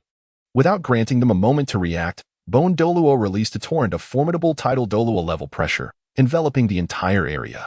A muffled groan escaped their lips as they felt an abyss-like force pressing against their backs, stirring tumultuous waves within their hearts. The terrifying soul power pressure involuntarily bent their backs and caused their legs to buckle as they desperately resisted the onslaught from behind. As time passed, the pressure exerted by Douluo only intensified. Ning Rongrong and the others began to exhibit signs of disorder, beads of sweat, like pearls, cascading down their foreheads. Each individual struggled to maintain composure, for each was proud and unyielding, determined not to be outdone by their peers. Excellent, Douluo noted with satisfaction, observing their perseverance. If they could not even manage the simplest task of endurance, their path as soul masters would be utterly severed. The pressure he currently exerted was merely at the Soul King level. That they could withstand it with their current strength was truly commendable, for reasons unbeknownst to him. Douluo was exceedingly eager to witness the future accomplishments of this group. Just then, Douluo's gaze shifted to Beichen, his expression remaining light and carefree. Noticing the situation, Douluo's lips curled into a slight smirk as he directed the majority of his soul power pressure squarely onto Beichen. Over the years, he had witnessed firsthand Beichen's terrifying growth in power. It could be said that he and Sword Douluo had imparted countless teachings to Beichen. The astonishing fact was that Beichen had fully absorbed all the knowledge they had shared, demonstrating an uncanny ability to comprehend and apply it. This left both of them questioning whether their explanations had been overly simplistic. Now merely 12 years of age, Beichen had already ascended to the Soul Sage level. Should he break through to title Douluo in a few years, both Douluo and Sword Douluo would readily accept it. The miracles surrounding Beichen were too numerous to count, and they had long since become desensitized by the awe he inspired. Unless Beichen were to ascend to godhood, it would be challenging for them to feel any further astonishment. Suddenly, Douluo wore a peculiar smile, and in the next instant, an overwhelming aura erupted from him, completely enveloping the area ahead. While the soul power pressure upon Ning Rongrong and the others gradually increased, the pressure Beichen endured was unmistakably elevated to the Soul Douluo level. Douluo was well aware of Beichen's extraordinary physical constitution, making this level of pressure a mere trifle for him, capable of honing his physique to a certain extent. Indeed, as Douluo observed a slight change in Beichen's expression, he couldn't help but chuckle inwardly. Let us see how you fare. In an instant, Douluo continued to amplify the soul power pressure upon Beichen. Meanwhile, the others began to falter as the Soul Emperor level pressure emerged. Lin Yuan, being the first to succumb, was unsurprisingly the first to fall, as he possessed the lowest soul power level among them. Nonetheless, it was remarkable that Lin Yuan could withstand the Soul Emperor's pressure at all, owing to the enhancement provided by the 10,000-year soul beast crystal within him. In a sense, among the 6 students of the Seven Treasure Glazed Tile School, Lin Yuan, aside from Beichen, possessed the strongest physical resilience. Is the captain's endurance truly that prolonged? At this moment, Yi Lingling, seated on the ground, gasped for air. Her gaze shifted to Beichen, who was visibly straining against the pressure, her eyes wide with astonishment. Yet, recalling Beichen's strength, she found some solace in her excitement. Wait, the soul power pressure he is enduring is undoubtedly beyond the Soul Emperor level. Just then, Zhu Zhuqing beside her discerned the anomaly and exclaimed in disbelief. Although they were somewhat distant from Beichen, they could still sense the overwhelming, abyss-like pressure. It was far more potent than what they had encountered previously. Upon hearing Zhu Zhuqing's words, the group began to perceive the aura surrounding Beichen, their bodies jolting in terror. As they drew closer to that soul power pressure, it felt as though sheer dread had descended upon them, extinguishing any inclination to resist. Witnessing Beichen's valiant struggle not far away deepened their admiration for his strength, igniting their resolve to train vigorously to shorten the gap between themselves and Beichen. Well done, young man, Douluo exclaimed with unrestrained laughter as he observed Beichen's unwavering determination. Moments later, he lifted the immense pressure that had been bearing down on Beichen like a mountain. With a sigh of relief, Beichen bent over, gasping for breath. Even he found it challenging to maintain composure under that formidable pressure. Chapter 64, The 100,000-Year Soul Beast Indeed. Just moments ago, Douluo unleashed a pressure akin to that of a tidal Douluo, and to his astonishment, Beichen managed to withstand it. However, Douluo chose not to press further. The risk of inadvertently inflicting unimaginable harm upon Beichen's body was too great. Alas, despite this, a tempest of emotions surged within Douluo. He had not anticipated that Beichen, nearly a soul saint without a seventh soul ring, could endure the aura of a tidal Douluo. Was this truly the pinnacle achievable by human soul masters? Surely, he could not be mistaken for a soul beast in human form. As Douluo contemplated the myriad extraordinary phenomena surrounding Beichen over the years, he opted for silence. Phew, what a substantial gain. After a brief respite, Beichen gradually regained his composure and sensed the changes within himself, nodding in satisfaction. He had reaped benefits from enduring Douluo's pressure, and after maintaining the tidal Douluo's aura for a time, his own soul power had become more substantial and pure. Very well, take a moment to rest and recover your strength. I shall now impart to you the nuances of soul master cultivation, Douluo declared, surveying the surroundings. He instructed everyone to sit cross-legged on the ground to recuperate the soul power and stamina expended under the pressure. After a short while, once Ning Rongrong and the others had fully recovered, Douluo began to elucidate the essential points and experiences regarding soul power cultivation. As time passed, he shared his journey from the initial stages of cultivation to ultimately achieving the rank of soul saint, captivating his audience with the richness of his experience. Indeed, seeing everyone engrossed in their reflections, Douluo nodded in satisfaction. He intended to limit his teachings to the cultivation experiences of a soul saint, as it would take many years for them to elevate their soul power to that level. Overloading them with information might lead to counterproductive outcomes. Moreover, the transition beyond the soul saint rank marked a true watershed. Each incremental increase in soul power would precipitate profound transformations in their capabilities.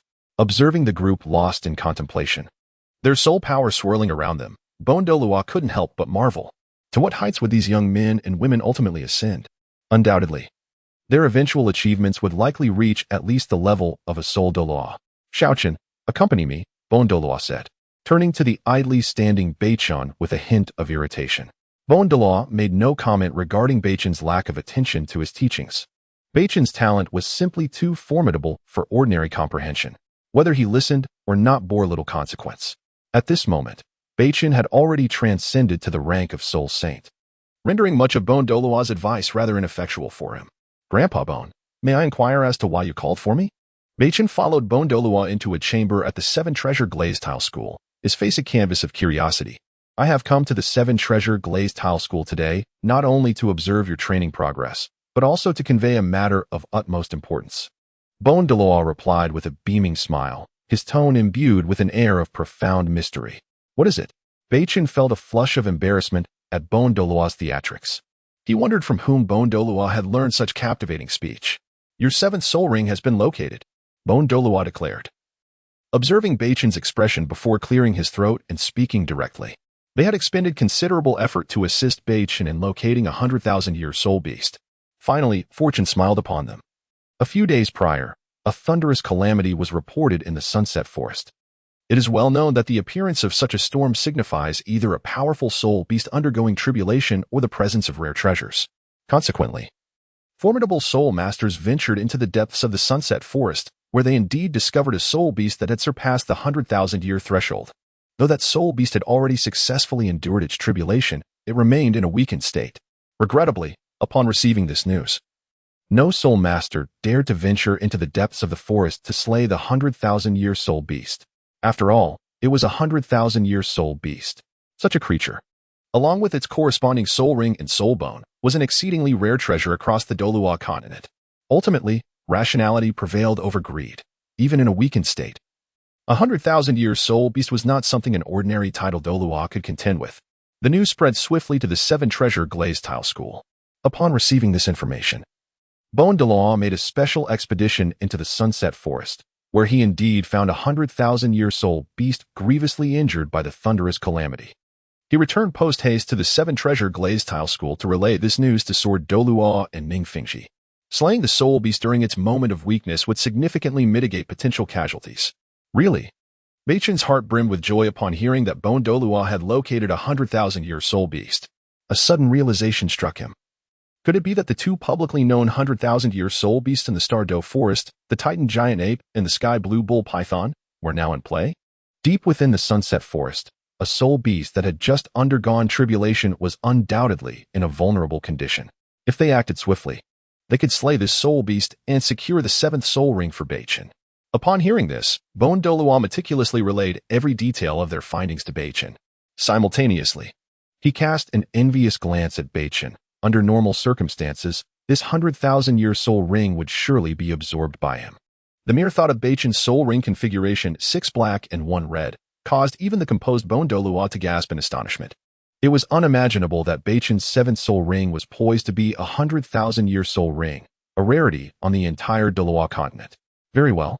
I shall make the necessary preparations and we shall set forth. Beichen's face radiated with a joyful smile. The opportunity to acquire his 7th soul ring had finally arrived. Once he absorbed it, his strength would undoubtedly ascend to a more formidable level, enabling him to commence his plans. A short while later, Beichen made a few casual preparations and followed Douluo to the 7-treasure glazed tile school. Upon reuniting with Douluo, Ning Rongrong, and Sword Douluo, they set off towards the depths of the Sunset Forest. As they journeyed into the heart of the Sunset Forest, Beichen and his companions remained vigilant, attuned to the sounds around them. The news of the 100,000-year soul beast had likely spread throughout the continent. They needed to resolve the matter swiftly. Otherwise, the arrival of other factions would complicate their efforts. Xiaoqin, the 100,000-year soul beast, is a Terra demon bear, possessing formidable strength and defense, even in its weakened state. It should not be underestimated. Chapter 65. The innate abilities of the Earth Demon Bear. Your life ancient tree martial soul possesses the essence of life. Yet it remains uncertain whether your martial soul can absorb this 100,000-year soul ring. At that moment, the Sword Douluo, traversing the path, inquired whether Beichen could absorb the 10,000-year soul ring. He proceeded to share detailed information about the Earth Demon Bear. Upon learning of an injured 100,000-year soul beast's appearance, they had initially reacted with astonishment. Soon, after carefully examining the information regarding the soul beast, they found themselves engulfed in hesitation. Over the years, they had diligently assisted Beichen in the quest for a 100,000-year soul beast embodying the essence of life. Regrettably, life attribute soul beasts were exceedingly rare across the continent. Let alone a 100,000-year life attributed soul beast, it was nearly impossible to find one. When they discovered the Earth Demon Bear, uncertainty loomed over whether Beichen could absorb this 100,000-year soul ring. The properties of Beichen's life ancient tree martial soul seemed entirely incompatible with those of the Earth Demon Bear's soul ring. Should complications arise, it would indeed be disastrous. No issues will arise, Beichen replied calmly, dispelling their concerns. My life ancient tree martial soul is infused with astounding life force, capable of harmonizing with all things. It can absorb soul rings of any attribute. However, if the attributes do not align, the potency may be slightly diminished, but this is negligible. Furthermore, upon absorbing the 7th soul ring, my life ancient tree martial soul will only manifest the true body of the martial soul as a soul skill, resulting in minimal impact on its essence. Upon hearing Beichen's reassurances, the Sword Douluo and the others contemplated, ultimately agreeing with his rationale. They resolved to assist Beichen in acquiring this 100,000-year soul ring. Xiaoqin, you should maintain a distance from the battleground to avoid being affected by the ensuing chaotic energy. The Sword Douluo continued to elaborate on the Earth Demon Bear's attributes. It possessed 2 innate abilities, the Earth Power which enabled it to harness the strength of the earth in combat, thereby enhancing its capabilities. And an extraordinary defensive skill that allowed it to rebound attacks to a certain degree. The Earth Demon Bear, the sovereign among bear-type soul beasts, was immensely formidable. With his strength and the support of Ning Rongrong, vanquishing the Earth Demon Bear would be a straightforward task. However, the most vexing aspect was the two innate abilities it possessed. They were truly irksome. To hasten the resolution, he would undoubtedly need to unleash his full power, generating soul power fluctuations that could not be disregarded. Moreover, their assault on the Earth Demon Bear would inevitably provoke its wrath, even in its weakened state.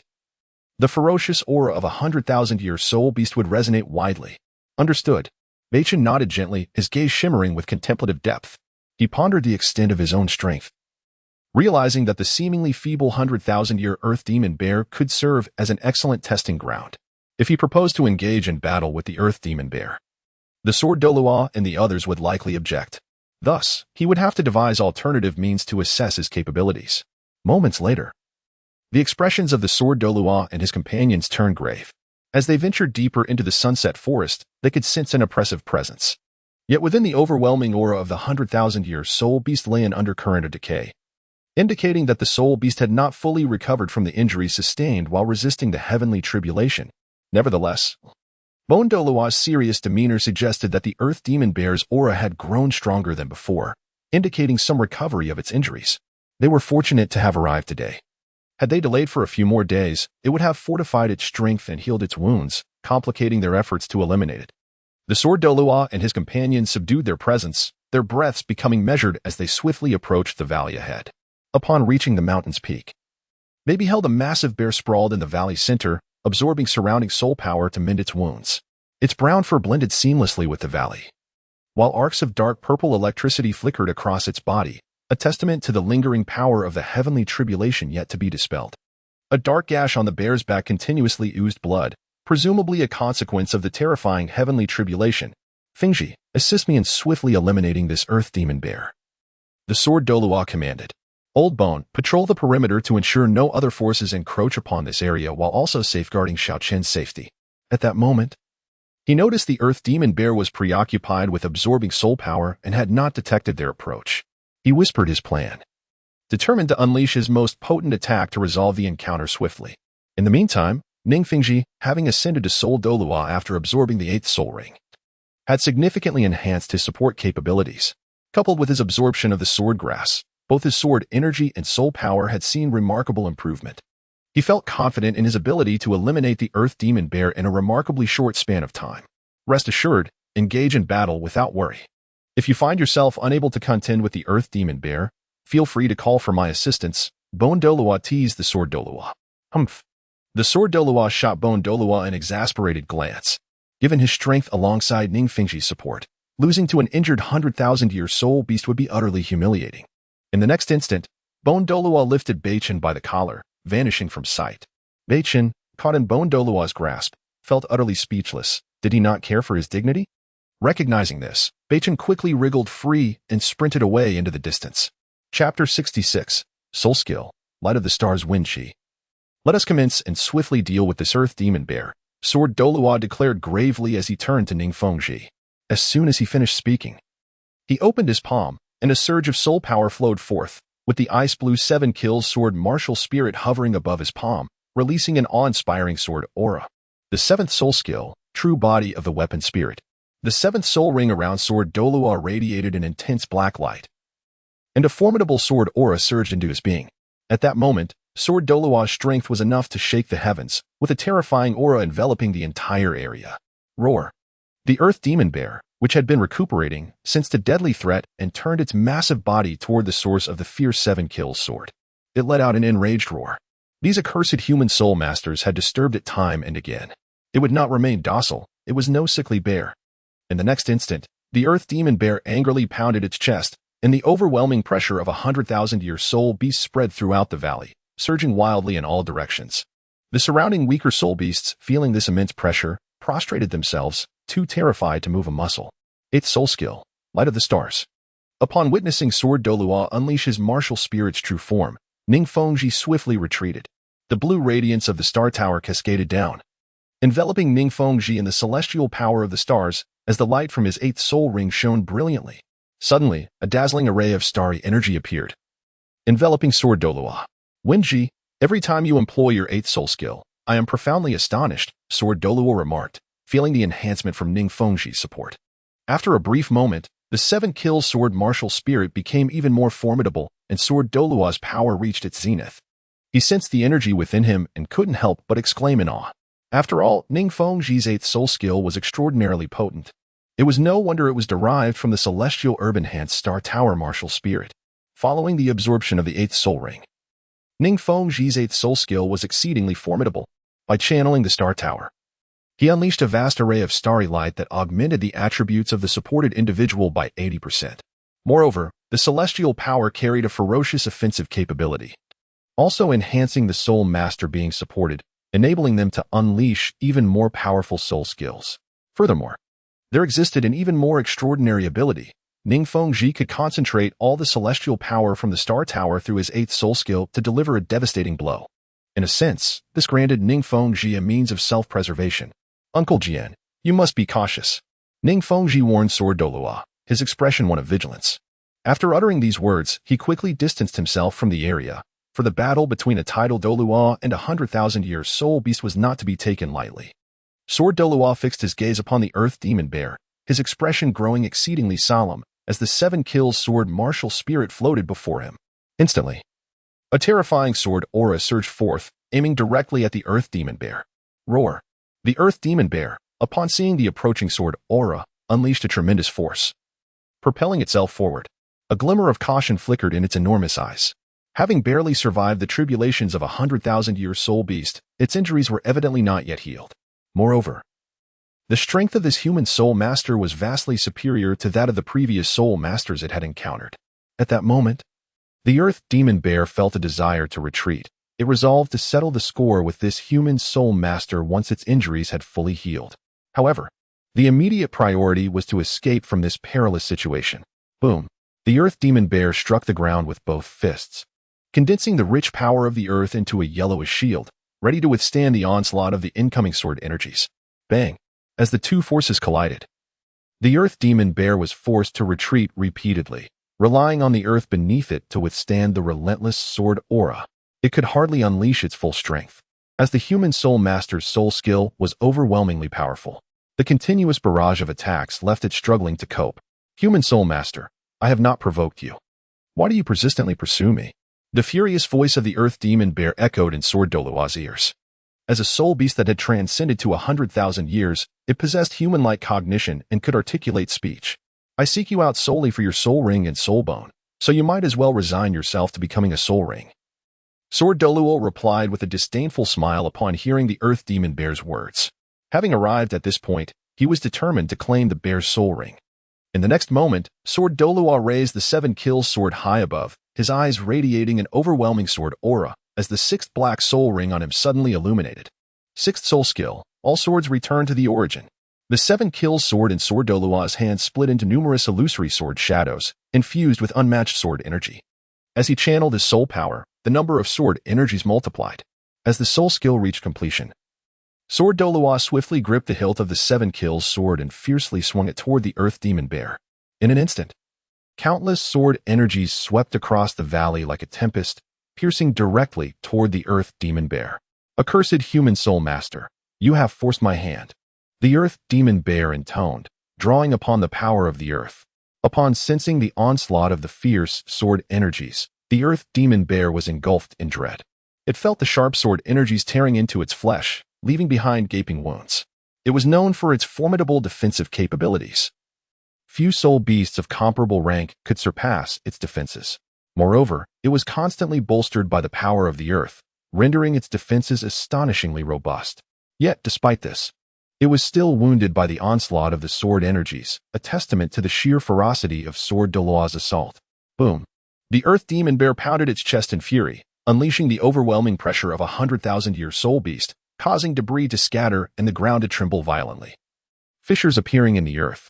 Suddenly, a surge of earth power emanated from within the earth demon bear, forming a yellowish armor upon its body, radiating incredible defensive power.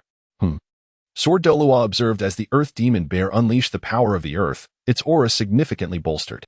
A glimmer of realization crossed his eyes. Indeed, the Earth Demon Bear, the sovereign of bear-type soul beasts, could harness the power of the earth to forge armor to withstand his formidable attacks. Sword Douluo remained silent.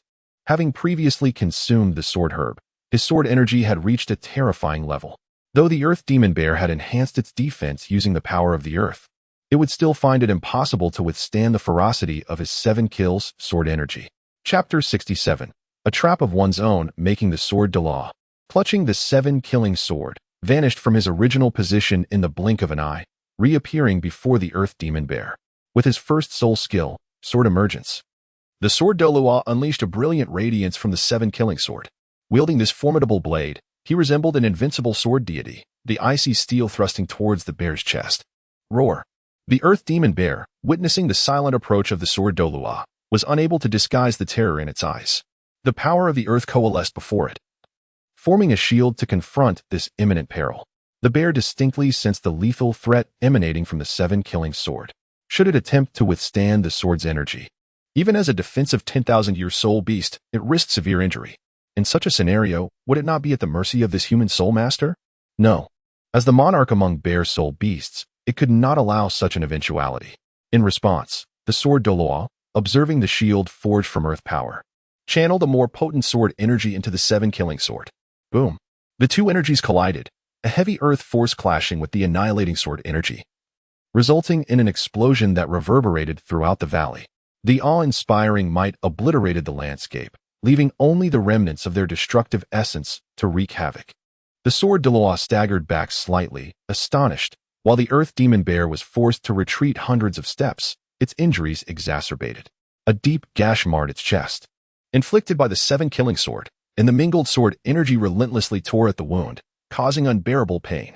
Realizing the dire circumstances of the battle, the bear abandoned its fight, its massive form frantically fleeing in all directions.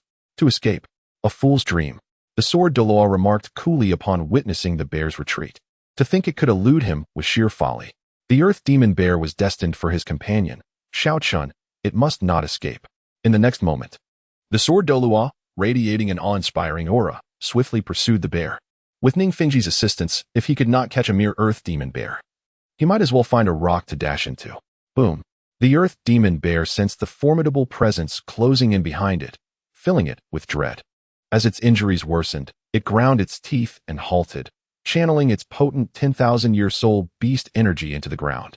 The earth trembled as the immense force surged forth, enveloping the area. This is bad. The sword Douluo felt the oppressive force from the ground restricting his movements, hindering his speed. Meanwhile, the Earth Demon Bear, seeing its opportunity, continued to flee. Second soul skill, speed amplification.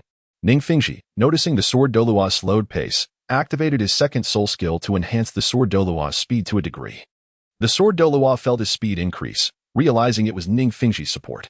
This vexatious earth power was indeed troublesome, perpetually hindering his actions, making it difficult to catch the Earth Demon Bear. Old Bone, quickly intercept that Earth Demon Bear. The sword Douluo observed the bear heading towards Bone Douluo's direction and couldn't help but chuckle.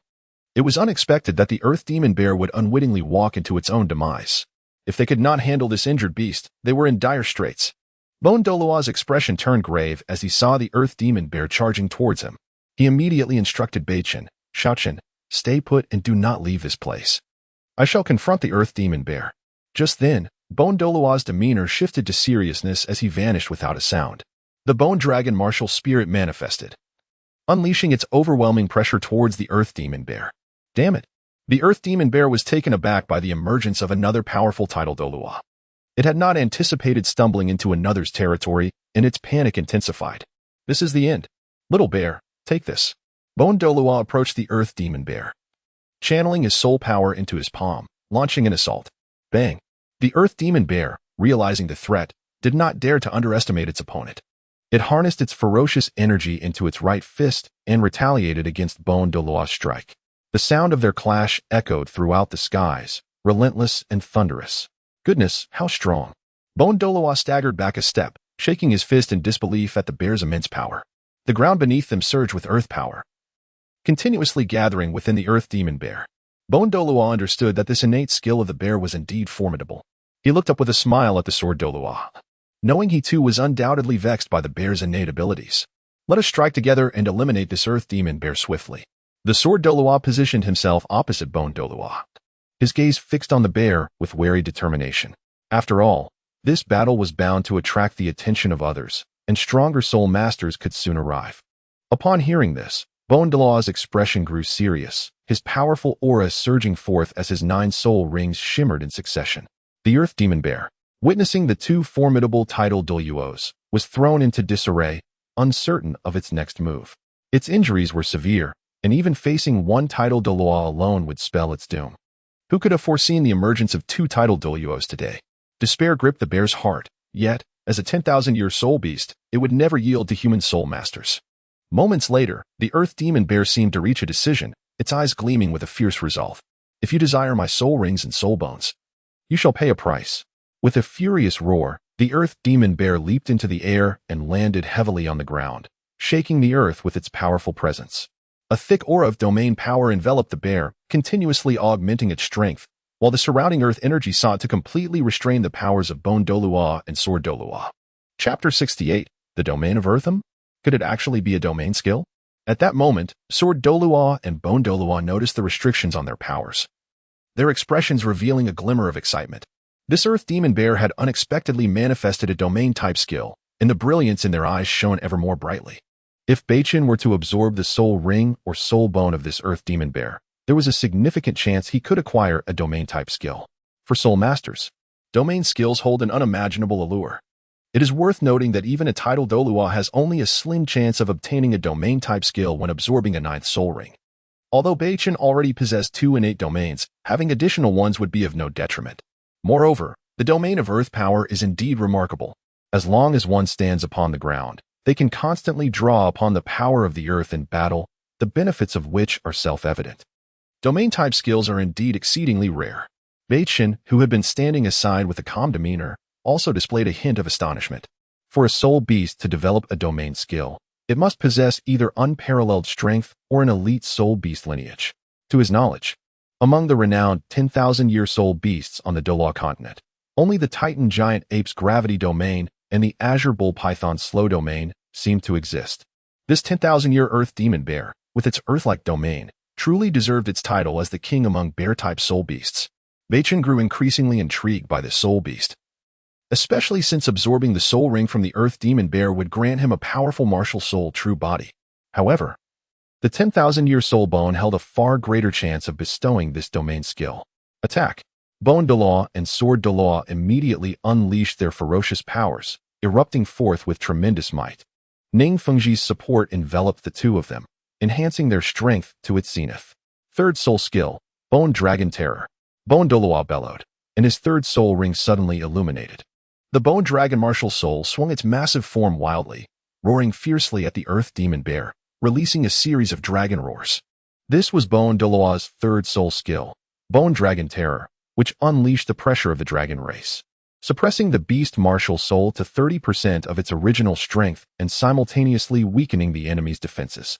Being a soul beast, the earth demon bear was significantly affected. The pressure from the dragon race was its natural nemesis. Roar! Upon sensing the terrifying dragon pressure descending upon it, the earth demon bear roared in fury, its fur radiating a golden light as its size multiplied several times.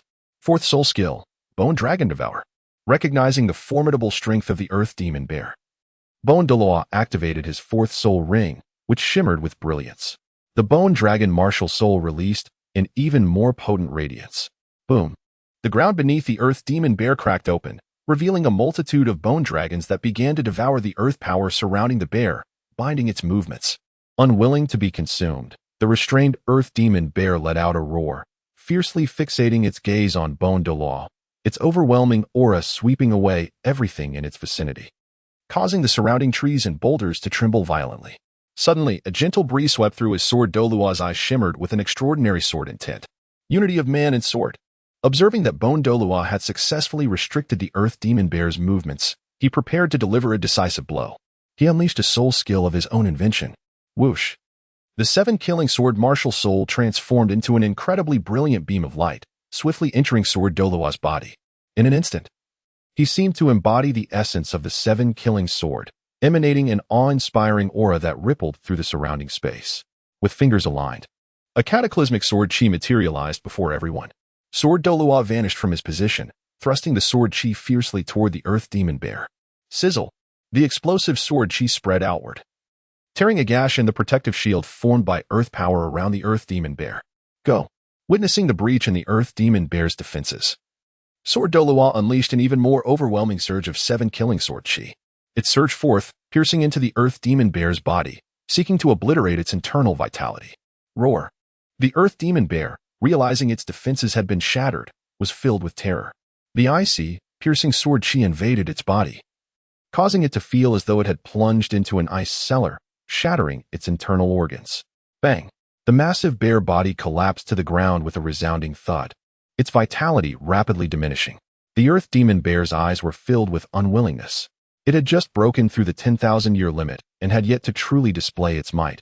Yet, it could not escape the fate of becoming a soul ring. In its final moments, the earth demon bear cast a fierce glance at Beichen, understanding that these two titled Douluos were undoubtedly hunting for that young boy's soul ring. A fierce glint flashed in the bear's enormous eyes. A youth of less than 20 years dared to aspire to absorb its 10,000-year soul ring. It was nothing short of a delusion. If it wanted its soul ring, it should not blame it for being ungracious. Even if it had to expend its last shred of soul power, it would destroy this human soul master. Xiaoqian, if you can deliver the final blow to this earth demon bear, this 10,000-year soul ring shall belong to you. After dealing with the earth demon bear, Bone Douluo remained vigilant, aware that despite the bear's complete loss of combat capability and gradual approach to death, unforeseen circumstances could still arise. Sword Douluo approached Beichen, a smile gracing his face. That is indeed a 10,000-year soul ring. It would be disingenuous to say, I am not envious. Regrettably, having already acquired 9 soul rings, he could not add any more. Thank you, Grandpa Jian, Grandpa Gu, and Uncle Ning for helping me secure this soul ring. Beichen expressed his gratitude to the three present. Even ordinary titled Douluos would find it difficult to contend with a 10,000-year soul beast. Moreover, this earth demon bear embodied the pinnacle of bear-type soul beast lineage, making it exceptionally powerful. As soon as he finished speaking, Beichen took heavy steps toward the earth demon bear. If he had not misjudged earlier, he had sensed a ferocious glint in the bear's eyes directed at him. However, Beichen was unfazed. The earth demon bear had completely lost its combat capability, and any attempts to tamper with the soul ring would be futile. He had once simplified the agony of permanently absorbing a soul ring. This meant that he would feel no pain when absorbing any soul ring in the future. Even if it were a million-year soul ring, the outcome would be the same. Approaching the earth demon bear, Beichen observed the intense hatred in its gaze, but remained unmoved. On his handsome face lingered a serene smile. Chapter 69. Absorbing the 100,000-year soul ring in his left hand, a scythe adorned with dark purple patterns materialized, embodying the essence of death. With a thunderous roar, the oppressive force of a divine martial soul instantly descended upon the earth magic bear, rendering it immobile with fear. The overwhelming aura relentlessly siphoned the dwindling life force from within the bear, annihilating its remaining vitality. Upon witnessing Beichen's martial soul, the bear's massive eyes narrowed in disbelief. Such a martial soul pressure? How could this be possible? In that moment, the bear's murderous intent intensified. No, this human soul master must not be allowed to continue growing. Otherwise, it would spell disaster for all soul beasts. With a calm smile, Beichen perceived the calculating gaze of the earth magic bear. Gripping the scythe of death, he infused it with his soul power. In an instant, the blade swung fiercely towards the bear. A purple-black beam of light seemed to tear through space as it struck the bear's head.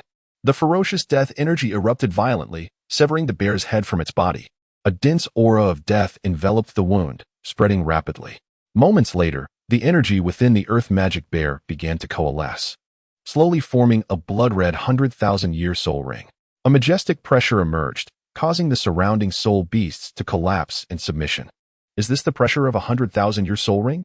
Jin Douluo and the others gazed at the soul ring with envy, their hearts quaking at its unique might. Indeed, the 100,000-year soul ring was clearly incomparable to any other 10,000-year rings. The trio's expectant eyes fell upon Beichen. After absorbing this 100,000-year soul ring, to what heights would his power ascend? Having vanquished the 100,000-year soul beast, Beichen sat cross-legged, ready to absorb the coveted soul ring coveted by soul masters across the Douluo Continent. With a hum, Beichen's right hand surged with soul power, drawing the red soul ring closer. As his palm opened, the ancient tree of life appeared silently, and 6 pitch-black 10,000-year soul rings rose beneath him. The 100,000-year soul ring firmly encircled the ancient tree's martial soul.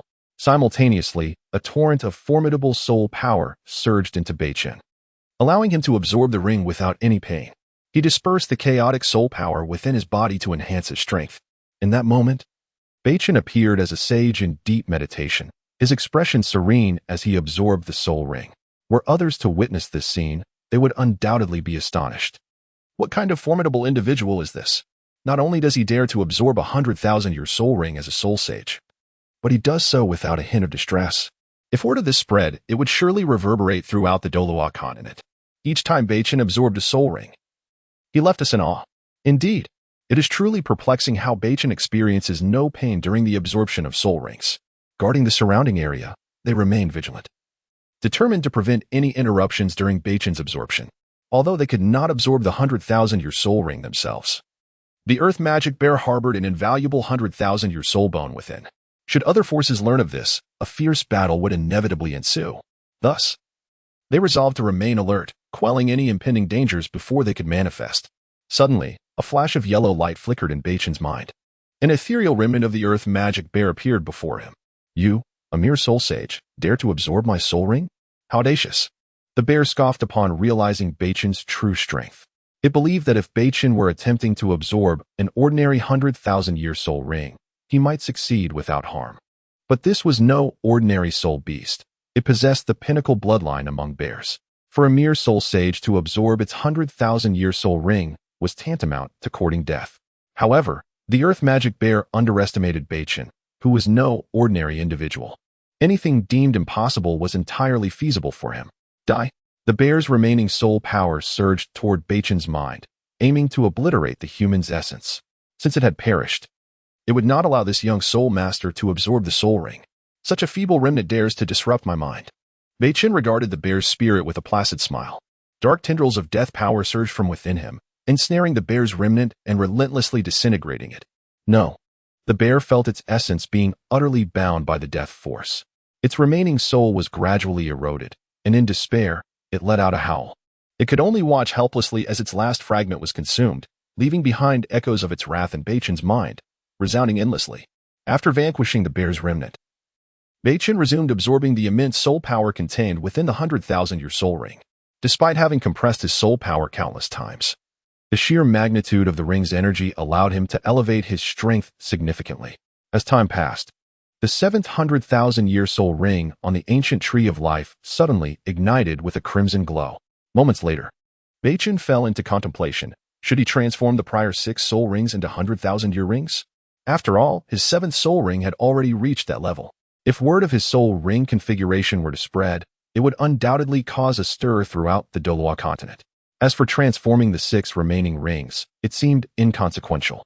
Having absorbed the 7th ring, Beichen's power had undergone a radical transformation, affording him the ability to protect himself. From this moment forth, he need not conceal his true strength. With determination, Beichen surged the remaining soul power within him into the 6 soul rings. One by one, they transformed into vibrant crimson 100,000-year soul rings. Chapter 70, The Skills of the 100,000-Year Soul Bone. Moments later, 7 blood-red soul rings hovered above Beichen's life-ancient tree martial soul. Boom. The oppressive force of the 100,000-year soul ring erupted at this moment, engulfing the entire setting sun forest. The ferocious aura caused all nearby soul beasts to collapse to the ground, rendered immobile. Could these 700,000-year soul rings truly be borne by a human soul master? Xiaocheng is truly an anomaly.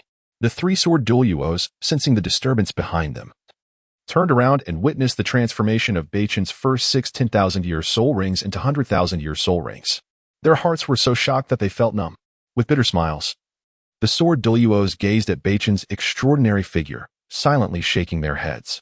Although they understood that Beichen possessed the ability to enhance the age of his soul rings, witnessing the complete transformation of his soul rings into 100,000-year soul rings left an indelible mark in their minds.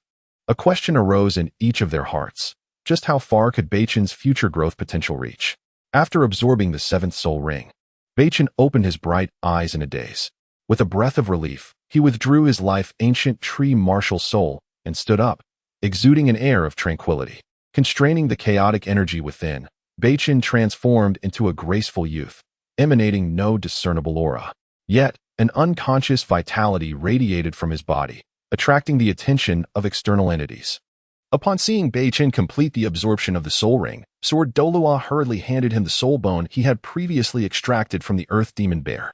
Xiaocheng, absorb this 100,000-year soul bone. At that moment, Sword Douluo presented Beichen with the left leg bone of the earth demon bear, and the overwhelming pressure of the 100,000-year soul beast spread across the entire area. Thank you, Grandfather Jian. Beichen's soul power surged, instantly suppressing the overwhelming pressure of the earth demon bear's soul bone. How dare a mere lifeless object flaunt its might? Indeed, with the circulation of Beichen's soul power, the aura of the 100,000-year soul bone rapidly diminished.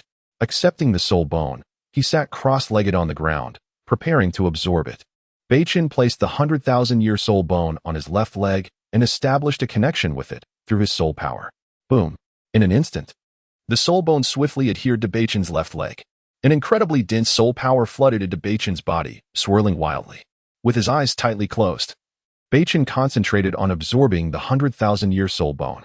After a considerable time, the aura of the soul bone completely subsided, and his left leg felt devoid of any energy fluctuations. Beichen opened his eyes, a look of uncontainable delight gleaming within them. Just as expected, he hadn't anticipated that the left leg bone of the earth demon bear would grant him such two soul skills. It was indeed a pleasant surprise. What did you gain? At that moment, Sword Douluo could no longer contain his curiosity and approached Beichen, inquiring eagerly.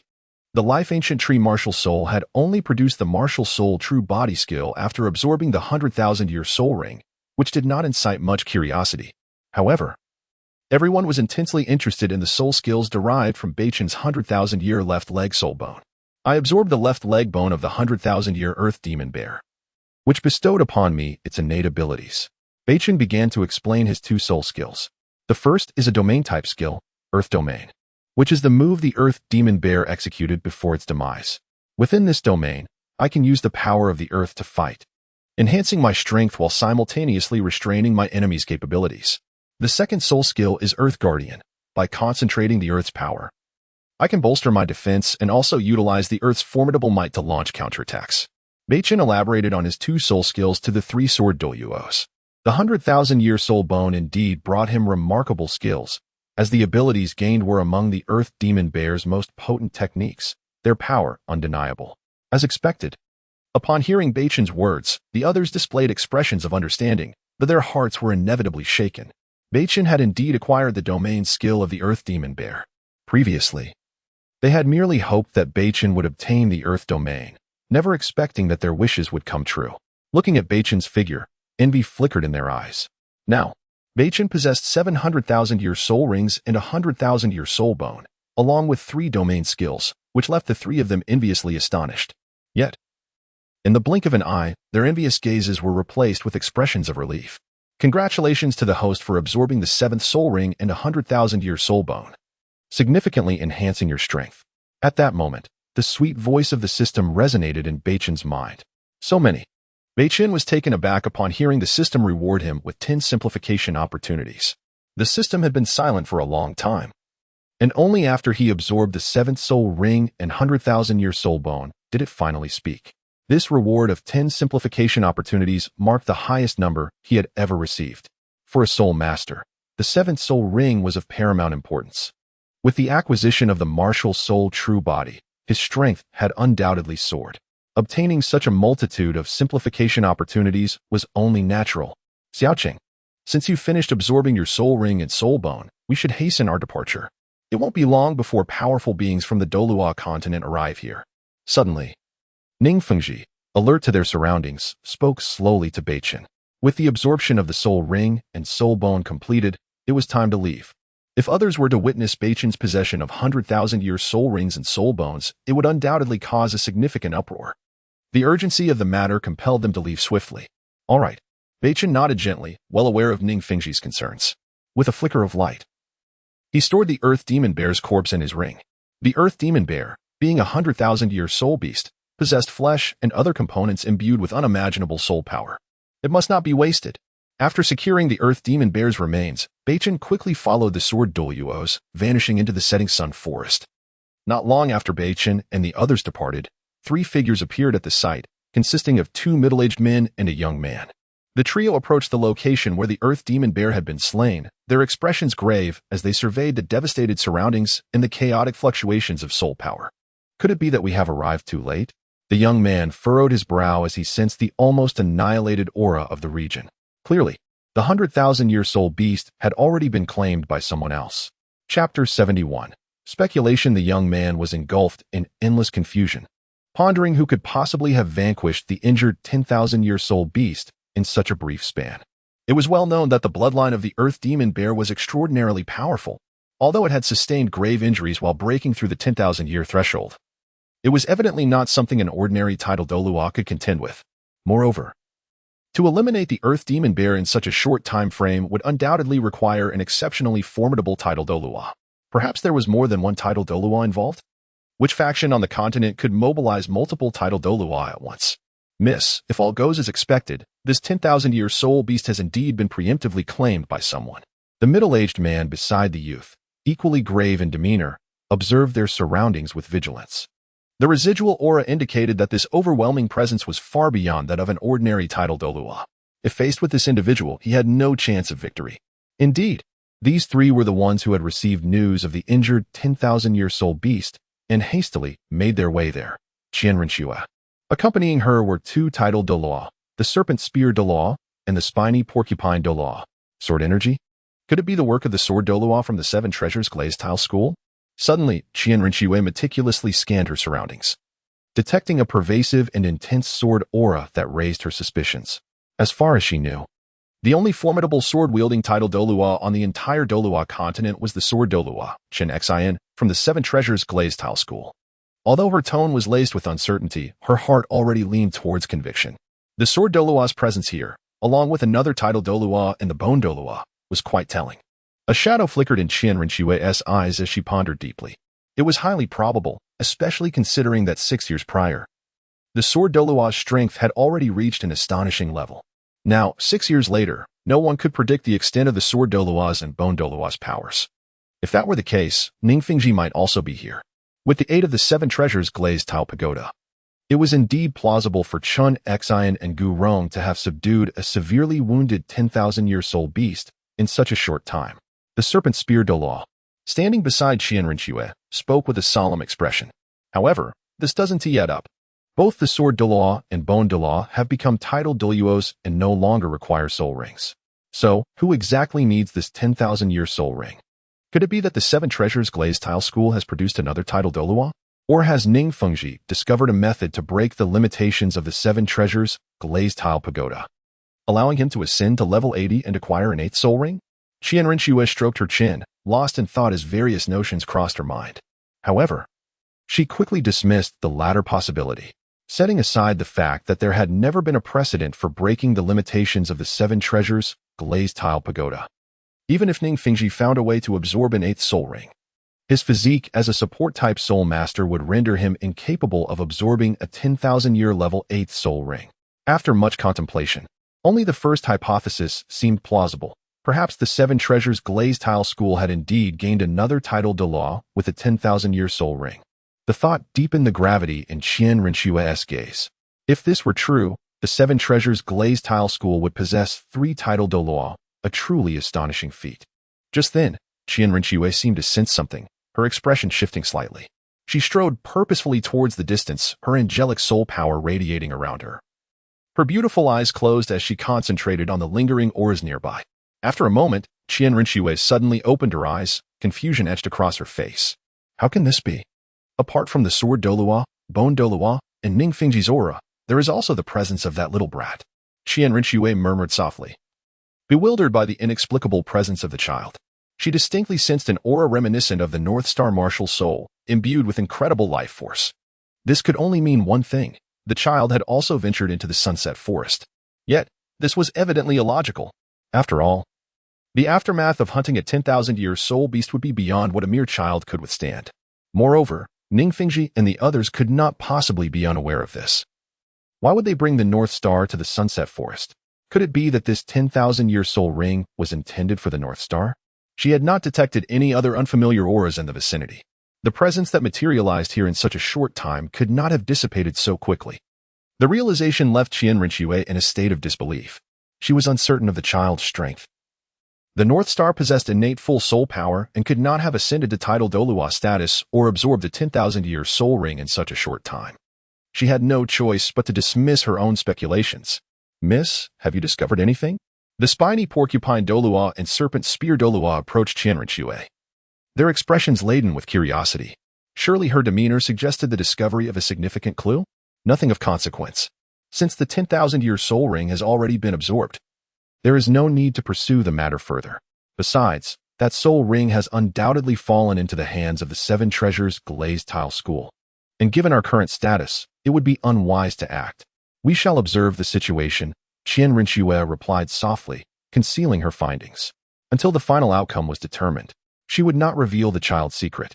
Upon hearing Qian Rinxue's words, the spiny porcupine Doa and serpent spear Doa remained silent, standing guard beside her to ensure her safety. At that moment, an unexpected turn of events unfolded. From the distance, three terrifying auras surged forth. The oppressive force of the tidal Douluo permeated the entire Sunset Forest, causing numerous soul beasts to tremble in fear. "Not good. Miss, we are under attack." The next instant, sensing the three astonishing auras, the spiny porcupine Doa and serpent spear Douluo had no time to ascertain their origin. Boom! With wary expressions directed towards the approaching auras of the three tidal Douluo, they unleashed their martial souls, 9 soul rings shimmering in succession.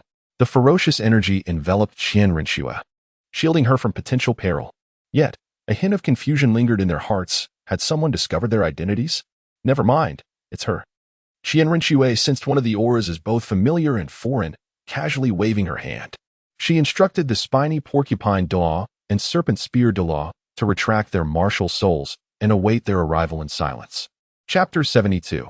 The arrival of Bibi Dong. Upon hearing Qian Rinxue's words, the sea pig Douluo and the serpent spear Douluo felt a surge of confusion. Yet they remained alert to the approaching presence. They stood calmly beside Qian Rinxue, their expressions unyielding as they sensed 3 distinct auras drawing near. From the distance, 3 beams of light surged forward, landing before Qian Rinxue, revealing their figures. One of them, clad in a magnificent purple and gold robe, had flowing purple hair that danced in the wind and icy, penetrating eyes that emanated an aura of unyielding authority. With a scepter in hand, she exuded the majesty of an empress. This was none other than the current pope, Bibi Dong. Beside her stood a man in a golden robe and another enveloped in a ghastly aura, the 2 formidable tidal Douluo of the Spirit Hall. The chrysanthemum Douluo and the ghost Douluo. "What brings you here?" Qian Rinxue questioned Bibi Dong, her demeanor cold, a flicker of frost flashing in her gaze. Yet within her heart, an unbidden tremor arose, a feeling so fleeting that she scarcely had time to grasp it. "Do I need to report my arrival to you?" Bibi Dong replied, momentarily taken aback by Qian Rinxue's expression, her tone equally rigid. "Humph." Qian Rinxue's golden eyes dimmed momentarily as she lowered her head, her previously shifting expression swiftly reverting to its icy facade. She then turned away, refusing to meet Bibi Dong's gaze any longer, her disdain palpable. The atmosphere in the area grew frigid, and the 4 tidal Douluo nearby bowed their heads, not daring to utter a word. In such a tense environment, they remained silent. After a brief pause, Bibi Dong broke the silence, her voice cutting through the chill. "Sea pig, serpent spear, where is the 100,000-year earth demon bear?"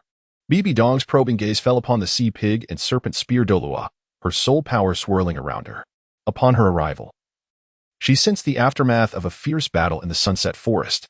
If her suspicions were correct, that 100,000-year soul beast had likely been claimed by someone else. The thought alone darkened Bibi Dong's expression. Having finally encountered an injured 100,000-year soul beast, she intended to acquire a soul ring for her second martial soul, only to have it snatched away. This realization ignited a surge of rage within her, coupled with a sense of astonishment. Who possessed such formidable strength to hunt down a 100,000-year soul beast in this short span? This was a creature of the highest caliber, the Earth Demon Bear. "Reporting to your holiness, when we arrived, the Earth Demon Bear had already vanished. As for the whereabouts of its soul ring, it may have fallen into the hands of the 7 Treasure Glazed Tile School, The sea pig Douluo gradually articulated their conjectures. I see. What a cunning Xin. What a resourceful seven-treasure glazed tile school. Bibi Dong mused, sensing the lingering fluctuations of soul power in the vicinity. Indeed, a piercing aura of sword energy lingered, and she could think of no one else capable of such strength other than Xin of the seven-treasure glazed tile school. It was unexpected that Xin's power had grown so significantly, enabling him to swiftly slay a 100,000-year soul beast with Ning Rongrong's assistance. Clearly, the strength of the seven-treasure glazed tile school had improved considerably over the years. Yet, it was regrettable that she could not fully unleash her own power. Otherwise, the soul ring of the earth demon bear would have long been within her grasp. Yet, here they were, and there was nothing to be done. The 100,000-year soul ring had been absorbed, and she could not simply reclaim it. Moreover, she lacked the capability to do so. Do you know who absorbed this 100,000-year soul ring? Bibi Dong continued, her tone now serious. If the soul ring was beyond her reach, recruiting the soul master who absorbed it into the spirit hall might prove a splendid idea. A title Douluo possessing a 100,000-year soul ring was an exceedingly rare find within the spirit hall. Their inclusion could expedite the unification of the Douluo Continent under the spirit hall's banner. I do not know. The sea pig Douluo shook his head, indicating ignorance. Upon their arrival, they had not even seen the remains of the earth demon bear, only the chaotic remnants of soul power left on the battlefield. Humph. Bibi Dong suppressed her fury upon hearing the sea pig Douluo's words. Uninformed. I wonder what kind of powerhouse that old fellow Qian Daolu has nurtured. Unable to uncover even such simple information. But soon, her expression calmed significantly. Return to the Heaven Do Empire. Do not leave easily unless necessary. Bibi Dong coldly instructed Rinxue. With that, she departed the Sunset Forest, accompanied by the Ghost Douluo and the Chrysanthemum Douluo. I shall go wherever I please. Without needing your permission, Rinxue retorted, her voice laced with irritation. Yet, the frustration within her remained unexpressed as she watched Bibi Dong's figure recede. Left only to stamp her foot in vexation. Miss, shall we leave as well? The sea pig and serpent spear Douluo breathed a sigh of relief after Bibi Dong's departure.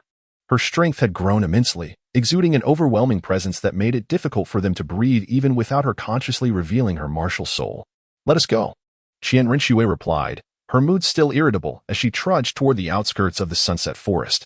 In the Pope's Hall, upon returning to the Spirit Hall, Bibi Dong took her seat, resting her forehead in her hand, her expression clouded with worry. Her gaze fell upon the toys on the table, lost in deep contemplation, revealing an undeniable sorrow in her eyes. Xiaoxue, she murmured involuntarily. Yet, in the next moment, a surge of purple-black light erupted from within her. An overwhelming aura enveloping her entire being. Bibi Dong shut her eyes tightly. When she reopened them, her violet pupils gleamed with an icy coldness. The earlier emotions having vanished without a trace. Damn it! Bibi Dong felt the turmoil within her. Her expression shifting to one of horror as she hastily circulated her soul power to quell the chaotic energy. Suddenly, the doors to the Pope's Hall creaked open, and the Chrysanthemum Douluo and the Ghost Douluo entered slowly. Bibi Dong managed to suppress the turbulence within her and steadied her emotions, raising her gaze to the approaching duo. Her tone grave as she inquired, "What have you discovered?" Chapter 73, The Eternal Soul Beast, Your Holiness. I have conducted a meticulous investigation into the battlefield of the Sunset Forest alongside the old ghost, and we have discerned 4 distinct auras. Aside from the presences of Sword Douluo, Bone Douluo, and Ning Rongrong, there exists indeed a foreign aura, unless I am mistaken. The essence of that 100,000-year soul ring has been absorbed by the master of that unfamiliar presence. Juju Douluo conveyed the specific findings to Bibi Dong. Oh. Have you managed to ascertain the lingering aura's attribute, as well as the specific martial soul it might belong to? Upon hearing their words, Bibi Dong fell into silence, only to resume her inquiries after a moment of contemplation. I am uncertain. It emanates a formidable life force. It seems that among the powerful martial souls of the Douluo Continent, very few, apart from the 9-heart begonia, possess such a dense vitality. Juju Douluo continued. As soon as the words left his mouth, Bibi Dong raised an eyebrow, swiftly dismissing the 9-heart begonia from consideration. Yet, she struggled to recall any other martial soul that could embody such a potent life force. Very well. Immediately dispatch skilled members of the Spirit Hall to ascertain the identity of the individual who absorbed this 100,000-year soul ring. Additionally, ensure that our informants across the continent remain vigilant regarding any unusual movements from the 7-treasure glazed tile school. Report to me at the slightest hint of disturbance. Unable to uncover the identity of the soul ring's absorber, Bibi Dong reluctantly set the matter aside for the time being. She issued 2 further commands for Juju Douluo and Ghost Douluo to execute. Given the formidable strength of Sword Douluo and Bone Douluo, she found it prudent to keep a watchful eye on the 7-treasure glazed tile school. Moreover, it was highly plausible that the individual who absorbed the 100,000-year soul ring hailed from their ranks. This realization heightened her vigilance. If true, the 7-treasure glazed tile school would possess 3 titled Douluo, in addition to Ning Fingxi, renowned as the continent's foremost support-type soul master. Such a scenario would greatly hinder their spirit hall's ambition to unify the Douluo Continent. However, Bibi Dong could never have anticipated that the one who absorbed the Earth Demon Bear's soul ring was merely a 12-year-old boy, whose strength was but that of a soul sage. Understood. Juju Douluo and Ghost Douluo responded without hesitation to Bibi Dong's orders. With that, they swiftly vanished from the scene.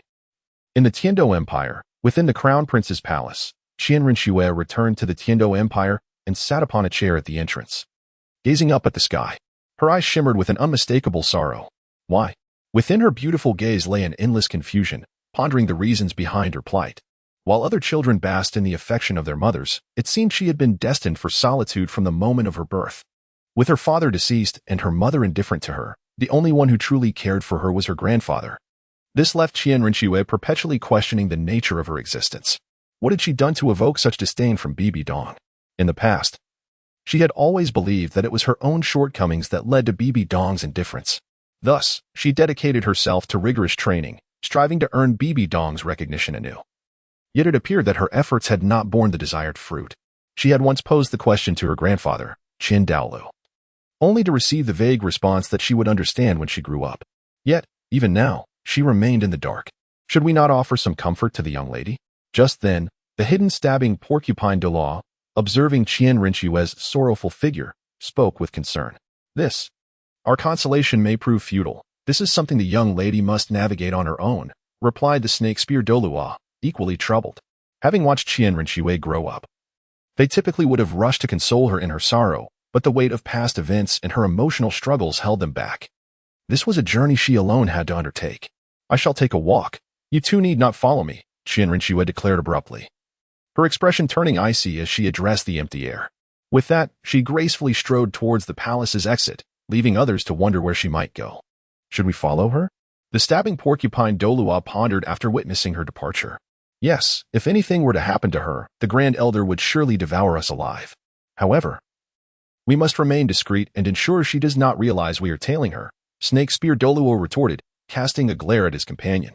Surely, he understood the gravity of the situation? Qian Rinxue was enveloped in sorrow, and any untoward incident along her path could spell disaster for them.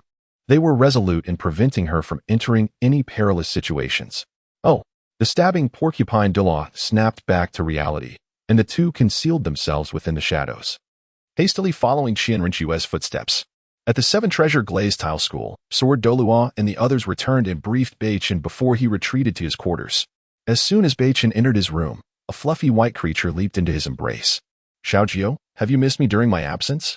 Beichen smiled down at the white, furry animal nestled in his arms. This adorable creature was a fox, the very one Beichen had acquired 6 years prior. Its pristine white fur radiated a soft glow, and its bright, lively eyes sparkled with vitality.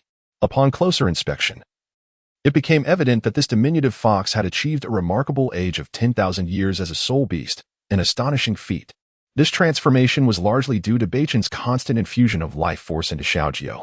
Without his unwavering support, it would have been impossible for Xiaojio to ascend to the realm of 10,000 years soul beast within such a brief period.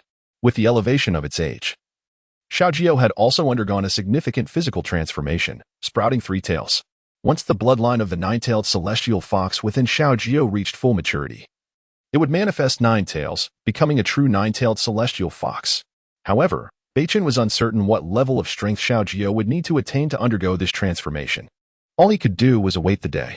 After enjoying some playful moments with Xiaojio, Beichen set it aside, allowing it to focus on its cultivation. He then settled into a meditative position on his bed, releasing the ancient life tree martial soul from his palm. As an immense wave of life energy enveloped the entire room. Thank you for your continued support, dear readers. After finishing, please leave a prompt for updates and a 5-star review. Monthly votes and recommendation tickets are always welcome. The more, the merrier.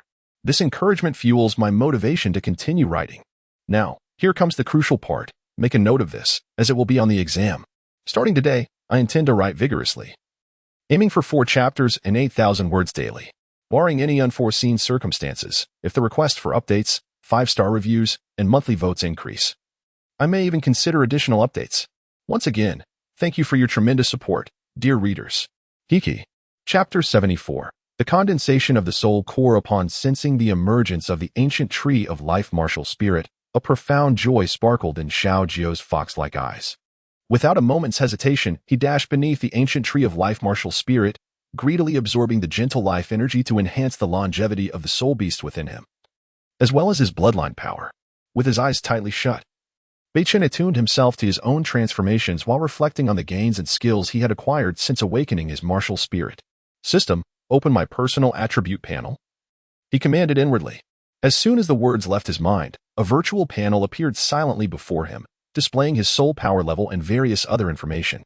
Host, Beichen, age, 12 years, soul power level, level 75, soul rings, red, red, red, red, red, red, red, soul skills, leaf of life, life cutting, healing light, life strangulation, realm of life, part of life, true body of martial spirit, soul bones, left arm bone of the million-year ice dragon king, ice dragon roar, dragon's guardian, right arm bone of the million-year fire dragon king, dragon's roar, fire dragon's fist, left leg bone of the 100,000-year earth demon bear, earth domain, earth guardian, simplification opportunities, 23 times, indeed. Upon seeing his soul power level, Beichen nodded in satisfaction. Having absorbed a 100,000-year soul ring and a 100,000-year soul bone, elevating his soul power by 5 levels was already quite remarkable. After all, his soul power had been compressed to an extraordinarily terrifying level. Achieving a 5-level enhancement in soul power was a delightful surprise. The numerous simplification opportunities were a reward from the system, granted each time his power saw significant growth. With each accumulation, they multiplied. It was time to condense his soul core. Moments later, the smile on Beichen's face was swiftly replaced by a solemn expression. Indeed, he had long contemplated the condensation of his own soul core. After acquiring the 7th soul ring, Beichen had resolved to initiate the process of condensing his soul core. Although his soul power had already reached a considerable degree of compression, successfully condensing a soul core would propel his strength to astonishing heights. The practice methods for the soul core system had emerged from the Douluo Continent 1,000 years hence. While Beichen was not privy to the perfect method of soul core condensation, he could still glean a rough understanding of the process. Furthermore, with the system's presence, the difficulty of this endeavor could be deemed negligible. The condensation of a soul core does not elevate a soul master's soul power level. Rather, its advantages manifest in the recovery speed of the soul master's soul power. In the Douluo Continent a millennium later, the formation of the first soul core marked the entry into the titled Douluo realm, while the formation of a second soul core allowed for advancement to the ultimate Douluo stage. Generally speaking, during that era, an ultimate Douluo could only condense 2 soul cores. However, for Beichen, there was no limit to the number of soul cores he could possess. With 2 divine martial spirits and the quality of his soul power at a pinnacle level, he was capable of condensing soul cores even in the soul sage period. This was why he waited until absorbing the 7th soul ring before commencing the condensation of his soul core. How many soul cores Beichen could condense remained uncertain. Nevertheless, he fervently hoped to manifest more soul cores.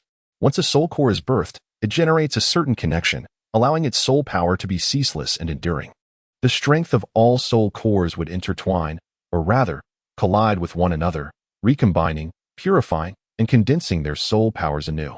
Simultaneously, the resulting soul power would take on a swirling form. This vortex-like soul power would undoubtedly be a combination of mental and soul energy, possessing immense destructive capability while compressing the soul power to its utmost. Let us begin. Beichen sat cross-legged on his bed, gently closing his eyes, exhaling a breath of turbid air and preparing to condense his soul core. With a flourish, he spread his hands, causing the death god's scythe martial spirit and the ancient tree of life to float forth. Strands of life energy and death energy wafted from the martial spirits, converging at the center of Beichen's chest. In the next moment, the 2 opposing forces entwined, slowly coalescing into a singular point. As the life energy and death energy gathered, the luminous point at Beichen's chest grew increasingly larger. Boom!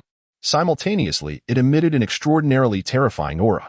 The degree of soul power compression within it was astounding, enough to obliterate an entire room should the energy within that small point be released. Thus, Beichen exercised utmost caution while condensing these two forces, fearful of any potential mishap that could lead to unpredictable consequences.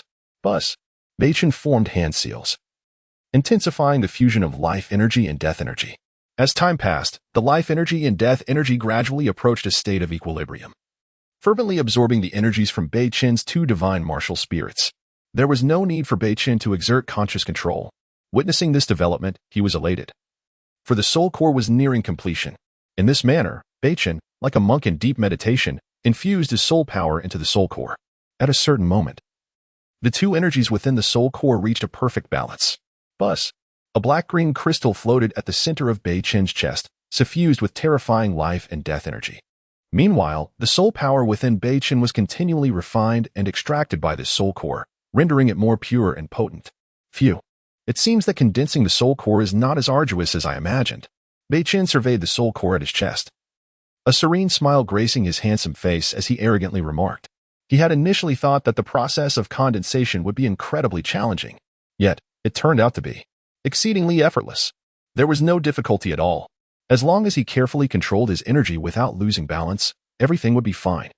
If Beichen's words were to reach the ears of soul masters 1,000 years hence, they would undoubtedly feel a wave of embarrassment. Even the most gifted soul masters of that era, equipped with concrete methods for soul core condensation, would find the task of creating a soul core and stepping into the tidal Douluo realm to be exceedingly arduous. However, for Beichen, it had become remarkably easy, encountering no obstacles along the way. This was undoubtedly attributed to Beichen's mastery over his soul power, which had reached an extraordinary level. Moreover, the density of the soul power within him was at its pinnacle, facilitating the effortless condensation of a soul core. Let us see if I can condense another soul core. Sensing that half of his soul power had been consumed, Beichen prepared to attempt the condensation of another soul core. The more soul cores he could condense, the faster his strength would escalate, and the purer his soul power would become. With this thought, Beichen immediately focused his mind once more, continuing to merge the life energy and death energy. Chapter 75. A near failure. Time flew by swiftly. The second soul core was nearing its completion, and the soul power within Beichen was nearly exhausted. Cold sweat poured from his forehead, cascading onto the bed and forming tiny splashes. At that moment, an unexpected turn of events occurred. Oh no! Beichen exclaimed in alarm. In a daze, he sensed instability within the life force and death force of the second soul core, which threatened to fall into an imbalanced state. Was it indeed a bit too much? After all, in the Douluo Continent a millennium later, the formation of a second soul core inevitably marked the ascent to the level of a limit Douluo. However, at the soul sage stage, Beichen lacked the most accurate guidance for consolidating a soul core. Hastily attempting to forge a second soul core proved to be quite challenging. Yet, with the existence of the system, all difficulties would be resolved. System, simplify the difficulty of permanently condensing the soul core for me. Beichen concentrated his thoughts and spoke to the system. Initially, he intended to rely on his own strength to forge the second soul core, but it seemed he had underestimated the challenge involved. He requested the system to utilize a simplification opportunity.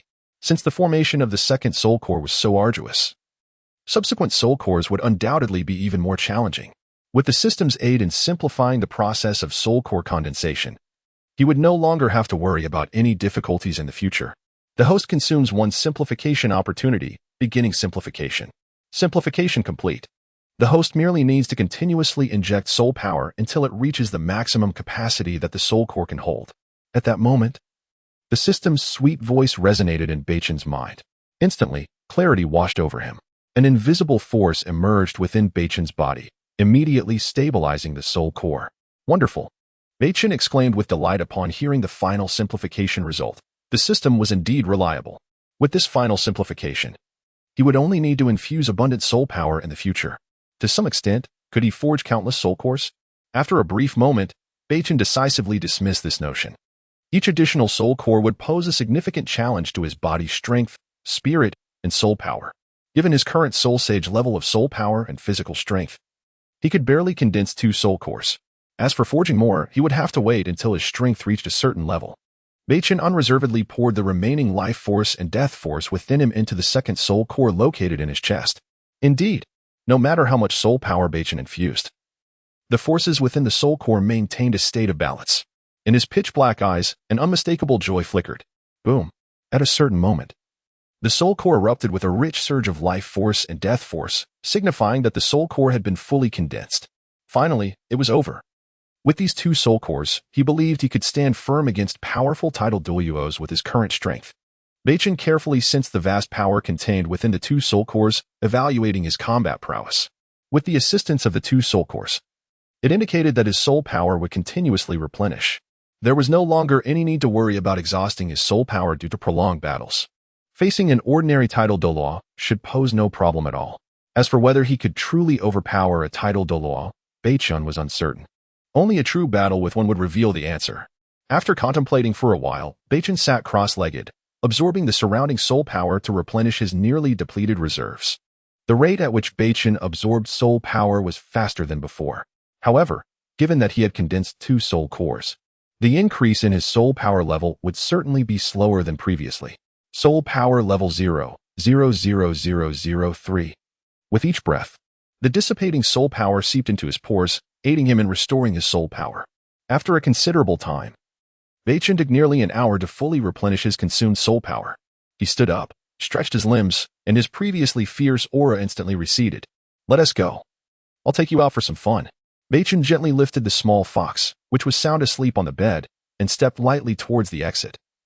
Oblivious to the fox's resentful expression.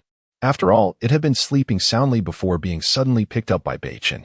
However, upon recalling that Beichen was taking it out for a good time, the look of resentment vanished in an instant. Ever since its soul beast lifespan broke through the 10,000-year mark, Beichen had advised the nine-tailed celestial fox to refrain from venturing out to avoid unnecessary trouble. If it were captured by a powerful soul master, it would certainly spell trouble. After a period of travel, Beichen arrived at the seven-treasure glazed tile school with the little fox. The moment they entered the academy, he spotted Lin Yuan and the others fervently engaged in training and combat. Hello, Captain. Hello, Captain.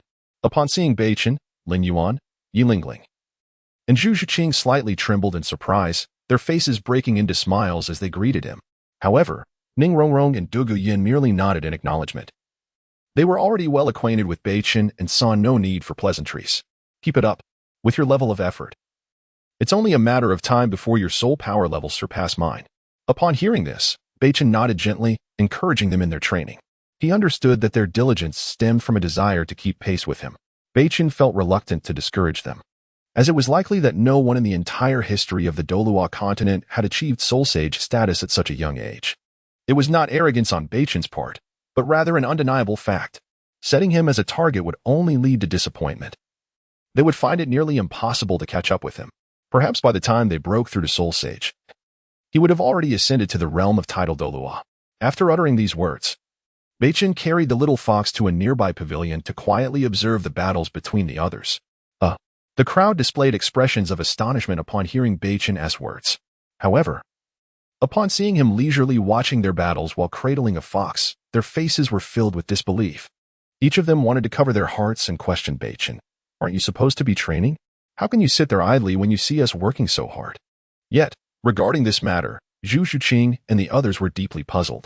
Since joining the seven-treasure glazed tile school, they had never witnessed Beichen training earnestly. Where exactly did he acquire such high levels of soul power?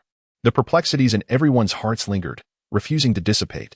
Chapter 76. Concealing power. The rapid advancement of Beichen's cultivation can undoubtedly be attributed to a certain artifact of dubious origin, the breathing soul power enhancement method.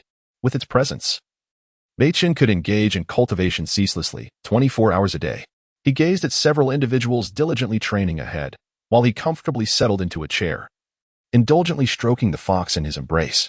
The small fox, Xiaojio, lay in Beichen's arms, wearing an expression of utter despondency. The joy he had felt moments ago had vanished, leaving him yearning to retreat to his room for a restful slumber. Suddenly, a series of footsteps echoed from the front, prompting Beichen to look up. To his surprise, he beheld a young man adorned in a brocade robe. Sister Xueqinghe, what brings you here? He inquired. Indeed. The figure before Beichen was none other than Qian Rinxue, disguised as Xueqinghe. Though her countenance was frigid, a hint of melancholy flickered in her eyes. Upon hearing Beichen's address, Qian Rinxue shot him a sharp glare. What was the matter with this impudent child? Why did he always address her in such a manner? Yet, at this moment, she was acutely aware that he had discerned her disguise. Nevertheless, an unspoken understanding lingered between them, as neither chose to expose the other, for reasons unknown. Whenever Qian Rinxue encountered Beichen's playful demeanor, a sense of comfort washed over her, as if the earlier discomfort and sorrow were gradually dissipating. "What troubles you?" Beichen inquired, his perceptive nature sensing her unease. Had something occurred? After a moment of contemplation, he realized the underlying cause. Once again, it must be related to Bibi Dong. The only individuals capable of eliciting such a reaction from Qian Rinxue were Qin Daolu and Bibi Dong, for they were the two closest to her.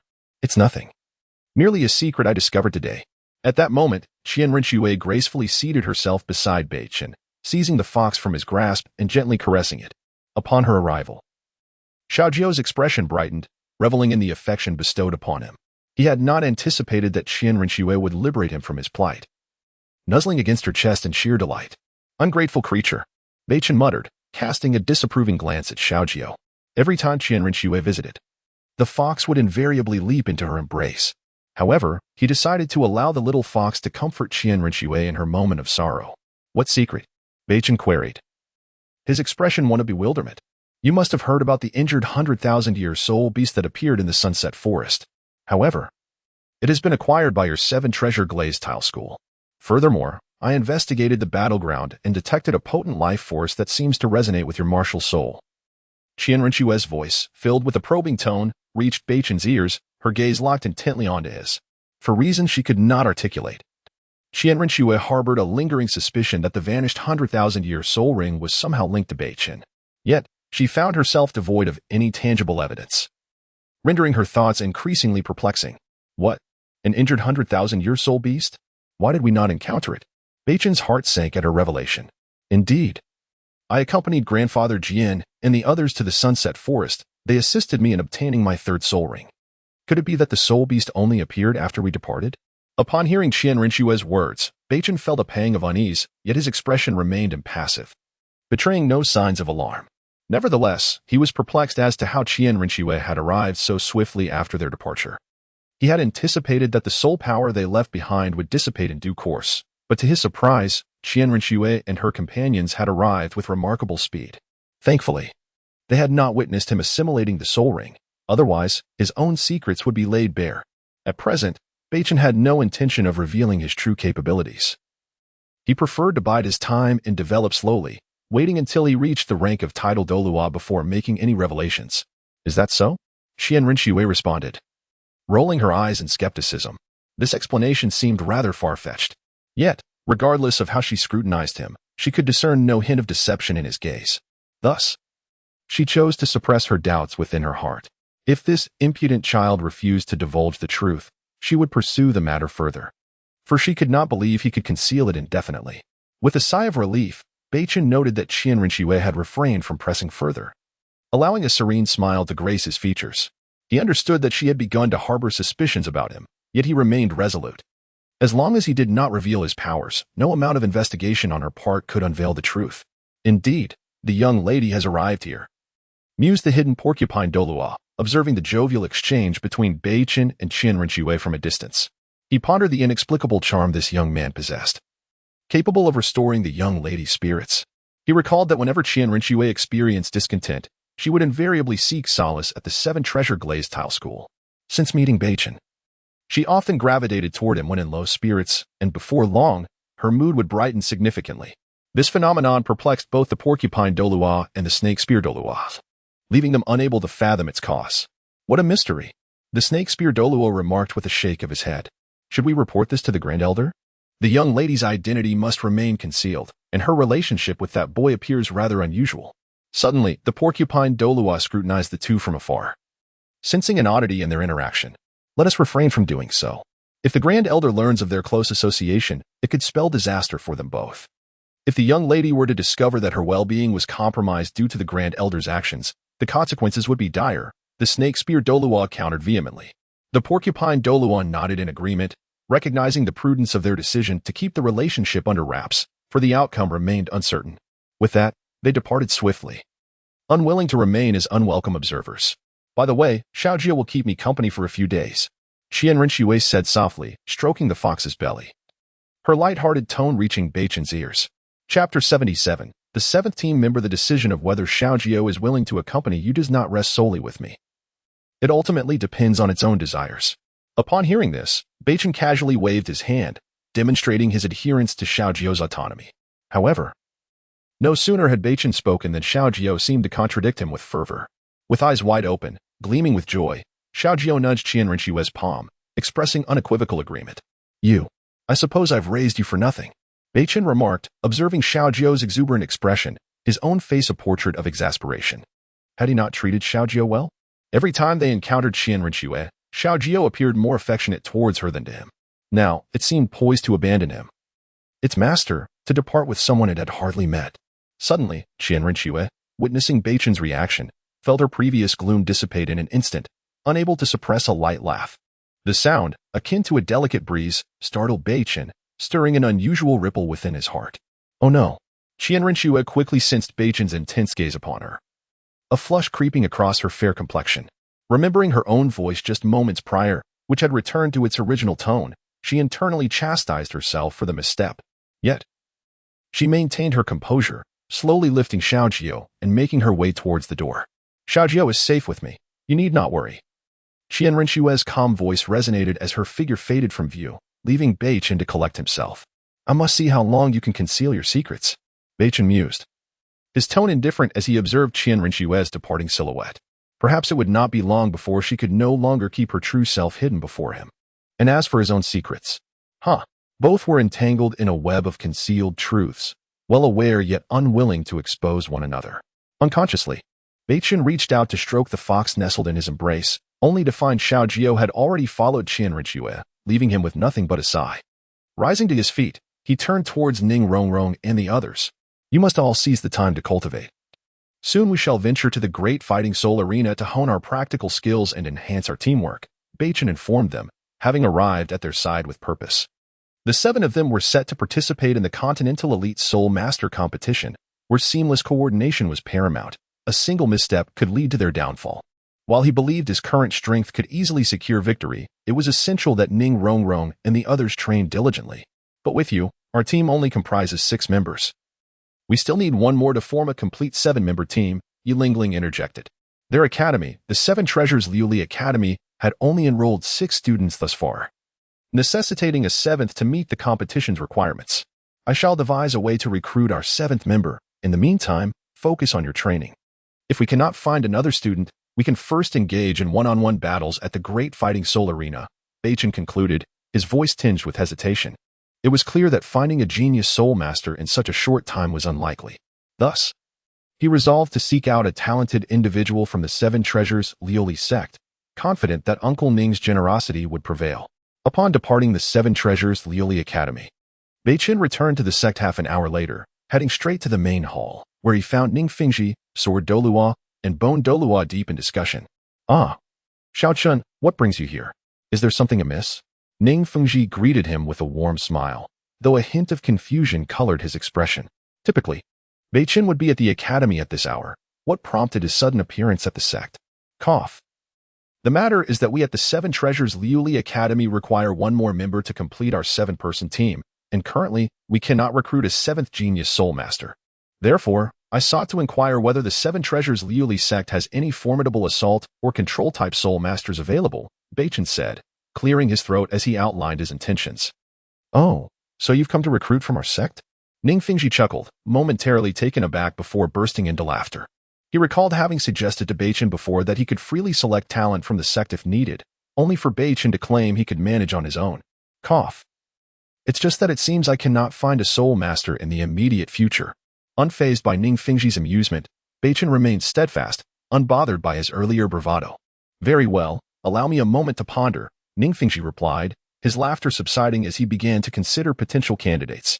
Isn't there a prodigy with innate soul power of level 8 named Yunhao in the sect? Sword Douluo suddenly recalled, naming the individual.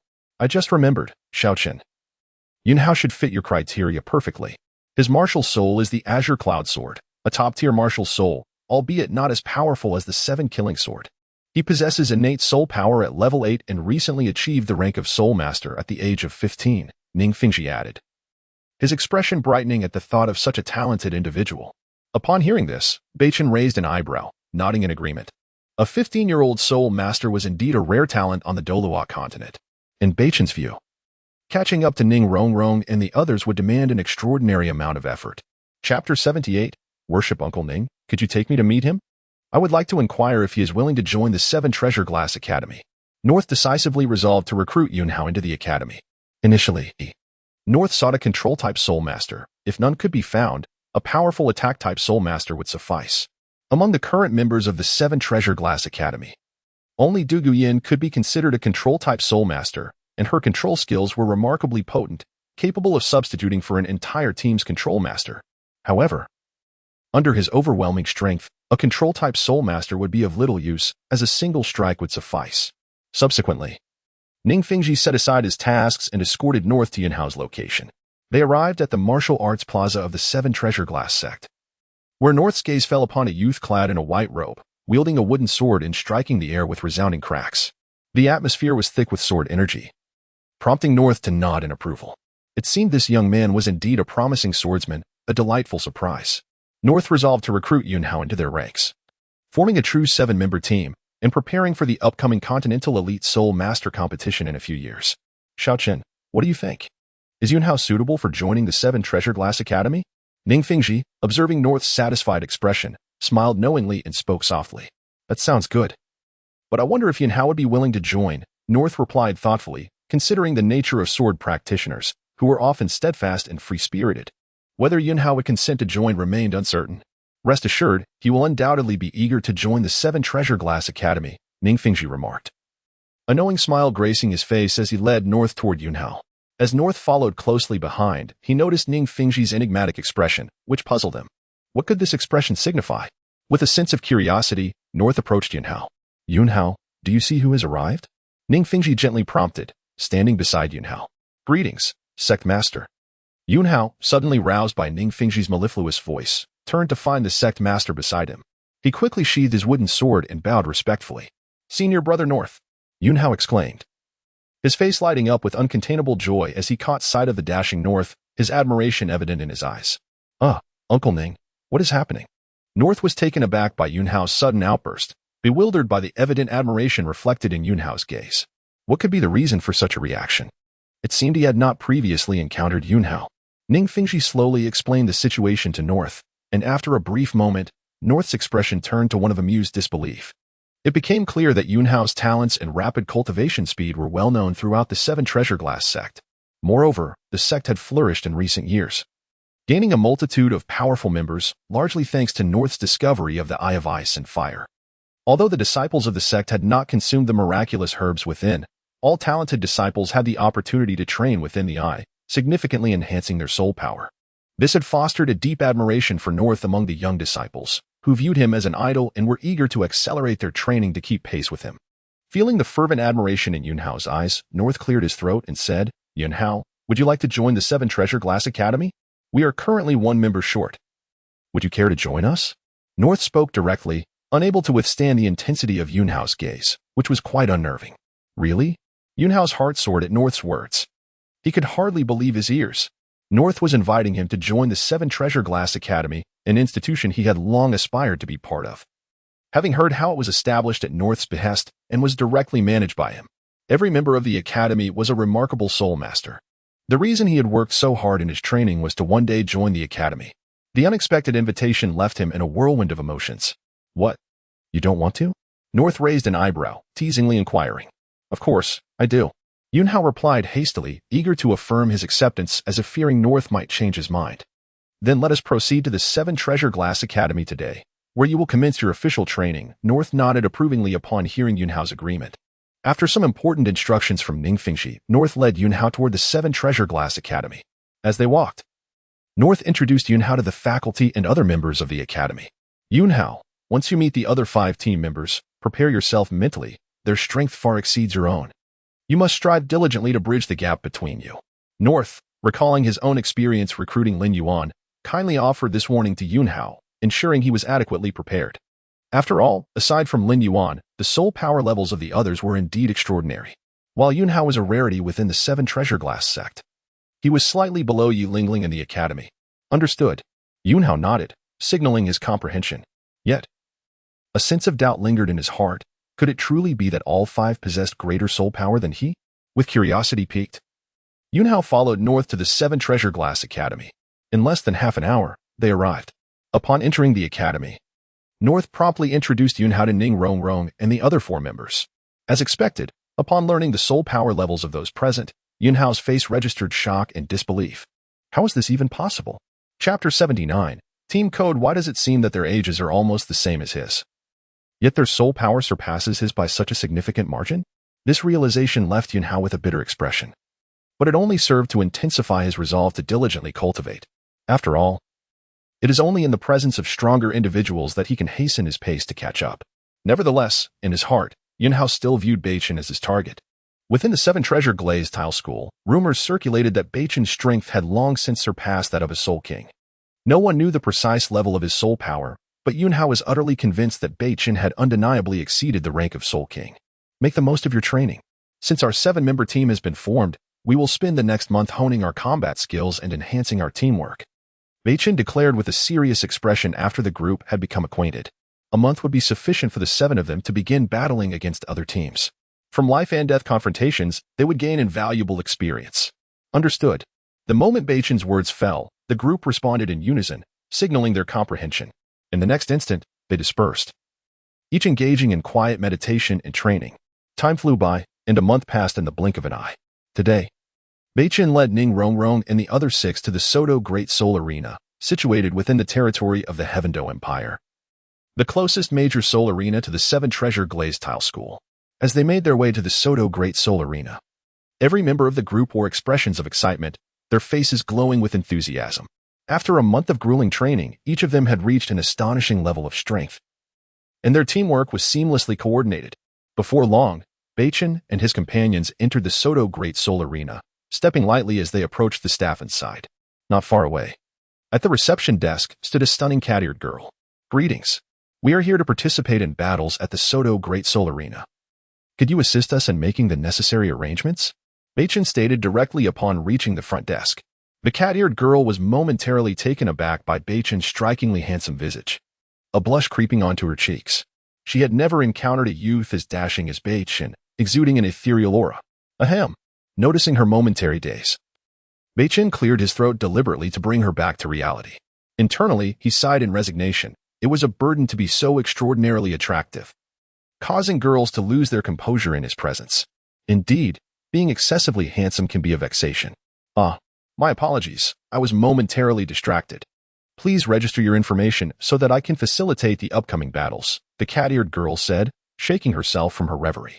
After a brief moment, she retrieved a piece of paper from her drawer, instructing Beichen to fill in the details of all team members. Very well, Beichen replied with a nod, picking up the pen to record each individual's information, such as soul power and age. Once he completed the registration, he handed the paper back to the cat-eared girl. At that moment, she, while attending to her tasks, casually inquired, "By the way, do you plan to participate in 2-person battles or 7-person battles?" "Let us start by arranging 2-person battles," Beichen responded after a moment of contemplation. It would be prudent for them to pair up and familiarize themselves with the combat style of Soul Masters. This would be genuine combat, distinct from the more relaxed training battles they were accustomed to. All right, then please create a code name for each pair, as I will need to record it. The cat-eared girl continued, focusing on the registration process. I will not take part in this match. You 6 will form pairs for the 2-person battles. Once you have selected your teammates, please inform me of your team code names, Beichen instructed Ning Rongrong and the others. We are both support-type Soul Masters, so we should assist the powerful attack-type Soul Masters in our team. How about we pair with either Lin Yuan or Yunhao? Ning Rongrong suggested. Yinjia's martial spirit is the phosphorescent snake, making her an attack-type Soul Master, so she should team up with the agility-type Soul Master Zhu Shiqing, she continued, seeking the consensus of the group. Sounds good. I'll team up with Shiqing. You all can choose your partners. Yinjia nodded in agreement, recognizing the soundness of Ning Rongrong's arrangement. After all, they were a cohesive team, and it mattered little who paired with whom. Given their collective strength, defeat was unlikely. I will team with Lin Yuan, Yi Lingling decided after a moment, selecting from Lin Yuan and Yunhao. Ning Rongrong and Yunhao were from the same sect, which would likely foster a greater synergy in their collaboration. Then I will pair with Yunhao, she concluded, forming her team. Once everyone had made their selections, Ning Rongrong nodded slightly, solidifying her team with Yunhao. Now that your teams are formed, please think of a code name for each, Beichen prompted. Observing as the pairs were finalized. 9 Blue Team, Demon Heart Team, Catsnake Team. After a brief period of contemplation, Ning Rongrong and the others announced their chosen code names for the pairs. The team codes were established as follows: Ning Rongrong and Yunhao, Yilingling and Lin Yuan, and Dugu Yin and Zhu Qing. Our collective team name shall be Glaze Team, Beichen announced after a moment, recognizing that they represented the 7 Treasure Glaze Tile School, thus making the name highly distinctive. Soon after, each member received a badge. Your information has been successfully registered. Now, you simply await the battle notification, the cat-eared girl concluded, handing over the 7 badges. Let us proceed. After completing the registration, Beichen and the others left the hall, heading to their designated private room in preparation for the forthcoming battles. Once Beichen and his companions departed, the cat-eared girl began organizing the registration records on her desk. Upon carefully reviewing the details filled in, her eyes widened in disbelief. What is this? How did I miss the soul power levels of these individuals? This is astonishing. Chapter 80. The Twin Tiger Team at such a tender age. To attain this level of soul power is nothing short of remarkable. It is evident that these 7 individuals are disciples of top-tier forces venturing out for training. Contemplating this, the cat-eared girl found herself in a moment of hesitation, before promptly making her way deeper into the hall with the registration form in hand. The significance of this matter was clearly beyond her capacity to resolve. As for the details filled out on the registration form, aside from Beichen, the ages and soul power levels of everyone else were indeed accurate. Beichen had also reported his soul power level as level 40. Should he disclose his true level, it would undoubtedly cause quite a stir. The cat-eared girl hurriedly approached the depths of the hall and opened the grand door. Inside, a middle-aged man clad in a black robe displayed a serious demeanor upon his robust face. This man was Lu Tian, the true overseer of the Soto City Great Soul Arena. Director, we have a situation. Just now, 7 individuals registered to compete in the 2-person team battles. However, their soul power levels are extraordinarily formidable, leaving me uncertain how to proceed. The cat-eared girl quickly relayed the details of the registration form to Lu Tian. Upon receiving the form and reviewing the ages and soul power levels of Beichen and the others, an expression of disbelief spread across Lu Tian's face. Their current soul power levels are indeed astonishing. To achieve such levels at their age is a rarity of the continent, marking them as extraordinary talents. Since he began managing the Soto Great Soul Arena, he had never encountered such gifted soul masters. You must keep a close watch on the strength of the Lioli team. Additionally, arrange for some powerful teams to battle against them, so we may ascertain their true capabilities, if they genuinely possess the strength they claim. Perhaps our troubles at the Great Soul Arena will be easily resolved. At this moment, Lu Tian fell into a brief contemplation. After a considerable pause, he instructed the cat-eared girl. Over the years, the Soto Great Soul Arena has indeed faced challenges. If the 7 members of the Lioli team are truly formidable, they might present a solution. Director, are you suggesting? After a moment, the cat-eared girl appeared to have an epiphany, her eyes shining with excitement as she swiftly departed to observe the battles among Beichen and the others, instructing to arrange for powerful soul masters to face them. In the central area of the Great Soul Arena, an announcer, brimming with enthusiasm, addressed the audience. The previous battle has concluded. And now let us welcome the next teams, the Demon Heart Team versus the Twin Tiger Team. As the announcer enthusiastically proclaimed the upcoming battle, the audience fell into a momentary hush, awash with confusion and shock. Can it be? We are actually witnessing a battle involving the Twin Tiger Team today. This is astounding. I must wager my entire fortune on them. It has been nearly a month since I last witnessed the Twin Tiger Team in action. But who exactly is this Demon Heart Team? I have never heard of them. They might be overestimating their capabilities. Isn't it natural? The inexperienced often do not fear the tiger. Everyone aspires to achieve fame through battle, yet how many opportunities are there in this world? The crowd erupted into a cacophony of chaos, each face reflecting a mix of emotions, astonishment, mockery, disdain, and more. Clearly, the audience held high hopes for the Twin Tiger Team, while no one anticipated any success for the Demon Heart Team. As the lights of the arena abruptly dimmed, moments later, both teams slowly advanced towards the center of the stage.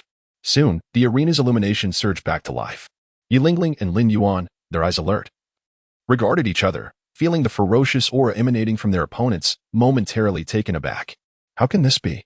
As a soul master of the soul sect, Lingling could distinctly sense the immense strength of these two individuals. Logically, they shouldn't encounter such formidable opponents in their first match. Could there be some underlying issue? Yet, before Lingling could ponder further, the match had commenced, leaving no time for interruption.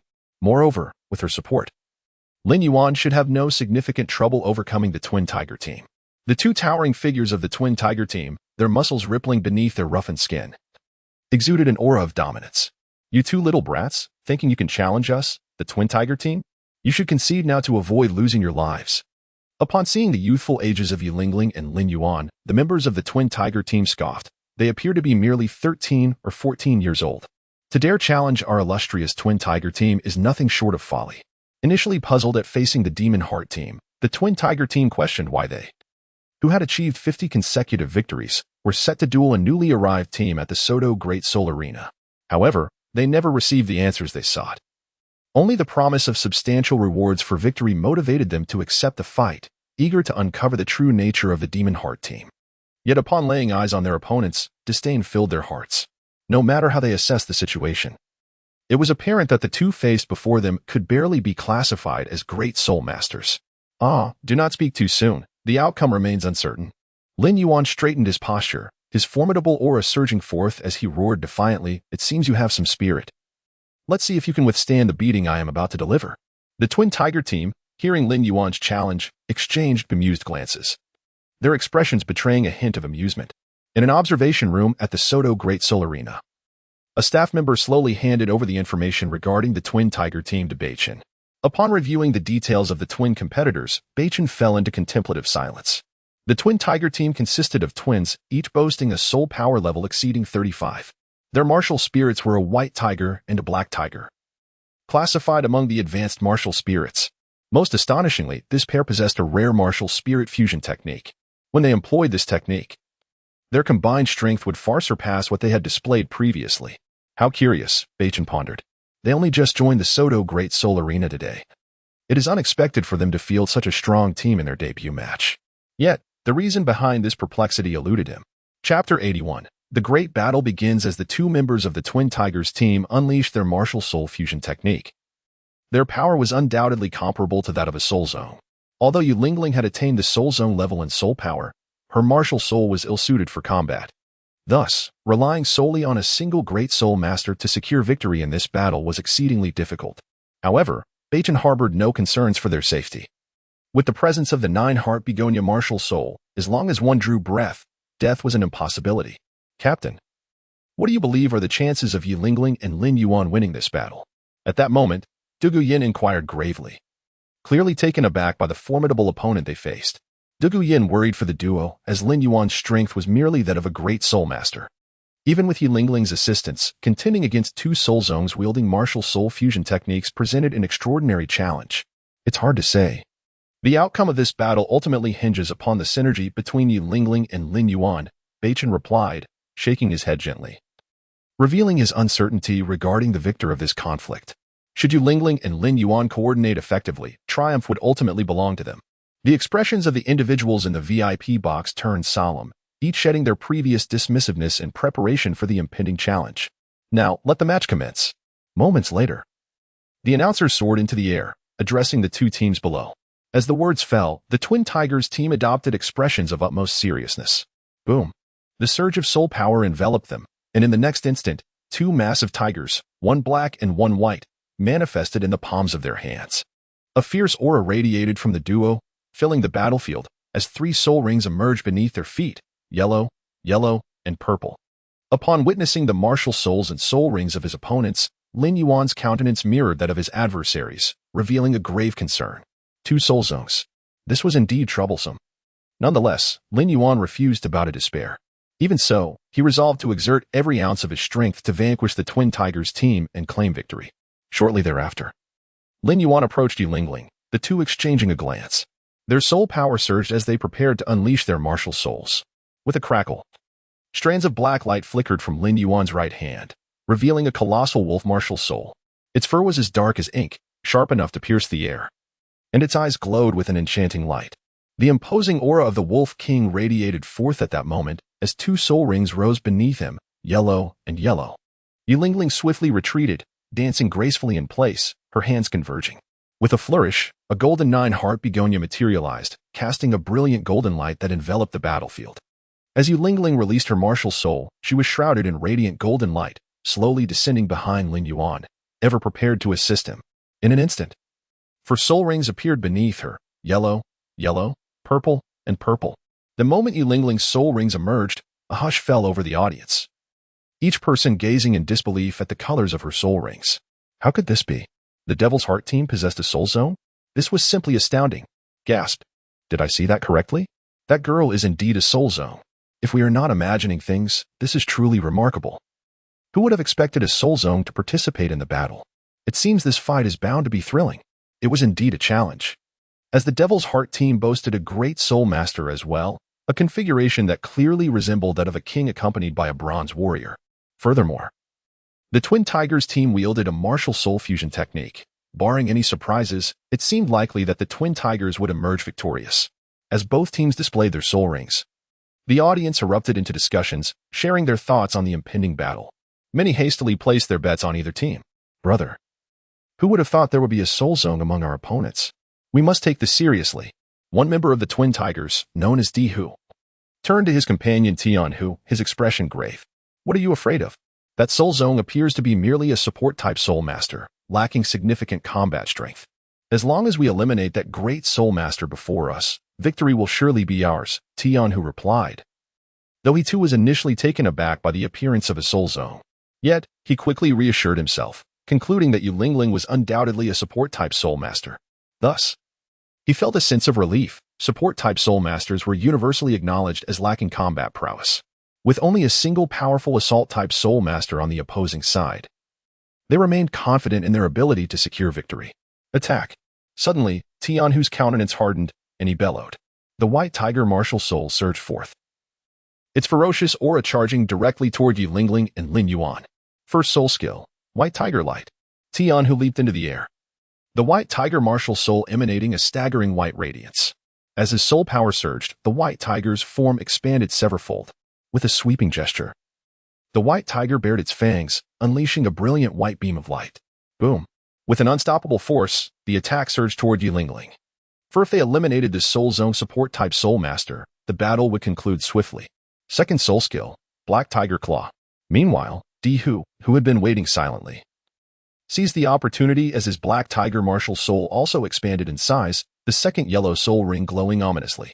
The white tiger's beam raced toward Yulingling at an incredible speed. The black tiger claw slashed through the air, sending forth 2 shadowy claws that seemed capable of rending the very fabric of reality. Humph! Witnessing the simultaneous assault, Lin Yuan clenched his fist tightly. The aura of the heavenly moon demon wolf martial soul erupting with the majesty befitting a wolf king. The intense wave of soul power radiated around him, momentarily pausing the impending attacks. First soul ring ability, attribute amplification. At that moment, Yulingling's eyes sharpened, the golden light of the 9-heart begonia martial soul blazing forth. With a flourish, her first soul ring flickered to life, and a petal drifted down from the 9-heart begonia. The golden petal, suffused with light, swiftly entered Lin Yuan's being. The moment the golden petal settled within him, an unprecedented battle fervor ignited within Lin Yuan's eyes. Chapter 82. Astonishing, all the aura surrounding Lin Yuan had grown significantly stronger than before. His expression was filled with delight. Each instance of feeling Yulingling's auxiliary abilities left him somewhat awestruck. The additional attributes of Yulingling's soul skill were indeed extraordinary. With the enhanced power coursing through him, Lin Yuan now felt a 60% certainty of defeating the Twin Tigers team. However, the outcome after the opponent unleashed their martial soul fusion technique remained unpredictable. Regardless, he was determined to exert every ounce of strength to secure victory. Failure would mean disappointing his captain's expectations. The Twin Tigers team, wielding formidable attacks, charged ferociously towards Yulingling. Their primary objective was to eliminate her, as doing so would significantly assure their victory. A soul master of the auxiliary type at the soul master level could drastically alter the battlefield's dynamics, making it imperative to neutralize her as a priority. Humph! Do you two think I'm invisible? Lin Yuan, enveloped in a surging soul power, observed the Twin Tigers' assault on Yulingling and let out a cold snort. Boom! With a powerful push from his right foot against the ground, an overwhelming force radiated from Lin Yuan, dispersing even the twin attacks momentarily. His first soul skill, the Magic Wolf's Fist, activated. Lin Yuan's soul power rapidly condensed into his fists, the first yellow soul ring shimmering brightly. In a blink, he vanished from his original position, delivering a fierce punch towards the Twin Tigers team. With a thunderous sound, the moment their attacks collided, a wave of residual energy erupted, accompanied by a cacophony of roars. What? As the dust settled, astonishment gripped the faces of the Twin Tigers team. How was this possible? Although they had exerted only 50% of their power, it was inconceivable that a single great soul master could withstand it. Were they imagining things? Yet, they had witnessed Lin Yuan repel their combined soul skills using merely his first soul technique. It must be her doing. Suddenly, the members of the Twin Tigers team spotted the radiant golden light emanating from Yi Lingling's 9-heart sea-star martial soul. It dawned on them that this entire turn of events stemmed from the auxiliary soul master. The perplexity in their eyes deepened. The sheer power granted to a great soul master by a single auxiliary skill was remarkable. To effortlessly block their soul techniques indicated that this auxiliary soul master was formidable. With this realization, the condescension in the Twin Tigers team's gazes vanished, replaced by an unwavering resolve to eliminate Yi Lingling. They exchanged glances, their forms shifting like phantoms as they rapidly maneuvered through the surroundings. Lin Yuan, be careful. Yi Lingling, sensing the swift movements of the Twin Tigers team, kindly cautioned him. I know. Lin Yuan acknowledged her warning, his expression sharpening as he focused on the approaching foes. The Twin Tigers team darted around with increasing speed. Observing this, Lin Yuan deftly retreated to stand beside Yi Lingling, ready to protect her. It was evident that the Twin Tigers primarily aimed their attacks at Yi Lingling. Thus, he had to prepare thoroughly. Suddenly, the Sky Tiger appeared at Yi Lingling's side, the White Tiger behind him bursting forth with incredible light, launching a kick towards her. Meanwhile, the Earth Tiger swiftly approached Lin Yuan, aiming a powerful kick at his chest. Without Lin Yuan's interference, the Sky Tiger had a substantial chance to strike Yi Lingling. Not good. At that moment, Lin Yuan sensed something amiss, halting the advance meant to counter the Sky Tiger. He quickly turned, arms raised defensively as a dense mass of soul power gathered before him. Bang! In the next instant, an undeniable force collided with Lin Yuan's arms, pushing him backward. Utilizing the strength in his arms, he retreated swiftly, pivoting his body. With tremendous force drawn from his Wolf King might, he struck towards the Sky Tiger.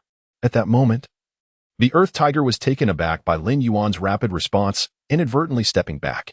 After evading the Earth Tiger's attack, Lin Yuan instantly positioned himself beside Yi Lingling. Just as the Sky Tiger's kick was about to land, he pulled Yi Lingling close, his first soul ring glowing radiantly. First soul skill, Magic Wolf's Fist. Immediately, a fist imbued with dark soul power hammered toward the Sky Tiger's chest. Just then, Lin Yuan reappeared behind the Sky Tiger, delivering another devastating punch. The astonishing force made the Sky Tiger wary. Such speed. The Sky Tiger had initially believed he could land a hit, but a figure suddenly emerged to block his attack. Then rapidly countered. The Sky Tiger, realizing the threat, frantically retreated, unleashing a fierce aura to brace against Lin Yuan's onslaught. He had not anticipated that Lin Yuan could move faster than both soul venerates, which seemed utterly illogical. Unbeknownst to them, Lin Yuan's martial soul was a top-tier wolf soul, the king among wolf-type souls, granting him unmatched velocity and formidable strength. The two mere tiger-type martial souls stood no chance of matching the speed of the celestial moon magic wolf. Boom! An explosive force swept across the battlefield, causing tremors in the ground. Once the residual energy of the battle dissipated, Lin Yuan remained vigilant, gazing warily at the Twin Tigers team not far ahead. Meanwhile, the spectators erupted in disbelief, each face reflecting shock and awe. They gazed at the battlefield, struggling to comprehend the scene before them. I must be seeing things. A great soul master battling against two soul venerates without falling behind. How could this be? I never imagined a great soul master could achieve such a feat. Surely, it must be related to that auxiliary soul master. Indeed. But what could that young lady's martial soul be? She possesses the ability to turn the tide of battle.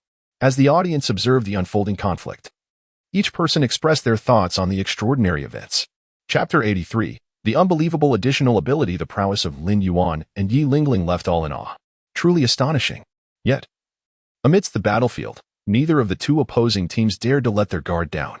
Brother, what should we do now? At that moment, the serious-faced Di Hu addressed Tian Hu. After all, that powerful soul master was exceedingly troublesome. With his presence, they could hardly approach the assisting soul master. At this rate, they had no idea how much time would be wasted. The two members of Tian Hu's team felt an ominous foreboding that the battle would take a turn for the worse. Thus, Their immediate priority was to conclude the fight swiftly to avoid prolonged uncertainty. Let us unleash our full strength. I refuse to believe that this kid can withstand our combined might, Tian Hu declared through gritted teeth to Dihu. They were not inclined to hold back and prepared to unleash their most formidable attacks. They could not fathom how two Soul Emperors could be thwarted by a single great Soul Master. If word got out, what would become of the reputation of the Twin Tigers team? All right, Dihu replied, his demeanor equally grave. The two of them moved to the side, their soul power surging around them. Their third soul rings gleamed brightly, casting a resplendent purple light that enveloped the battlefield. Third soul skill, Tian Hu strike. Suddenly, the white tiger behind Tian Hu expanded several times in size, exuding an overwhelming aura. As Tian Hu charged forward, the white tiger unleashed a thunderous strike. At that moment, Tian Hu lunged ahead, the claws of the white tiger radiating dazzling white light, swiping ferociously at Lin Yuan. Third soul skill, Tiger Wolf's Fang. Meanwhile, Dihu also summoned his soul power, his third soul ring shimmering with brilliance. An unusual light coursed through the black tiger, which opened its massive jaws, revealing pristine white fangs that glimmered with a chilling radiance, as if capable of tearing apart anything. As Dihu sprinted, the black tiger lunged. Its fangs aimed directly at Lin Yuan's neck. Not good. Lin Yuan realized that the Twin Tigers team had immediately unleashed their third soul skills. He did not believe he could withstand the third soul skills of two Soul Emperors. Yet, he had no choice but to hold his ground. Otherwise, the situation would deteriorate dramatically. With clenched fists, Lin Yuan summoned the Tian Yu demon wolf martial spirit before him, its form emanating a piercing black light. His second soul ring flickered as he prepared to counter the impending dual attacks. Lin Yuan, step back. I shall handle this strike.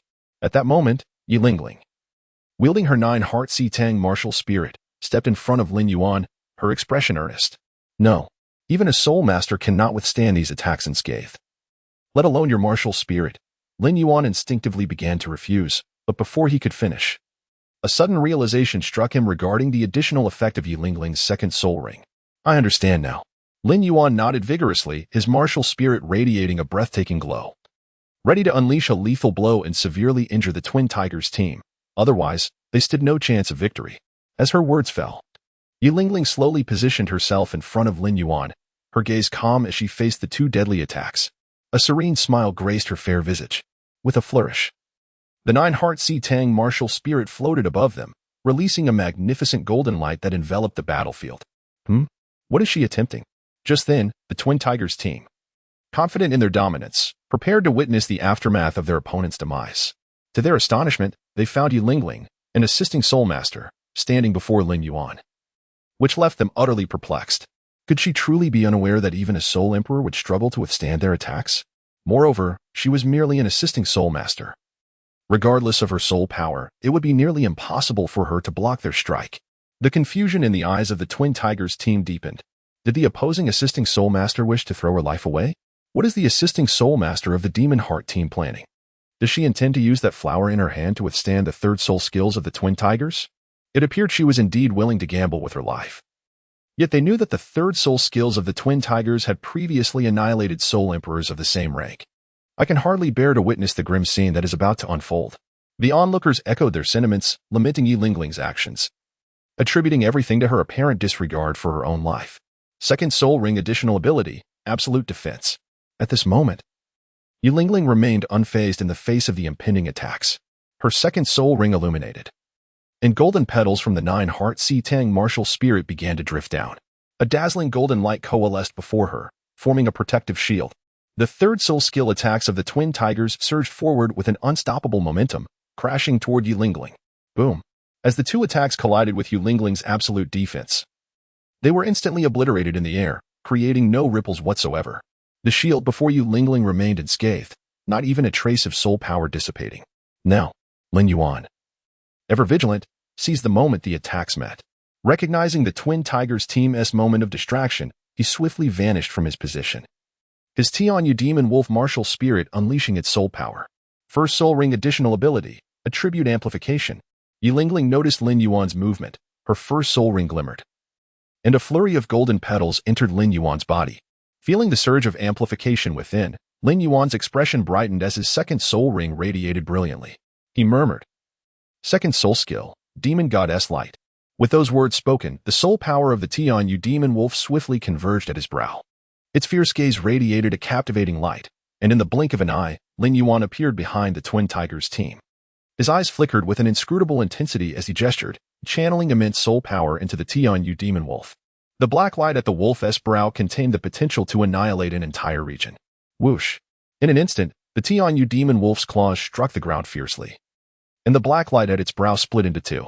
Chapter 84. The ingenious application of absolute defense with an attack powerful enough to penetrate all. It surged violently towards the rear of the two members of the Tianhu team. Not good. Get out of the way.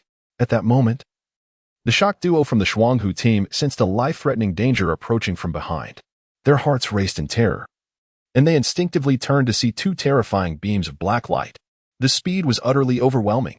The Shuanghu team had no time to react, forcing them to raise their martial souls in a desperate defense against this lethal strike. Unfortunately, they had gravely underestimated the might of Lin Yuan's second soul skill. The two beams of black light pierced through their martial souls, and the surging attack continued to slam into their bodies. Bang! Bang! Bang! The faces of the Tianhu team were filled with horror as their internal energy surged, and they spewed blood incessantly. They staggered backward, ultimately collapsing to the ground with a series of thuds. Blood rained down from the sky, splattering onto the earth nearby. This scene left the onlookers utterly astonished. No one had anticipated such a dramatic turn of events. However, they were further puzzled by the nature of the skill that Yu Lingling had just unleashed. To be able to withstand the full force of two soul masters with a single strike was indeed perplexing. Yet, the unfolding events compelled them to accept its veracity. Cough. Damn it. The two members of the Shuanghu team struggled to prop themselves up, their faces contorted in agony. They had not expected the opposing support-type soul master to possess such an enigmatic soul skill, which left them profoundly shocked. When their third soul skill collided with the protective shield of that support-type soul master, it was as if they had struck an impenetrable wall, leaving them utterly powerless. Confusion filled their minds. What sort of extraordinary soul skill could it be? Even a defensive soul skill at the Soul King level should not be able to so effortlessly withstand their third soul skill. Yet, the battlefield demanded they set aside their thoughts. Their injuries were severe, and their situation was far from optimistic. Lin Yuan's earlier attack had dealt them a heavy blow, displacing their internal organs and reducing their strength to a mere fraction of its potential. Their expressions turned wary. Moments later, they gritted their teeth, deciding to unleash their true trump card, the martial soul fusion skill. Though in their injured state, they could not maintain the fusion for long. The two knew that executing the martial soul fusion skill would allow them to strike a devastating blow against the Moxin team. Victory would still belong to the Shuanghu team. But, in the next moment, the two members of the Shuanghu team slowly stood, exchanging a glance. They poured the little remaining soul power they possessed into their martial souls. As their bodies connected, an intangible force began to manifest around them. Not good, Lin Yuan. They are about to execute their martial soul fusion skill. We must interrupt them. Yu Lingling, ever vigilant, had not lowered her guard. Upon witnessing their movements and the overwhelming aura they exuded, she quickly realized the gravity of the situation. The two were indeed attempting to perform their martial soul fusion skill. And she urgently warned Lin Yuan. They absolutely could not allow their opponents to complete the fusion, even in their injured state. The martial soul fusion skill would be beyond their capacity to resist. Thus, for the sake of victory, it was imperative to prevent the execution of their martial soul fusion skill. Hearing Yu Lingling's warning, Lin Yuan dashed forward with incredible speed. An astonishing soul power emanating from his hands. Waves of soul skill attacks surged towards the Shuanghu team. At that moment, a protective shield appeared before the two, blocking Lin Yuan's assault. This is not good. At this rate, the Shuanghu team's martial soul fusion skill will surely succeed. Yu Lingling observed that Lin Yuan's attacks were failing to breach the Shuanghu team's defenses, and her heart sank with worry. Suddenly, a flash of insight struck her mind, reminding her of the added ability of her second soul skill, absolute defense.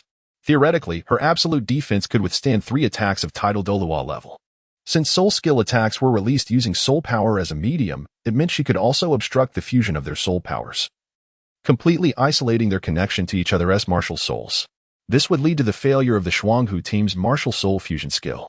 With this thought, Yu Lingling felt a surge of hope. She needed to disrupt their martial soul fusion skill, and whether it would succeed now depended on fortune.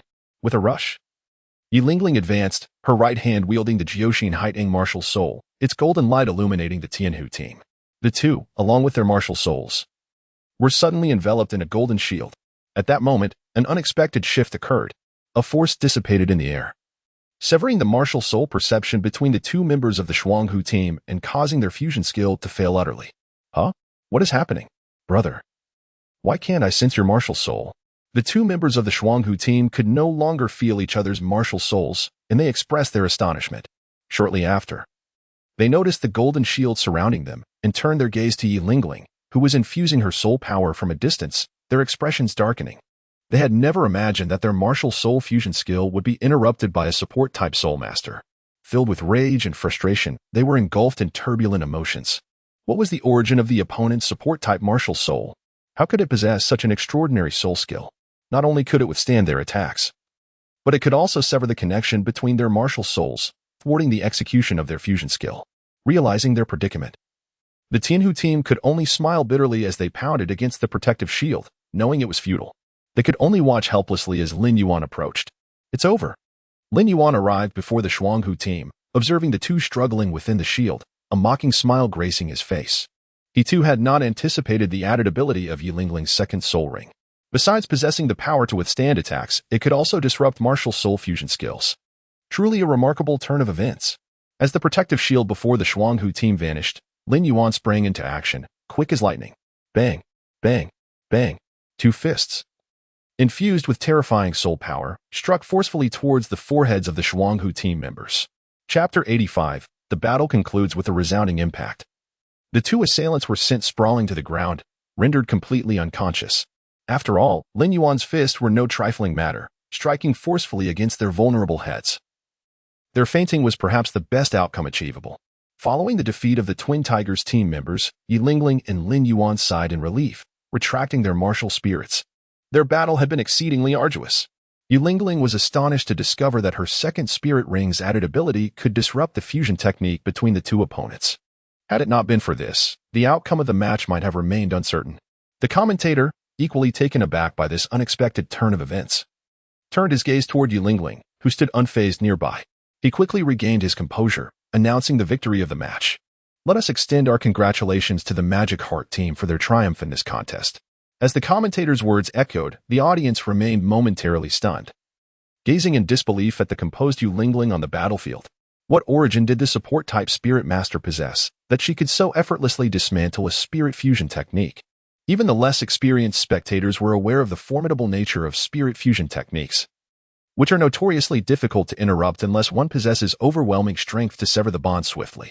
Applause erupted from the audience. A thunderous ovation for the spectacular clash they had just witnessed. In a viewing chamber, several individuals, initially apprehensive about Yi Lingling and Lin Yuan's predicament due to the Twin Tigers' spirit fusion technique, were now utterly astonished by Yi Lingling's remarkable maneuver. Absolute defense can be wielded in such a manner. They mused, their expressions shifting to one of intrigue. Captain, how could Yi Lingling's absolute defense disrupt the fusion technique between the two? Just then, Yun Hao, seemingly perplexed by the underlying principles, turned to North Star for clarification. Upon hearing Yun Hao's question, North Star fell into contemplation, equally astonished by the unexpected efficacy of Yi Lingling's second spirit ring ability, absolute defense. He had presumed it merely served to withstand attacks from tidal Douluo-level adversaries, never anticipating it could also interrupt the fusion of two spirits. This revelation was indeed surprising. It seemed that the additional capabilities of Yi Lingling's second spirit ring, absolute defense, harbored further potential yet to be uncovered. North Star felt an exhilarating anticipation for the extraordinary effects her subsequent 7 spirit rings might possess. If absolute defense could withstand 3 tidal Douluo-level attacks, it stood to reason that it could also sever the connection between the two spirits, thereby disrupting the spirit fusion technique altogether. As North Star contemplated this theory, he shared it aloud, attributing the phenomenon to this rationale. Could it be that Lingling can thwart the attempts of those wielding spirit fusion techniques in the future? In a sense, she could be seen as their nemesis. At that moment, Dugu Yin covered her mouth, stifling a laugh. It appeared that Yi Lingling would become the nightmare of all spirit masters capable of fusion techniques, as no one wished for their fusion to be abruptly interrupted at the crucial moment. The image was indeed somewhat comical. Indeed, North Star nodded in agreement, eager to witness such a spectacle himself. As discussions unfolded, the door creaked open, revealing Lin Yuan and Yi Lingling, both beaming with smiles. Lingling, how did you conceive of using absolute defense to disrupt their fusion technique? Dugu Yin eagerly approached Yi Lingling, her tone brimming with delight. Well, the situation was dire, And I was certain it would work, Yilingling explained, her face lighting up with joy. I simply decided to give absolute defense a try. And to my surprise, it indeed interrupted their fusion technique. What have you two learned from this battle? North Star inquired, his gaze filled with admiration for both Yilingling and Lin Yuan.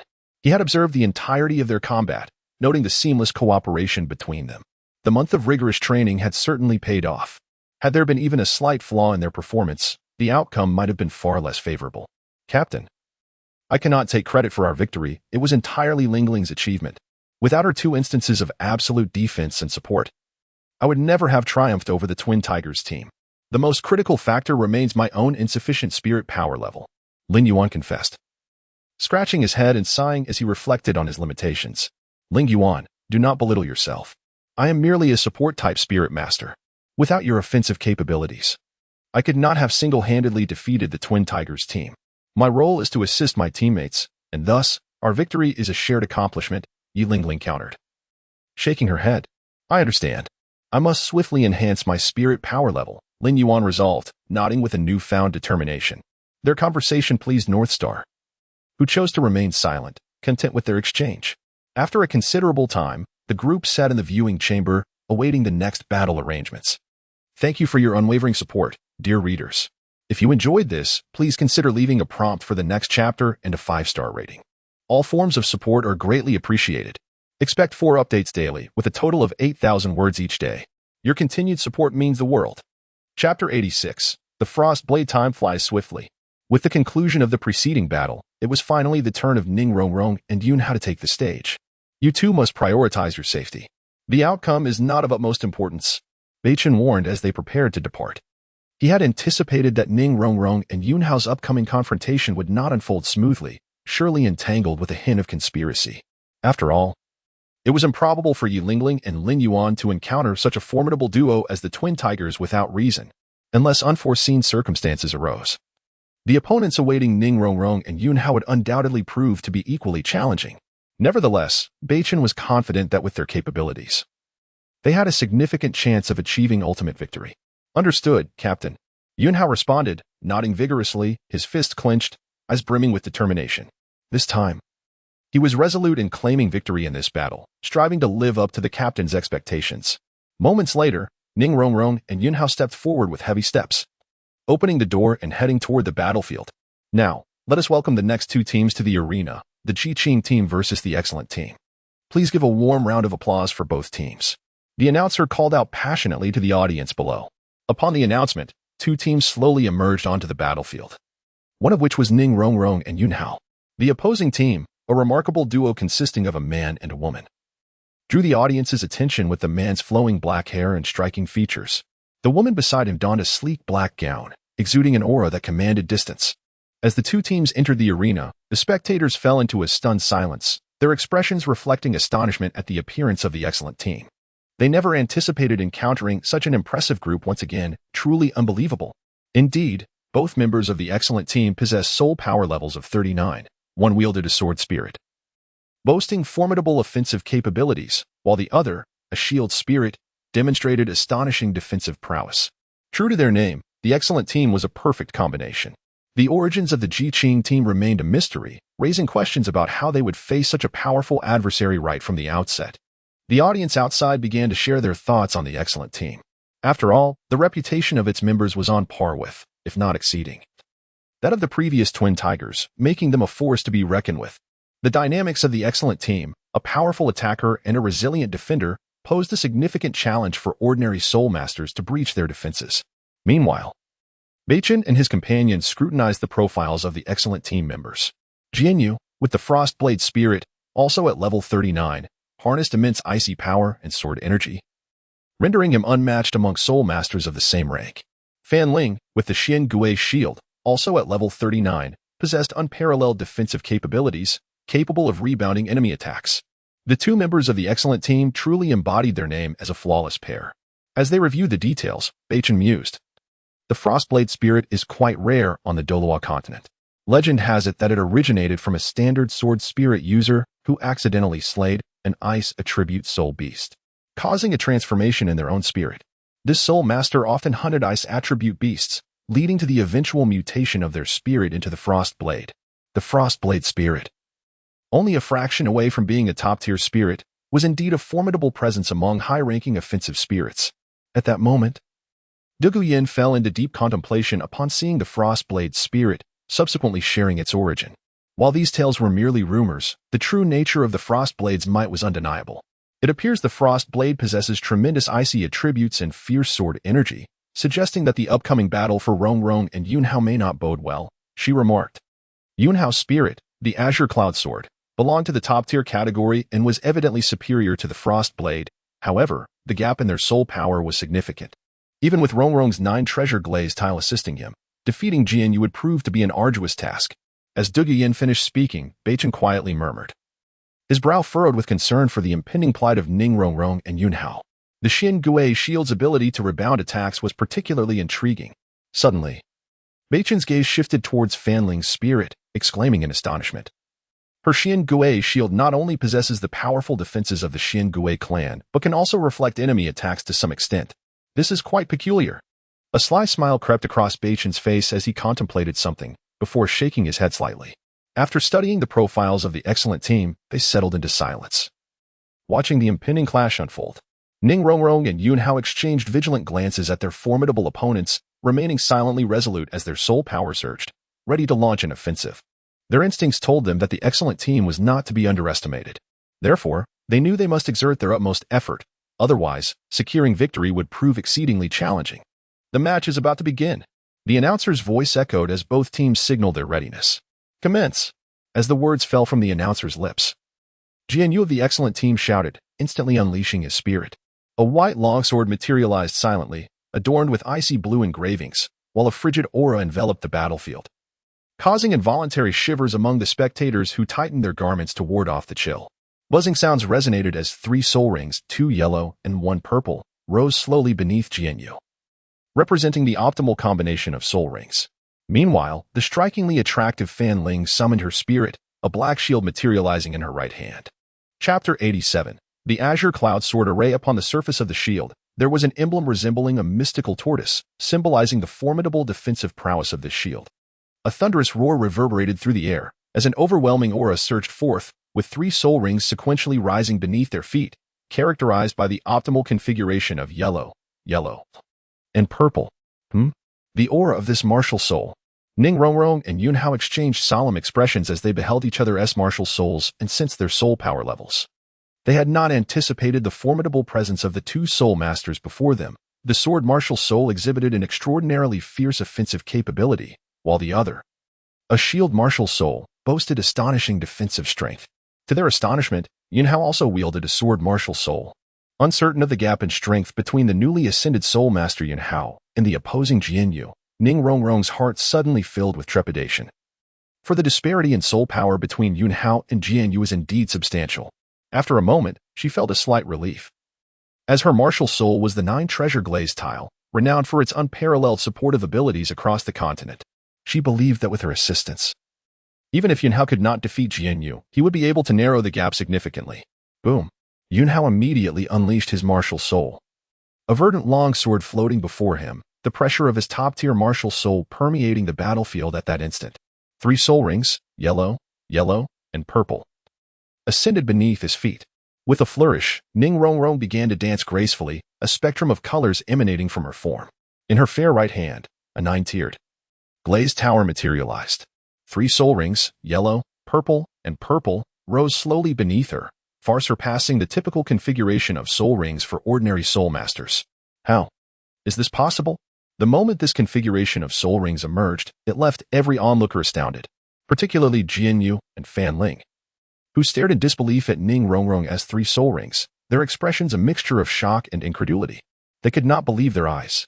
The girl opposite them possessed a 2nd soul ring that had absorbed a 1,000-year level soul ring. Instantly, their wariness intensified.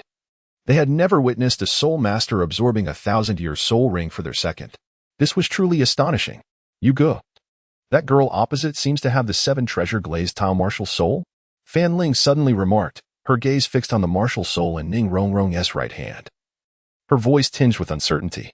Yet, deep down, she was increasingly convinced that it was indeed the inheritable martial soul of the 7 treasure glazed sect. famed as the foremost supportive martial soul on the Douluo Continent. As this realization struck her, a sense of foreboding crept into her heart. She had heard tales of the 7 treasure glazed tiles' unmatched supportive capabilities. Moreover, the soul master across from them, wielding a sword martial soul, shared the same type as Jian Yu's. Based on her perception, she sensed that the boy's martial soul level seemed to exceed that of Jian Yu's. A flurry of thoughts raced through Fan Ling's mind, her expression gradually turning anxious. This could spell trouble. It appeared they were truly facing a formidable opponent this time. Yet, there was no need to overly fret, even with the 7 treasure glazed tile at their disposal. The boy's soul power level had only recently crossed into the realm of Soul Master. Even with the assistance of the 7 treasure glazed tile, he posed no significant threat to the two of them. From this point forward, they must tread carefully, ensuring not to give their opponents any opportunity for a counterattack. Jian Yu, too, recognized the 7 treasure glazed tile martial soul and diligently analyzed the impending situation. After all, the reputation of the 7 treasure glazed tile was immense. Their vigilance heightened. They knew they must adequately prepare for the upcoming battle. However, their immediate priority was to eliminate the 7 treasure glazed tile soul master. Otherwise, with her support, the boy would surely place them in a position of disadvantage. First soul skill, Frost Sword Chi. Jian Yu bellowed, shifting his right foot slightly to the side, causing his first yellow soul ring to flare to life. The Frost Sword martial soul hovered before him, and as he infused it with soul power, 2 blades of icy energy manifested in front of him. With a rush, the icy energy surged forth, enveloping the entire battlefield. Both Ning Rongrong and Yunhao sensed the chilling power emanating from the sword chi, causing them to shudder involuntarily. They instinctively pulled their garments tighter around themselves, for the intense cold was indeed formidable. However, as they activated their soul power, the biting chill was soon dispelled. Go! At that moment, Jian Yu gripped the hilt of the frost sword and slashed forward. The 2 icy blades, formed from the cold energy, transformed into streaks of light, hurtling towards the two of them. Boom! Yunhao's vigilant gaze remained fixed on the 2 incoming sword energies. In the next instant, his azure cloud sword martial soul radiated a brilliant azure light. His 3 soul rings flickered in succession, and a powerful sword aura enveloped him. The 9 treasures yield glazed light. The first, strength. The 9 treasures yield glazed light. The second, speed. Seeing Yunhao prepare to counterattack, Ning Rongrong's 9 treasure glazed tile burst forth with dazzling brilliance. Her first 2 soul rings illuminated intensely, and from the tower, 2 beams of 9-colored light surged into Yunhao's body. Feeling the amplification from the 9 treasure glazed tile, Yunhao experienced a terrifying boost in both strength and speed. He was overwhelmed with excitement. Truly, the 9 treasure glazed tile possessed formidable supportive capabilities. In an instant, gripping the azure cloud sword, Yunhao advanced forward, his first soul ring suddenly glowing. The azure cloud sword traced an enigmatic path through the air. Azure cloud sword array. As the sword chi coalesced, Yunhao shouted triumphantly, revealing the path he had carved in the air. Illusions of azure cloud swords released a radiant sword aura. All the sword energies seemed to be interconnected by an intangible force, forming a vast array that emitted an unprecedented brilliance. Yunhao channeled a significant portion of his soul power into the array, activating it before him. Boom! Moments later, with a sweeping gesture, the terrifying sword array surged towards Jian Yu and Fan Ling. Prior to this, Yunhao had unleashed 2 formidable sword energies, infused with the pressure of a top-tier martial soul, which combined with the might of the array, obliterated the 2 icy sword energies into nothingness. The azure cloud sword array cast its overwhelming presence over Jian Yu and Fan Ling. What an extraordinary soul skill! At that moment, Jian Yu and Fan Ling were clearly taken aback, unable to comprehend that the boy opposite them possessed such an enigmatic soul skill. By the time they reacted and attempted to evade the attack, it was already too late. Chapter 88, Intense Battle with a Sharp Sound. The 2 individuals found themselves ensnared within a sword formation, surrounded by a haze of razor-sharp sword energy that rendered them hesitant to move. They feared that a single misstep would result in their skin being lacerated by the fierce sword aura. Brother Yu, I will take charge of shielding you from these sword energies. You seized the opportunity to dismantle this peculiar soul technique. At that moment, Fan Ling, who had been silent, unveiled an unprecedented brilliance in her beautiful eyes. The shield spirit before her erupted with a dazzling black light. Second soul skill, Guardian of the Mysterious Tortoise.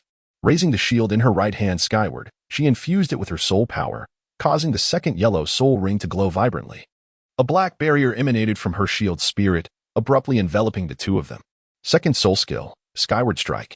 Hearing Fan Ling's words, Jian Yu nodded vigorously, channeling his soul power into his weapon spirit. Once Fan Ling's soul skill was activated, the Frost Blade spirit in his hands shifted direction. Under Fan Ling's protection, the second soul ring on him flickered, and the Frost Blade expanded to twice its size. Gripping the hilt of the Frost Blade with his right hand, he raised it high, his obsidian pupils fixated on the sword formation ahead. In an instant, an extraordinarily sharp sword energy, imbued with a chilling aura, transformed into a streak of light, piercing through the surrounding Qingyun sword formation. Following this, the surrounding sword formation and the chaotic sword energies were shattered by this overwhelming force. The entire scene descended into chaos as a tempestuous aura swept outward. What a formidable Frost Blade! Truly deserving of Jian Yu's renowned soul skill, its power remains terrifyingly unrivaled. One could hardly fathom what spirit the young man from the Jiqing team possessed, capable of unleashing such an enigmatic soul skill, which even the elite team failed to anticipate, trapping them in its grasp. The audience, witnessing Jian Yu's second soul skill forcefully dismantling the sword formation, were expressions of astonishment and delight. In the next moment, a resounding applause erupted from the stands, echoing endlessly. Whenever they witnessed the elite team's battles, they were fervently eager for Jian Yu's second soul skill. The terrifying sword energy, imbued with the power of frost, was truly awe-inspiring. Meanwhile, Yunhao's expression remained vigilant as he scrutinized the reckless frost energy ahead, the seriousness in his gaze unmistakable. He had not anticipated that his Qingyun sword formation would only hold the adversaries for a fleeting moment. This revelation astonished him, for his first soul skill was acquired from a soul beast over 500 years old. This skill was considered a mutated soul technique, possessing extraordinarily peculiar power. It contained the ability to control others within a sword formation, suffused with overwhelming sword energy. Any lapse in caution could lead to being wounded by the very sword energy itself. Yunhao was acutely aware of the formidable nature of his first soul skill. Few soul masters of the same rank could break through its grasp. He had prepared for the worst, estimating that he could control his opponents for at least 5 seconds. However, the brief duration of their entrapment revealed the exceptional strength of the elite team. A glimmer of sword energy radiated from Yunhao's eyes, and in a flash of azure light, his figure vanished like a wraith. Taking advantage of the spreading frost energy and the soul power sword energy pervading the battlefield, he aimed to strike while the adversaries were unprepared. With the hilt of the Qingyun sword in hand, he abruptly disappeared from his location. When he reappeared, it was at Jian Yu's side, where the Qingyun sword erupted in a brilliant azure glow. Swish, swish, swish. Waves of sword energy gushed from the weapon spirit, fiercely aimed at the two adversaries. Humph. The two members of the elite team were naturally aware of Yunhao's ambush.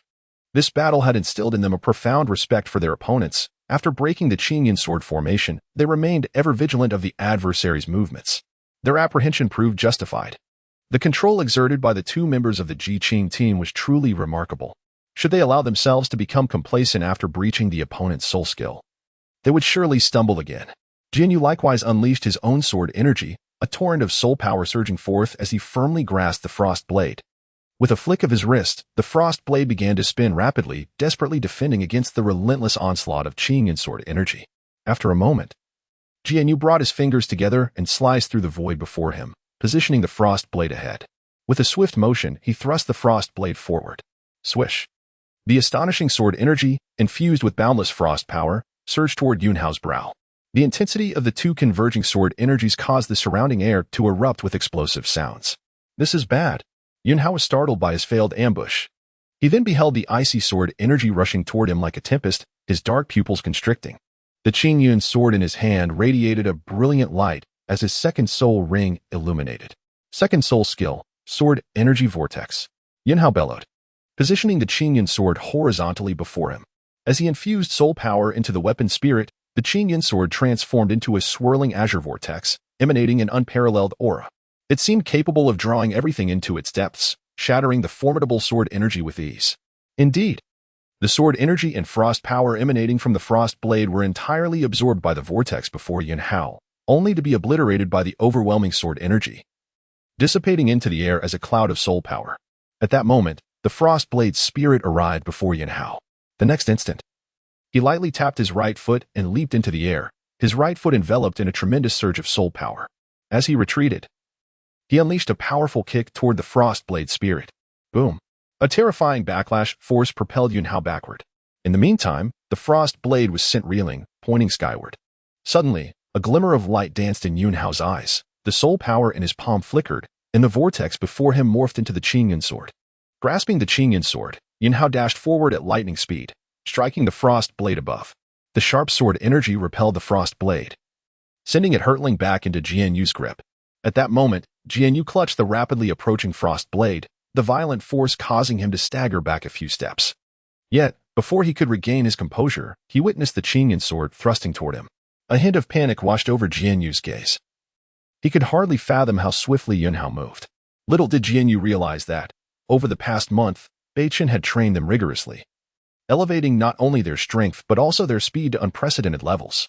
Chapter 89. Rebound Attack. What is truly astonishing is the unparalleled mastery they exhibit over the battlefield. Even the slightest shift in the environment can dramatically alter the course of battle. Therefore, grasping the dynamics of the battlefield is an essential skill that each member of the 7 Treasure Glazed Tile Academy must possess. First soul skill, Rebound. Fan Ling immediately reacted, swiftly appearing beside Jianyu.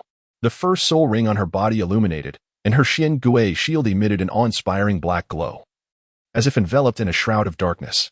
At that moment, an unexpected turn of events occurred. As Yunhao's Qingyun sword, a manifestation of his martial spirit, struck the young woman's shield, it failed to budge her even slightly. Instead, a formidable force of recoil surged from the Qingyun sword, impacting Yunhao and sending him staggering back several paces, only regaining his balance after a brief moment. Yunhao's expression turned grave as he trembled slightly, clearly indicating that his attack had inflicted no harm upon Fan Ling. What sort of turtle shell is this? It is astonishingly resilient. At that moment, Yunhao gazed at his trembling right hand, his face filled with disbelief. He then turned his attention to the Xian Gui shield before Fan Ling, gritting his teeth and muttering. He could not comprehend the nature of the force that had repelled his own assault back upon him. A momentary lapse in caution had allowed his opponent to gain the upper hand, yet he felt a sense of relief that it had not been his strongest attack. Otherwise, his right hand would have been rendered completely numb. Not to mention how he would proceed to overcome such a formidable team. In the stillness of the environment, a sudden burst of laughter interrupted the tension. Ning Rongrong, having overheard Yunhao's muttering, erupted into laughter. She was taken aback that the usually serious and aloof Yunhao could utter such words. It was truly amusing. The comparison to a turtle shell was remarkably vivid. However, Ning Rongrong quickly stifled her laughter, clearly having sensed the underlying implications from the previous encounter. It appeared that the opponent's martial spirit indeed possessed the capability to reflect a portion of the attack back onto others. Realizing this, Ning Rongrong's expression turned increasingly vigilant. She had not anticipated that Fan Ling's Xian Gui shield harbored such an enigmatic soul skill. Yet, unbeknownst to Ning Rongrong, she wore an ambiguous smile, her mind momentarily at ease. Unfortunately, the shift in her demeanor went unnoticed by all present. Humph. Fan Ling, having caught wind of Yunhao's murmurs, felt a surge of frustration, wishing to retort on the spot. However, this was not the time for frivolity, and she could only grit her teeth in silence. Her martial spirit was an exceptionally rare defensive one, the Xian Gui shield. How could it be likened to a turtle shell? Yugu, please teach him a proper lesson. Fan Ling exclaimed, unable to contain her indignation as she turned to Jianyu. Jianyu nodded slightly in response to Fan Ling's words. Without her prompting, he was already intent on teaching Yunhao a lesson. Had it not been for the young woman's timely use of her soul skill to shield him, he would have been forced to confront the opponent's sword energy head-on. While it may not have been fatal, it would undoubtedly have resulted in severe injury. Such a reality was intolerable for the prideful Jianyu, who resolved to engage Yunhao earnestly. With a swift motion, Jianyu glided to the side, his frost sword erupting with terrifying sword energy that swept across the battlefield, the surrounding icy power radiating outward. Grasping the frost sword, Jianyu dashed toward Ning Rongrong, having discerned that Yunhao was merely a newly ascended soul master. Without the assistance of the 7 Treasure Glazed Tile, he would undoubtedly lack such formidable strength.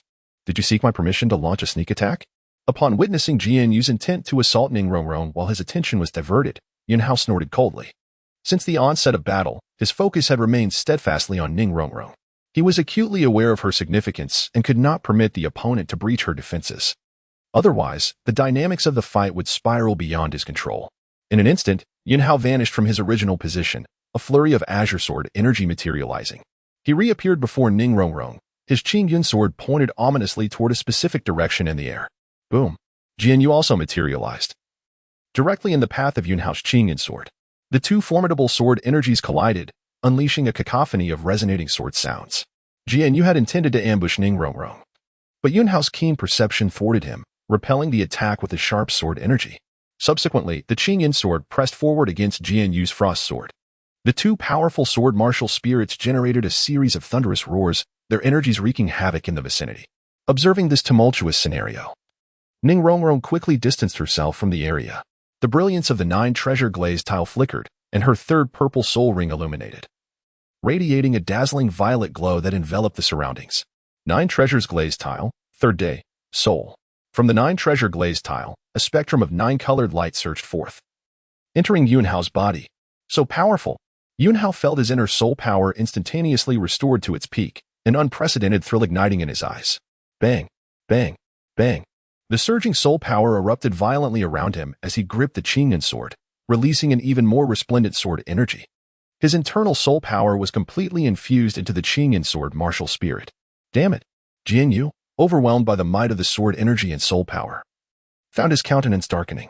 He was violently pushed backward, realizing that he could have dominated Yunhao based on his soul power advantage. Yet, the support from the 7 treasure glazed tile had entirely revitalized Yunhao's soul power. Jian Yu felt an overwhelming turbulence within him as he confronted Yunhao, whose soul power was now brimming. He had heard tales of the unparalleled auxiliary capabilities of the 7 treasure glazed tile throughout the continent. Today, he bore witness to the truth of those claims, realizing that the 7 treasure glazed tile martial spirit was indeed worthy of its reputation. It could restore the soul power of a soul master who had expended the majority of their energy in an instant. How extraordinary must be the auxiliary abilities of Ning Fengxi, the sect leader of the 7 treasure glazed tile. Regrettably, Jian Yu and Fan Ling failed to scrutinize the rank of Ning Rongrong's martial spirit closely. Otherwise, they would have been utterly astonished.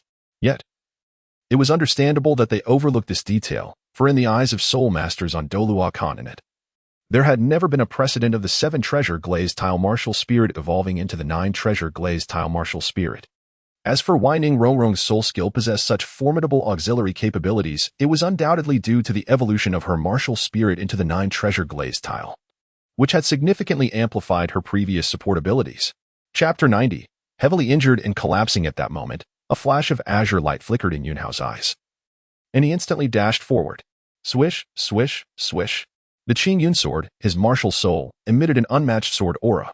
With the assistance of the 9 treasures glazed tower, Yunhao advanced as if in a realm devoid of adversaries, launching a fervent assault on Jian Yu. Where the Qingyun sword passed, sharp sword energies manifested, piercing fiercely toward Jian Yu. Damn it! Jian Yu's expression turned frantic as he raised the frost blade to shield himself. The dwindling soul power within him surged entirely into the frost blade martial soul. Boom!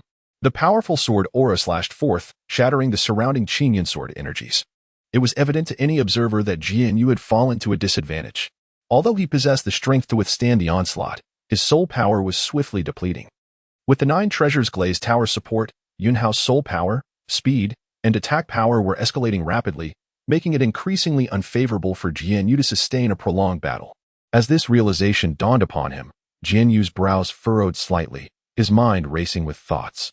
The situation was dire for him. If he delayed any further, defeat was all but certain. Thus, it became imperative for him to unleash all his strength in a single strike to eliminate his opponent.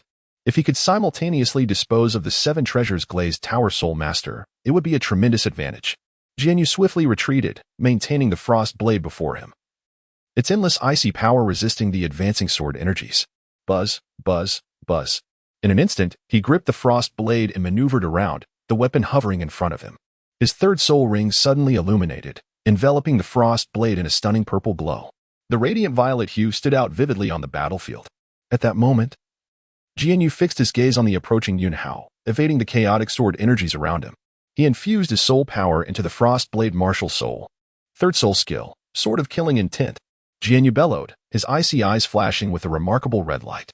A gentle breeze swept by as he propelled himself forward like a cannonball, the frost blade stirring the air.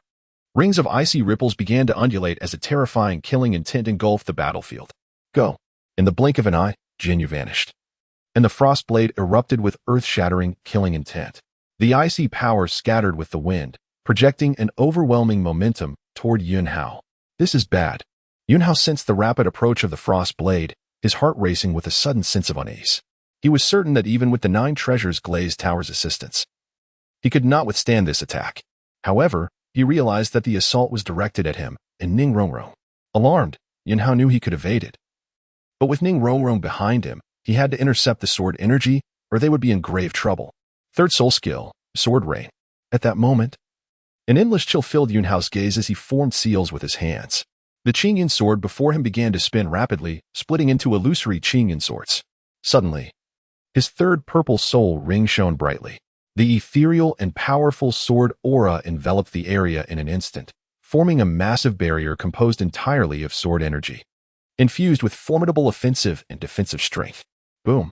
Observing this, Ning Rongrong amplified her 3 soul skills, channeling her immense support power into Yunhao's body. He felt his speed, attack, and soul power surging rapidly. Yet, he remained on high alert, his expression increasingly grave. Raising his right hand slightly, he directed his soul power forward, the Qingyan sword continuously generating sword energies to bolster the barrier's strength. Sizzle. Boom, boom, boom.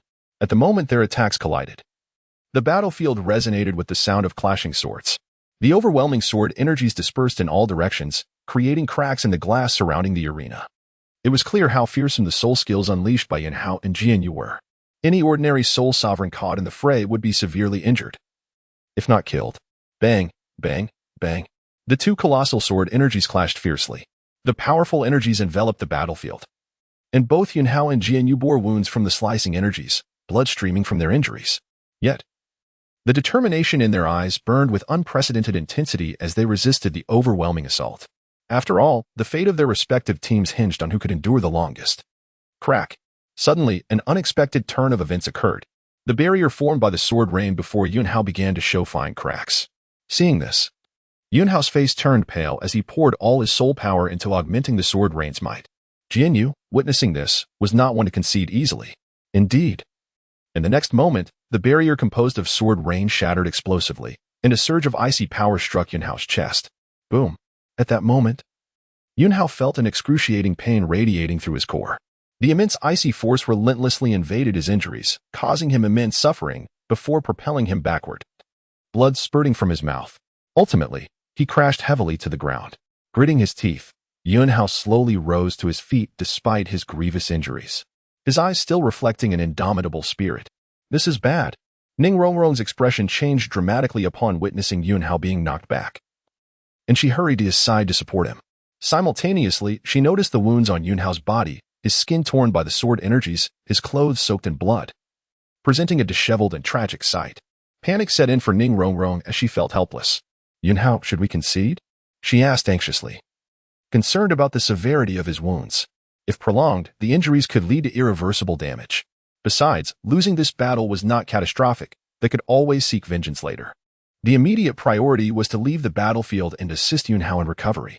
Chapter 91. The Leaf of Life. Her own soul skill could not assist others in healing. She had no choice but to seek the help of Yilingling and Beichen to treat Yunhao. No, I can still fight, Yunhao murmured, shaking his head in response to Ning Rongrong's encouragement. He attempted to rise quickly to his feet, but found himself seated on the ground once more. The injuries within his body were exceedingly severe, rendering him incapable of standing again. Do not waste your strength. Your injuries are critical. If you persist, it may lead to significant repercussions. You should concede. At that moment, Jianyu, utterly drained of energy and soul power, gazed at the seated Yunhao with admiration. He had not expected such an indomitable spirit from his opponent, which explained Yunhao's formidable prowess. As a fellow soul master with a sword martial spirit, Jianyu was filled with concern and urgently urged Yunhao to surrender. Continuing to fight would be detrimental to his health. Just as Jianyu's words fell, Yunhao shook his head in refusal. Ignoring their pleas, he strained to support himself, determined to rise and continue the battle. Alas, Ning Rongrong sighed, observing Yunhao's stubbornness, and rubbed her forehead in confusion regarding his obstinate nature. In her moment of uncertainty, she suddenly recalled that Beichen had entrusted her with something before he departed. With that thought, Ning Rongrong's face brightened with joy as she hurriedly retrieved the item. A surge of soul power enveloped her, revealing a vibrant green leaf in the palm of her hand. The moment the leaf appeared, an astonishing vitality permeated the surroundings. The soul power in the air seemed to pulsate with renewed vigor due to this leaf. To everyone's astonishment, the grievous wounds on Yunhao's body, inflicted by Jianyu's sword energy, began to heal rapidly, as if the injuries had never existed. Yunhao, this is the leaf that Brother Chun gave me before. Use it to heal. Ning Rongrong exclaimed, elated by the leaf's formidable healing properties. She understood that this emerald leaf was a manifestation of the ancient life tree's essence, imbued with immense life force. However, she was perplexed as to why this leaf retained its vitality. Yet, knowing it was undoubtedly a product of Beichen's ingenuity, she did not dwell on her doubts. In her mind, everything that Brother Chen did was beyond ordinary. As Yunhao sensed the rapid recovery of his injuries, a tempest of emotion surged within him, and he quickly grasped the leaf. In the next moment, he absorbed the life force contained within, rejuvenating his battered body. What? Both Jianyu and Fan Ling, who had previously felt assured of victory, were struck with shock upon witnessing Yunhao's severe wounds mend. Jianyu's dark pupils narrowed in disbelief. He had never anticipated such a turn of events. What is that leaf? How can it possess such extraordinary healing powers? Jianyu was acutely aware of the substantial damage inflicted upon Yunhao by his third soul skill, yet it was astonishing that a mere leaf could completely restore him. Captain, how did you achieve this? In the observation room, Yilingling looked at Beichen with astonishment, her expression filled with confusion. She realized that the leaf of life was indeed condensed from the life tree martial spirit, and its formidable life force must be the work of their captain. Yet, what puzzled her was how the leaf could maintain such potency after so much time had elapsed since the battle began. To master this skill requires not only an exceptionally powerful martial spirit, but also a high level of soul power and unparalleled control over it. All these elements are indispensable. Beichen replied with a calm smile. The leaf was entirely formed from the life force within him, which he had skillfully contained, preventing any dissipation of its vitality. Of course, his possession of 2 soul cores played a crucial role. While some life force might be lost along the way, it was of little consequence. Given the vastness of the life force from his ancient life tree martial spirit, even with half its life force remaining, it was more than sufficient to heal the severely injured Yunhao. This exemplified the might of a divine-grade martial spirit. Oh, Yilingling mused, her brow furrowing in thought, contemplating how to preserve life force for extended periods. Meanwhile, on the battlefield, Yunhao's injuries had fully healed, and the green leaf in his hand transformed into threads of green light, dissipating into the air. Yunhao opened his brilliant eyes, gripping his Qingyun sword martial spirit. He stood up abruptly, his gaze cold and fixed on the 2 opponents before him. How is this possible? How have you regained your full strength? What is that leaf? Jianyu, witnessing Yunhao standing before him in peak form, could no longer maintain his composure and frantically retreated. He had never envisioned that the 2 who had seemingly secured victory would be on the brink of defeat due to a single leaf. The psychological toll of such a drastic reversal was unbearable for Jianyu. You need not concern yourself with that, for this victory belongs to our Jiuqing team, Yunhao declared. A mysterious smile gracing his handsome face as he spoke meaningfully. Clutching the Qingyun sword, he began to stride forward. He understood that the leaf was a manifestation of his captain's life force, and he felt an overwhelming sense of gratitude. Had it not been for that leaf, he and Ning Rongrong would surely have faced defeat. For reasons unknown, Yunhao's admiration for Beichen deepened. To restore his body to peak condition with a mere leaf was nothing short of extraordinary. Chapter 92, Soul Bone Skill. Armor breaking. It has come to an end. The Qingyun sword shimmered with a streak of azure light, and Yunhao's figure abruptly vanished from his original position. The Qingyun sword in his hand pointed directly at Jianyu's brow. An intimidating sword aura surging outward in all directions. First soul skill, Rebound. Seeing this unexpected turn of events, Fan Ling was equally astonished. Witnessing Jianyu about to be struck by the sword aura, her face turned pale with terror, and she swiftly positioned herself in front of Jianyu. Her first soul ring glowing brilliantly. The Xian turtle shield, her martial soul, stood defiantly before them. Once again, the tortoise shell. Yunhao, spotting the Xian turtle shield blocking his path, recalled the terrifying rebounding force from before. Instantly, his expression grew solemn, and he slightly tempered his attack. He lacked the confidence to shatter this rebounding power completely. You are the tortoise shell. Your entire family is a tortoise shell. Fan Ling, hearing Yunhao's mutterings, was instantly enraged. Retorting loudly, her martial soul was the Xian turtle shield. It was by no means a mere tortoise shell, with immense soul power surging within her. She directed it into her martial soul, aiming to rebound the incoming attack and make him experience the bitterness of his own assault. Left arm soul bone skill, armor breaking. Ning Rongrong, observing Fan Ling unleashing this soul skill, wore a peculiar smile. The soul bone within her left arm manifested, radiating a dazzling purple light, which shot forth towards the shield. Humph. Fan Ling, noticing the impending attack, maintained a calm smile, clearly believing that a mere soul bone skill could not dismantle her invincible first soul skill. Crack. However, A shocking scene unfolded next. The entire Xian turtle shield, upon contact with Ning Rongrong's soul bone skill, emitted a series of shattering sounds. In the eerily silent battlefield, it resonated loudly. How could this be? My first soul skill has been broken. Fan Ling's mind spiraled into a state of bewilderment. She never imagined that her invincible first soul skill could be undone by a soul bone skill. Before she could fully process her shock, Yunhao sensed the opportune moment and channeled even more potent sword energy into his attack, piercing forward with the speed of wind and thunder. Bang! Fan Ling's first soul skill was utterly shattered by the sword energy, and the overwhelming Qingyun sword aura enveloped both of them. The extensive pressure of soul power sent them tumbling several meters away, blood spurting from their mouths without cease. Ultimately, both lay on the ground, devoid of combat effectiveness. Having endured a prolonged battle, Jian Yu and Fan Ling were nearly depleted of soul power, and Yunhao's final attack consumed almost all of his remaining energy. Their current state could not withstand Yunhao's nearly full-force strike. What a relief! The battle has finally concluded. Ning Rongrong beamed with joy upon seeing their loss of fighting capability. She then retracted her 9-treasure glazed tile martial soul, awaiting the announcer's declaration of the match's end. How could Ning Rongrong, with a mere soul bone skill, dismantle the opponent's seemingly invincible rebound soul skill? It was, of course, thanks to her acquisition of such an extraordinary soul bone skill. This soul bone's origin was fortuitous. After absorbing her second 1,000-year soul ring, a soul beast unexpectedly produced a soul bone. After all, a soul master absorbing a soul ring beyond their level often has the chance to obtain a soul bone, though it was merely a 1,000-year soul bone. It was nonetheless quite remarkable. In the Douluo Continent, soul bones were exceedingly rare. A typical soul master might never encounter one in their lifetime. The soul bone skill that Ning Rongrong acquired was extraordinarily powerful. The skill, aptly named armor breaking, could dismantle any defensive shield. Regardless of how resilient or rebound capable your defense may be, it crumbles like soft tofu before the might of armor breaking. This was precisely why Beichen and Ning Rongrong displayed knowing smiles upon learning of Fan Ling's first soul skill's effects. Even though Fan Ling's first soul skill possessed such bizarre rebounding power, it could not escape the onslaught of armor breaking. Good heavens, the exceptional team has actually lost. And such a dramatic turn of events unfolded. Am I seeing things? The reversal on this battlefield was astonishing.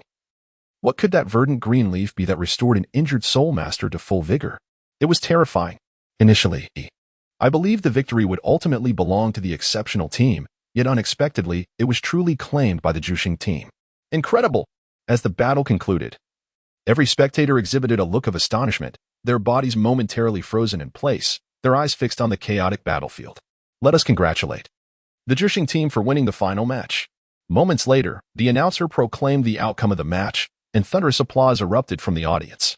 Ning Rongrong and Yunhao walked off the battlefield, smiles gracing their faces. Amid the audience's applause, they returned to the private box where Beichen awaited. As Ning Rongrong and Yunhao's battle concluded, Dugu Yin and Zhu Shuqing made their entrance. The matched opponents were two soul masters of the soul ancestor rank. Without a doubt, Dugu Yin and Zhu Shuqing emerged victorious in this battle. Currently, Dugu Yan's soul power stood at level 46.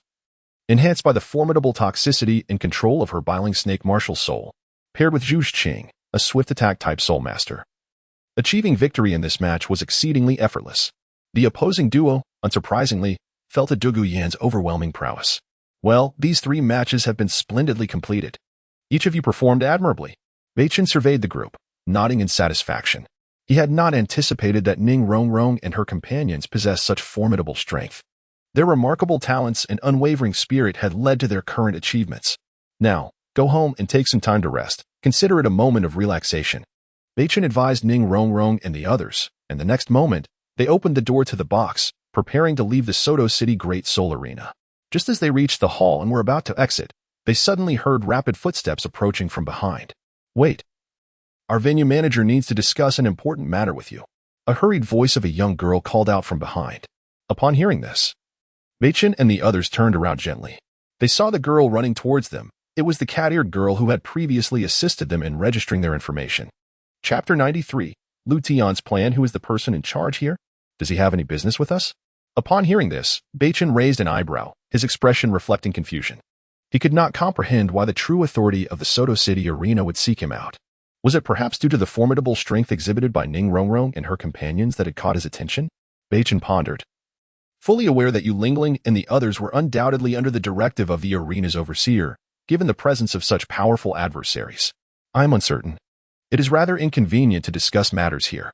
Might you be able to spare a moment to meet with our arena director? At that moment, a cat-eared girl respectfully inquired of Beichen ahead. She had not anticipated Beichen's swift departure, so upon learning of this news, she hurriedly followed after him. If Beichen were to leave, it would spell trouble for her, as this was a task specifically entrusted to her by Lu Tian. Very well. After a moment of contemplation, Beichen decided to accompany the cat-eared girl to meet the authority of the Soto City arena. Given his strength, even an ordinary title Douluo would pose little threat to him. He was skeptical that the Soto City arena could possibly have a genuine title Douluo among its ranks. As Beichen's words fell, the cat-eared girl's expression brightened. She swiftly moved ahead, guiding Beichen and his companions deeper into the hall. Upon entering the room, they were greeted by a middle-aged man wearing a warm smile. It was none other than Lu Tian. Are you the captain of the Yoli team? Indeed. You possess an extraordinary demeanor at such a tender age. It is truly astonishing.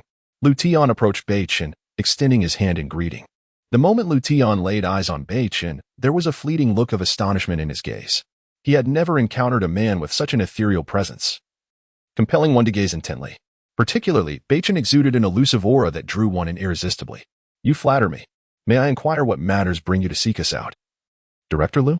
Beichen, slightly twitching at the compliment, directly addressed the purpose of Lu Tian's visit. Ahem. It is nothing of great consequence. May I boldly ask which faction you represent? Lu Tian inquired, his tone tinged with apprehension as he scrutinized Beichen. It was evident that Beichen and his companions possessed extraordinary martial spirits and prowess, far beyond what a typical family could nurture. However, Lu Tian was at a loss regarding their true origins. As the genuine overseer of the Soto City arena, Lu Tian was certainly familiar with Ning Rongrong's 7-treasure glazed tile martial spirit and Yu Lingling's 9-heart begonia martial spirit. The other companions bore equally rare and powerful martial spirits. Such martial spirits were undeniably formidable in the outside world. Yet, the notion that their wielders were all part of the same team left Lu Tian profoundly astonished. What kind of faction could gather so many talented soul masters?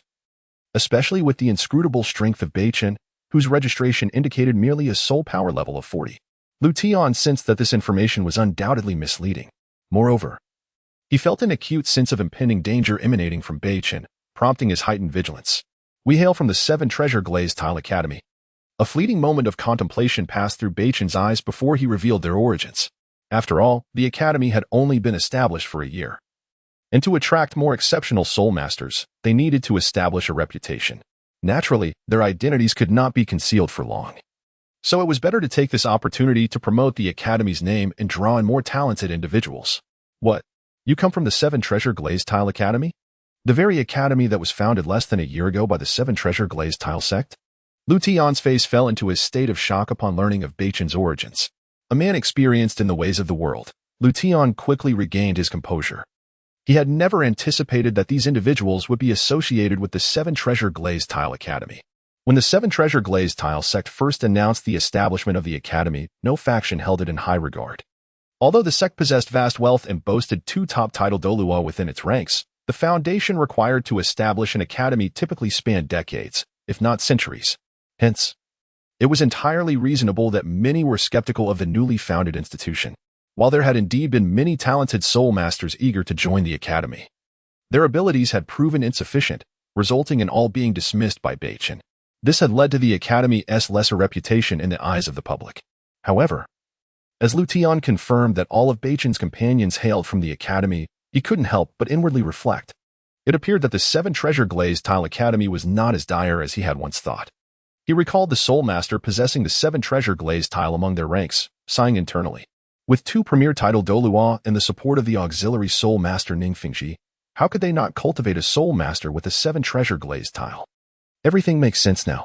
Indeed, Beichen recognized the astonishment in Lu Tian's voice but chose not to comment, affirmatively acknowledging their affiliation. In the eyes of the public, the 7-treasure glazed tile academy was not particularly renowned, so Lu Tian's skepticism was understandable. Yet, in a few years, the academy's reputation would undoubtedly resonate throughout the entire Douluo Continent. Thus, I have invited you here to request a favor, understanding Beichen and his companions' identities. Lu Tian no longer withheld his intentions, proceeding to articulate his plan. Beichen and his companions listened intently, eager to grasp Lu Tian's subsequent objectives.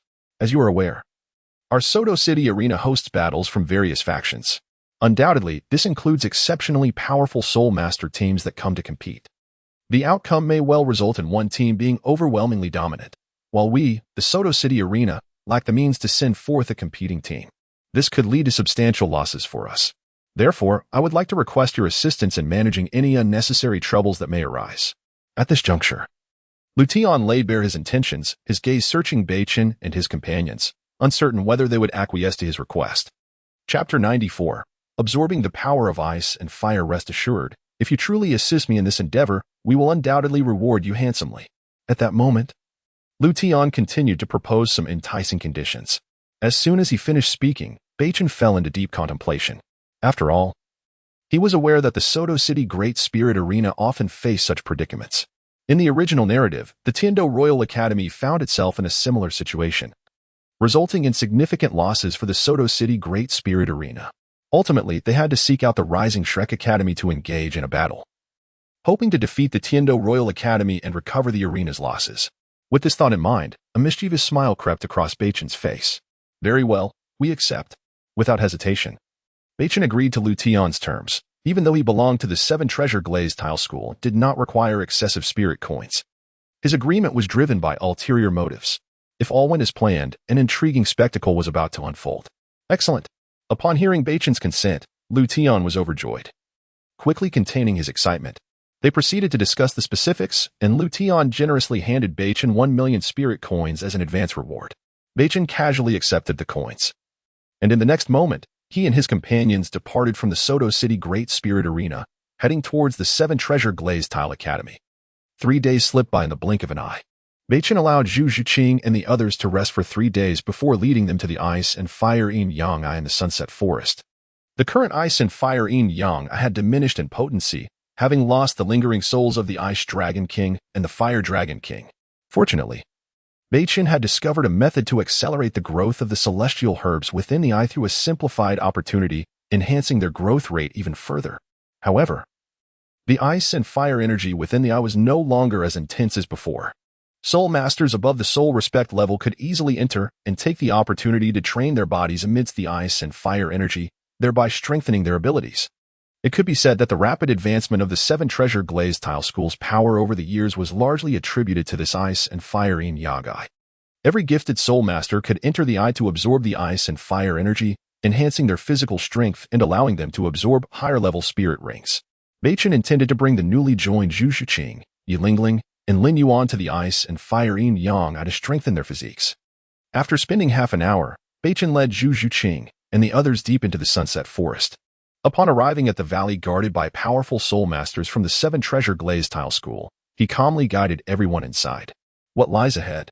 Zhu Zhuqing, Yi Lingling, and Lin Yuan entered with curiosity, only to be astounded by the breathtaking scene before them.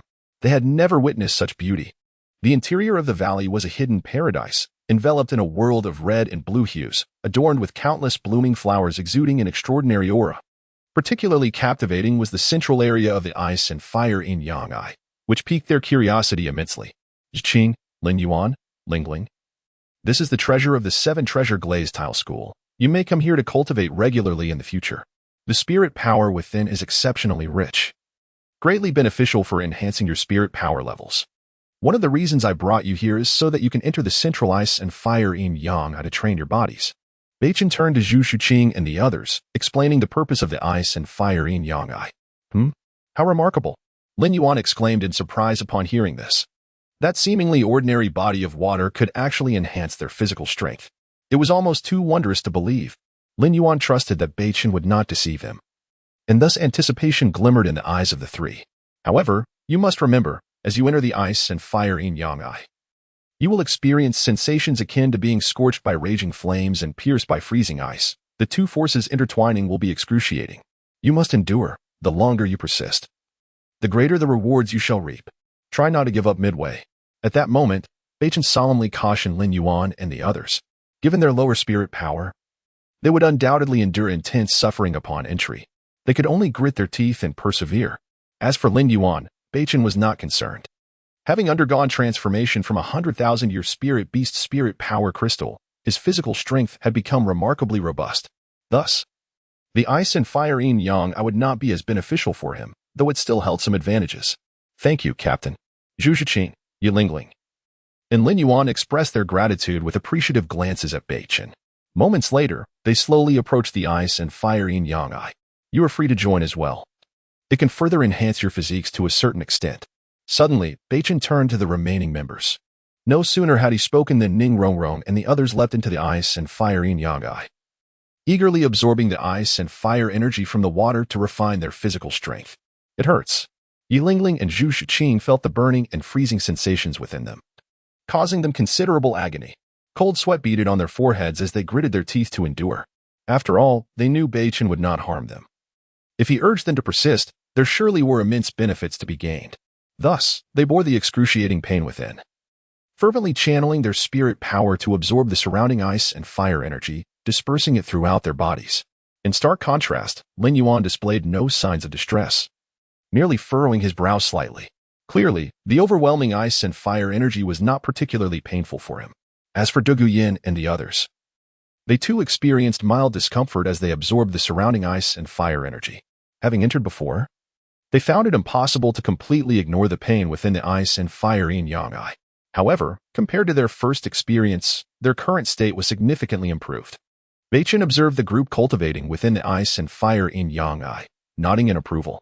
Moments later, he left the ice and fire yin-yang, confident in the safety of Ning Rongrong and the others under the watch of powerful soul masters from the Seven Treasure Glazed Tile School. With nothing pressing to attend to, Beichen exited the valley to explore other areas of the Sunset Forest. Is someone there? Exiting the valley, Beichen's expression turned vigilant as he suddenly detected the sound of two faint footsteps not far away. Chapter 95, The Sixth Soul Ring. Beichen's expression turned grave. Could it be that someone had discovered the location of the Eye of Ice and Fire? In the next moment, he leaped forward, his movements light as he approached to discern the identities of the two figures ahead. Concealing all traces of his presence, he nestled among the grass and looked up, revealing two silhouettes slowly advancing toward him. As Beichen recognized the two individuals, a tremor passed through him, particularly upon seeing one young woman. His eyes sparkled with astonishment. Clad in a flowing golden gown, her long golden hair danced in the wind, exuding an ethereal aura. Her golden eyes radiated a boundless tranquility, imbued with a sacred light capable of dispelling all darkness and malevolence. Indeed, the two figures were none other than Qian Rengshu, now donned in feminine attire, accompanied by her protector, the snake spear Douluo. Beichen gazed intently at Qian Rengshu's visage, a smile gracing his handsome features. He had not anticipated encountering her in such a serendipitous manner today. Undoubtedly one of the most beautiful women in the Douluo Continent, she was truly breathtaking. Just then, Qian Rengshu sensed a piercing gaze upon her. Instantly, a glacial look flickered in her golden eyes, and she turned to behold the thicket where Beichen concealed himself. All that met her gaze was a lush expanse of greenery, slightly rustling but devoid of any visible presence. This left Qian Rengshu in profound confusion. What was happening? She had clearly sensed a gaze directed at her, yet upon looking, there was no one to be found. Could it be that her perception was flawed? Meanwhile, Beichen stood atop a nearby tree, observing Qian Rengshu below, his heart racing as he narrowly evaded detection. It was imperative that Qian Rengshu did not see him, otherwise, complications would surely ensue. Miss, is something the matter? Asked the snake spear Douluo. Noticing Qian Rengshu's shift in focus, his expression one of curiosity. He too glanced toward the thicket but discerned nothing amiss. Nothing. I merely sensed a gaze upon us, Qian Rengshu replied, her inner doubts spilling forth. She was certain of her perception, yet why was there no one there? The snake spear Douluo, a powerful tidal Douluo, had not sensed anything either, which suggested that if someone were present, they possessed formidable strength. No. I did not detect any approaching presence. The snake spear Douluo responded, dispelling Qian Rengshu's concerns. She shook her head, contemplating the possibility that her intuition might indeed be misguided. Moments later, Qian Rengshu followed the snake spear Douluo deeper into the Sunset Forest. Miss, do you have a particular soul beast in mind for your sixth soul ring? What age are you aiming for? The snake spear Douluo inquired, glancing back at her. I prefer a soul beast of light affinity with a pure lineage. As for the age, 30,000 years would suffice. Qian Rengshu articulated her desires. She had recently broken through to level 60, her soul power now firmly established. Thus, she had ventured into the Sunset Forest to hunt a soul beast and acquire her sixth soul ring. Initially, she had intended to seek her soul ring in the Stardow Forest, but her status necessitated a shorter absence from the Tiando Empire. Hence, she had opted for the nearby Sunset Forest, though she harbored some apprehension about finding a suitable soul beast. Soul beasts of light affinity were exceedingly rare on the Douluo Continent, particularly within the confines of the Sunset Forest. Qian Rengshu could only hope to find one around 30,000 years old. If that proved impossible, she would settle for a slightly younger one. Understood. But I fear we may spend considerable time on this quest. I have yet to hear of any light affinity soul beast older than 10,000 years within the Sunset Forest, the snake spear Douluo remarked after a moment of contemplation. Let us leave it to fate. If we cannot find a suitable soul beast, we can call upon Elder Cyclady to accompany us to the Stardow Forest. Qian Rengshu nodded at the suggestion, understanding the necessity of bringing Elder Cyclady along should they need to venture further afield. As they continued deeper into the Sunset Forest, the two women ambled along, aware that soul beasts over 10,000 years old predominantly lurked in the forest depths. Beichen, perched atop the treetops, absorbed the conversation between Qian Rengshu and the snake spear Douluo, stroking his chin in silent contemplation. He had not anticipated that Qian Rengshu had only just reached level 60. To Beichen's perspective, her progress was rather slow. After all, Qian Rengshu possessed a divine martial soul, the six-winged angel, and had an innate soul power of level 20. Given her age, she ought to have reached the rank of soul saint by now. Beichen surmised the reason for her sluggish advancement. Her prolonged stay in the Tiando Empire had significantly hindered her training, resulting in her delayed progress. He resolved to follow Qian Rengshu and the snake spear Douluo discreetly, intending to assist them should unforeseen circumstances arise. He recognized that the snake spear Douluo could easily handle a soul beast aged between 20 and 30,000 years. However, any ensuing conflict would likely attract the attention of other formidable soul beasts. Beichen could safeguard Qian Rengshu from such threats. Sensing that only the snake spear Douluo accompanied her, he concluded that Elder Cyclady remained behind in the Tiando Empire, on alert for any potential crises. Suddenly, a cacophony of violent battle sounds erupted in the distance. The presence of two formidable 10,000-year soul beasts permeated the area, obliterating weaker soul beasts in their wake, their blood raining down upon the earth. Chapter 96, The Radiant Lion Kingdom? Such a profound aura of light. My lady, it seems your soul ring has found its match. At that moment, the vigilant snake spear Douluo suddenly sensed two immense soul beast presences ahead. He promptly utilized his soul power to probe the auras of the two soul beasts. And with a look of surprise, he exclaimed, Indeed, the two battling soul beasts ahead emit a powerful aura of light, undoubtedly belonging to a 10,000-year soul beast. The other aura, however, appears to be the complete antithesis of light, exuding an endless darkness. Qian Rengshu also sensed the two opposing presences ahead, a force of light and a force of darkness. They had unexpectedly stumbled upon a fierce battle between two formidable soul beasts. All they needed to do was wait in the shadows and reap the benefits. Qian Rengshu and snake spear Douluo concealed themselves in the nearby grass. Cautiously observing the intense clash of the two soul beasts before them, they deliberately restrained their own auras, revealing two colossal soul beasts before their eyes. One soul beast was adorned with a golden radiance, its golden fur cascading down its neck, exuding the majestic aura of a soul beast king. The other was a tiger-like soul beast, its fur etched with black and red patterns, a regal emblem upon its forehead emanating a captivating power. Most striking of all was the peculiar flower-like pattern on its back, a blood-red crystal flower, brimming with an insatiable aura of desire that ensnared anyone who gazed upon it. How could this be? It is the Radiant Lion King and the Evil Desire Heavenly Tiger. Upon fully discerning the forms of the two soul beasts, snake spear Douluo's pupils constricted, his expression tinged with an unprecedented seriousness. What is the Evil Desire Heavenly Tiger doing in the Sunset Forest? This is clearly illogical. He marveled to himself, his gaze fixated on the tiger-like soul beast, a look of horror etched on his face. Sensing the grave expression on snake spear Douluo's visage, Qian Rengshu's curiosity deepened. She recognized the light attribute soul beast before her, the Radiant Lion King. It possessed a powerful lineage of light. A purebred soul beast with a bloodline strength that was undoubtedly among the elite of its kind. Estimated to be nearly 30,000 years old, an ideal candidate for her sixth soul ring. However, she had never encountered the other tiger-like soul beast. When snake spear Douluo spoke its name, she was equally perplexed, admitting, I have never heard of such a soul beast. The name is entirely unfamiliar to me.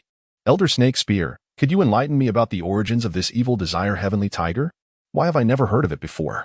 Qian Rengshu voiced her confusion, eager to understand the nature of the creature that elicited such wariness from a titled Douluo. My lady, we must not be careless. A moment's inattention could lead to our downfall. The Radiant Lion King is indeed perfect for your sixth soul ring. But we must remain vigilant against the evil desire Heavenly Tiger's attacks. Its origins are shrouded in antiquity. It is understandable that you are unfamiliar with it. I, too, have only learned of it through ancient texts. This is the first time I have witnessed the true form of the evil desire Heavenly Tiger. I had thought it extinct. Yet here it is. With a cautious demeanor, Snake Spear Douluo began to recount the lore surrounding the evil desire Heavenly Tiger. Legend has it that it was once an ordinary soul beast that accidentally acquired a drop of divine blood, resulting in its transformation into the evil desire Heavenly Tiger. It subsequently gained the exceedingly rare powers of malevolence and desire, two intangible forces that are nearly impossible to evade.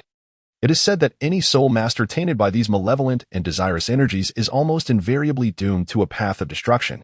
These tales are merely remnants of a bygone era. Their veracity is uncertain. However, there is no doubt about the formidable strength of the evil desire Heavenly Tiger, as its powers of desire and malevolence render escape virtually impossible. If we encounter the evil desire Heavenly Tiger, we must focus our efforts on shattering the crimson flower upon its back. At that moment, Snake Spear Douluo cautioned Qianrenxue. They had to approach the evil desire Heavenly Tiger with utmost vigilance. After all, a soul beast like the Radiant Lion King, possessing a top-tier lineage of light, was an exceedingly rare find. They were determined to claim it for themselves. Yet this was akin to snatching food from the jaws of the evil desire Heavenly Tiger, a confrontation that would undoubtedly spark a fierce battle. Upon hearing Snake Spear Douluo's words, Qianrenxue's expression grew increasingly grave. Her golden eyes fixated on the evil desire Heavenly Tiger, which was gradually gaining the upper hand in its confrontation with the Radiant Lion King. The latter was riddled with wounds, golden blood spilling forth, creating an otherworldly sight. In stark contrast, the evil desire Heavenly Tiger bore almost no injuries, its aura subtly suppressing that of the Radiant Lion King. It was noteworthy that the evil desire Heavenly Tiger had only recently surpassed 20,000 years of age, nearly 1,000 years younger than the Radiant Lion King. Given the significant difference in their ages, it was astonishing that the evil desire Heavenly Tiger could dominate the Radiant Lion King, highlighting its formidable prowess. Qianrenxue's gaze fell upon the crimson flower on the back of the evil desire Heavenly Tiger, buzzing. In an instant, the crystal-like red flower emitted swirling tendrils of black and red energy, wrapping around the tiger's form in a most eerie manner. For reasons unknown, glimmers of red light appeared silently in the depths of Qianrenxue's eyes. Do not gaze at that red flower. Snake Spear Douluo, sensing her unsettling change, felt an urgency to intervene. He quickly channeled his soul power into Qianrenxue, aiding her in dispelling the disquieting influence. After a brief moment, the red light in Qianrenxue's eyes dissipated, restoring her to a state of calm. Yet, the memory of her recent experience left her heart racing. Merely staring at that flower had nearly led her to lose herself. It was truly terrifying. My lady, never fixate on the red flower upon the back of the evil desire Heavenly Tiger. A moment's distraction could allow that desire to invade your very being with its malevolence. Seeing that Qianrenxue had returned to normal, Snake Spear Douluo let out a sigh of relief and carefully cautioned her.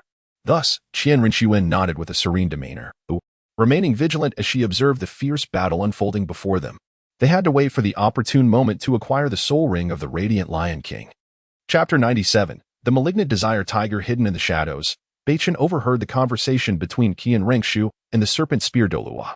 His mind fell into deep contemplation, and in the next moment, he activated his eye of insight to examine the intricate details of the two soul beasts. Name: Radiant Lion King, age of the soul beast, 29,800 years. Bloodline: Radiant Lion King bloodline, 95, Ordinary Lion bloodline 2. Talent: a soul beast imbued with top-tier light attributes, innately attuned to the power of light, evolving its bloodline through intense light energy to enhance its strength. After reviewing the introduction of the Radiant Lion King, a look of realization crossed Beichen's face. Indeed, this soul beast, rich in superior light bloodline, was exceptionally suited to become Qianrenxue's sixth spirit ring. However, when Beichen glimpsed the information regarding the Malignant Desire Tiger, his pupils constricted in disbelief. Name: Malignant Desire Tiger, age of the soul beast, 20,170 years. Origin: unknown. Bloodline: Evil God bloodline, 5, God of Desire bloodline, 10. Black Tiger bloodline, 20. Talent: naturally commands formidable powers of the evil god and the force of desire. Capable of ensnaring both soul masters and soul beasts in endless cravings, rendering them helpless, the evil god power can corrupt all beings, preventing them from transcending. This. How peculiar. Beichen murmured in astonishment upon reading the specifics of the malignant desire tiger. How could this be possible? This soul beast bore the bloodlines of 2 deities. He had certainly heard of the evil god. For the dark god evil tiger in the Star Do forest had transformed due to the evil god's power. The dark god evil tiger possessed the profoundly sinister attributes left by the evil god, characteristics that no human body could endure. Residing in the heart of the Star Do forest, it was imbued with evil, darkness, lightning, wind, time, and spatial attributes, exhibiting remarkable intelligence. Beichen never anticipated that the malignant desire tiger harbored bloodlines from 2 deities. Yet, he felt an overwhelming curiosity regarding the origins of this god of desire. It seemed that this deity had never appeared in the original narrative. After a brief moment, Beichen shook his head, dismissing the matter from his thoughts. It was entirely plausible that there were gods hidden from the world in the Douluo Continent. Yet, how powerful could this god of desire truly be? Was it a first-level deity? Or perhaps a deity king? Beichen was uncertain, but one thing was clear. The strength of this malignant desire tiger was extraordinarily formidable, compelling him to be on high alert. How formidable could this malignant desire tiger's power be? Beichen fell into contemplation, mentally assessing the strength of this malignant desire tiger. With both the evil god and god of desire bloodlines coursing through it, its power must be exceedingly great. The dark god evil tiger in the Star Do forest, at around 60,000 years of age, was already comparable to a 100,000-year soul beast. Thus, the strength of the malignant desire tiger was certainly not trivial.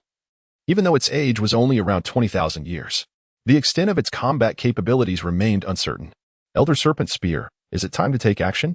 Qian Rengshu noticed the life force of the Radiant Lion King swiftly diminishing, prompting her to think, the moment has arrived. It is time to strike. Otherwise, once the Radiant Lion King perishes, would not this soul ring be wasted? Upon hearing Qian Rengshu's reminder, the Serpent Spear Douluo nodded gently.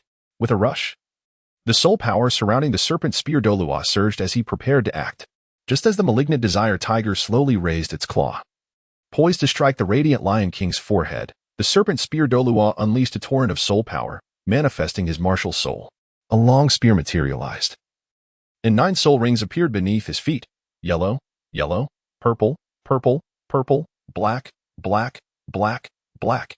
In that moment, the aura of a tidal Douluo enveloped the area, casting a formidable pressure over the surroundings.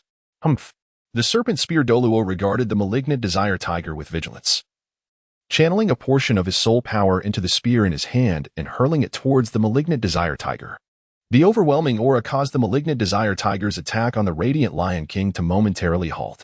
Upon witnessing the sudden appearance of 2 human soul masters, the malignant desire tiger's eyes glinted with ferocity. Its claw redirected, launching itself towards the incoming spear with ferocity. Boom! The collision of 2 immense forces erupted, sending shockwaves that scattered debris and left chaos in their wake. The Serpent Spear Douluo braced himself against the jarring recoil, his expression tense as he focused on the malignant desire tiger. He had not anticipated that this 2,000-year-old malignant desire tiger would possess such strength. This realization heightened his caution. It was imperative to eliminate this malignant desire tiger. Otherwise, if it were to grow to 100,000 years, which soul master in the Douluo continent could stand against it? The entire realm of soul masters would face calamity. Miss. The Radiant Lion King has completely lost its fighting capability.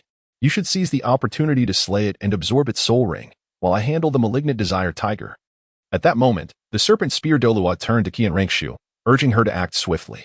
All right, Elder Serpent Spear, please be cautious. Qian Rengshu nodded slightly, swiftly moving to the side of the Radiant Lion King. Boom! The surge of soul power enveloped her, and her 6-winged angel martial soul manifested, releasing the overwhelming pressure of a divine martial soul. The divine sword, forged from light energy, plunged into the Radiant Lion King's skull. Bang! The immense light energy erupted, extinguishing the Radiant Lion King's life force in that instant, as a dark 10,000-year soul ring gradually coalesced upon its corpse. Roar! The malignant desire tiger, witnessing its prey slain by a human soul master, flashed an intense red in its eyes. Its massive form radiated an overwhelming aura, roaring in defiance at Qian Rengshu. You are my opponent. The Serpent Spear Douluo instantly positioned himself in front of Qian Rengshu, raising his palm to create a barrier that absorbed the force of the malignant desire tiger's roar. Go! In an instant, the Serpent Spear Douluo propelled his spear forward, unleashing a terrifying aura of martial soul power. The malignant desire tiger, sensing the full combat prowess of the Serpent Spear Douluo, displayed a hint of caution in its crimson eyes. Its colossal body began to retreat slowly, yet it maintained a peculiar stance, as if poised to launch an assault on the human soul masters ahead. Chapter 98. The Great Battle Against the Evil Desire Sky Tiger. Thus, the serpent spear Douluo relentlessly forced the evil desire Sky Tiger to retreat. Once they were sufficiently distanced from Qianrenxue, serpent spear Douluo's gaze sharpened, and the 9 soul rings surrounding him began to flicker in succession, culminating in the sudden illumination of the 4th soul ring. 4th soul skill, blood-red long sky. Before him, the spear of his martial soul surged forth like a cannonball, infused with boundless soul power, piercing fiercely towards the evil desire Sky Tiger. Boom! With a powerful push from his right foot, the overwhelming aura emanating from serpent spear Douluo surged forward. All the soul power completely suppressed the surrounding space, rendering it seemingly stagnant. The evil desire Sky Tiger's movements and strength were entirely restrained, while serpent spear Douluo's terrifying attack aimed directly ahead. The evil desire Sky Tiger raised its massive paw, striking directly at the soul skill unleashed by serpent spear Douluo. Witnessing the fierce battle between serpent spear Douluo and the evil desire Sky Tiger, Qianrenshue's expression was tinged with concern. She then glanced at the waning soul rings of the radiant Lion King, shook her head, and immediately sat cross-legged, using her soul power to draw upon the dark soul ring before her, augmenting it to her 6-winged angel martial soul. In an instant, the surging soul power coursed throughout her body. Qianrenxue felt an overwhelming influx of soul power, her expression momentarily dazed, as she struggled to endure the pain of absorbing the soul ring. After all, the radiant Lion King's soul beast was nearly 30,000 years old. According to the physical limits of an ordinary soul master, the 6th soul ring could barely absorb a soul ring of 20,000 years. However, due to Qianrenshue's martial soul being the divine 6-winged angel, combined with her childhood consumption of rare treasures to enhance her physical strength, she was emboldened to absorb the nearly 30,000-year soul ring of the radiant Lion King. Otherwise, absorbing a soul ring containing the pinnacle of radiant bloodlines would prove exceedingly arduous. Northstar swiftly appeared behind Qianrenxue, standing guard as she absorbed the soul ring. Observing the cold sweat beading on her forehead, a flicker of concern crossed his eyes. Moments later, strands of life force emerged from his right hand, forcefully injecting them into Qianrenshue's body. Indeed, in the next instant, the pain within her began to diminish slightly, yet Qianrenxue remained profoundly perplexed. Why did the agony of absorbing the soul ring gradually lessen, while her mind could not afford the slightest relaxation? Otherwise, trouble would ensue. She could only attribute it all to the peculiar nature of this soul ring. Northstar, concealed within the surrounding foliage, continued to inject life force into Qianrenxue, thus preventing serpent spear Douluo from detecting his presence. Boom. Meanwhile, serpent spear Douluo engaged in a frenzied battle with the evil desire Sky Tiger, generating energy fluctuations that set the surroundings trembling. At this moment, the evil desire Sky Tiger began to falter, for serpent spear Douluo was indeed one of humanity's top-tier soul masters. As a titled Douluo, his strength was not to be underestimated. Even though the evil desire Sky Tiger possessed 2 divine bloodlines and formidable power, having just surpassed the 20,000-year threshold, it found itself at a disadvantage against a titled Douluo. Die. With a fierce thrust of his spear martial soul, serpent spear Douluo unleashed a terrifying black radiance from his right hand, gripping the air and releasing an unprecedented aura of dread. The evil desire Sky Tiger, unwilling to succumb, roared defiantly, its crimson-tinged paw enveloped in blood-red light, crashing towards the impending attack. Sizzle. Boom. A series of explosive sounds reverberated, swiftly spreading an immense aura in all directions. The powerful backlash sent the evil desire Sky Tiger flying several meters away, while serpent spear Douluo felt a slight numbness in his right hand from the astonishing force of the tiger. Utilizing his spear martial soul, he slid backward, finding a stable position to hover in midair. The 9 soul rings on his body began to flicker once more, and the 8th soul ring suddenly ignited with brilliance. 8th soul skill, serpent spear strike. Serpent spear Douluo's eyes shimmered with a murderous intent as the spear floated before him. With a series of intricate hand seals, he channeled the majority of his soul power into his martial soul. Buzz. The spear emitted a deafening roar, unleashing an aura of terror. The evil desire Sky Tiger, sensing the horror emanating from the human soul master ahead, exhibited a rare expression of fear. It shifted its mighty body, retreating frantically in an attempt to evade this lethal soul skill. As a creature over 20,000 years old, the evil desire Sky Tiger possessed a degree of wisdom akin to that of a human soul master. It understood that facing this soul skill would likely result in severe injury, if not death. Desiring escape was but a foolish dream. Serpent spear Douluo, Seeing the tiger's desperate attempt to flee, felt a flicker of disdain in his eyes. As he awaited the completion of his soul power's condensation, he waved his hand. Whoosh! The spear martial soul shot forth at lightning speed, accompanied by a thunderous sound, directly targeting the back of the evil desire sky tiger. The tiger, sensing the imminent threat behind it, widened its colossal eyes. The crystalline red flower upon its back radiated a dazzling crimson glow. Boom! A pillar of light surged skyward, enveloping the area and transforming it into a mesmerizing realm of red, infused with boundless evil and desire. Damn it! At that moment, Serpent Spear Douluo perceived the eerie crimson realm and felt a surge of agitation within him, his mind becoming increasingly disoriented. He immediately channeled all his soul power to dispel this negative state, focusing intently on the evil desire sky tiger ahead. He had not anticipated that the evil desire sky tiger would unleash its power of desire and evil. Such a terrifying manifestation. It was worth noting that even a true titled Douluo like him could be affected under such circumstances. Given this, the evil desire sky tiger could not be allowed to survive.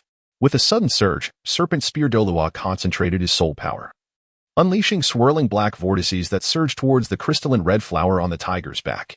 Boom! Boom! In the blink of an eye, Serpent Spear Douluo had arrived behind the evil desire sky tiger. At that moment, the tiger spun around suddenly, the crystalline flower releasing an earth-shattering red light. Bang! It transformed into a beam of light, colliding with Serpent Spear Douluo's attack. The two formidable forces clashed, unleashing a cacophony of thunderous roars that echoed to the heavens.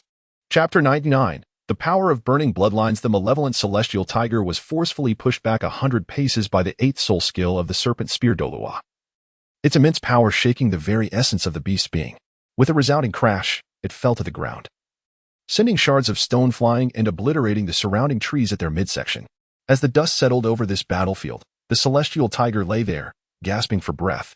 Its body was riddled with gaping wounds inflicted by the spear, blood pouring forth and soaking the earth. An aura of evil and desire enveloped the area, relentlessly destroying everything in its vicinity. The Serpent Spear Douluo, upon witnessing the grievously injured celestial tiger, furrowed his brow. Grasping his spear tightly, he advanced with heavy steps, unwavering in his vigilance. After all, the records concerning the celestial tiger on Douluo Continent were far from comprehensive, leaving him unaware of any hidden cards the beast might possess. Thus, he could not afford to lower his guard. Roar! The Serpent Spear Douluo approached the celestial tiger with a serious demeanor. The celestial tiger, with eyes wide and filled with palpable hatred, longed to rend this human soul master into pieces. Perish! The Serpent Spear Douluo declared, raising his right hand to wield his martial spirit. Terrifying soul power coalesced at the tip of the spear, forming a luminous point of destructive energy. With the strike, the celestial tiger was destined for demise. Yet, beneath the gaze of the celestial tiger, a flicker of resolve flashed in its eyes. This subtle change, however, went unnoticed by the Serpent Spear Douluo. The celestial tiger appeared to resign itself to its fate, lying motionless on the ground. A closer inspection would reveal that all its soul power was rapidly converging towards the crystalline red flower behind it. At the very moment the Serpent Spear Douluo's attack was about to descend, an unexpected transformation occurred. The crystalline red flower behind the celestial tiger erupted with a dazzling brilliance, detaching from its back and floating in midair, radiating an unprecedented crimson light. Bang! Its formidable defensive force repelled the Serpent Spear Douluo's subsequent assault. What? How is this possible? The Serpent Spear Douluo felt the overwhelming rebound and frantically retreated, his mind swirling with foreboding. For reasons unknown, an ominous premonition gripped his heart. In that instant, he propelled himself forward, spear in hand, charging ahead with all his might. The massive waves of soul power surged throughout the area, intensifying his foreboding.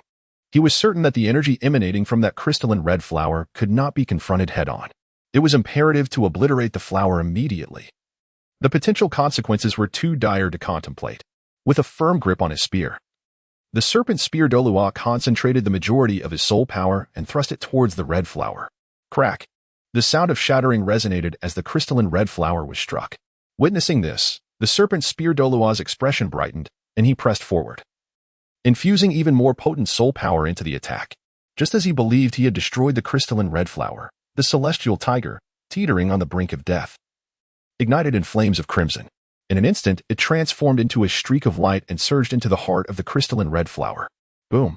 As the Serpent Spear Douluo's strike landed, the entire flower shattered, unleashing a spectacular explosion of red light, transforming into a column of crimson energy that hurtled towards him. The serpent spear Douluo's expression shifted in alarm, and he instinctively darted to the side. Turning, he beheld the red column now aimed at Qian Rengshu, and his heart sank in terror. In a flash, he vanished from his position, but alas, the speed of that red light was simply too swift. Meanwhile, Beichen, hidden within the grass, sensed the imminent approach of the crimson energy and summoned all his soul power, preparing to rush to Qian Rengshu's side to aid her against the cataclysmic force. Before Beichen could make his appearance, the serpent spear Douluo had already reached Qian Rengshu, his spear swirling violently before her. The ninth soul ring flared to life. Ninth soul skill, heaven-shattering. He bellowed, channeling most of his soul power into the spear. In the next moment, the spear, enveloped in dark light, emanated an overwhelming aura. Boom. At that instant, it clashed with the oncoming red light. The moment their powers collided, an astonishing force erupted, shaking the very ground beneath them. The serpent spear Douluo's attack was being gradually forced back, while the red light grew ever more potent. Panic flashed in the serpent spear Douluo's eyes, prompting him to infuse even more fury into his soul power. The two forces met again in a titanic clash. Moments later, the serpent spear Douluo's gaze sharpened, embodying a spirit of desperation as he clenched his fist. With a hum, he concentrated all his soul power into a singular point, causing the surrounding space to tremble. All energy from his spear converged into a single strike aimed at the red light. The two colossal forces erupted, resulting in a dazzling display of fireworks. The serpent spear Douluo was thrust back several meters by the sheer force of the impact. His right hand gripped the spear, trembling uncontrollably as he knelt, blood spilling from his mouth. His complexion turned pale, and his soul power was in disarray. Beichen, still concealed within the grass, refrained from emerging immediately, observing as Qian Rengshu's sixth soul ring neared completion. He let out a breath of relief, suppressing his own presence as he awaited the unfolding events. Yet, the gravity in Beichen's gaze remained unyielding, for the final red light unleashed by the celestial tiger contained a trace of divine power. Indeed, it was divine energy. Though merely a sliver, resisting it would pose a formidable challenge for the serpent spear Douluo. This was the very reason he had sustained such grievous injuries by recklessly confronting that attack. If Beichen's conjecture held true, the celestial tiger had recognized its inevitable demise and thus ignited the divine bloodline power within, summoning the crystalline red flower to unleash a strike imbued with divine essence. Chapter 100. A crisis re-emerges. Initially, it sought to perish alongside the serpent spear Douluo, yet the ultimate outcome. Beichen was left perplexed by the means employed by the serpent spear Douluo, as that assault was utterly obliterated into the void. However, this resulted in him being gravely injured, leaving him with hardly any strength to continue the fight. At that moment, the angelic soul power surrounding Qian Rengshu erupted forth, as the sixth black soul ring upon her body constricted tightly around her six-winged angel martial spirit. With her captivating eyes wide open, Qian Rengshu rose abruptly and hastened to the side of the serpent spear Douluo, her voice laced with concern. "Elder Serpent Spear, how is your condition?" Without hesitation, Qian Rengshu channeled her internal angelic soul power into the serpent spear Douluo, hoping to alleviate some of his suffering. Despite the intense focus required during her soul ring absorption, she sensed an overwhelming force of destruction. She had not anticipated that the serpent spear Douluo would disregard his own life to shield her from that lethal strike. Eager to assist in his recovery, Qian Rengshu found herself at a loss. "My lady, I am unscathed. We must hasten our departure from the sunset forest. I have a foreboding feeling." At that moment, the serpent spear Douluo quickly halted Qian Rengshu's flow of angelic soul power. Grasping his spear martial spirit with great effort to rise to his feet, he spoke gravely to her, for reasons unknown, since slaying that malevolent celestial tiger. A sense of unease had gripped his heart. It seemed as though a great terror was looming on the horizon. With his injuries so severe, he feared he would be incapable of protecting Qian Rengshu should they encounter another formidable soul beast. Regret washed over him. Had he known, he would have summoned the spiny pig Douluo to join them. Regrettably, it was impossible for the spiny pig Douluo to arrive in time. Who could have imagined they would encounter the legendary malevolent celestial tiger? Their misfortune was palpable. Fortunately, Qian Rengshu had completed her absorption of the sixth soul ring. The priority now was to swiftly vacate this perilous place to avoid attracting the attention of even more powerful soul beasts. Very well. Upon hearing this, Qian Rengshu's expression became serious as she aided the serpent spear Douluo to his feet, preparing to leave. Meanwhile, Beichen intended to vanish from the scene, but at that moment, a sense of impending doom washed over him. His complexion shifted dramatically as he sensed a powerful soul beast's aura drawing near. The familiarity of this presence sent a jolt of fear through him. This aura was identical to that of the previous malevolent celestial tiger. But the source was far stronger, beyond compare. Could it be that another, older malevolent celestial tiger lurked within the sunset forest? The thought made Beichen's face pale. After all, that 20,000-year-old malevolent celestial tiger had unleashed its bloodline power in a final, desperate strike capable of gravely wounding even a tidal Douluo. If they were to face an even older malevolent celestial tiger, the consequences were unimaginable. Beichen resolved to warn the serpent spear Douluo and Qian Rengshu, but just then, calamity struck. A beam of crimson light surged forth from the distance, hurtling towards the serpent spear Douluo with incredible speed. Not good. Beichen's right hand emitted waves of green light as he waved it, conjuring a verdant canopy to intercept the red beam. The forward surge of crimson light was momentarily slowed by Beichen's defense. In an instant, he appeared behind Qian Rengshu and the serpent spear Douluo, gathering most of his soul power into a green luminescence, prepared to block the approaching red beam. Unfortunately, he had underestimated the ferocity of the attack. The overwhelming force shattered Beichen's protective barrier and continued its relentless trajectory toward his chest. Witnessing this scene, Beichen's expression turned to one of horror. In an instant, he vanished, launching his soul power toward the incoming crimson light. "My lady, quickly, take cover." The serpent spear Douluo suddenly sensed a figure behind him. Before he could caution them, a wave of lethal urgency washed over him, causing him to break out in a cold sweat. Realizing the imminent danger, he swiftly pushed Qian Rengshu aside, manifesting his spear martial spirit. With the little soul power remaining, he braced himself against the encroaching crimson light. With a resounding impact, the red beam struck the serpent spear Douluo's chest, sending shockwaves rippling through him. He was hurled back several hundred meters, his internal organs dislocated, ultimately collapsing to the ground, blood spewing forth uncontrollably. He succumbed to unconsciousness, his life force waning rapidly. At that moment, the serpent spear Douluo's vitality was draining swiftly, but thankfully, Beichen's prior efforts had diminished the intensity and speed of the crimson attack. Otherwise, in his injured state, the serpent spear Douluo would have undoubtedly perished from that strike. Elder Serpent Spear. Qian Rengshu witnessed the serpent spear Douluo risk his life to shield her from that blow, a tear glistening in her eye. She rushed to his side, cradling the unconscious serpent spear Douluo, her gaze filled with profound concern. Moments later, sensing his life force dwindling, guilt consumed her. It was all her fault. Had it not been for her, the serpent spear Douluo would not be in such a dire state. Desperately, she channeled her angelic soul power into him, wishing to delay the loss of his vitality. Alas, her efforts bore no fruit, even if she exhausted her soul power. She could not halt the waning of the serpent spear Douluo's life force. After all, she was not a healing-type soul master. Qian Rengshu felt as if she were an ant on a hot pan, utterly at a loss. At that moment, Beichen's figure materialized beside Qian Rengshu. "Do not worry. The serpent spear Douluo is in my care. With me here, he shall not perish." Gently, Beichen helped Qian Rengshu to her feet, wiping her tears with a concerned tone. His gaze turned serious as he focused on the barely alive serpent spear Douluo. "You little rascal, what are you doing here?" Upon sensing the presence of a stranger, Qian Rengshu's demeanor became alert. However, upon turning to see Beichen, a sense of security enveloped her. She was nonetheless curious as to how he had arrived unannounced and why she had not sensed his approach. "You must leave. This place is far too perilous." Suddenly, Qian Rengshu seemed to recall something and urged Beichen to depart. She had sensed the release of the crimson light. Its wielder must possess formidable strength, certainly not weaker than a 100,000-year-old soul beast. She could not allow Beichen to accompany them to certain doom. "I cannot leave. Who will protect you?" A moment later, Beichen shook his head, resolutely rejecting Qian Rengshu's plea. Chapter 101. 60,000 years. Beichen slowly approached the serpent spear Douluo, as the ancient tree of life spirit manifested in his right hand. With a thunderous roar, 7 blood-red soul rings flickered beneath his feet, the overwhelming aura of a 100,000-year soul ring enveloping the entire arena. This caused even Qian Rengshu to falter, her gaze fixed in disbelief upon the solemn figure of Beichen. How could this be? The Beichen before her was undeniably a genuine soul sage. How was it possible that a mere 12-year-old could possess such formidable strength? Was this truly the Beichen who had awakened with innate full soul power? It felt as if this entire scenario was an elaborate illusion. Qian Rengshu rubbed her eyes in disbelief.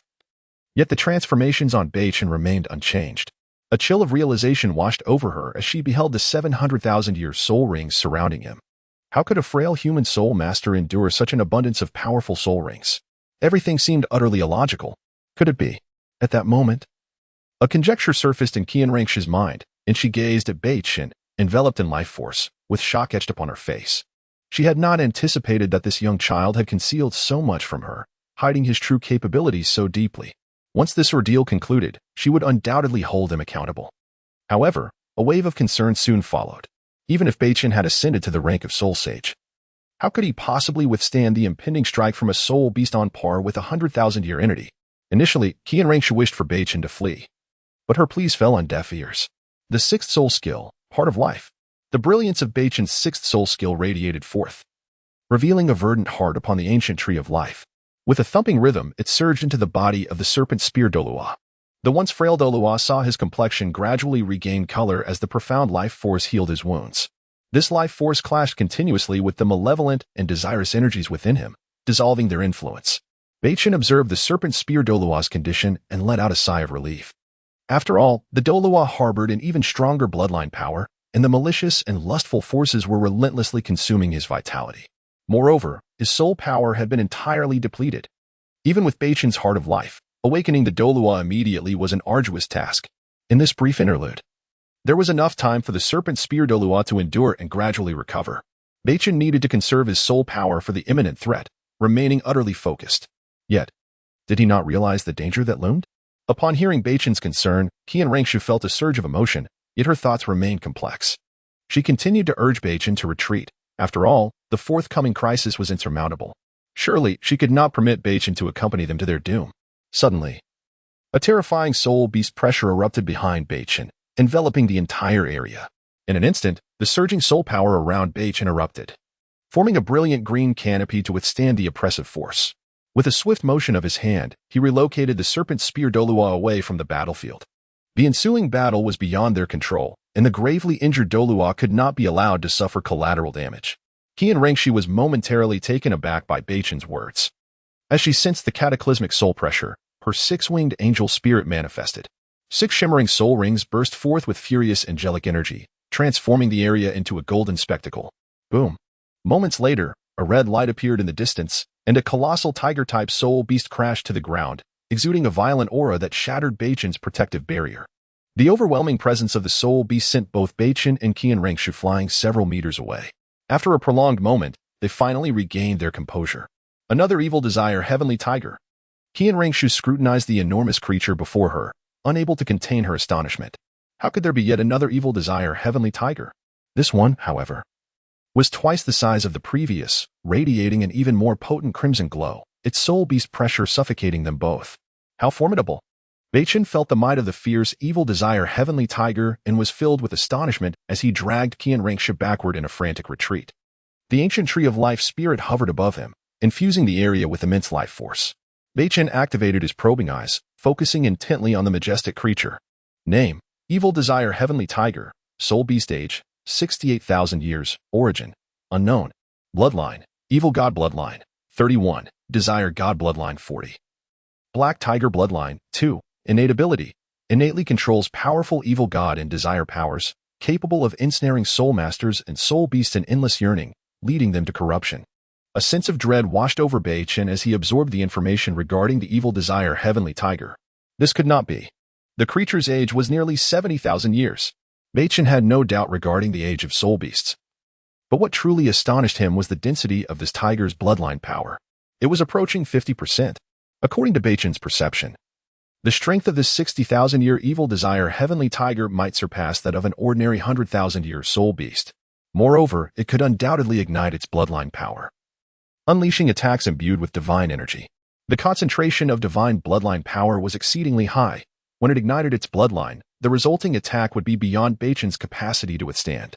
Even a limit Douluo would likely find it challenging to endure such a blow.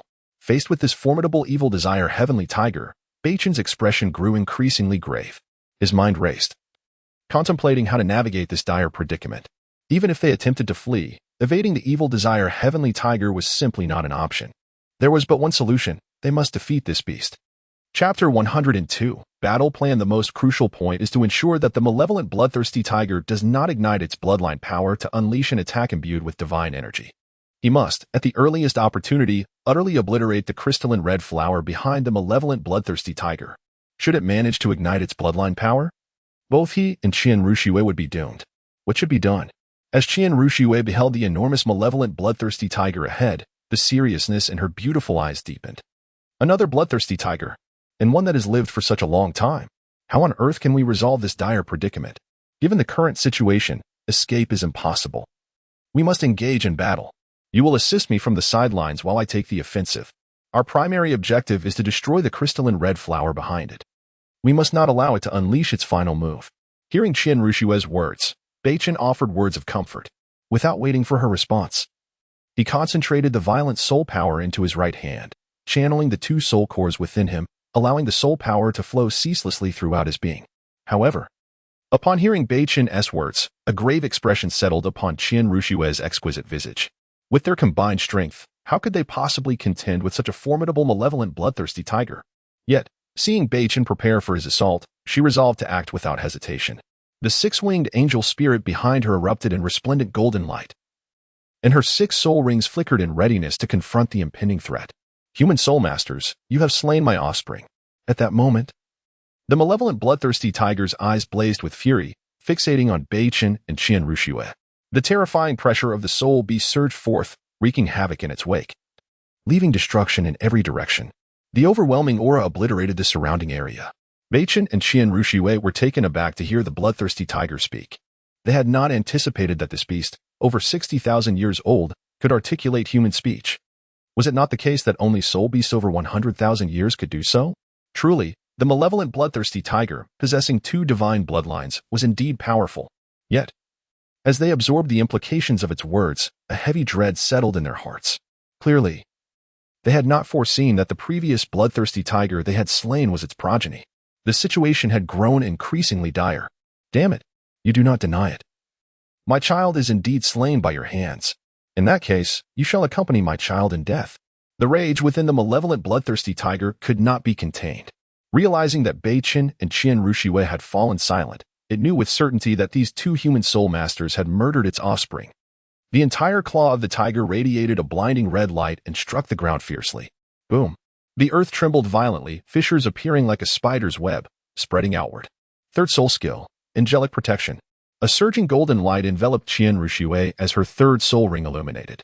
The golden angelic soul power enveloped both her and Beichen, providing immense defense against the encroaching red light. Crack. Unfortunately, their defenses could not withstand the pressure for long, and moments later, they were shattered into fragments.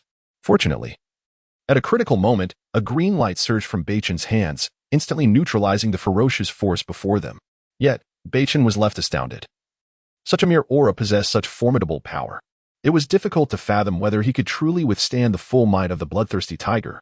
Nevertheless, Beichen remained confident, for he possessed several powerful trump cards he had yet to unveil. The only caveat was that he must prevent the bloodthirsty tiger from igniting its divine bloodline power. Otherwise, he would be utterly defenseless. Second soul skill, life severing. The ancient life tree spirit floated behind Beichen, erupting in an unprecedented green light that illuminated the entire forest. As the soul power surged, the life tree swayed gently in the wind. Countless green leaves fell silently, infused with astonishing life energy, intermingled with boundless lethal intent. Beichen waved his hand, unleashing a torrent of soul power. The life leaves, suspended in the air, sped toward the malevolent bloodthirsty tiger with an astonishing whistling sound. Seeking death?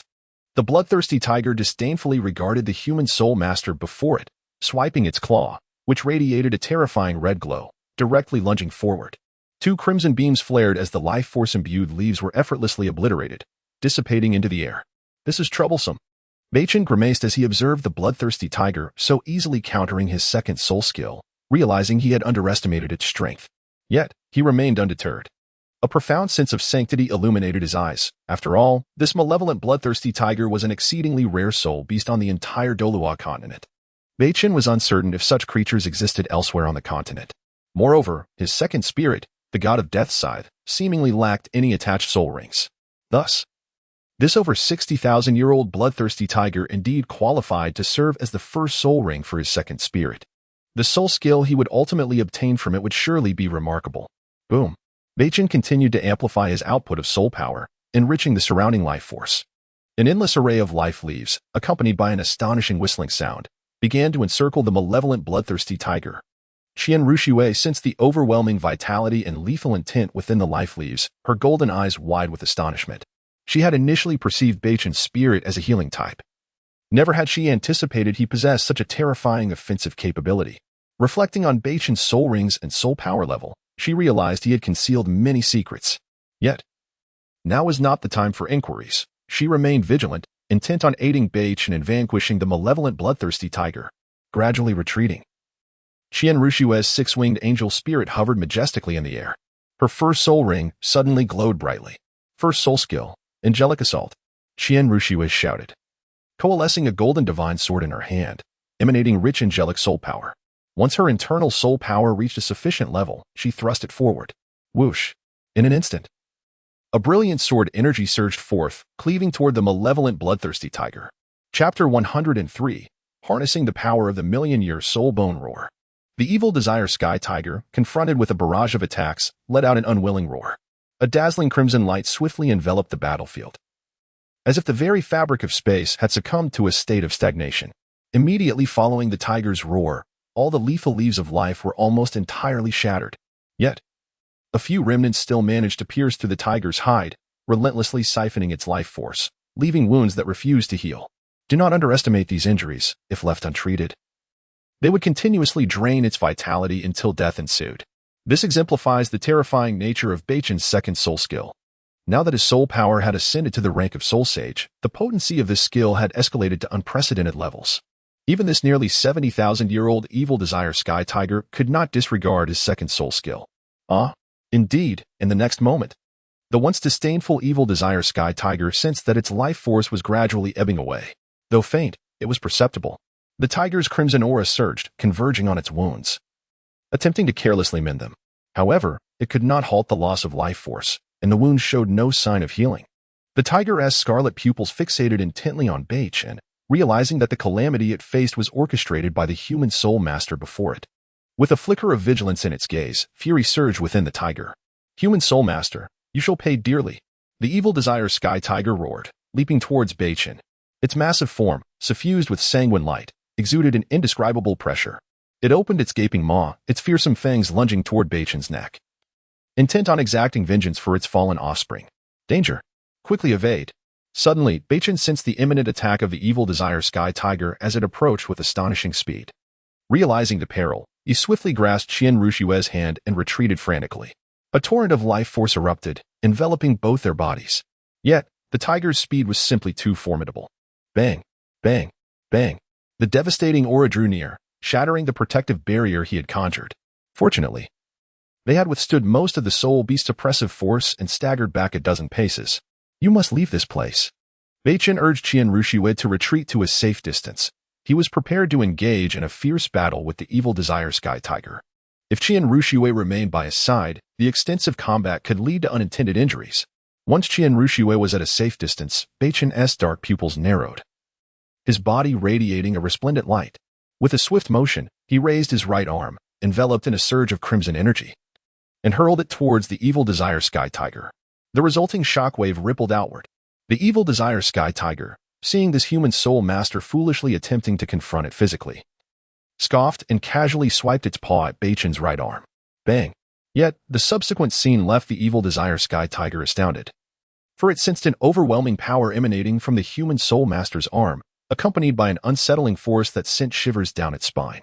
Now, seizing the moment when the evil desire sky tiger was distracted, Beichen unleashed the power within his right arm, striking forward with tremendous force. Boom!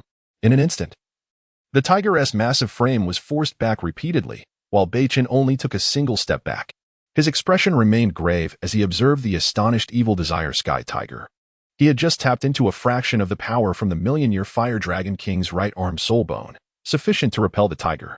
This was a divine soul bone from a million years past. Even a mere hint of its power was enough to drive back the evil desire sky tiger. Human soul master, what manner of power resides within your right arm? The evil desire sky tiger's enormous pupils fixated on Beichen's arm, its cautious roar echoing. The strength it had just encountered was overwhelmingly potent, akin to facing a far superior soul beast. How could this be? With its prowess, it could easily contend with a 100,000-year soul beast, bolstered by two divine powers within. Yet, the energy emanating from this human soul master's arm instilled profound dread within it, compelling the tiger to exercise heightened vigilance. It was astonishing that such a seemingly weak human soul master possessed a force capable of threatening it. Naturally, it is the power to eliminate you. Beichen, unreserved, continued to channel the Fire Dragon King's soul bone power through his right hand. With relentless determination, he surged towards the evil desire Sky Tiger, unleashing the soul bone energy directly upon its colossal form. Boom, boom. Two terrifying forces erupted, causing the entire sunset forest to tremble. At this moment, Beichen found himself at a disadvantage, nearly always being pushed back. However, the tide of battle soon shifted. After all, the evil desire Sky Tiger's strength far surpassed that of an ordinary 100,000-year soul beast. At Beichen's current power level, contending with such a formidable foe proved challenging, unless he resorted to his hidden cards, which would deplete his soul power significantly. Even with 2 soul cores continuously supplying energy, he could not afford to expend it recklessly, needing to retain some in reserve for unforeseen circumstances. Qian Ruxue, witnessing Beichen sending her away from the battlefield, was eager to rush back and assist him against the evil desire Sky Tiger. Yet, the ensuing battles left her in shock, her face painted with astonishment. Internally, she marveled at Beichen's incredible strength.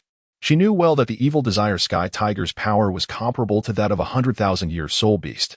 Yet, here was Beichen, a mere soul sage, standing toe-to-toe with such a beast. Was this truly the same little boy she knew? Was this still the supportive soul master she had in mind? Why did he seem more formidable than an offensive soul master? Qian Ruxue understood her own limitations in this battle and recognized that she could do little more than wait for the opportune moment. The Earth Demon Bear's left leg soulbone skill, Earth Domain. Beichen swiftly retreated, stomping his left leg upon the ground. A resonant hum filled the air as a yellow light radiated, forming a luminous circle beneath his feet. An unceasing torrent of earth power erupted, creating a domain-rich and astonishing terrestrial force. Chapter 104, Simplification once more indeed. In the next moment, the once agile evil desire tiger found its movement severely hampered by the constraints of the earth domain. Perceiving this vexing limitation, the creature frantically attempted to break free. Yet its speed remained unenhanced. After all, this was a domain skill derived from a soul bone aged 100,000 years. Escaping it was no simple feat. Beichen continued to channel his soul power, prolonging the effects of the earth domain. With a swift motion akin to a majestic eagle, Beichen navigated within the domain, drawing the earth's energy into his being, thereby augmenting his attack, speed, and defensive capabilities. Indeed, as the earth's power surged within him, Beichen felt an exhilarating energy coursing through his veins, a serene smile gracing his face. After loosening his joints, an astonishing crimson radiance enveloped his right fist, which he then thrust forward with tremendous force. At that moment, the evil desire tiger, its speed significantly diminished, failed to react in time and was struck back repeatedly. Boom, boom, boom. Beichen pressed his assault, unleashing a terrifying torrent of energy upon the evil desire tiger, forcing it to retreat and inflicting numerous wounds upon its body. Human Soul Master, you have gone too far. At that instant, overwhelmed by Beichen's relentless onslaught, the evil desire tiger could no longer endure. In a heartbeat, it condensed its raging aura and sent Beichen flying. Subsequently, the crimson glow emanating from the evil desire tiger intensified as it slowly turned towards a crystalline red flower behind it. Die. As the resplendent red light from the flower burst forth, the evil desire tiger let out a deafening roar. Waves of terrifying sound pressure compelled Beichen to stagger backwards several steps. Just then, in a moment of crisis, the crystalline red flower behind the evil desire tiger unleashed a brilliant red beam, illuminating the entire area. This light was infused with boundless malevolent and desire-driven energy, continuously eroding the majority of soul beasts within the sunset forest. Both Beichen and Qian Ruxue found themselves enveloped by these overwhelming forces, their minds gradually becoming disoriented. Fortunately, at this critical juncture, a surge of life force within Beichen dispelled the negative effects. He then turned his gaze toward Qian Ruxue, noticing her precarious state, which was hardly optimistic. Meanwhile, the ferocious evil desire tiger loomed ahead, leaving them with no means of escape. System. Assist me in simplifying the evil desire tiger's desire and malevolence. At that moment, Beichen invoked another opportunity for simplification. Although he possessed the capability to dispel the 2 negative states afflicting him, Qian Ruxue's presence in the area made it impossible for him to retreat. Should she become tainted by the malevolent and desire-driven energies, it would spell trouble. Moreover, the expansive reach of the evil desire tiger's released energies threatened to infect all soul beasts in the vicinity, potentially triggering mutations and unrest throughout the entire sunset forest. If such a scenario were to unfold, the consequences would be far from trivial. Host consumes one simplification opportunity, beginning simplification. Malevolent and desire-driven energy. Soul power. Simplification complete. Upon receiving the system's sweet confirmation in his mind, a serene smile graced Beichen's face. Indeed, the system proved its reliability once more. It had transformed these troublesome energies into the fundamental essence of soul power. How intriguing. Moments later, a faint energy radiated from Beichen, spreading across the surrounding area. The crimson glow dissipated instantly, as if it had never existed. At that moment, Beichen directed his life force toward Qian Ruxue, forcefully dispelling the remnants of malevolent and desire-driven energies within her. After a brief pause, he turned to confront the evil desire tiger, a playful glint intensifying in his eyes. What is this? Human Soul Master, I did not anticipate your ability to dispel my malevolent and desire-driven energies. It seems you are indeed unique among human soul masters. Therefore, I can no longer let you live. The evil desire tiger, realizing that its bloodline power had silently vanished, wore an expression of astonishment. Yet, it quickly deduced that this was the doing of the human soul master before it. With a thunderous roar, the evil desire tiger struck the ground with its claws, unleashing a violent force that sent everything nearby flying.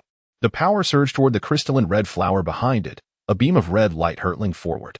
The disdainful evil desire tiger waited in silence, eager to see how this human soul master would contend with its full force attack. However, the ensuing spectacle left it utterly bewildered. The red beam it had unleashed instantly transformed into specks of soul power, dissipating into the void as if it had never been cast. At that moment, the evil desire tiger was completely befuddled, unable to comprehend this method that could repeatedly nullify its bloodline power. How could this be possible?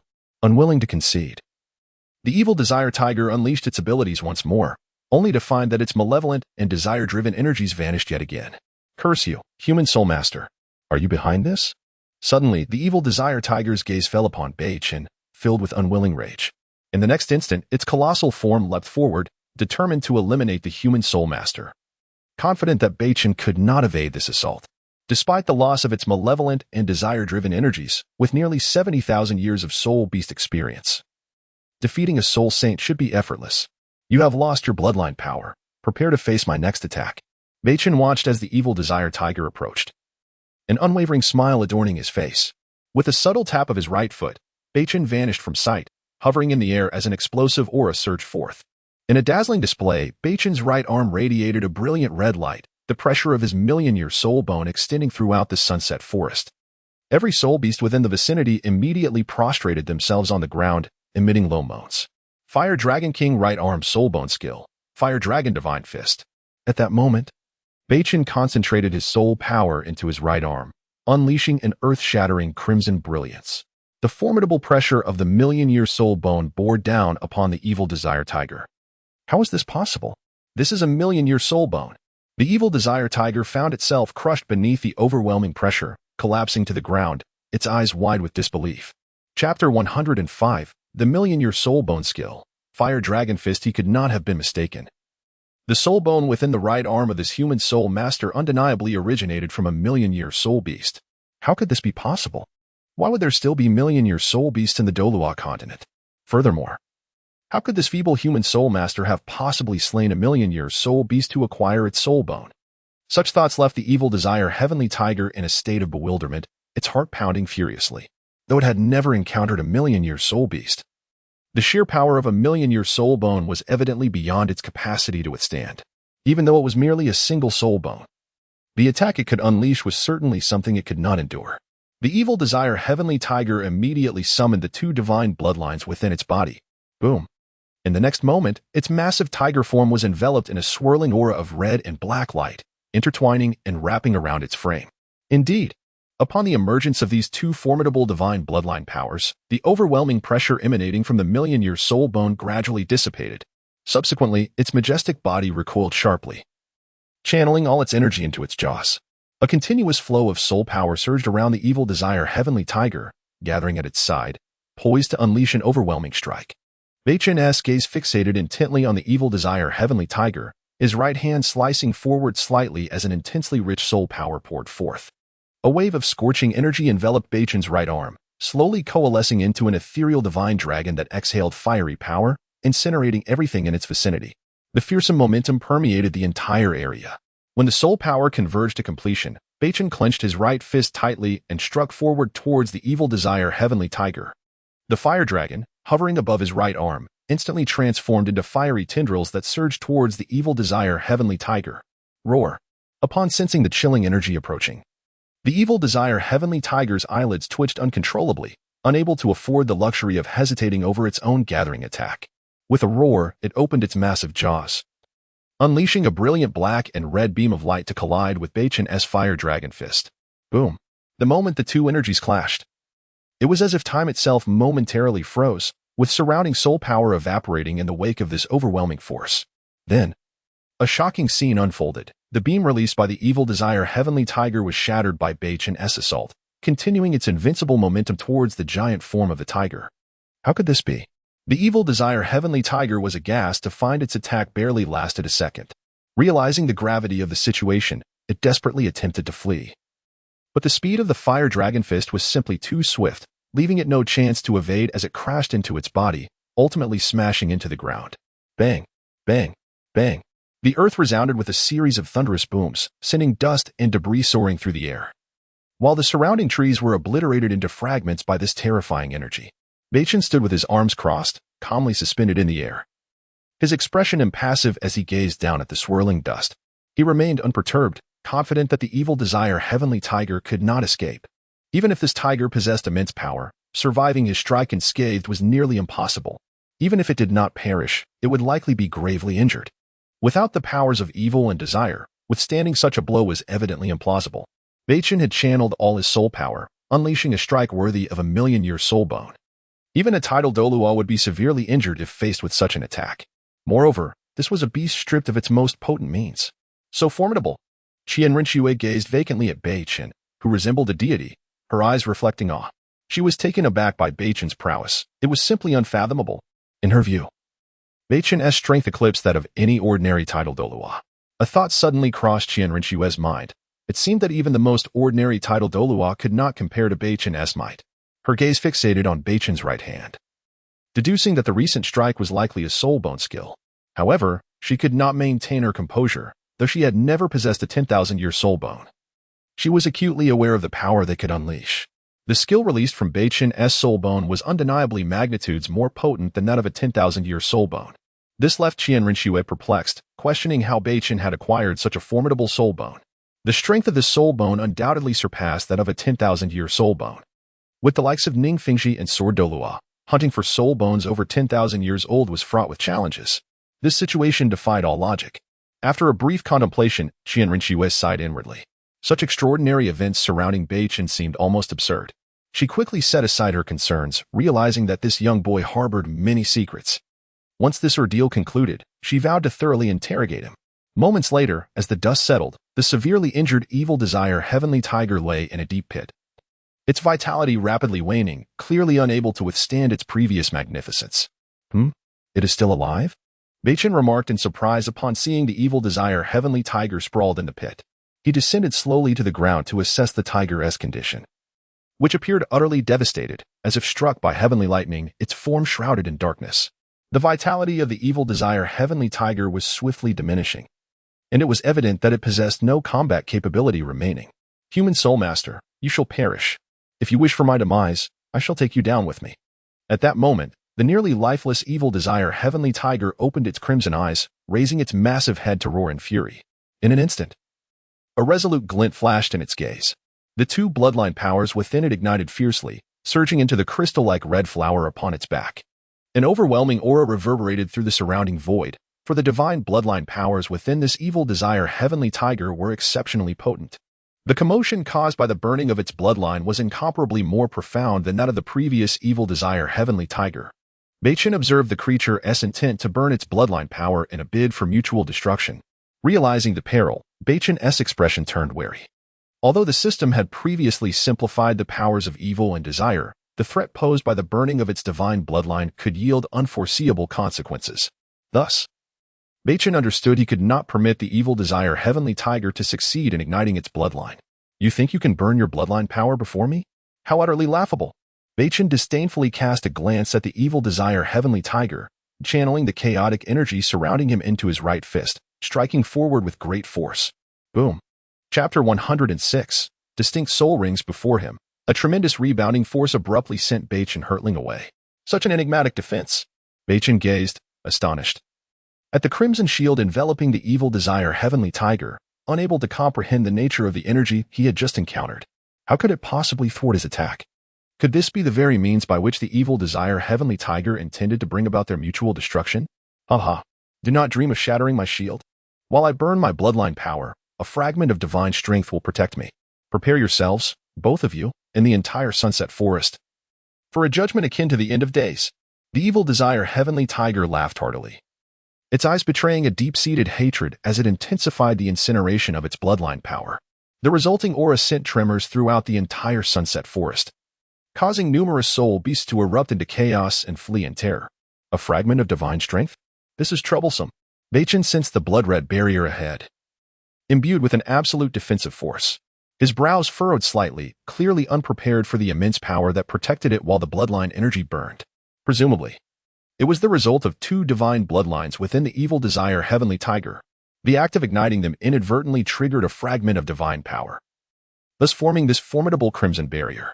The defensive capability it harbored was exceedingly difficult to breach, as a fragment of divine power transcended the level of a soul master. As Beichen felt the escalating ferocity of the force within the shield, a sudden flash of insight illuminated his mind, and he relaxed his brow. He sheathed his life-ancient tree martial soul and summoned a surge of black light into his left hand.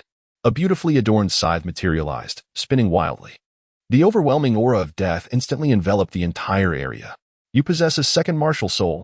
The once smug evil desire heavenly tiger gazed incredulously at Beichen, astounded by the revelation. Could it be that this human soul master was not merely exceptional in strength but also wielded two martial souls? The evil desire heavenly tiger chided itself internally, regretting its earlier decision to let its offspring confront Beichen, as it now faced dire consequences. Yet, its gaze remained fixed on the death scythe martial soul in Beichen's left hand, feeling an ominous premonition arise from the powerful, disquieting energy it exuded. However, the evil desire heavenly tiger soon reassured itself as it regarded the blood-red shield before it, dismissing its concerns. Even if this human soul master wielded dual martial souls, how could he possibly breach a barrier fortified by divine power? Such a notion was utterly fanciful. Dual martial souls, a shadowy force, so familiar. At that moment, Qianren Shui observed Beichen unleashing his second martial soul, her astonishment having rendered her numb. She could only murmur softly to herself, yet within her golden eyes, an inscrutable expression emerged. Nonetheless, she distinctly felt the astonishing power emanating from Beichen, stirring an involuntary sense of repulsion within her. This revelation jolted her into a heightened awareness as she scrutinized the energy surrounding Beichen. It seemed a power she recognized, leading her to a moment of melancholy realization. It was indeed akin to the power of her own martial soul. Evil desire heavenly tiger, prepare to meet your demise, Beichen declared, gripping the death scythe martial soul in his left hand with fervor. No sooner had he spoken than he retreated swiftly, leaping into the air. With frenzied strokes, he wielded the scythe through the void. With a resounding whoosh, an overwhelming force of death coalesced within the scythe. As the death energy condensed, the scythe spun violently, generating an explosive aura that threatened to collapse the very fabric of space around it. An endless tide of darkness surged forth, with a single strike of the divine scythe. In the next instant, Beichen poured all his soul power into the death scythe. His gaze sharpened as he brought the scythe crashing down upon the blood-red shield. The furious power of death coalesced into a gleaming scythe blade, aimed directly at the barrier ahead. Indeed, Beichen was unleashing his self-created soul technique, Divine Scythe Strike, developed 6 years prior. Now, at the level of a soul sage and having condensed 2 soul cores, Beichen felt confident that once his death energy reached a sufficient level, this technique could annihilate even ordinary tidal Douluo in a single blow. This was the terrifying aspect of Beichen's death scythe martial soul. Crack! A sudden, thunderous shattering echoed through the once silent sunset forest. The blood-red barrier before him began to fracture, cracks spreading rapidly like a spider's web. With a whoosh, a gust of wind swept through, causing the entire shield to shatter in response. Beichen's divine scythe strike continued its relentless assault, dispersing death energy and stripping away all vitality in its wake. A dark beam surged toward the crystalline red flower behind the evil desire heavenly tiger. Boom! The astonishing force of death struck the flower, shattering it entirely. In that moment, the death energy permeated the evil desire heavenly tiger's beings, stripping away the last vestiges of life that remained within it. Bang! The evil desire heavenly tiger's eyes widened in disbelief, staring incredulously at Beichen. to the very end. It could not fathom how this human soul master had shattered the barrier forged from divine power. After a considerable pause, the lifeless body of the evil desire heavenly tiger trembled as a soul ring materialized silently above it. Unlike any other soul ring, this one appeared as if sculpted from crystal, shimmering brilliantly. The soul ring was composed entirely of interwoven red and black light, exuding an aura of extraordinary mystery. Beichen approached the corpse of the evil desire heavenly tiger, his brows raised upon sighting the soul ring. This was a type of soul ring he had never encountered before, a testament to the extraordinary nature of the evil desire heavenly tiger itself.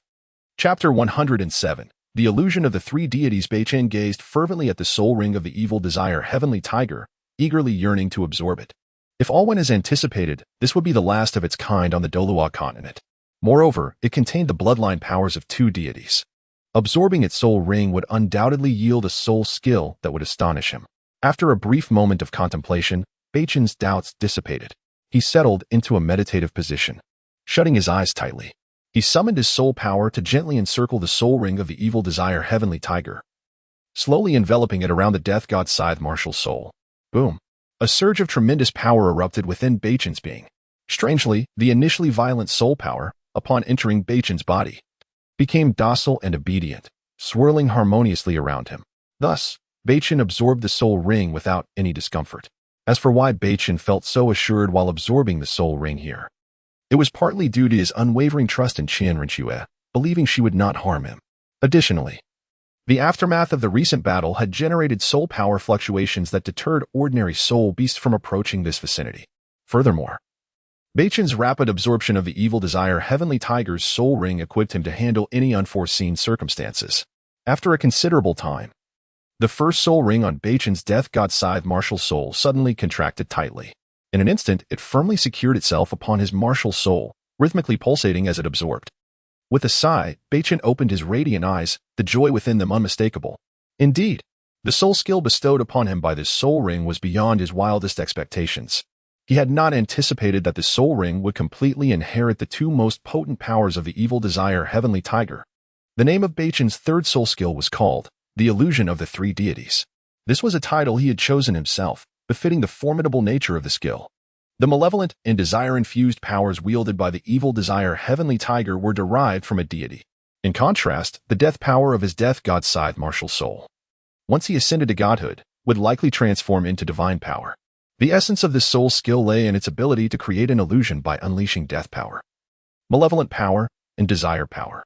Within this illusion, there existed three layers: the illusion of death, the illusion of desire, and the illusion of malevolence. Any soul master or soul beast struck by this skill would have to navigate through these three illusions. Only by completely overcoming them could there be a glimmer of awakening. Otherwise, they would be irrevocably lost within the triad of illusions, with no hope of survival. What was most terrifying was that, although the struck individual experienced three illusions in their consciousness, only a mere moment would pass in the external world. This was the frightening aspect of Beichen's skill.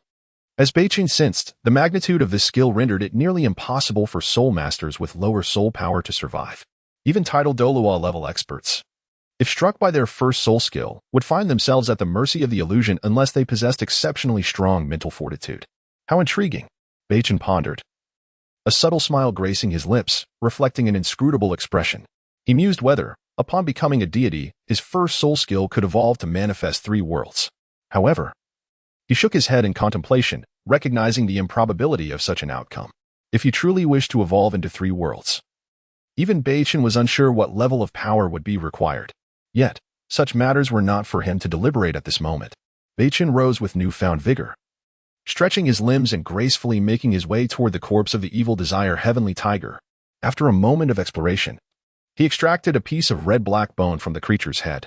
Indeed, this was a soul bone from its cranium. As anticipated, the stronger the bloodline and the older the soul beast, the more likely they were to yield a soul bone. Beichen promptly stored this soul bone. Recognizing its extraordinary and enigmatic nature, he would make the effort to absorb it later. Initially, Beichen dismissed soul bones under 100,000 years as insignificant. However, the formidable bloodline of the evil desire heavenly tiger warranted an exception. Beichen possessed a unique method to enhance the age of soul bones through soul power absorption, a technique he had acquired after consuming a simplification opportunity. However, The absorption of soul power to enhance the age of his soul rings and soul bones was a slow process for him. Yet, armed with an extraordinary method to rapidly increase his soul power, the likelihood of other soul masters on the Douluo Continent catching up to his prowess was exceedingly low. Beichen secured the soul bone within his ring, intending to absorb it upon returning to the seven-treasure glazed tile school. Qianren, possessing 6 inherited soul bones from the angel god, would not regard the soul bone highly. Thus, Beichen generously accepted it into his collection. Having dealt with the evil desire heavenly tiger, Beichen slowly approached Qianren, observing her dazed expression with calm composure. He was aware that revealing his true strength would shatter her facade of composure. "Is your body gravely affected?" Beichen gently inquired. The previous malevolent and desire-infused power had invaded Qianren's body, and he had brutally expelled those energies without first examining whether remnants lingered within her. "There is no issue. It is thanks to you that I was able to expel those energies, or I would have faced significant trouble." Upon hearing Beichen's words, Qianren snapped back to reality. The moment the words left his lips, her gaze turned reproachful, fixating on Beichen. She could hardly fathom that Beichen had deceived her for so long. "Speak honestly. Why has your strength and soul power level increased so swiftly? You have kept this from me for so long." In that moment, Qianren finally articulated her lingering doubts, her golden eyes scrutinizing Beichen intently, seeking to catch any shift in his expression. "Cough. It's not that my strength has increased too rapidly. I merely feared it would frighten you," Beichen replied, maintaining an air of nonchalance as he nodded, unperturbed by her inquiries. After all, he possessed the secret of the system, a truth he could not divulge to anyone but himself. On the other hand, he was acutely aware of the rapidity of his own strength's growth. But who could blame him for being a system bearer? If his progress were not swift, that would truly be abnormal, an affront to his identity as a transmigrator. Chapter 108. The Method of Cultivating the Soul Core Quickly. Confess, how is it that your strength has risen so rapidly? And you possess 2 martial souls. Cleverly concealed, Qianren, undeterred by the charm of Beichen, inquired with an expression full of curiosity. Upon hearing her words, a mischievous smile crept across Beichen's face as if he had recalled a secret. "All my secrets can only be known by my future wife." "What? Do you intend to be my wife?" He gazed at Qianren with a beaming smile, eager to hear her response. In this land of Douluo, the term wife was foreign. Wife? What does that even mean? Qianren pondered, confusion clouding her mind. Yet, she soon caught a glimpse of an enigmatic expression in Beichen's eyes. There was something unsettling about this term, but she chose to suppress her curiosity. "It's merely a title. It's not of great consequence. If you call me husband, I might just share with you a method to rapidly enhance your strength." Beichen continued nonchalantly, his smile unwavering as he awaited her response. After all, he intended to reveal part of his secrets to her, and why not let her practice calling him husband in advance? It was bound to happen eventually. "Husband?" Qianren mused, her confusion deepening with these unfamiliar titles. What could they possibly signify? Yet, she was eager to discover how Beichen's power had surged so quickly. If there indeed existed a method for advancement, it could mean her own strength could increase just as swiftly. "Husband?" After a moment of internal hesitation, she uttered the word softly. In the serene twilight of the forest, her voice rang out with unexpected clarity. "Ah." Beichen's heart leaped with joy upon hearing her address him thus, his face lighting up with a radiant smile. However, Qianren sensed an undercurrent of meaning in his joy, yet she refrained from probing further. Beichen, deciding to cease his teasing, began to divulge some of his information. "My second martial soul awakened unexpectedly, perhaps triggered by certain conditions necessary for such an awakening. As for why my soul power has increased so rapidly, it may simply be a matter of talent. After all, possessing twin martial souls makes swift advancement quite natural, does it not?" He spoke slowly, revealing details about his martial souls and soul power levels. He possessed a method of breathing that enhanced his soul power, unmatched by anyone else on the continent. However, he could not disclose this, opting instead for a vague explanation. Qianren, pondering his ambiguous response while stroking her chin, found herself lost in thought. Indeed, the awakening of a martial soul was a wondrous phenomenon, and the possibility of awakening a second seemed devoid of any discernible pattern. She remained uncertain about the correlation between possessing twin martial souls and accelerated soul power growth, as she herself had but one.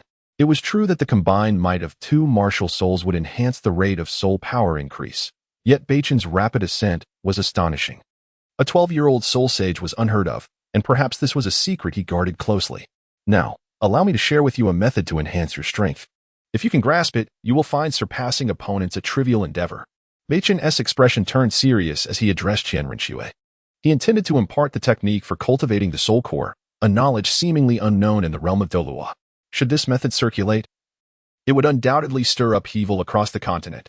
Beichen had no desire to make this information public. Not everyone could reach the title Douluo rank. Nor could everyone condense a soul core. He planned to share the soul core cultivation method with the sword Douluo and others after this encounter, as their strength was formidable. Having already attained the title Douluo rank, thus making the condensation of a soul core relatively feasible, the enhancement of their powers would yield immense benefits for the seven-treasure glazed tile school. Oh, what is it? Qianren asked, her face alight with anticipation.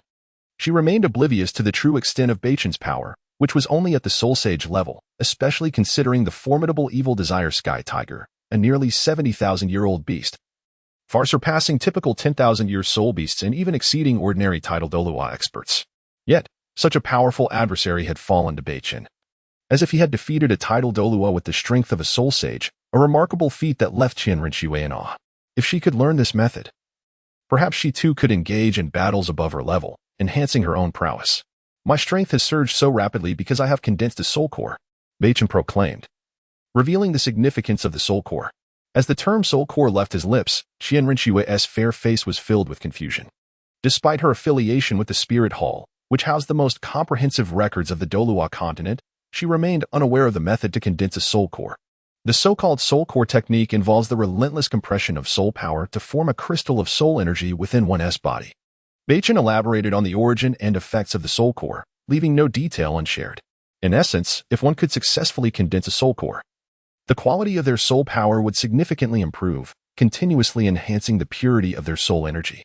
Consequently, their soul power would flow abundantly, greatly benefiting prolonged combat. On the other hand, the more soul cores one could condense, the greater their ultimate strength would be. However, a soul master's body has its limits, and one cannot endlessly condense soul cores. Typically, a standard title Douluo could condense only one soul core, marking the extent of their capacity. Beichen spoke earnestly about the specific methods of cultivating the soul core. Chapter 109, Fifth Soul Skill. Realm of Life. Qianren's serious expression was suddenly replaced by overwhelming joy. The method of cultivating the soul core had utterly transformed her understanding. She had never imagined that the Douluo Continent possessed such a miraculous technique. Given Beichen's prior soul power level and strength did not align, this soul core cultivation method must indeed be authentic. With such formidable effects, it implied that Beichen had entirely pioneered a new path to cultivation. Qianren gazed at Beichen with disbelief in her beautiful eyes, marveling at the transformation of the once familiar child. How do I condense the soul core? She inquired directly, her eyes brimming with anticipation. Do not be hasty. Typically, one must reach the title Douluo realm to condense their first soul core. However, you are different.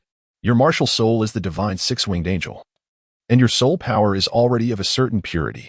Moreover, your physical strength has significantly increased. So you should be able to condense your first soul core upon reaching the soul sage level.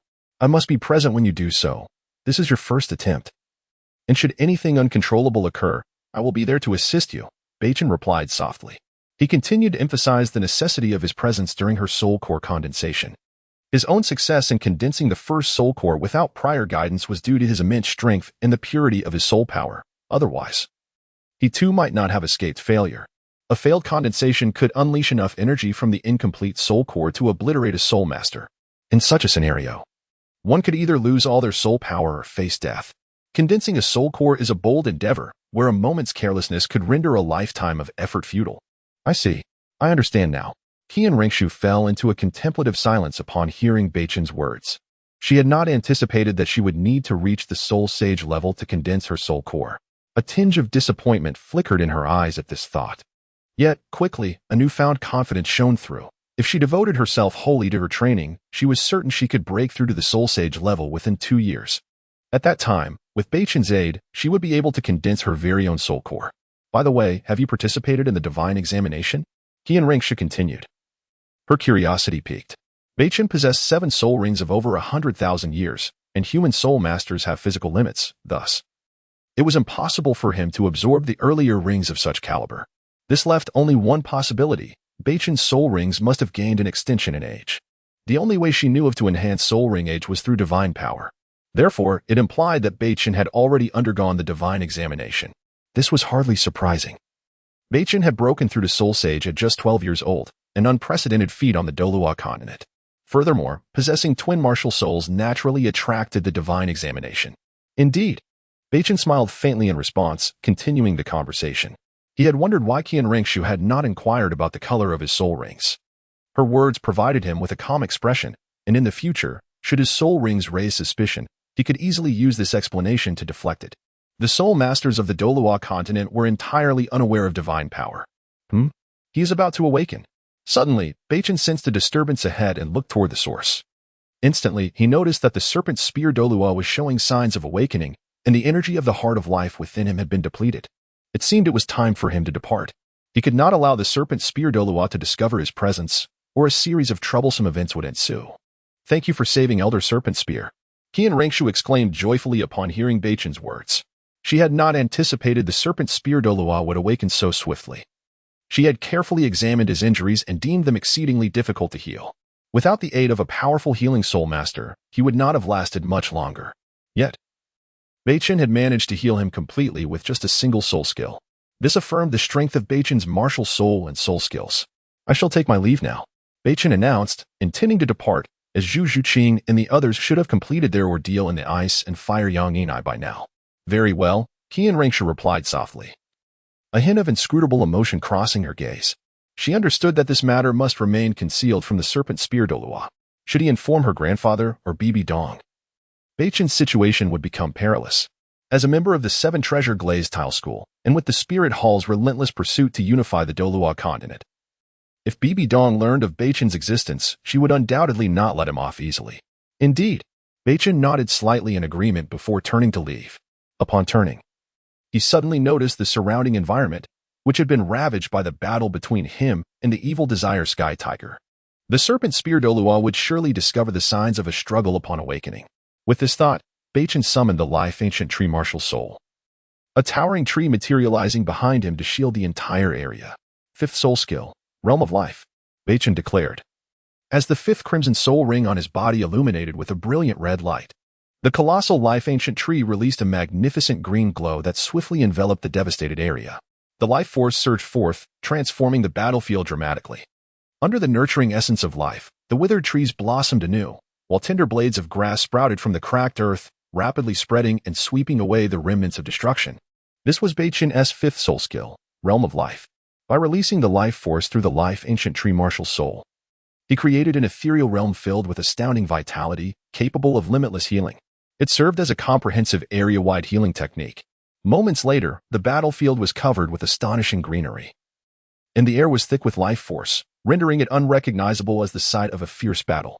Qian Rengshu watched in awe as Beichen's transformative energy unfolded, marveling at the terrifying power of his soul skills. "All right, I shall take my leave. Please do not disclose my whereabouts to anyone." Beichen turned to Qian Rengshu with a warm smile. As soon as he finished speaking, he swiftly darted away. Chapter 110, The Curtain Falls, Departure. At that moment, Qian Rengshu called out towards the silhouette of Beichen. She was perplexed by the two terms she had just heard, finding them utterly strange. The term wife bears a meaning akin to madam, while husband signifies lord. Upon hearing this, a mischievous smile crept onto Beichen's face, and in the blink of an eye, he vanished, leaving Qian Rengshu standing there, utterly bewildered. After a brief moment, Qian Rengshu, her cheeks aflame, lowered her head and stamped her foot in a fit of embarrassment. "This little rascal always knows how to tease me," she muttered to herself, her flushed complexion lingering longer than she would have liked. Strangely, she found that the title did not evoke the disdain she had anticipated. Rather, a subtle joy blossomed within her heart.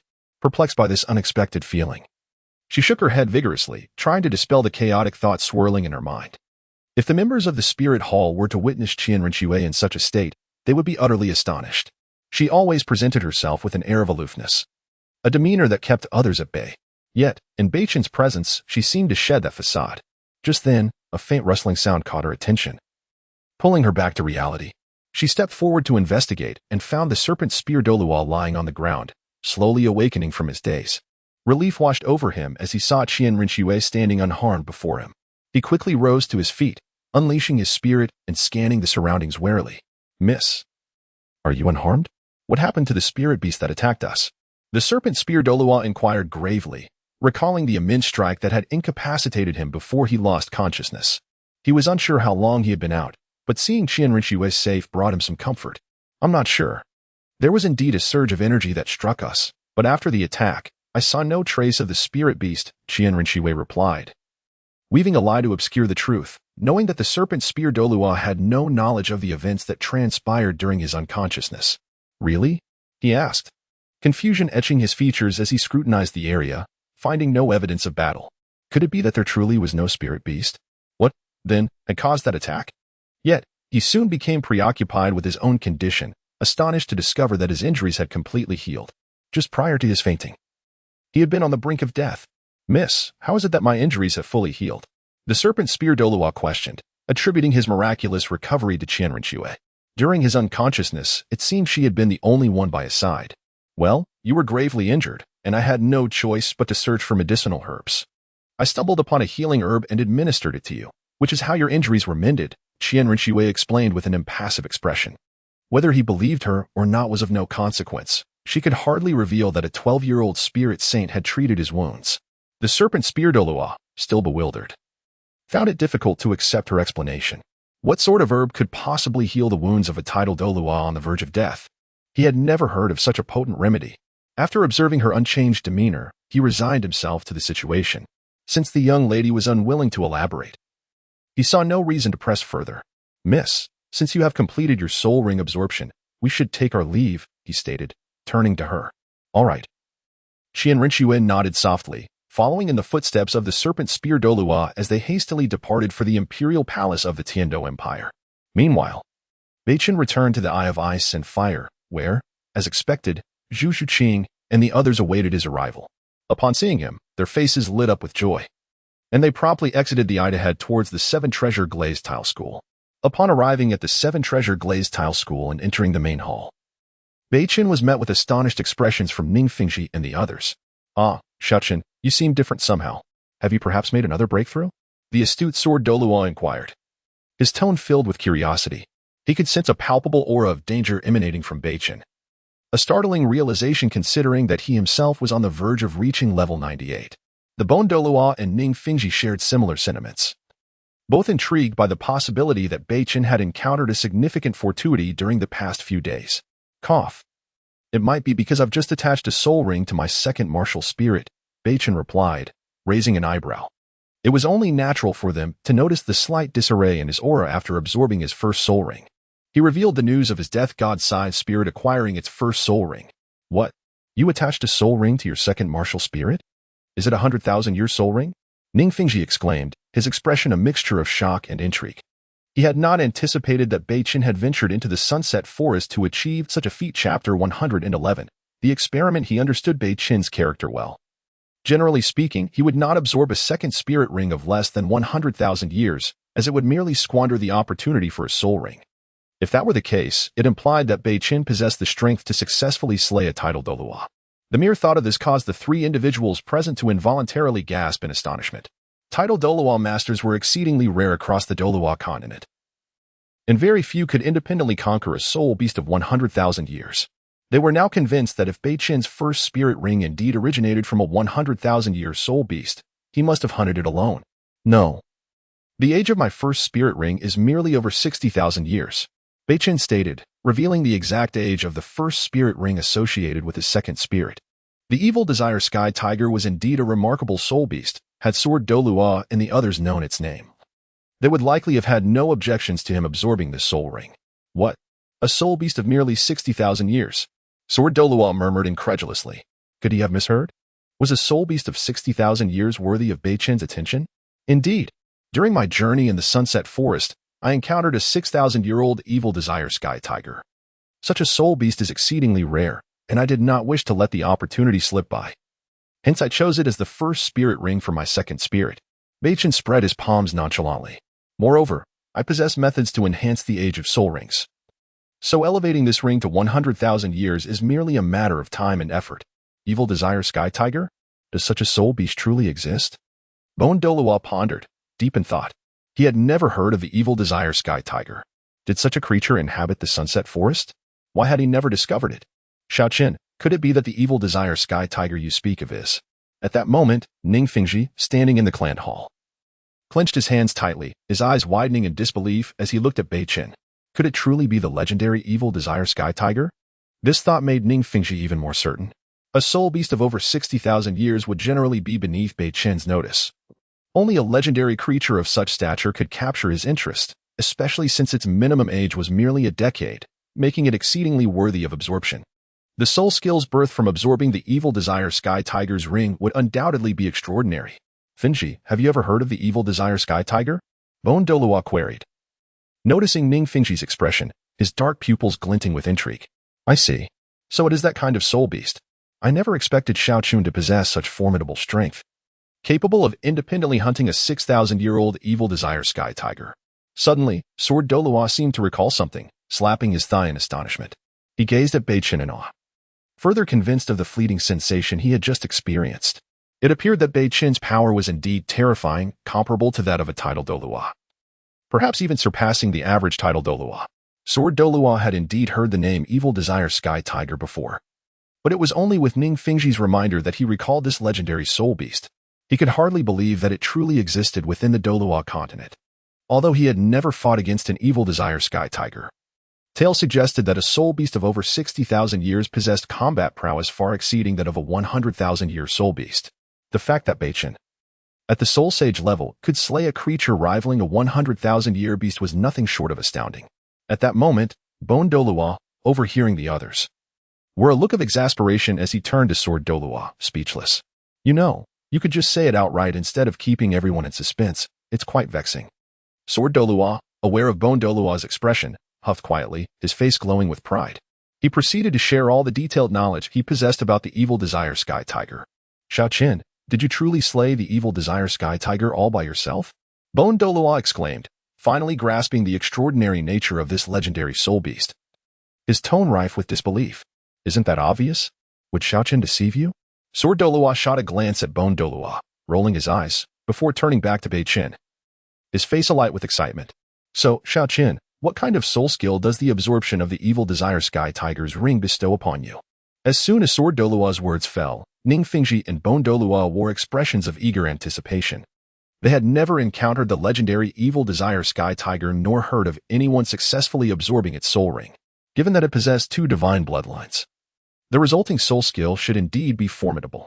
Upon absorbing the Evil Desire Sky Tiger's soul ring with my Death God Scythe spirit, I successfully inherited the 2 divine powers within the Evil Desire Sky Tiger, combined with the death power of my Death God Scythe. Thus, my first soul skill embodies 3 distinct powers. When unleashed, it creates a triple illusion, each requiring traversal through the trials of death, desire, and evil. Surmounting them means life. Failing them means death. Beichen stated solemnly, revealing the nature of his first soul skill. Sword Douluo and the others were left speechless, gasping in awe at Beichen's tone and the implications of his first soul skill. To have successfully inherited the 2 divine powers of the Evil Desire Sky Tiger was an astonishing feat, one that only a true deity could wield. Although Beichen's current strength could not fully harness the true might of divine power, this soul skill undoubtedly belonged to the pinnacle of soul skills. Furthermore, it possessed the death power of Beichen's divine-level spirit, the Death God Scythe. The illusions created by these 3 powers would likely be insurmountable for an ordinary individual. Reflecting on this, Ning Fengji and the others could not help but sigh internally, realizing Beichen's exceptional talent and extraordinary fortune. Not only had he encountered the legendary Evil Desire Sky Tiger, but he had also absorbed its soul ring, resulting in such a powerful soul skill. His luck was indeed remarkable. Ning Uncle, Sword Grandpa, Bone Grandpa, I have something of great importance to share. After a moment, Beichen's smile was suddenly replaced by a serious demeanor.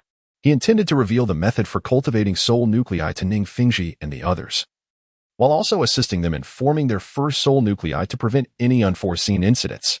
This time, Beichen hoped to guide only Sword Douluo and Bone Douluo in forming their first soul nuclei.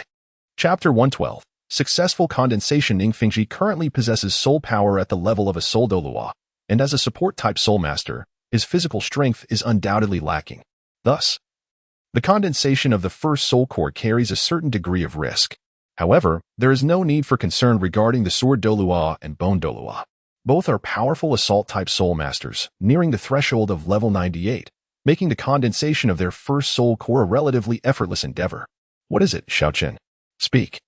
Upon noticing Beichen's solemn expression, Ning Fingji spoke with gravity.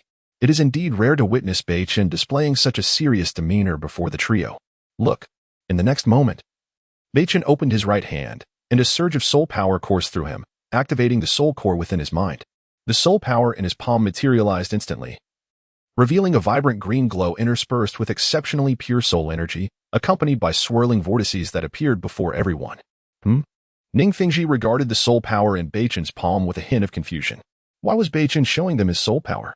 Noticing the anomaly first were the sword Douluo and bone Douluo. Their strengths had already surpassed the pinnacle of level 97, and their mental acuity had reached its zenith. Thus, they could easily discern the purity of the soul power in Beichen's hand, sensing a formidable force continuously refining it. Moreover, the soul power seemed inexhaustible, imbued with an energy far exceeding that of soul power at the same level. Xiaochen, what is this? The sword Douluo and bone Douluo gasped, their breaths quickening as they inquired. If Beichen's soul power possessed such miraculous properties, then surely their own could also be refined to such an extent. They would undoubtedly have the confidence to break through their current bottleneck and step into a new realm, resulting in even purer soul power. When they utilized their soul skills, the consumption of soul power would significantly diminish, and their potency would surpass that of before.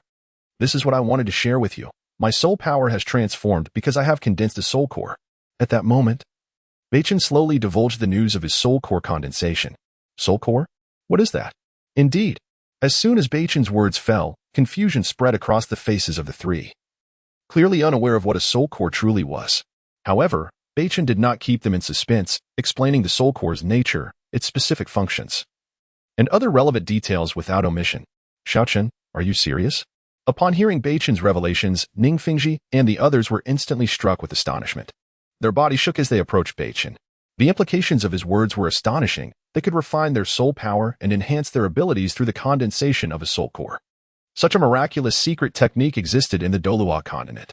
Witnessing Beichen's self-assured demeanor and the extraordinary purity of his soul power, they understood the validity of his claims. Should this news spread, it would undoubtedly cause a stir across the Douluo Continent. Indeed, however, the current method for cultivating a soul core is not yet perfected.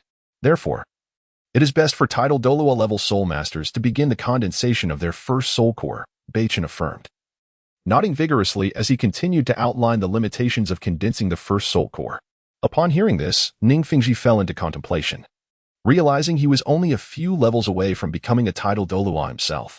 Perhaps within a year, he could successfully step into that realm and attempt to condense his first soul core.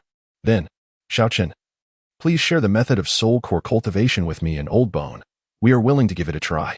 Upon finishing his statement, the sword Douluo and bone Douluo readily grasped the underlying meaning of Beichen's words, eagerly assuring him with a pat on their chests. They believed in the authenticity of Beichen's soul core technique and were eager to be the first test subjects. With their current formidable strength, should any uncontrollable circumstances arise, they could promptly halt the process and sustain minimal damage. Thank you, Grandpa Jin and Grandpa Gil. I will be by your side to assist you in condensing your first soul core, Beichen replied joyfully upon hearing the sword Douluo and bone Douluo's commitment. After this exchange, Beichen accompanied Ning Fingji to the secluded chamber of the Seven Treasure Glazed Tile School. Meanwhile, the sword Douluo sat cross-legged at the center of the room, with Ning Fingji and bone Douluo standing solemnly beside him, their expressions serious as they regarded the sword Douluo. Once Beichen observed that the sword Douluo was ready, he approached him quietly. Grandpa Jin, please ensure your focus during the condensation of the soul core. Try to concentrate the majority of your soul power into a singular point, maintaining the balance of your soul energy. Losing that balance would lead to complications. Understood. The sword Douluo nodded gently in response, closing his eyes the next instant. Boom. A surge of sword energy erupted around him as his soul power slowly began to converge towards his chest. Following Beichen's guidance, he continued to compress the soul power, repeating the process as the energy within him rapidly dissipated.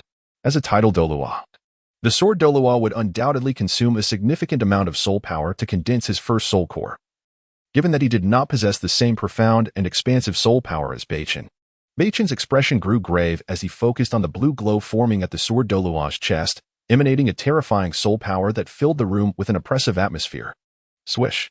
A thread of life energy emanated from Beichen's fingertip, enveloping the sword Douluo entirely as he continuously utilized this life energy to stabilize the turbulent soul power within him.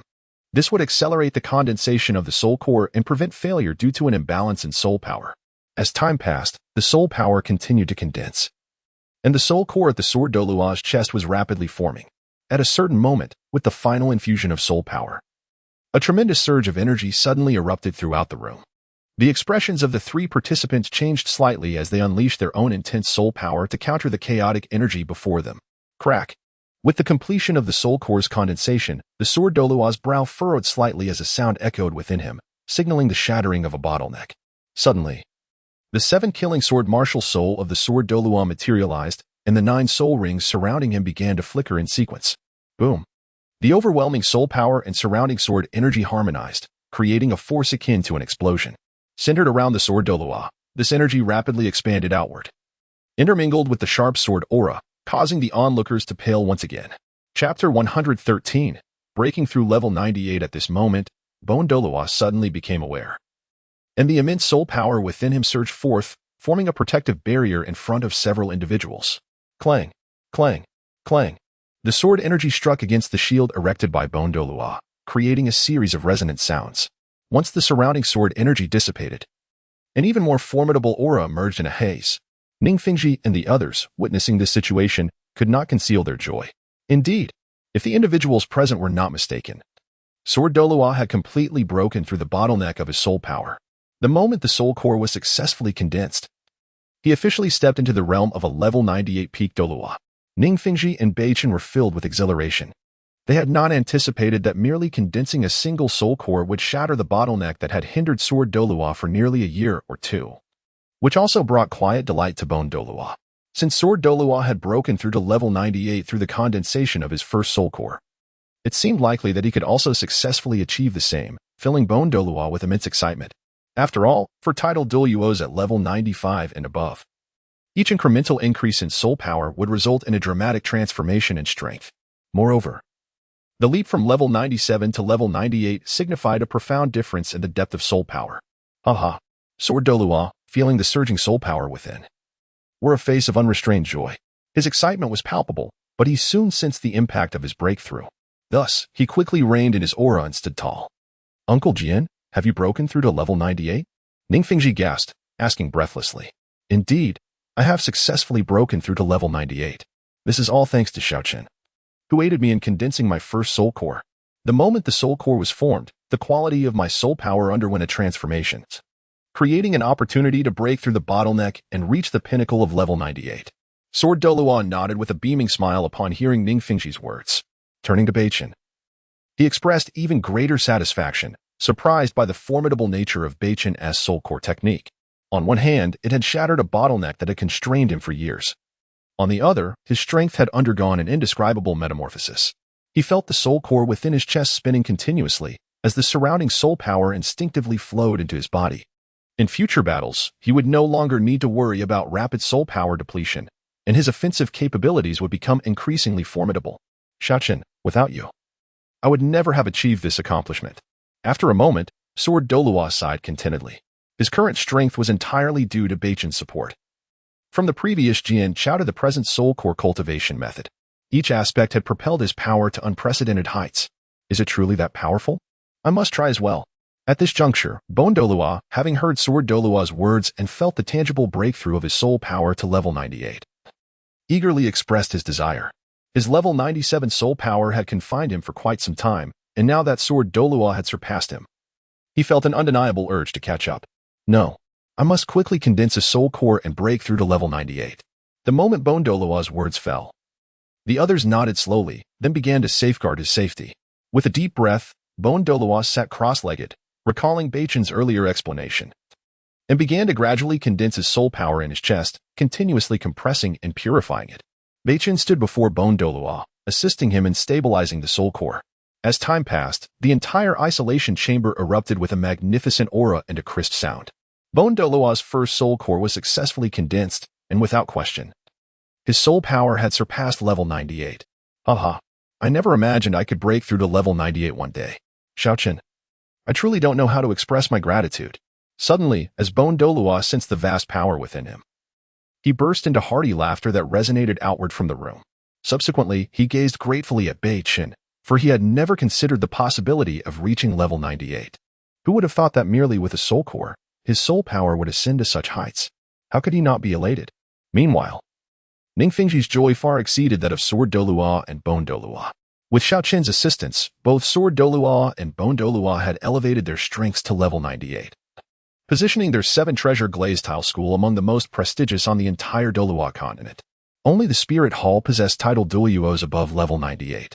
Even now, the Spirit Hall dared not act recklessly against the 7-treasure glazed tile school. This left Ning Fengji at a loss for how to express his gratitude toward Beichen. In that moment, as a flicker of hesitation crossed Ning Fengji's gaze, he softly spoke to Beichen, Xiaoqin. My soul power has now broken through to the pinnacle of level 88. Given my current state, is it possible for me to condense a soul core? I wish to break through to title Douluo as soon as possible, securing our school's position and alleviating concerns about other small factions. Ning Fengji directly articulated his thoughts. Seeing Bone Douluo and Sword Douluo break through their respective bottlenecks through soul core condensation, it would be disingenuous to claim he felt no envy. At this moment, Ning Fengji was eager to condense his first soul core and see if he could truly break into the realm of title Douluo. If he were to cultivate step by step, it would likely take a considerable amount of time. This made even the typically patient Ning Fengji unable to resist the allure of such a breakthrough. Upon hearing this, Beichen fell into deep contemplation. Logically, soul masters should be able to condense a soul core at the soul sage level. However, this applied more to assault-type soul masters, whose physical strength was considerably robust. Ning Fengji, being a support-type soul master, possessed comparatively weaker physical fortitude. At that moment, Beichen suddenly recalled that Ning Fengji had undergone transformation through the starry celestial herb and had absorbed the 8th spirit ring. He should be capable of condensing his first soul core, especially with Beichen's protection nearby, ensuring no significant danger would arise. If necessary, with the strength of Sword Douluo and Bone Douluo, there should not be any substantial mishaps. Uncle Ning, it is possible to condense a soul core, but there will undoubtedly be inherent risks. You must maintain a high level of concentration and endure the intense pain caused by the chaotic soul power within. Beichen agreed internally to allow Ning Fengji to condense his first soul core but cautiously offered a warning. Chapter 114. Breaking through to title Douluo. How splendid. Xiaoqin, I shall commence now. Ning Fengji's face was instantly illuminated with unrestrained joy upon hearing these words. He had not anticipated the possibility of successfully condensing his first soul core. As for the pain mentioned by Beichen, Ning Fengji was certainly capable of enduring it. After all, what could be more valuable than breaking through to title Douluo? In the next moment, Ning Fengji settled into a meditative posture, his right hand lifting the starry pagoda, which gracefully floated into the air, casting a soft azure glow throughout the room. A sudden rustle echoed as Beichen observed Ning Fengji preparing to condense his first soul core. Without uttering a word, he moved lightly, extending his right hand as the ancient tree of life materialized behind him, towering and adorned with vibrant green leaves that radiated endless brilliance.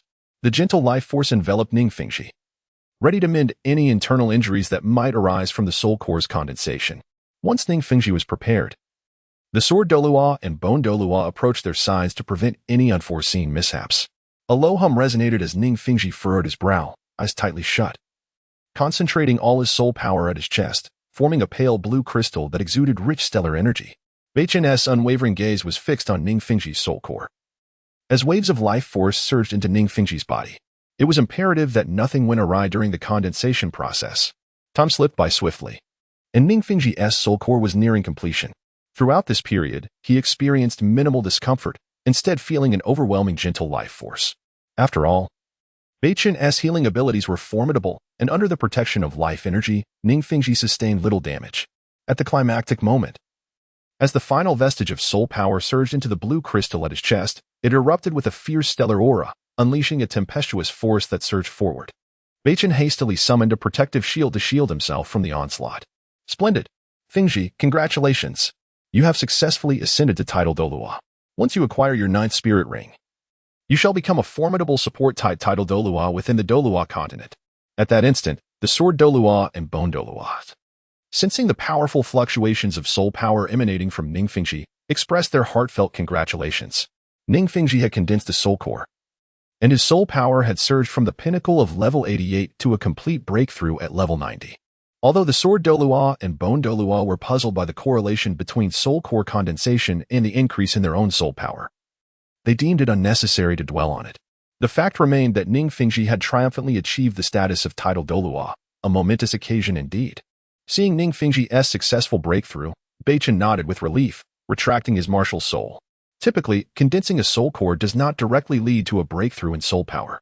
The Sword Douluo and Bone Douluo had reached level 98 by tapping into the limit of their soul power, finding an opportunity through the condensation of their soul cores to obliterate their own barriers. As for Ning Fengji's ascent to level 90, it was likely due to the residual medicinal effects from the celestial star herb he had absorbed earlier. Furthermore, prior to the complete evolution of the 7 treasures glazed tile, he had accumulated an abundance of soul power over the years without fully assimilating it. The reason for Ning Fengji's infrequent combat engagements was his inability to digest certain aspects of his soul power. Thus, the completion of this soul core provided the perfect opportunity to fully assimilate that power, leading to his successful breakthrough to title Douluo. I never imagined that I would one day achieve a breakthrough to level 90. It appears that the 7 treasures glazed tile sect will not decline under my stewardship.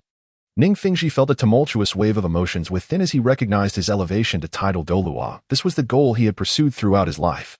Initially, he had believed he would forever remain confined to the rank of Soul Sage until 6 years ago when Beichen gifted him with a celestial herb, igniting the possibility for advancement. His martial soul successfully evolved into the Starry Pagoda, and now, with the condensation of a soul core, he had reached the esteemed realm of title Douluo. Should he acquire the 9th spirit ring, he would undeniably embody the essence of a title Douluo powerhouse. Moreover, with Beichen's title Douluo level prowess, the 7 treasures glazed tile sect would effectively possess 4 title Douluos. One must ponder, apart from the Spirit Hall and the Houghton sect, which other factions on the Douluo Continent boast such formidable foundations? At this moment, Ning Fengji remained unaware of the existence of Sea God Island and the 7 ordinary title Douluos, along with a limit Douluo, residing there. Uncle Ning, congratulations on your successful promotion to title Douluo. Ning Fengji beamed as he spoke. Shaochen, I owe you my gratitude. You have contributed immensely to the 7 treasures glazed tile sect, and I am at a loss for how to express my appreciation. Ning Fengji approached Beichen, his face a canvas of heartfelt admiration. Beichen had accomplished so much for their sect while they had scarcely offered him anything in return. It seemed that Beichen's strength had been solely derived from his innate talent, with little assistance from the 7 treasures glazed tile sect. Not at all. My prowess is equally a result of the nurturing I received from the 7 treasures glazed tile sect. Without their support, how could I have attained such formidable strength? Beichen humbly shook his head, his modesty evident. As Beichen's words lingered in the air, the Sword Douluo and his companions gazed at him with expressions of profound satisfaction. This young man, Beichen, had truly exceeded their expectations. The conversation continued amongst them in the room until suddenly, the Sword Douluo interjected, Fengji, now that you have broken through to title Douluo, why don't we embark on a journey to hunt for your 9th spirit ring? How many years of soul beast will I need to hunt for my 9th spirit ring? Ning Fengji raised an eyebrow, stroking his chin in contemplation, uncertain of the precise duration required for the 9th spirit ring. Uncle Ning, I suggest you aim for a 100,000-year spirit ring.